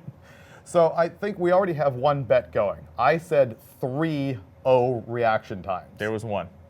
Well, we haven't had the bracket race yet. Oh, okay, that's right, too. That's right. I said 0, so I automatically lost that bet. And I believe I also said 3 red lights. So 3 O's, 3 red lights. I believe there was 1 red light already. Already? Yeah. Okay. Do you think the winner will be somebody who has won the Daily Driver bracket race in the past? Yes. Yes. Yes. Okay. Yep. We don't need to get more specific than No, that. I believe that will be the case. I'm going to go with you on that. Okay. Yep. I think it's going to be very interesting to see. That's the smart action right there. Yeah. I remember the early days of the bracket race when there was very few daily drivers here and very few of them had ever really been down a drag strip. They were just sort of running for fun. That was some entertainment. Yeah. This one is going to be genuine drag racing. This will be genuine bracket-style sportsman drag racing for sure. Again, we had those past winners out there, and at least one of them was really making a valiant effort every time up to hit the tree. So he's the guy to watch. And Jeff. Yeah, we'll see what happens. Now that we've just outed him. We just gave. He's like, oh, come on, guys. I just want to look like a hayseed out here. I don't know. I've never done this before. I don't know what I'm doing. Did you call him a hayseed? Well, I said if he wanted to look like a hayseed, as he's trying to play the thing, going, I don't know. I've never done this before. Boy, this is a nice place you got here. So earlier, a lot of people were asking me when we were rolling comments on the live feed where this is going to happen next year. Oh, yeah. And here it is. I have no idea. At 4 different drag strips. Right. No, we actually have put together a really good run of the drag strips that we want to do. It's going to entertain you and I a lot. What? The racers are going to dig it as well. Nice. However, one of them threw a dollar figure out at us that we basically are just going to not accept. Okay. So it just costs way too much to rent the thing. I went through this earlier. For those of you watching right now, here's the deal about picking the tracks for Drag Week. We have to come up with a track that can hold a 6-second car. We need to come up with 4 tracks that can do that are within driving distance of each other, that will open for us on a weekday, will prep for us on a weekday, and that will not charge us $1 jillion that makes it impossible to actually operate the event. And that gets pretty narrow. It's why we keep coming back to Tulsa. Tulsa's awesome. It's why we keep going to Indy. Where else have we been a whole bunch of times? You have a list of tracks that we've been to multiple times. Tulsa, Indy, Columbus, Ohio is one that Columbus actually was on the schedule 4 times, only got there 3 times. US 131 up in Martin, Michigan, multiple visits. Bowling Green, Kentucky is a track we've been to a bunch of times. We've been to other far-flung destinations that we've only visited once or twice. Steele, Alabama. Steele, Alabama, Muncie. Pittsburgh. Yep. Amarillo Raceway. Amarillo Raceway was famous for breaking a whole lot of windshields. Yeah, that was the. They had pebbles on the back of the burnout box, and if guys didn't get deep enough, they'd throw pebbles. Fling them. Why do I hear stuff running? I think it's just people jockeying around down there in the staging lanes. Yeah. I think guys may have driven up to drop off their time slip, which actually, if you have a car that is running in that 1180-ish area, that's not a bad idea because you're probably in. But we'll be making the call. If you want to wait in your pit space, you can do that. We'll be making the call in a few minutes as to who is in our final 32. So what's currently in the Brian Loans fleet? Let's see, I have a 1968 C50 tow truck, because I am a man-child, and it's a Tonka toy.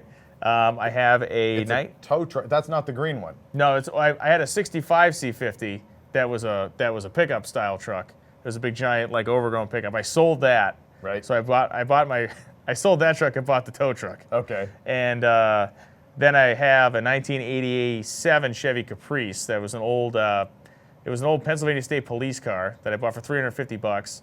And it's got a Hotchkiss suspension under it. I put solid steel bushings in it, like you put in a stock car, and I autocrossed the thing and stuff. Brilliant. It's got a small block with a 190,000-mile short block in it with a set of aluminum heads and a roller cam and stuff in it. Yeah. And it looks like a pile of hammered, you know what? And it goes pretty good. It zips along. It's got atomic EFI on it and stuff. And the short block's got to come out of it because it's now pretty much pumping oil out of the. Well, spray it then.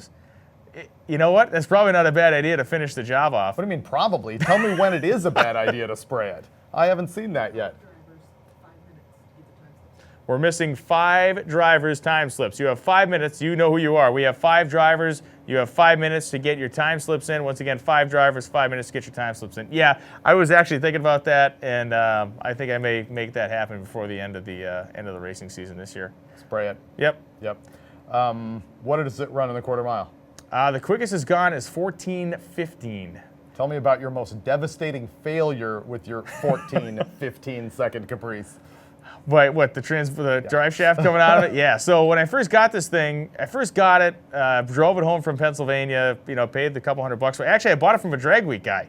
Oh, really? Doug Garrison. Oh, all right. Yeah, Doug Garrison, who drives an awesome 64 GTO with the stick shift in it. The red car. He loved this car. He loved the thing, but he needed to get rid of it. So I bought it from him.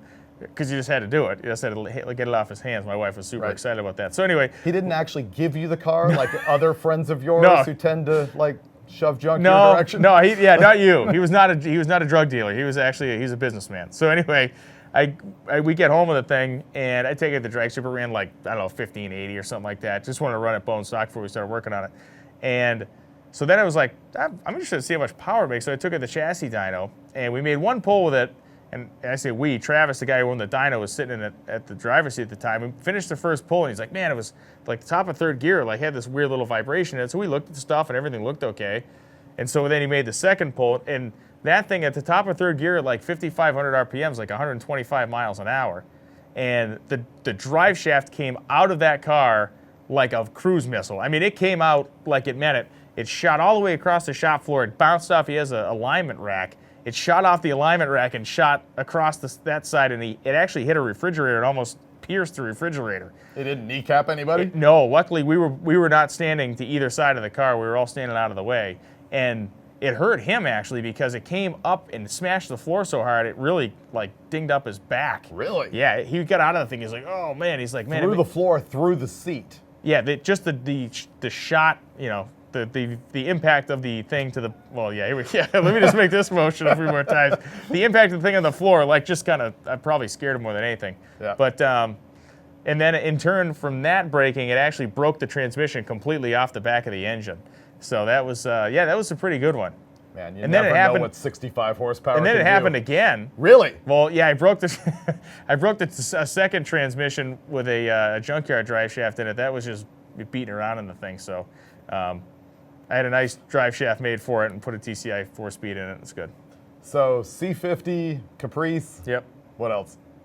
I got my old tractor. I got this lawn tractor. I'm a tractor guy, as you know this, and I had an old Worthington tractor. I sold that. So that's really what I got right now. And then whatever rolls in on occasion to cruise around in. Comes and goes. Barring press vehicles and such. Yeah. Yep. And then my pop's got a 64 GTO that he's had since I was a kid, and he has a pair of Chevy Novas that he drag races. Well, I was going to say, doesn't he have a Nova that you guys race together? Yeah, we started racing together in high school. The first car we raced together was me and 3 of my friends got together when we were seniors in high school. We put $400 a piece in a pile, and we made a pile. We bought a 84 Firebird with a V6 in it that had exploded, bought a 79 Caprice from a trailer park with a 350 in it for like $400, plugged the 350 in the Firebird, put a radiator in it from a 68 GTO, and a posi rear end out of an IROC Camaro, and the thing went with Torker camshaft and a Torker intake manifold. It went like 1390s all gutted out. Yeah. And me and 3 of my buddies raced that thing the summer after high school, and that's when my father and I started bracket race together. And we then had a Nova that when I drove it went 11s. Now he's got the thing going like 890s off the foot brake. And Really? yeah, he's moving. Oh, cool. He's got a tube car now too, a tube Nova that he races. So yep. I'm noticing walking in the tower here is Jeff and Jeff Lutz. Oh yeah, look totally well rested. Look at him. He's just hanging out all week. Or yeah, these guys, man, wow. We'd like to actually get you on camera and audio, but the problem is we're wearing our mics and we can't hear them.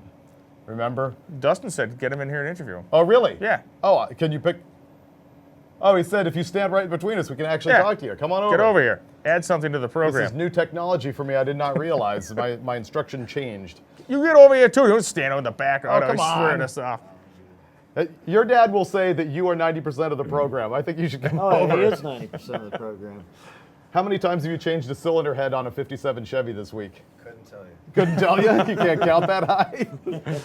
So what we're dealing with right here is the guy you've been hearing about at Drag Week all week long, Jeff Lutz Sr., Jeff Lutz Jr., we've got the evil twin fiberglass 57 Chevy, and we've got the original steel 57 Chevy, the car that gave Larry more of a chase than we've ever seen. And I know you were wrecked at the end of that week. Was it better or worse than what you're doing now? It's better this time around. The drives were much better. The evil twin is just a dream to drive. It's amazing. The old car gave us more of a headache than the new car. What went wrong? You weren't changing heads on that one. He told me about your rocker arm or valve spring problem. The head's the easy part. Okay. I mean, that was just stupid stuff we were dealing with there. But that car, we split a slick wide open last night. Wow. Changing that when it was on the ground on the side of the highway the cops pulled over, directing traffic around us. But then the push rod and the rocker deal with that car is just unbelievable. It just don't stop. So what's the final destination for the steel car now that it's done with this event? Well, after hopefully I win this deal with the light car, it's for sale. It'll go. The steel car or the light car? The light car. And the steel car needs a makeover. Yeah. It needs redone. I heard you actually make the statement to Mike Finnegan that if you win this deal, this is your last drag week. It will be my last drag week if I win this deal, and we'll concentrate on with Jeffrey and his son. So you'll be back at Drag Week, but with Jeffrey's Honda. That will be awesome to see. I've been waiting for that car for a long time. A lot of people have, ever since we put it in the Hot Rod. I think we put the stink on you about getting the car done when we actually put it in the magazine. Yeah, we kind of screwed it up. We've been planning to bring it out, and I've been gone all summer long, and we didn't get enough time to test it or anything. And I had the evil twin with me, so I was able to do some testing while I was out here. So we just, and we thought, what better way, if we could win this deal and go out with both cars here, and to have both cars in competition, and he's sitting number 4 right now, and I'm sitting number 1. I mean, how badass is that? So yeah, it's really bitching, and the photos of both cars on the road are just That's epic. crazy. It is cool, man. It's so neat. Well, yeah, we were we stopped at some, I don't even know what the hell the name of the place was. Town. We're talking to this old man who owns this big collection of junk inside this old building. Oh, this is good, yeah. And we're like, yeah, we're from Hot Rod. He's like looking at us like, yeah. And Alana goes, yeah, we're at Drag Week. He goes, I know. We're like, oh. And he's like, I'm out here waiting for Jeff Lutz to drive by. Yeah. 100% serious. Almost fell over. We thought the guy was like living in a cave or something, but the guy was totally plugged in. Yeah, it was great. the fans and stuff that are out there, like last night, I mean, every gas station stop we did, it's just awesome. The fan base that this Drag Week has had and that we have had from doing Drag Week is just phenomenal. What's the ratio of people who recognize you from this versus Street Outlaws? The Hot Rod Drag Week thing made me just, infamous with the 57 Chevy, and it's just, the Street Outlaw thing's cool, and, I love all the guys and everything, but Hot Rod Drag Week made it, what it is. Cool. We love that. We look to build new heroes all the time. Oh, absolutely. Absolutely. Yep. Well, you got one more day's work to do, or I guess one more morning's work to do, and you guys obviously rearing to go or get this thing done with? I'm pretty confident going into tomorrow. I know everybody out there for some reason said I torched it all up. It's all burned up. It's ready to go. The rumor was going around that you had torched the head and the block and that you were off-site trying to figure it out. But first thing this morning, I texted you, what's up? And you're like, I don't know, waiting for you to show up? I called Jimmy at the track here last night because what happened to me yesterday, I ruined the slicks on the drive the night before. And I could not figure out what was going on. I was doing a burnout. It was like I was on ice, and I thought the training was broke. But there was just nothing left in the slicks, and, I was able to squeak out that 7.0. And so I ordered new hoops, had them delivered here, and I asked Jimmy if I could change them in the shop this morning. We took everything back off the motor, made sure everything was good, all the valve train, retorqued the heads, and we're ready to go. Cool. He's going to have his hands full tomorrow. If he plans on getting around me, he's going to... He being Klein? Yes. Yeah. Yes. I mean, we just sat beside each other by dinner, and, he knows I'm after him, and I know he's after me. So it'll be a good battle. It isn't Larry, but it's next best thing to Larry. Well, we were just talking earlier, there's a solid chance he's going to end the week with a faster overall time than Larry's ever had, which is just stunning. I noticed that, 6-second average, every day. And that car, it's a beautiful car, and he's done a really good job. Yeah, and you know exactly how difficult it is. Absolutely, and you always say it. It's a battle of attrition. It's like yesterday, I couldn't go 6 anything. Yeah. I tried. It wasn't lack of effort. But then again, you have to admit this is really nothing in comparison to a leaf blower Monza. No, whatsoever. And no, it's not for sale. Please quit asking me if it's for sale. Apparently, there's an issue. Oh, God. Everybody wants a piece of the Monza.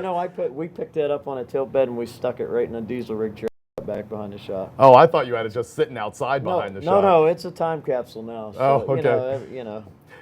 We were discussing the other day. I have no idea where the paperwork for that car is. Did we give it to you guys? Okay. Oh yeah, we had insurance on it. It's written in crayon. Freiberger, yes, signed by the X. Sold it to him. It's like, man, that was my car, Oh yeah, it's true. So the video guys are telling me that we have an instant replay of what you were doing yesterday at Great Bend, a couple of your runs. I don't know if it's the 707 or 703 or if it was the earlier pass, but last run of the day. It's the last run of the day. Okay, cool. So are we ready to roll that? Yes? Did you get an answer? I can't hear through my thing. He said yes. All right, let's go ahead and go to Great Bend, Kansas yesterday. And before we roll, actually, what was the thrash at that point? You had hurt something on your 770-something pass early in the day, and you had to thrash on it to get it ready for that 703? No, nothing. I was battling a tire problem. Oh, okay. There was nothing wrong with the car yesterday. Yesterday was a... I went over and Tom Bailey actually offered me his tires, but he runs a 34.5. I run a 33.5. So And I thought, nah, I don't want to work for it that hard. You know, Yeah. because getting the tires off that car is no easy chore. Why we tried this drag week to run slicks the whole 5 days, you can't do it. Yeah. It kills them. So the ET Street or a Hoosier DOT Yes. actually lives and a slick doesn't. It does. It must be a different compound. I don't know. Joe Barry had to change his slicks. It was bald just like Jeffrey's too. The sidewall or the actual It surface takes itself? the rubber right okay. off the tire. You know, so. And does a slick make a significantly difference in the 60 foot and the quarter mile of time versus the DOT? Absolutely, but you know we've always run the beast on a DOT from Thompson, and it what I always thought. was fast. Yep. But when I switched to the other tire, you know we picked up 3 mile an hour. You know, right off the bat. Cool. So. Well, let's go ahead and have a look. Let's roll that tape yesterday at Great Bend, Kansas of Jeff Lutz in the Evil Twin rolling his last run of the day.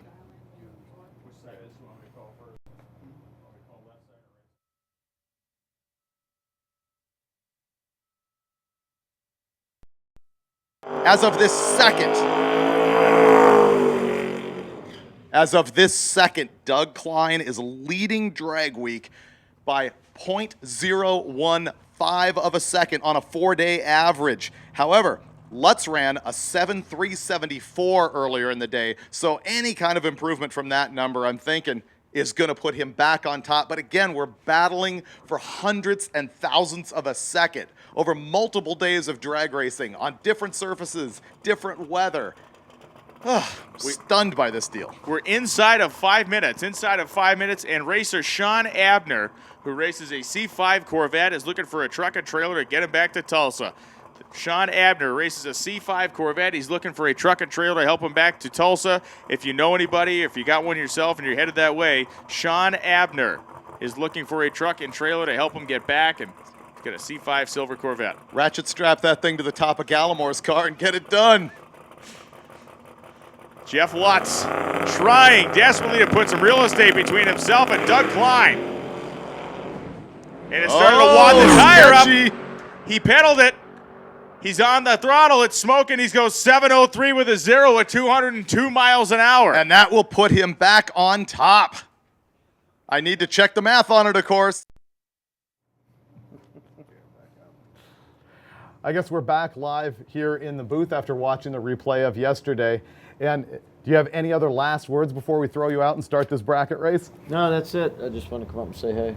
Well, hey, man, thanks for being here, and it's been, as usual, it's so awesome to watch you guys out here run these cars. And it's, you know, we stand up here and we get the best seats in the house to watch you guys run down the racetrack. But to know that you're driving around the heartland of America and there's old guys standing on the curb waiting to see it go by is got to be pretty cool. It's humbling, you know what I mean? Because when we pull over, it's great. The fans just, like I said, Hot Rod made me to what it is, you know, and it's insane to be driving around and people know who you are, you know, like, wow. I had people chasing me down from station to station, you know, they're following us and they're waiting for us to pull over to get gas, to get an autograph or take a picture, you know.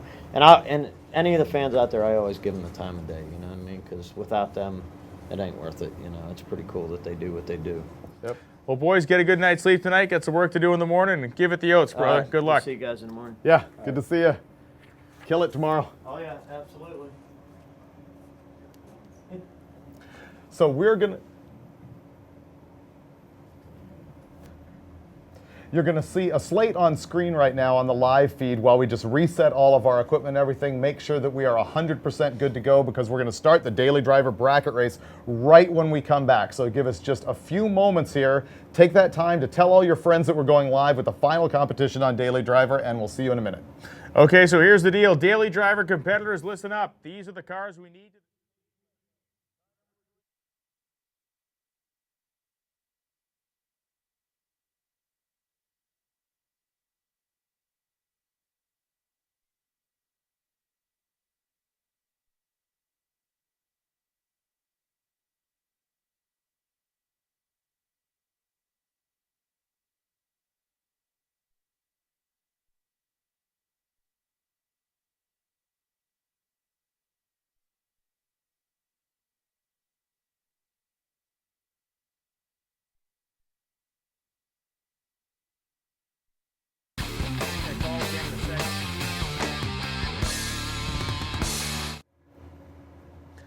And thanks for tuning into the live broadcast. We are back here in the tower. David has once again run away, abandoned me like a little kid on the steps of the church. He's gone.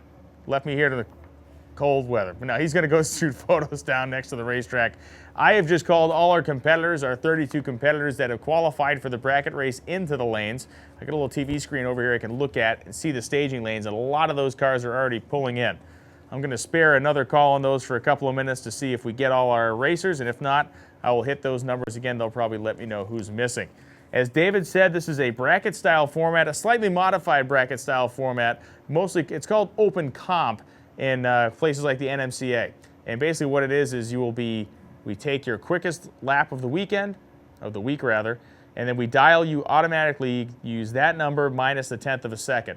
Taking the 10th out means you're going to run that car flat out. Chances of breaking out are slim to none, and it makes it a driver's race. We're going to run off a pro tree and have them run flat out the back door, and whoever can put a better reaction time and a lapse time package together will move on to the next round. Obviously a 5-round contest. We start with 32 cars and end with 1, as our daily driver program will be the first class we actually finish in Drag Week 2014, and the rest of the program will be finished tomorrow with all of our class cars as they go out. You heard Jeff Lutz saying Doug Klein knows he's going for him. Klein knows he's going for Lutz. Lutz knows it's going to be just a knockdown drag out tomorrow in that category, as well as several others. Our naturally aspirated categories, a couple of those are within a couple hundredths of a second. We got drivers hacksawing exhaust systems off of cars and building air pans out of the lids of trash cans. Anything they can do to eke out just a little more elapsed time. And frankly, this rain out may have helped a few of those racers to give them a night to even stew a little bit more on how they can just eke out just that much more horsepower out of the car to pick up a hundredth or two. We're going to see a lot of duct tape tomorrow and cardboard as racers try to pick up a little aerodynamic advantage. A whole bunch of tricks, or rather all the tricks in the book, will be used tomorrow during that program. And tonight, we have our talented bracket racing program getting ready to fire off here. And boy, they're all coming in now. It's a beautiful sight to look down there at my little TV screen and see the staging lanes stacking up full of our competitors. A 32-car field of the quickest of our sizable daily driver contingent. Daily driver typically makes up about half the field at Drag Week. This year was actually a little less. We had more cars in our dedicated classes than in the daily driver class, but still a huge contingent of our race program is daily driver, and the best of the best are going to show their wares in just a couple minutes. Those of you out in the pits that are going home, that have ended your Drag Week career for 2014, a heartfelt thanks on behalf of me and David and Alana and Brandon and everybody else with Hot Rod Magazine, everybody in the video staff, and everybody that helps to make this event happen at all the different drag strips, and your fellow competitors. Thanks for being out here this week, and a very, very heartfelt wish for safe travels back home. We hope to see you again next year for those of you that are hitting the road. For those of you that are staying, forget everything I just said, because I'll repeat it again tomorrow.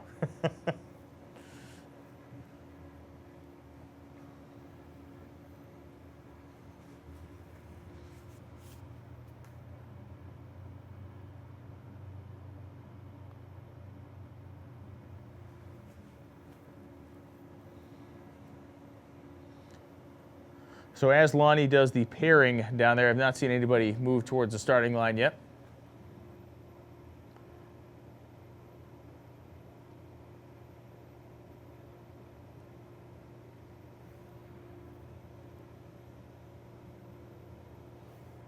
It's kind of a voodoo science doing the pairings down there. The guys that are good at it can do it pretty quick, and guys that are bad at it can cause a Chinese traffic jam down there. Seen both sides of that coin, but Lonnie's been in this business a while, and he'll be lining them up and stacking them up here momentarily. Looks like we've gone to our pit camera down there, at least we did for a second. Osage Tulsa Raceway Park. Let's see, big races on the schedule there for this year. You got your Nitro Nationals coming next weekend. That's a big one. You got your Fall Throwdown race coming in a few weeks as well. What else is going on out here to end the year? You know, one of the cool things about this racetrack in particular is they run a very, very heavy program. You guys, like every other week, there's some major league fisticuffs happening here at the racetrack. You got the Mud Bog Pit that's been a big deal this year. Got the Radio Revenge going on. Radio Revenge race is coming. Mods and Rods. Mods and Rods sound like a little nostalgia program or something. The Mods and Rods race, got old school stuff. Yeah, got the Mud Bogs going next month. Be picking mud out of your teeth at the Mud Bog track. And as always, PNR Concession stand is still open if you want something cold to drink or warm to eat. Jeff DeLynn, as he's trying to use the friction to stay warm over there. You might need a cup of coffee, man.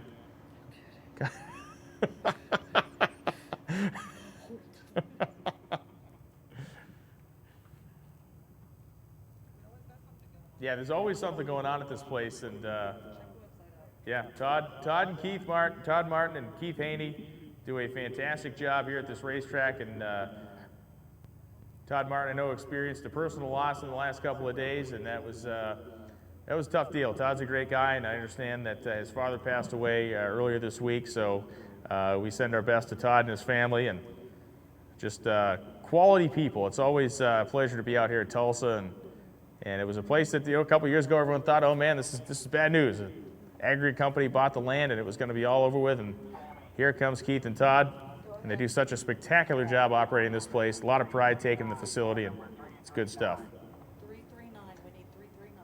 Car number 339, you were the only delinquent in the group. Car number 339, I'm looking at you, somewhere out there in the pits. We need you to the staging lanes. The only one of our cars we did not have out there right now. Car number 339 to the staging lanes, please. That's pretty good. We got all but one. Car number 339 to the staging lanes, please, so we can get things kicked off with our eliminations. And notes to racers that are in the staging lanes. Once we get the program started, you're going to go down. If you get the win light, drive right on back to the staging lanes. If you see the win light in your lane, you get a time slip that says win on it, head right back to the staging lanes to get ready for the next round.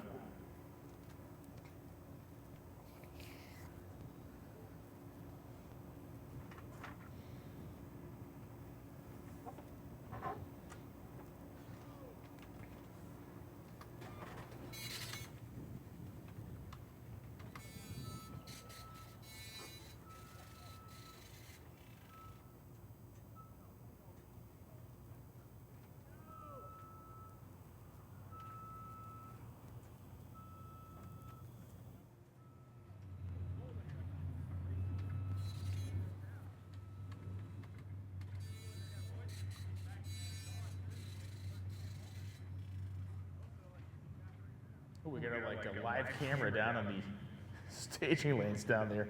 We'll call that the ladder cam.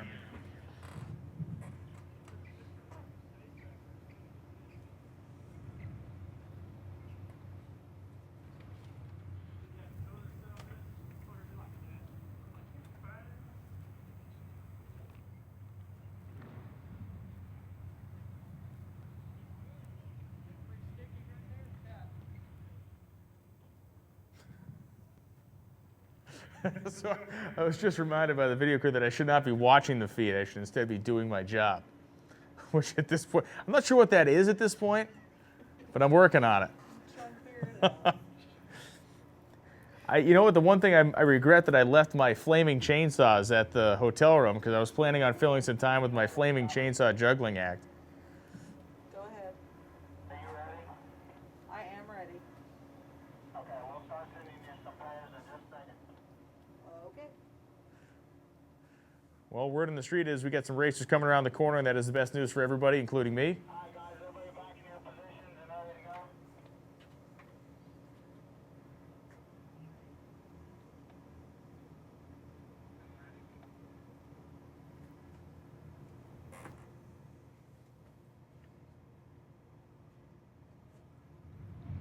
And Scott Abbott, last year's champion, looks like will be part of the first pair.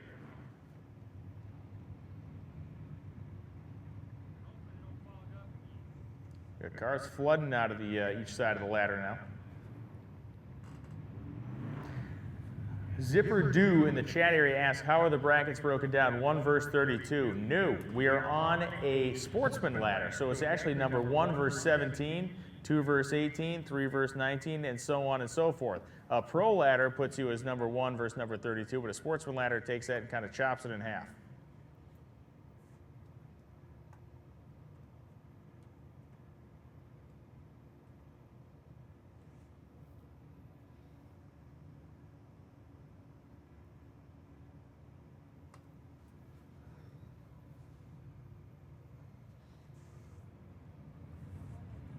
So can Scott Abbott actually come back and defend his 2013 crown? We're going to find out very soon, as he appears to be one half of the first pair.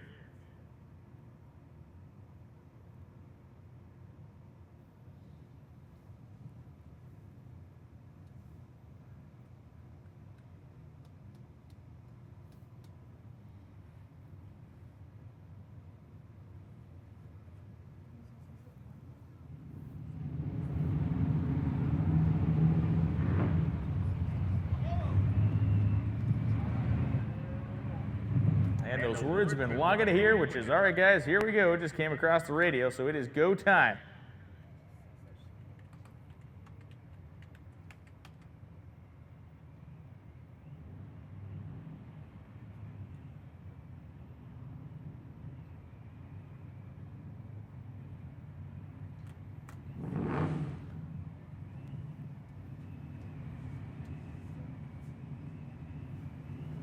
And away we go. Mike Myers and Scott Abbott come to the starting line in our first pair of side-by-side competition all week long. Hundreds of runs, 4 different drag strips, and the first time we're actually going to start eliminating cars is right now. Scott Abbott and Mike Myers. Abbott, the Grand Prix side, 1156 is the dial-in, and Mike Myers dialed 1092.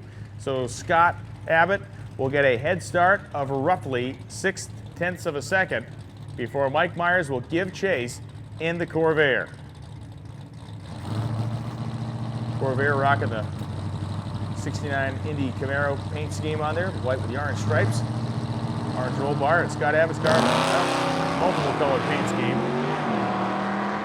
Scott Abbott showed up and he wants to win this deal.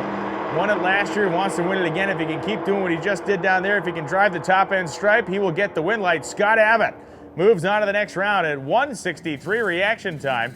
11:40 with a 3, a double breakout contest as Mike Myers broke out by 3/10 of a second, exactly the margin he was behind on the starting line.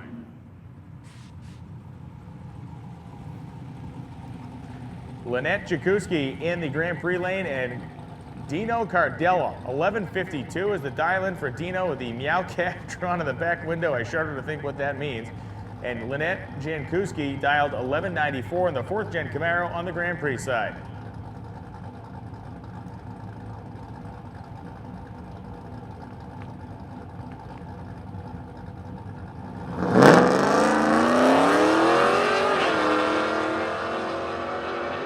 Jankowski and Cardella just about deadlocked on the dial-ins, just about deadlocked on the reaction times, and the win light comes on for Dino Cardella. Pontiac Firebird going to move on to the next round, 11:45.5 at 106, double breakout as Jankowski went 11:86.7 at 118. Oh, here's an interesting matchup for us. It's Brian Jankowski. 11:52 is the dial-in for his C4 Corvette, and Ira Seitz dialed 11:87 in the ZL1 Camaro. Gear Jam and Camaro versus the automatic equipped Corvette.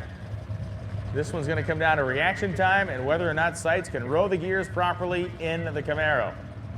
Winners return directly to the staging lane. First round winners return directly to the staging lane upon seeing a win light. If you lost your keys, one of which it says Hillman on it, the other one is a kind of a true value key. If you lost your keys, come to the timing tower, we'll give them back to you. Come on up to the second floor of the timing tower. We'll get those keys back as Ira Seitz breaks out, and Brian Jankowski goes 11:67 at 93 to get the win light. Seitz, a rough stuff reaction time. Jankowski an advantage of over 4/10 of a second on the lead.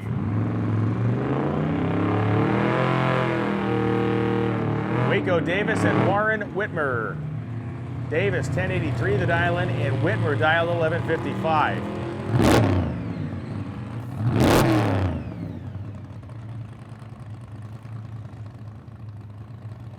So Warren Whitmer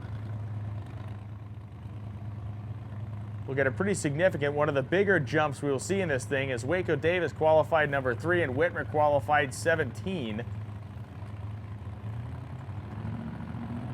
7/10 of a second. The jump for Whitmer. Wow. 7/10 of a second was supposed to be the jump for Whitmer, and Waco Davis is going to pull up next to it at the 8th mile and go, man, I shouldn't be seeing you this early. Waco Davis going to put a fender on it, womp the throttle, and take the win light. 10:93.3 at 113. 2:91 reaction time for Davis, a 5:01 light for Warren Whitmer, and that was the end of the line for him.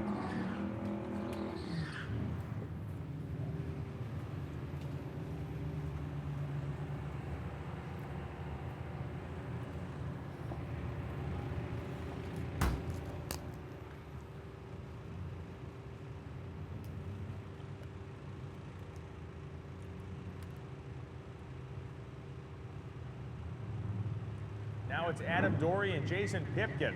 Pipkin 11:49, the number Dory, number 11:78. And Pipkin heading down in the RX-7, moving up toward the center line as he looks over his right shoulder to try to get a visual on Dory. Pipkin goes 11:71.0, 113. The margin of victory on that one is 15/10,000ths of a second. 15/10,000ths at the stripe. Jason Pipkin gets the win light, and Adam Dory 11:88.7, 113, just not quite close enough to the dial-in. Opal Hindley comes up in the Valiant, and Chris Mosley in that beautiful Pontiac GTO. Mosley the slower of the two cars, and Opal Hindley looks over and goes, hey, wait a minute here. Hindley fans the brake pedal wisely and gets the win light, 11:19.2 at 110. Chris Mosley goes 11:52 with a 5, breaks out by 0.06 of a second.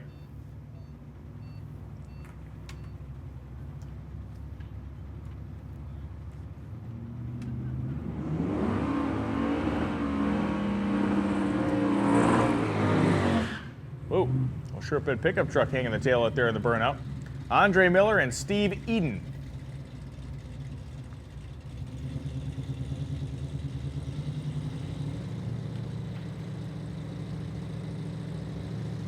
Miller and Eden. Eden pre-staged, or Miller pre-staged. Eden pre-staged. 4-speed versus automatic. The 4-speed of the Nova. The automatic in the truck.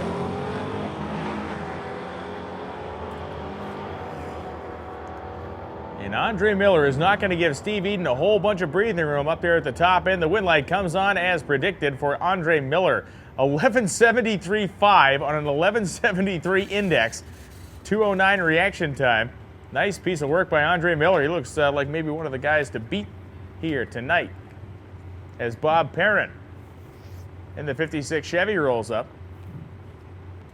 Who's Bob going to be squaring off against here? Oh, he's going to be squaring off against the Oldsmobile.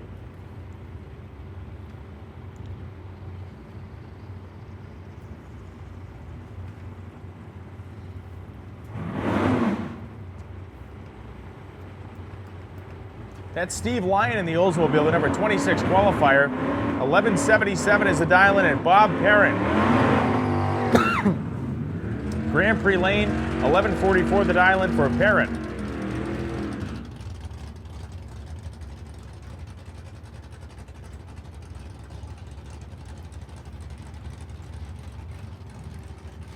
You're supposed to be 11:44 instead of 11. Is it not 11:14? Because he went 11:25 in qualifying, the guy in the right lane. Which one is that? 225P. I have 11:44. Okay, no, you're good. So Steve Lyon and Bob Perrin.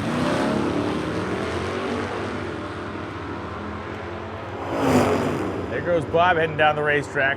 Bob's going to look over his left shoulder for the Oldsmobile. So you're going to see him coming at the top end of the racetrack. The Oldsmobile goes 11:88.1 at 116. Perrin 11:72.2 at 91. Bob was scrubbing off a ton of speed. He scrubbed off too much.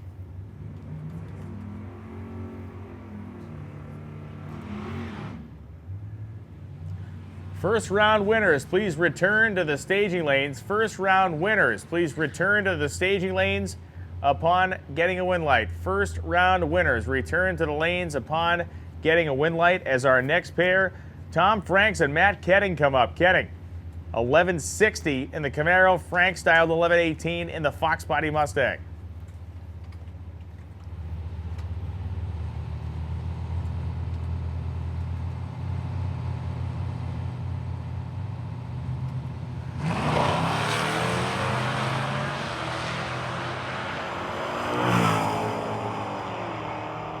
Tom Franks. Not going to have the starting line advantage, but he's not going to get the win light as he broke out by about 600ths of a second. Matt Ketting, 11:63 at 0:86 reaction time. Best reaction time of the night so far on the Pro Tree.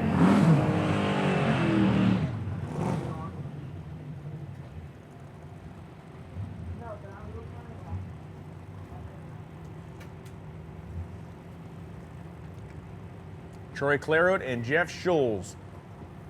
Scholes dialed 1156, Clairot dialed 1088. And Clairot all of a sudden turned into a pro stock driver out there in the starting line.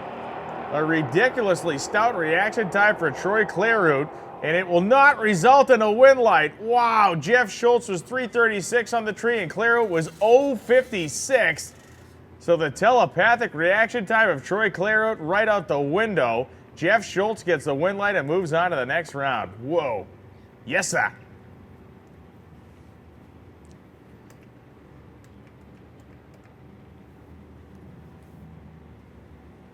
And it looks like we got a couple of pair left here in our first go-round. Taking our 32 down to 16. It will be the late model Ford Mustang taking on Kerry Watson and the Oldsmobile.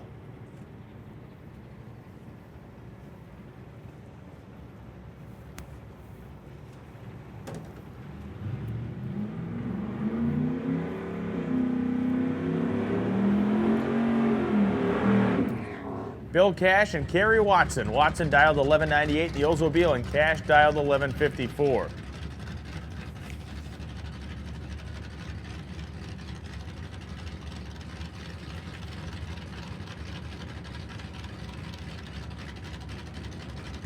And so Cash has gone with a deep staging strategy. And I'm not going to say it didn't work. It didn't work as well as you probably thought it was going to. Now it's up to Kerry Watson. Watson staring over her left shoulder, looks out her left window, and the win light comes on for Bill Cash. 11:85.2 at 122 miles an hour.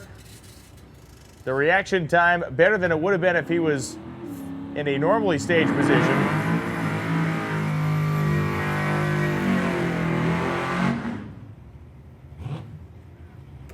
As Ryan Minyard and Chad Addison come up. Addison in the beautiful Chevelle. Grand Prix lane dialed 1135, and Ryan Minyard dialed 1165 in the LS-powered Malibu.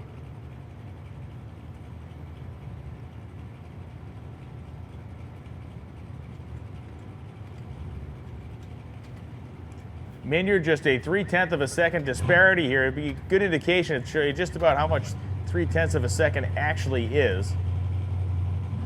Pretty tight window.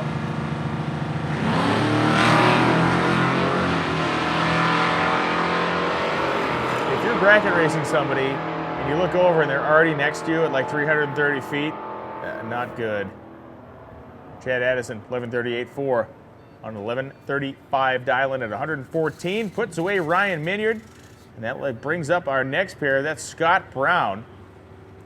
Brown, the Texan of the 1953 Chevy, dialed 1147, and Tom Foglid and the pickup truck on the Grand Prix side.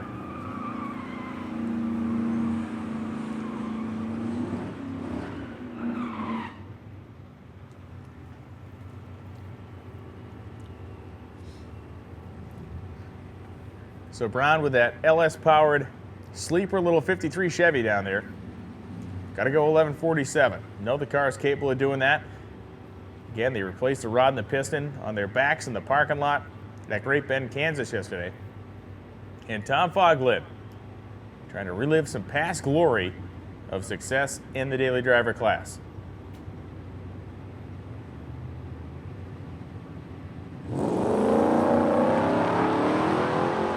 And we're off. Well, both of these guys gave themselves a fighting chance here because the reaction times are near identical, but all of a sudden, Scott Brown is out ahead. He lifts at the top end, and Scott Brown gets the win light, 13:09.9, just 82 miles an hour. Scott Brown moves on to the next round as Tom Foglid could not run the number. So the 53 Chev will be back in the program.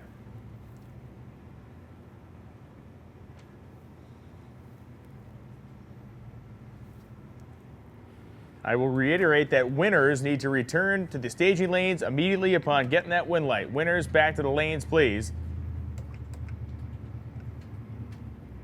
As we continue to march through here, Ronnie Fleming and Russ Dudley.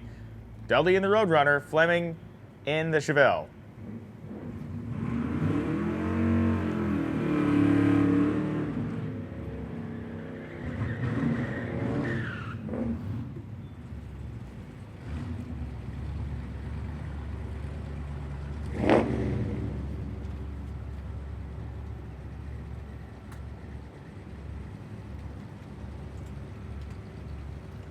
So Ronnie Fleming, one of the guys that was just on that bubble, makes it in the program. Dudley a quicker car at 11:52, so a 4/10 of a second difference. Ronnie Fleming will run away from Russ Dudley.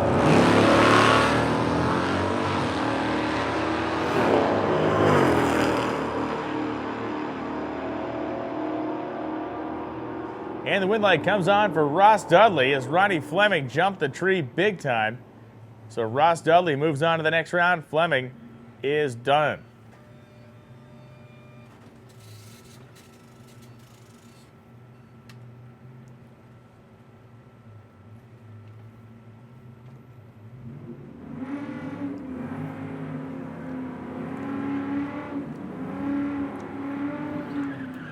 Clark Lamb and John Lechner coming up now. Lechner in the Chevelle, Lamb, the local dude, is in the Barracuda.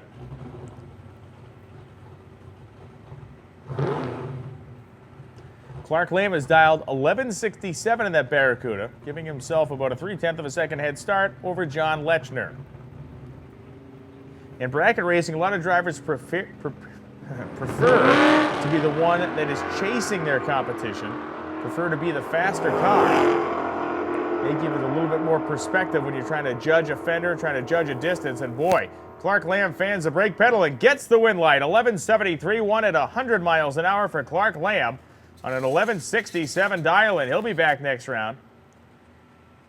And Lamb just absolutely welded John Lechner to the Christmas tree. 1:69 reaction time for Lamb. Lechner was 4:13. You saw it on there at the top end. There was a pretty decent spread at 1,000 feet, and Lamb had him covered. Just fan the brake pedal. We got one more pair here in the first round of our 32-car eliminator in Daily Driver.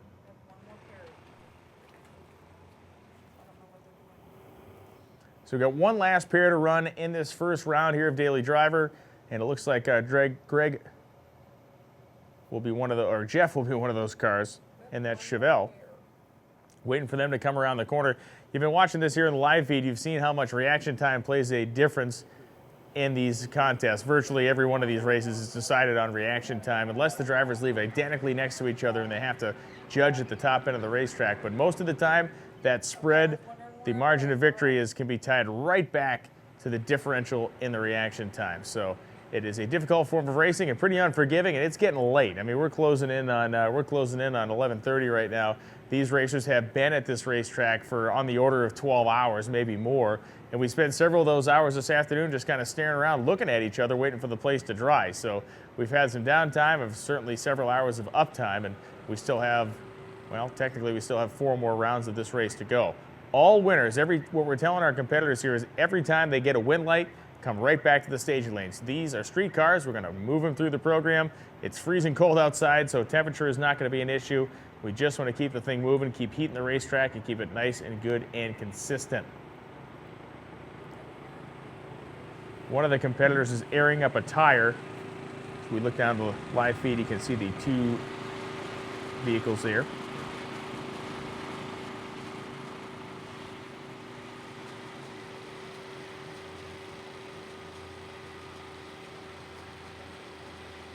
So the excitement tomorrow will bring, of course, is all of our class competitors having their last run at it. We had Jeff Lutz up here. Of course, he talked about what's going to come tomorrow. He knows that he's got a tough road to hoe. Doug Klein is going to try to take a few swipes at him, see if Klein will certainly make his best effort to try to climb to the #1 position. But the biggest news is we're going to have a new winner. We're going to have a new winner in many of our categories. We're going to have a couple of names that you're familiar with coming back up to the podium to receive awards tomorrow night at the award ceremony.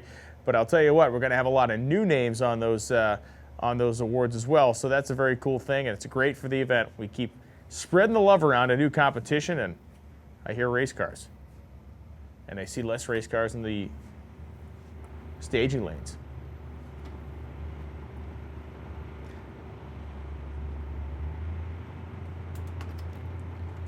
So it will be the Corvette and the Chevelle closing out round 1 here.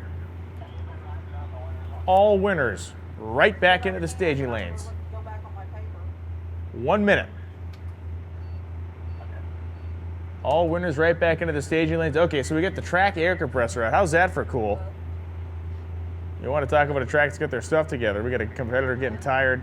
Their tire aired up from the track air compressor.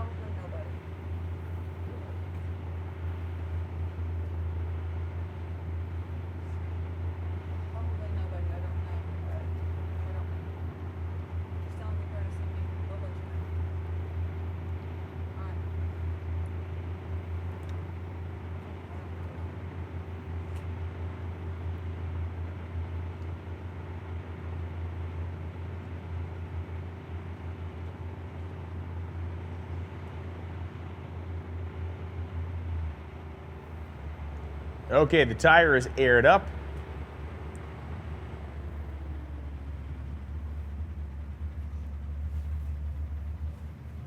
And both cars come toward the water box. Mark Swank is driving the Corvette. 11:33 is the dial-in. And Jeff Dugapolski, Jeff Dugapolski, going to be the deep staging 1165 dialed Chevelle. Scott Abbott won first round. He's a former champ in this contest. Jeff Dugapolski trying to win first round. He is a former champ in this contest as well.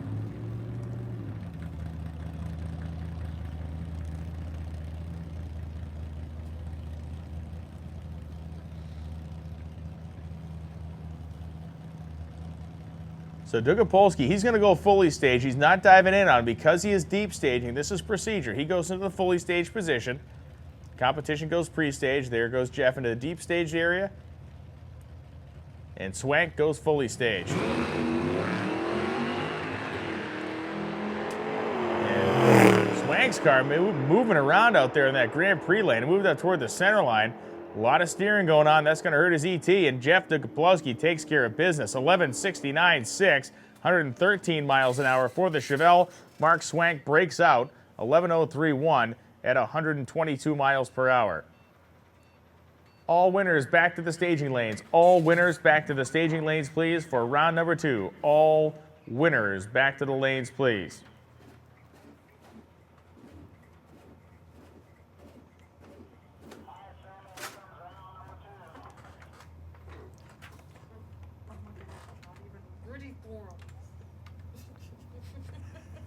And we already have round 2 queued up. That is good stuff.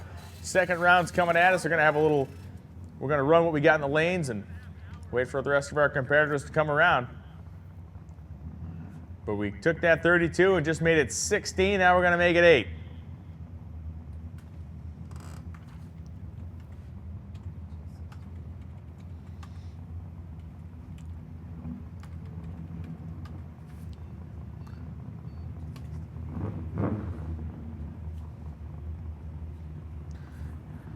And boy, that car formerly campaigned by Steve Boyer. It certainly would be emotionally fitting if that car made it the run for the roses a little bit later on. Jason Pipkin and Opal Hindley. Pipkin in the RX-7 dialed 1149, and Hindley dialed 1112 in the Valiant.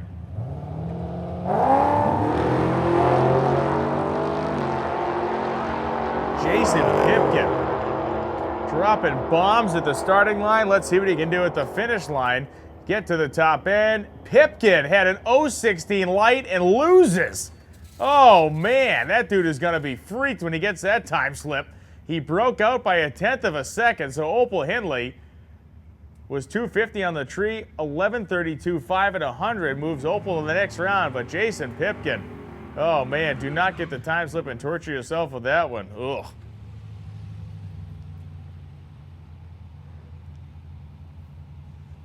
Matt Ketting and Brian Jankuski.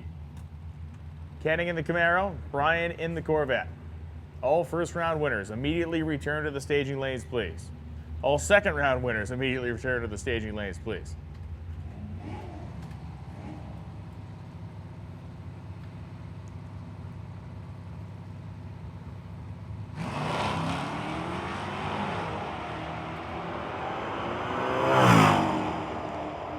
And so both Brian and Matt leave on green. No foul starts. And we get another guy with an 016 light. This guy takes it to the house, though. 11:68.4, 116 miles an hour. Matt Ketting moves on to the next round, and Brian Jakuski breaks out by about 1/10 of a second. Steve Lyon and Jeff Schulz coming up now. Jeff in that great-looking second-gen Camaro, black with those hugger orange rally stripes coming up over the hood and the deck lid, dialed 11:56, and Steve Lyon in the primered-up Oldsmobile is dialed 11:77 on the Grand Prix side of the drag strip. Steve Lyon will jump 0.2 of a second ahead of Jeff Schultz, and then it'll be Jeff's job to run him down through the top end of the racetrack.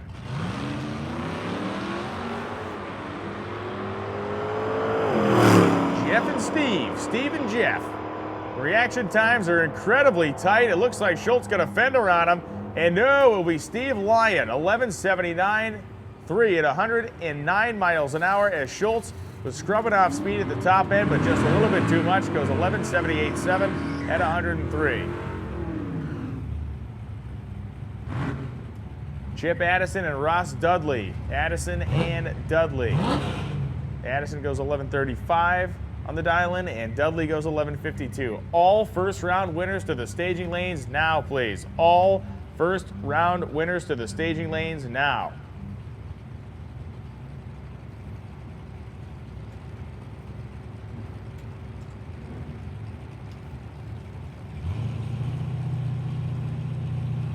Dudley and Addison.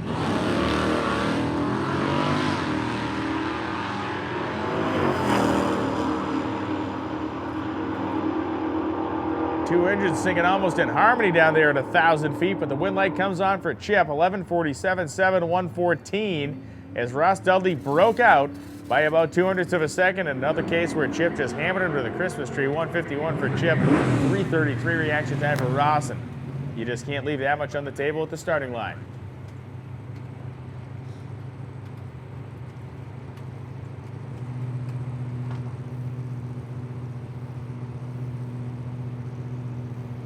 So here we go now with the Mustang and Clark Lamb and the Barracuda staged up in Gonzo.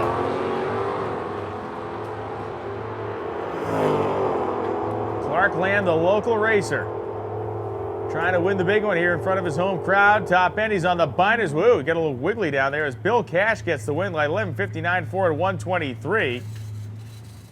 Reaction time advantage went to Clark Lamb, but Bill Cash did a better job of driving the top end stripe. So Bill Cash moves on to the next round.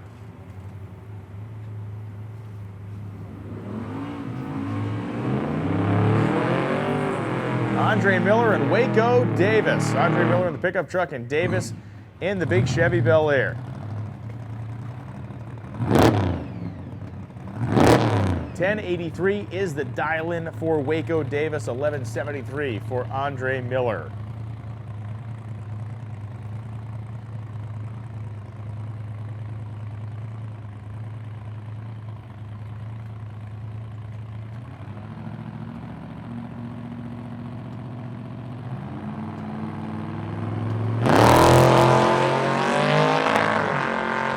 Lights. Ooh, one of the cars breaking up though there at the top of the gear. It sounded like it might have been Davis's car at the stripe. It will go to Davis. 1085.7, 122. Andre Miller broke out by a hun. He went 1172 and an 1173 dial-in, and that's all she wrote for Andre Miller.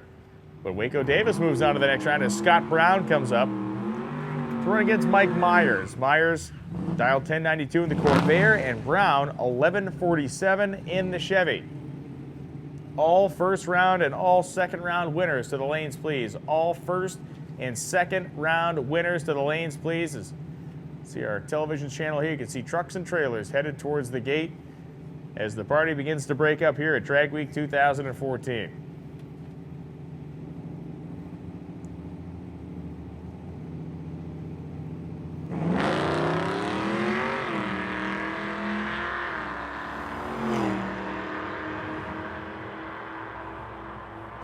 And the advantage goes to Brown on the lead, but the win light goes to Mike Myers. 1085.5, a double breakout win. Myers at 124 miles an hour. And the LS-powered Corvair goes on to the next round.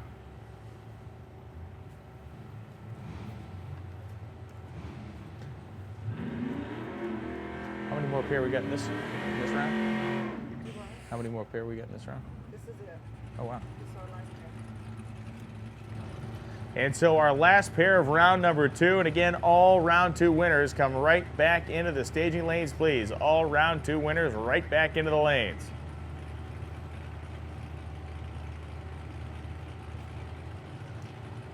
Jeff deep stages, Gardella over there in the Pontiac. Both drivers head down the track. The win light is going to come on for Jeff, and he ate Cardella's lunch on the starting line. 2:40 reaction time for Jeff on the lead. 6:19 light for Cardella. So Jeff Doug Pulowski will move on to the next round and come on back. He is one of the previous winners of the daily driver category here, and he's going to try to do it again.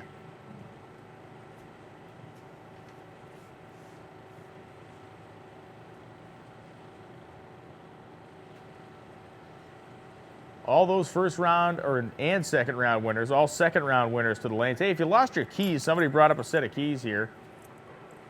They're flat and shaped like keys. So there you go. If you lost your keys, come and get them.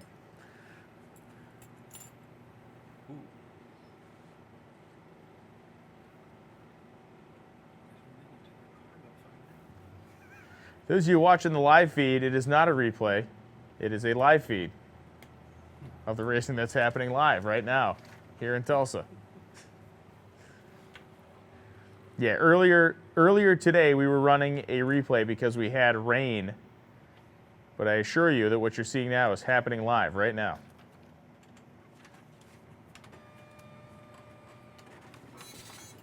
I'm not going to tell you the time of day. I'm going to hold up a newspaper like I'm a hostage person, so I know I'll hold up a newspaper to give you the date.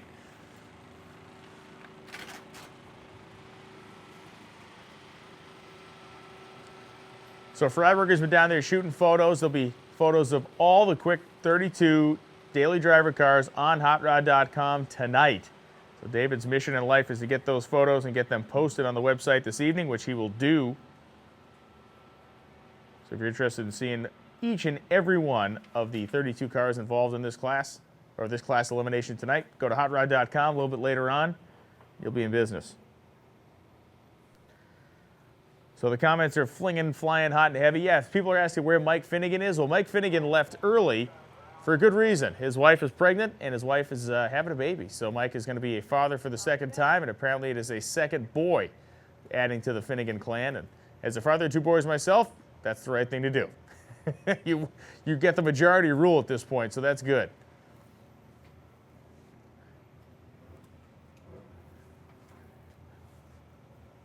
Tomorrow, everything gets going at 9 a.m. We have 9 a.m. Gates open for spectators at 9 a.m. Racing on the track starts at 9 a.m. All this live feed goodness starts again at 9 a.m. So please make sure you tune in. YouTube.com/MotorTrend. Spread the link. Let everybody know. And tomorrow we roll out all of our class cars from the 10-second gassers, or rather the 8 or 9-second gassers, moving up through our 10-second, 11-second categories, and of course, all the way into our deep single-digit 7- and 6-second cars that will be going at it for one last time after 5 days of heavy competition. This will be technically the 6th day, even though they didn't race today, but it's one of those drag weeks bonus session. Plus, we have our shootout tomorrow afternoon, a heads-up shootout with anybody who completed drag week can jump in the ring and give it a shot. It should be pretty wild. as we begin again with our next pair. So this is beginning of round 3. So we begin round 3 now, as my brain has begun to leak out of my ear. This is the 3rd round. I lost count after 2. Bill Cash and Opal Hindley come to the starting line. Hindley, 11-12. Cash dialed 11-54. All winners to the staging lanes. All winners to the staging lanes, please. We are down to the round of 8. Opal Hindley at 97. Opal Hindley looking over the left shoulder, and the wind light comes on for the Valiant. 11:39, 3,102 miles per hour as Bill Cash goes 11:74.5 at 122.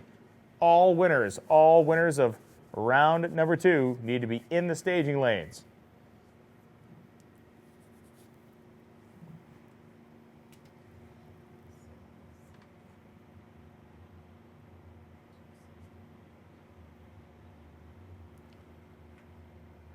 Charles Washington is asking, what do we do to remain awake for a whole week?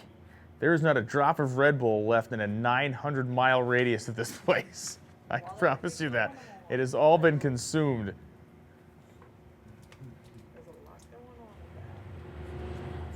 Am I a Mopar guy, a Chevy guy, or a Ford guy? I like them all, but I guess I own a couple of General Motors products, so maybe I'm a General Motors guy.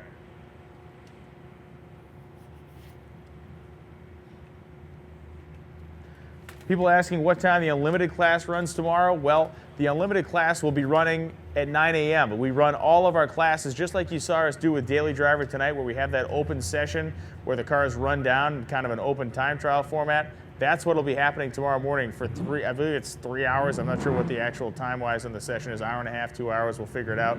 But the open session is going to go on first thing in the morning. So you need to be on the live feed at 9 a.m. because you don't want to miss any of that stuff. At 9 a.m. we could have a pair of Unlimited cars first down the racetrack. I can't predict that. You got to be on here at 9 to see.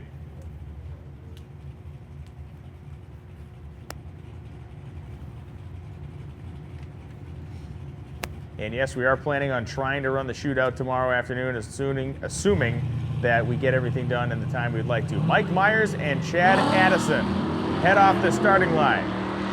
Myers, G-body chassis, LS motor, front engine Corvair, Addison the classic Chevelle, and the wind light comes on for Chad Addison. 11:35 on an 11:35 with an 0.98 reaction time. Wow. Ran the number with an 0.98 light.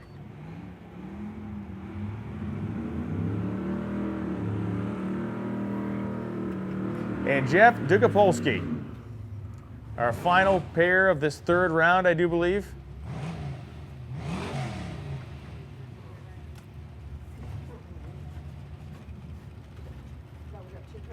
Two pair. We get this pair. We got one more coming. So Steve Lyon and Jeff Dugapolsky.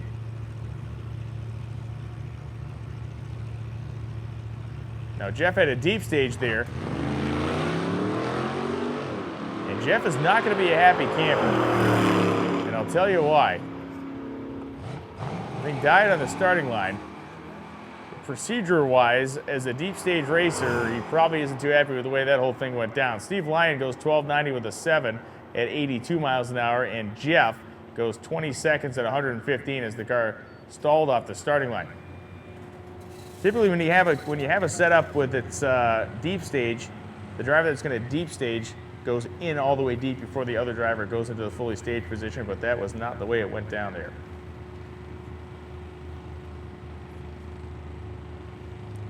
For anybody that's asking, has Unlimited run? Unlimited has not run today. The only class that has run today and will run today, moving closely into tomorrow, is Daily Driver.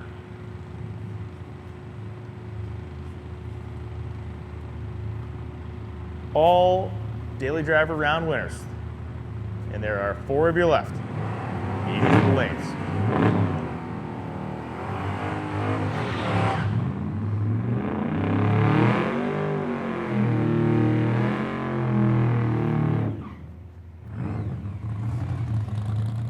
So that big supercharged Chevy over there, Waco Davis and Matt Ketting lineup. Ketting 1160, Davis 1083.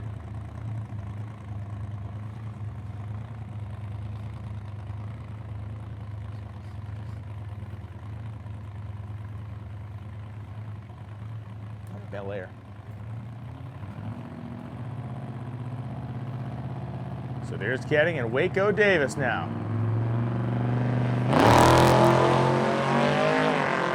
The big heavy Chevy going to try to run down its younger brother, at least its smaller brother.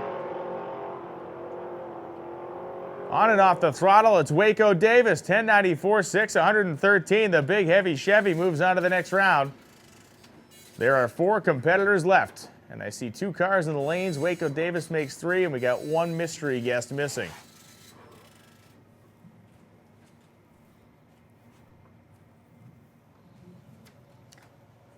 So now we're down to the semifinal round. We just saw 4 pairs go down, so we got 4 competitors left. 2 more rounds of racing before we close it out for tonight. We're actually going to be closing it out for tomorrow. Well, we'll be past midnight by the time we shut this deal down. Special thanks to the racetrack crew here at Tulsa for prepping the racetrack for us so well. David Cook gets and Jimmy get the props for that. And everybody else here at the racetrack for the never say die attitude. We had a bunch of rain this afternoon. A lot of places would have thrown in the towel and just gone home for the day, but not you guys and not us. We stuck it out. We're going to finish up our daily driver program tonight and then handle the rest of our business tomorrow. It's a good way to get things done. Sure, it's a little bit of a late night, but hey, we're all friends here.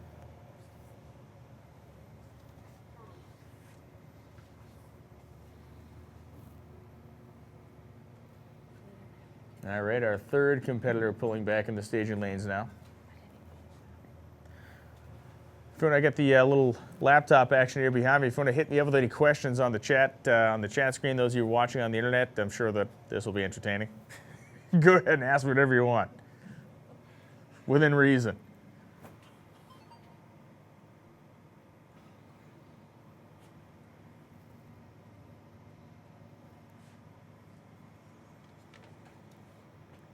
So a fun fact to share and tell, according to David Freiberger, that this is the biggest day, the biggest traffic day in the history of HotRod.com with still hours left to go. So make sure you get on the website, check out all the photos that have been posted, the stories, the results. This true kind of lineage of Hot Rod Magazine Drag Week is followed on HotRod.com.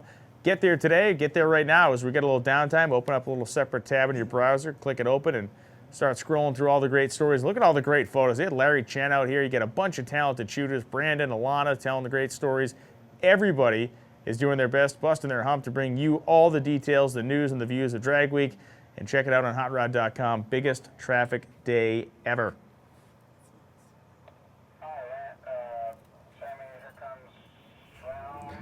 The deal with my tow truck is that I own a 19.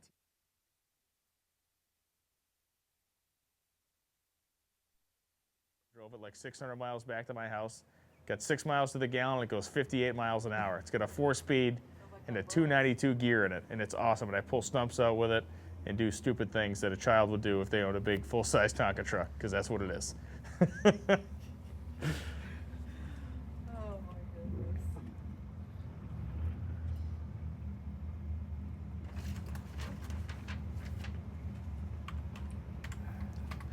All right, we got the semifinal round coming up now.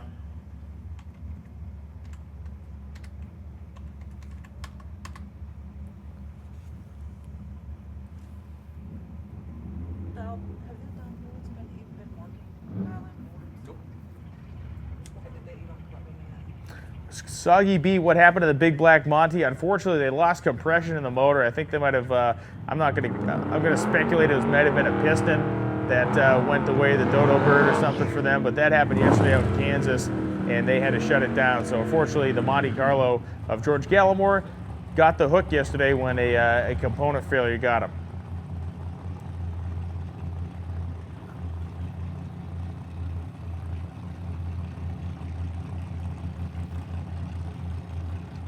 Opal Hindley and Steve Lyon. Boy, it's just that Hindley mobile making its way through the ranks here. A lot of history with that car, a lot of memories. Again, the driver of Opal Hindley's car previously Steve, and Steve passed away last year. Wow, that car is going to the final. Opel Hindley, 11-14-2, 115 miles an hour in a Steve Boyer's car. Steve Boyer was a guy that had lost the use of his legs and came out in Power Tour, had that car equipped with hand controls. And sadly, Steve lost his life last year. He passed away during drag week. Obviously, he passed away one evening at his hotel, and that car is being raced in his memory this year, and it's now going to the final round in Daily Driver in the bracket race. That's pretty amazing. I think Steve may be riding in the passenger seat, but Steve really embodied the spirit of this event. He didn't really let anything get in his way. He had some obstacles to overcome, and he certainly overcame them, and he was out here as a hardcore hot rodder as anybody else that has ever showed up to this event. And a heck of a guy, and boy, it's certainly something to see that car going to the final round here in the bracket race.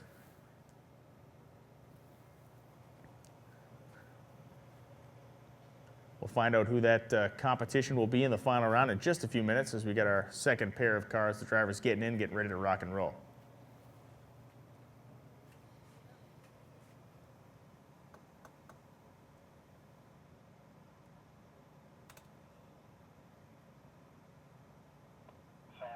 Those of you asking about the replay from yesterday, we've been showing it during the day today to fill in some time during the downtime we had.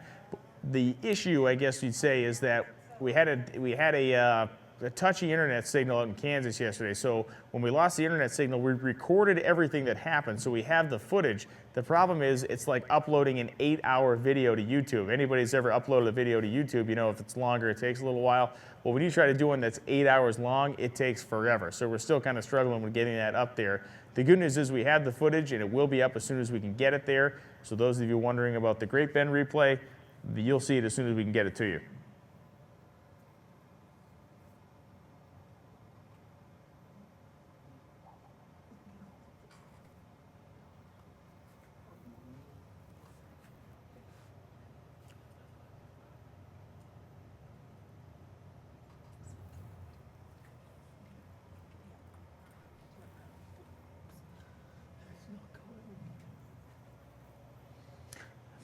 If I want to talk more about my tow truck, I can. People ask me about the tow truck in the chat room, so I will once again just reiterate. It's a 1968 C50. I bought it from a guy in New York, drove it back to my house, and I just cruise around in it with my kids and do superhero stuff in it, like drag things around, lift stuff up. I lift things up and I put them down.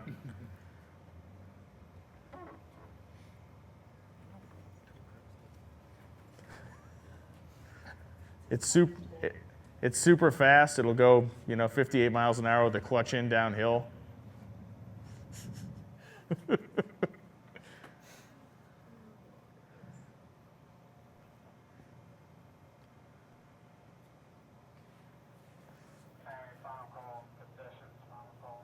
And it looks like our second pair is coming in a final call for the concession stand.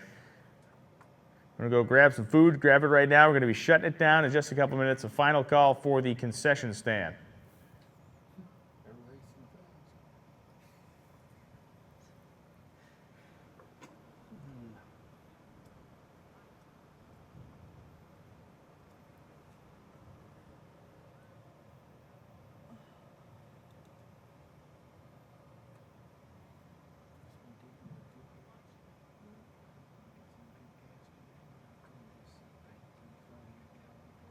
Chris Carter asked in the chat room, will all of Saturday's runs be uploaded as well for rebroadcast? Yeah, and those of you that are here this weekend that are hanging out at Tulsa, the race will be recorded, put on the YouTube channel as we stream it tomorrow. So anything you miss when you're at the races, if you're hanging out in the pits and miss a big run, you can go back and watch. All the footage will be on the YouTube channel until the end of recorded time, or the internet, which may end tomorrow. I don't know, but it'll all be there until it's not there anymore. It'll be there. And you can rest assured, if you can't be home tomorrow to watch, the replay will be up tomorrow afternoon. You'll be able to check everything out.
So at some point we're going to run the second half of this round. How about that for some crap? Yeah, I saw that. The guy dove in on you. Huh? I saw the guy dove in on you. Not backfired. I don't know. I wasn't diving in on me. I'm just used to it. Backfired to die.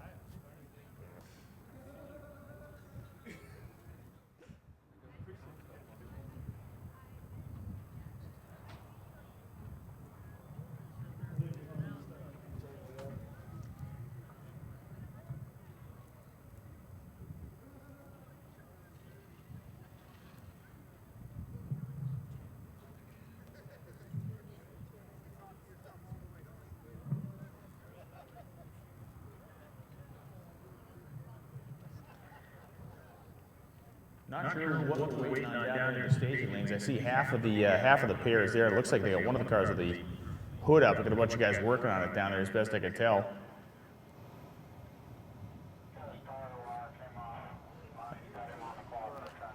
Okay, we got a starter wire came off. He's on the clock right now, trying to get him started. Lonnie is, oh yeah, look at that. We got guys, look at the live feed camera down there. We got guys under that thing on top of it trying to get the car to start. That is a bummer to have it happen this late in the game. So there's a black Chevelle down there in the staging lanes that the guys are trying to get fired up. And there's literally 6 or 7 guys around that thing just doing anything they possibly can. As the floor jack just got dropped off. But again, Lonnie has them on the clock, so they're down to just a couple of minutes to get this thing fired up. And we're down to 2 minutes. They're on the clock for 2 minutes for the Chevelle.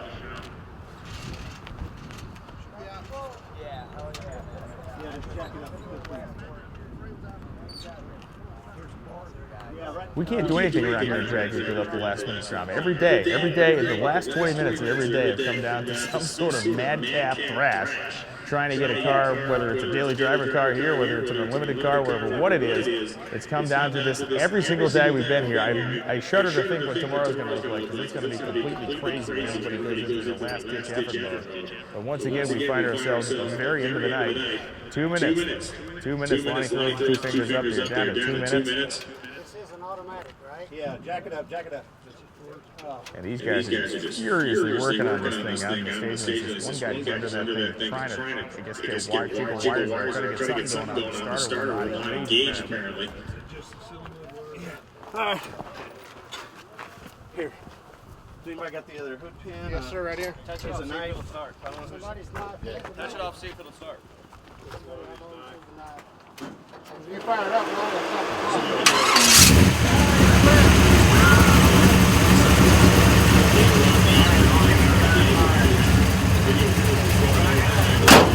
Watching don't know that, but those here tonight, watching in person, especially those competitors in the category. Now you'll be able to watch yourself in competition tomorrow night. Wow, they got it started, so the Chevelle did start. Driver's going to jump in the car, they're coming around the corner. Wow.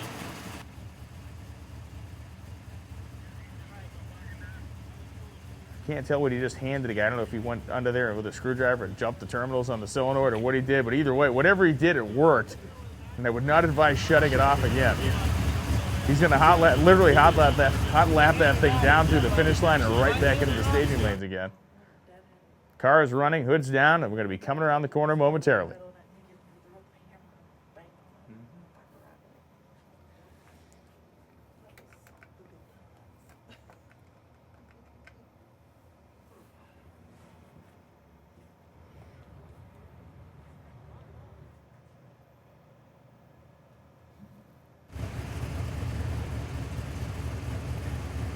See Sean Fling, one of our Drag Week crew members down there, giving him a hand, getting strapped in the car. Tell him, hey, buddy, take a deep breath, get your helmet on. Meanwhile, the other half of the final round's like, yeah, my car's going to be ice cold by the time we get done.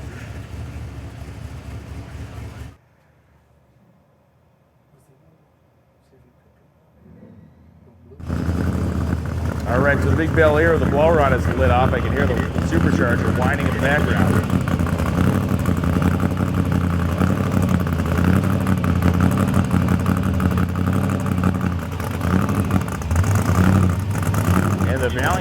wait patiently as the winner of this tier will have to circle all the way back around to face the Valiant. And boy, that would be an emotional deal for the family if the Valiant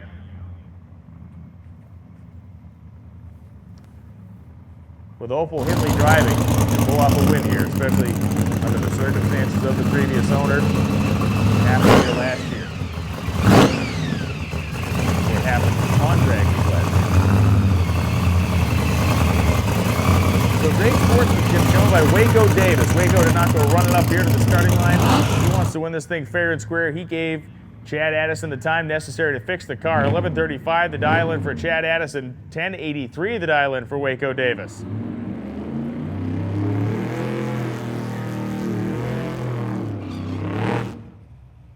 So we got the big blown Bel Air and that beautiful Chevelle.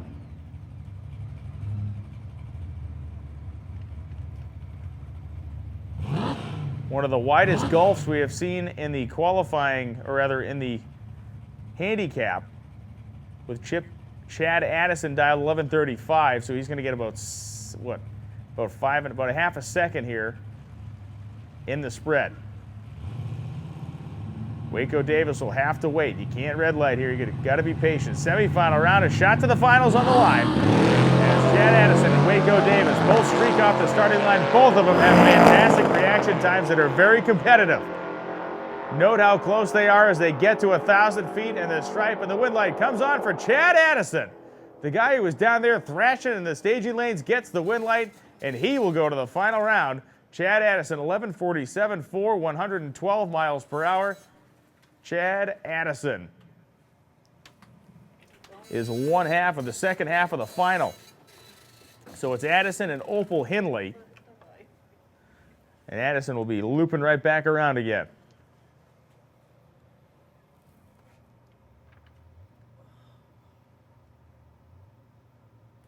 So John Hindley is the driver of the Valiant.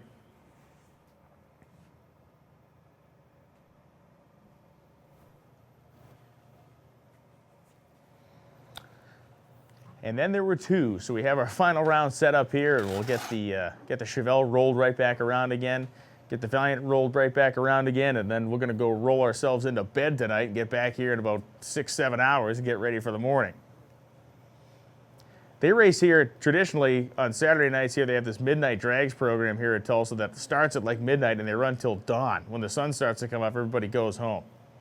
So this is like this midnight stuff. We're just getting warmed up around. This is nothing for these guys. This is like, oh, we're going home early tonight. We get out at midnight. Sweet. Putting in the half banker's hours here. Just working till midnight. Come on.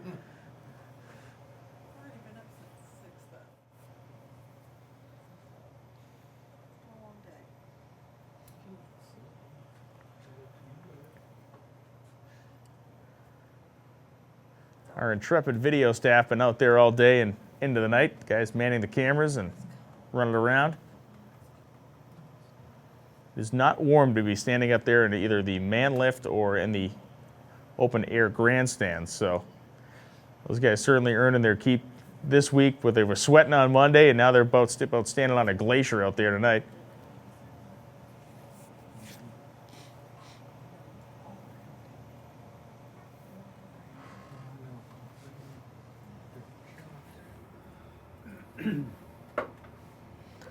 So John Hindley is waiting patiently.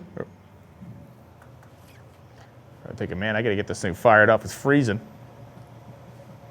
Drove behind Hindley the other night, one of the parts of the route. It's always fun to travel through the towns and you see all the people on the sidewalks and stuff. And every stoplight, come on, man, do a burnout. Every kid in town screaming at these guys to do burnouts. Say most of the guys held it together pretty good. I didn't see anybody really nobody really laid a set of train tracks down Main Street, if you know what I mean.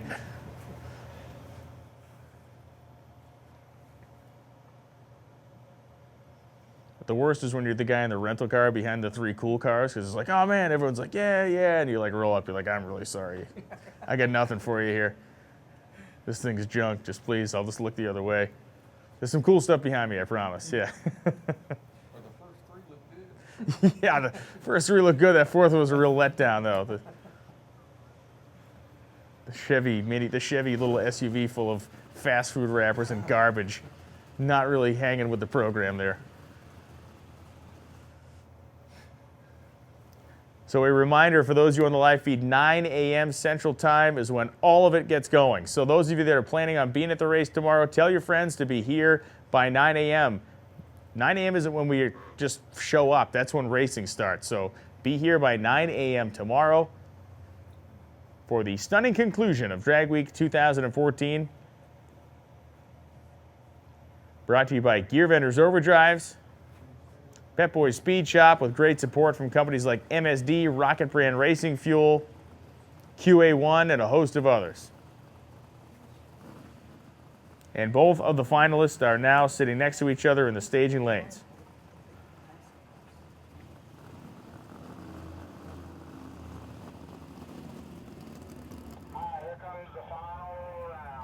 And the ones we've been waiting for. This is the final round of the night. John Hindley driving a car packed full of memories. Maybe has a passenger that he can't see riding in the seat next to him. The previous owner loved Drag Week maybe more than anything else. It took years to build this car. Got it here. It was one of his life's ambitions to do it, and he did. Sadly passed away during the event. The car is back, being handled skillfully by John Hindley. And John Hindley will have Chad Addison to get around in this final, as Addison is dialed 1135 and Hindley is dialed 1112.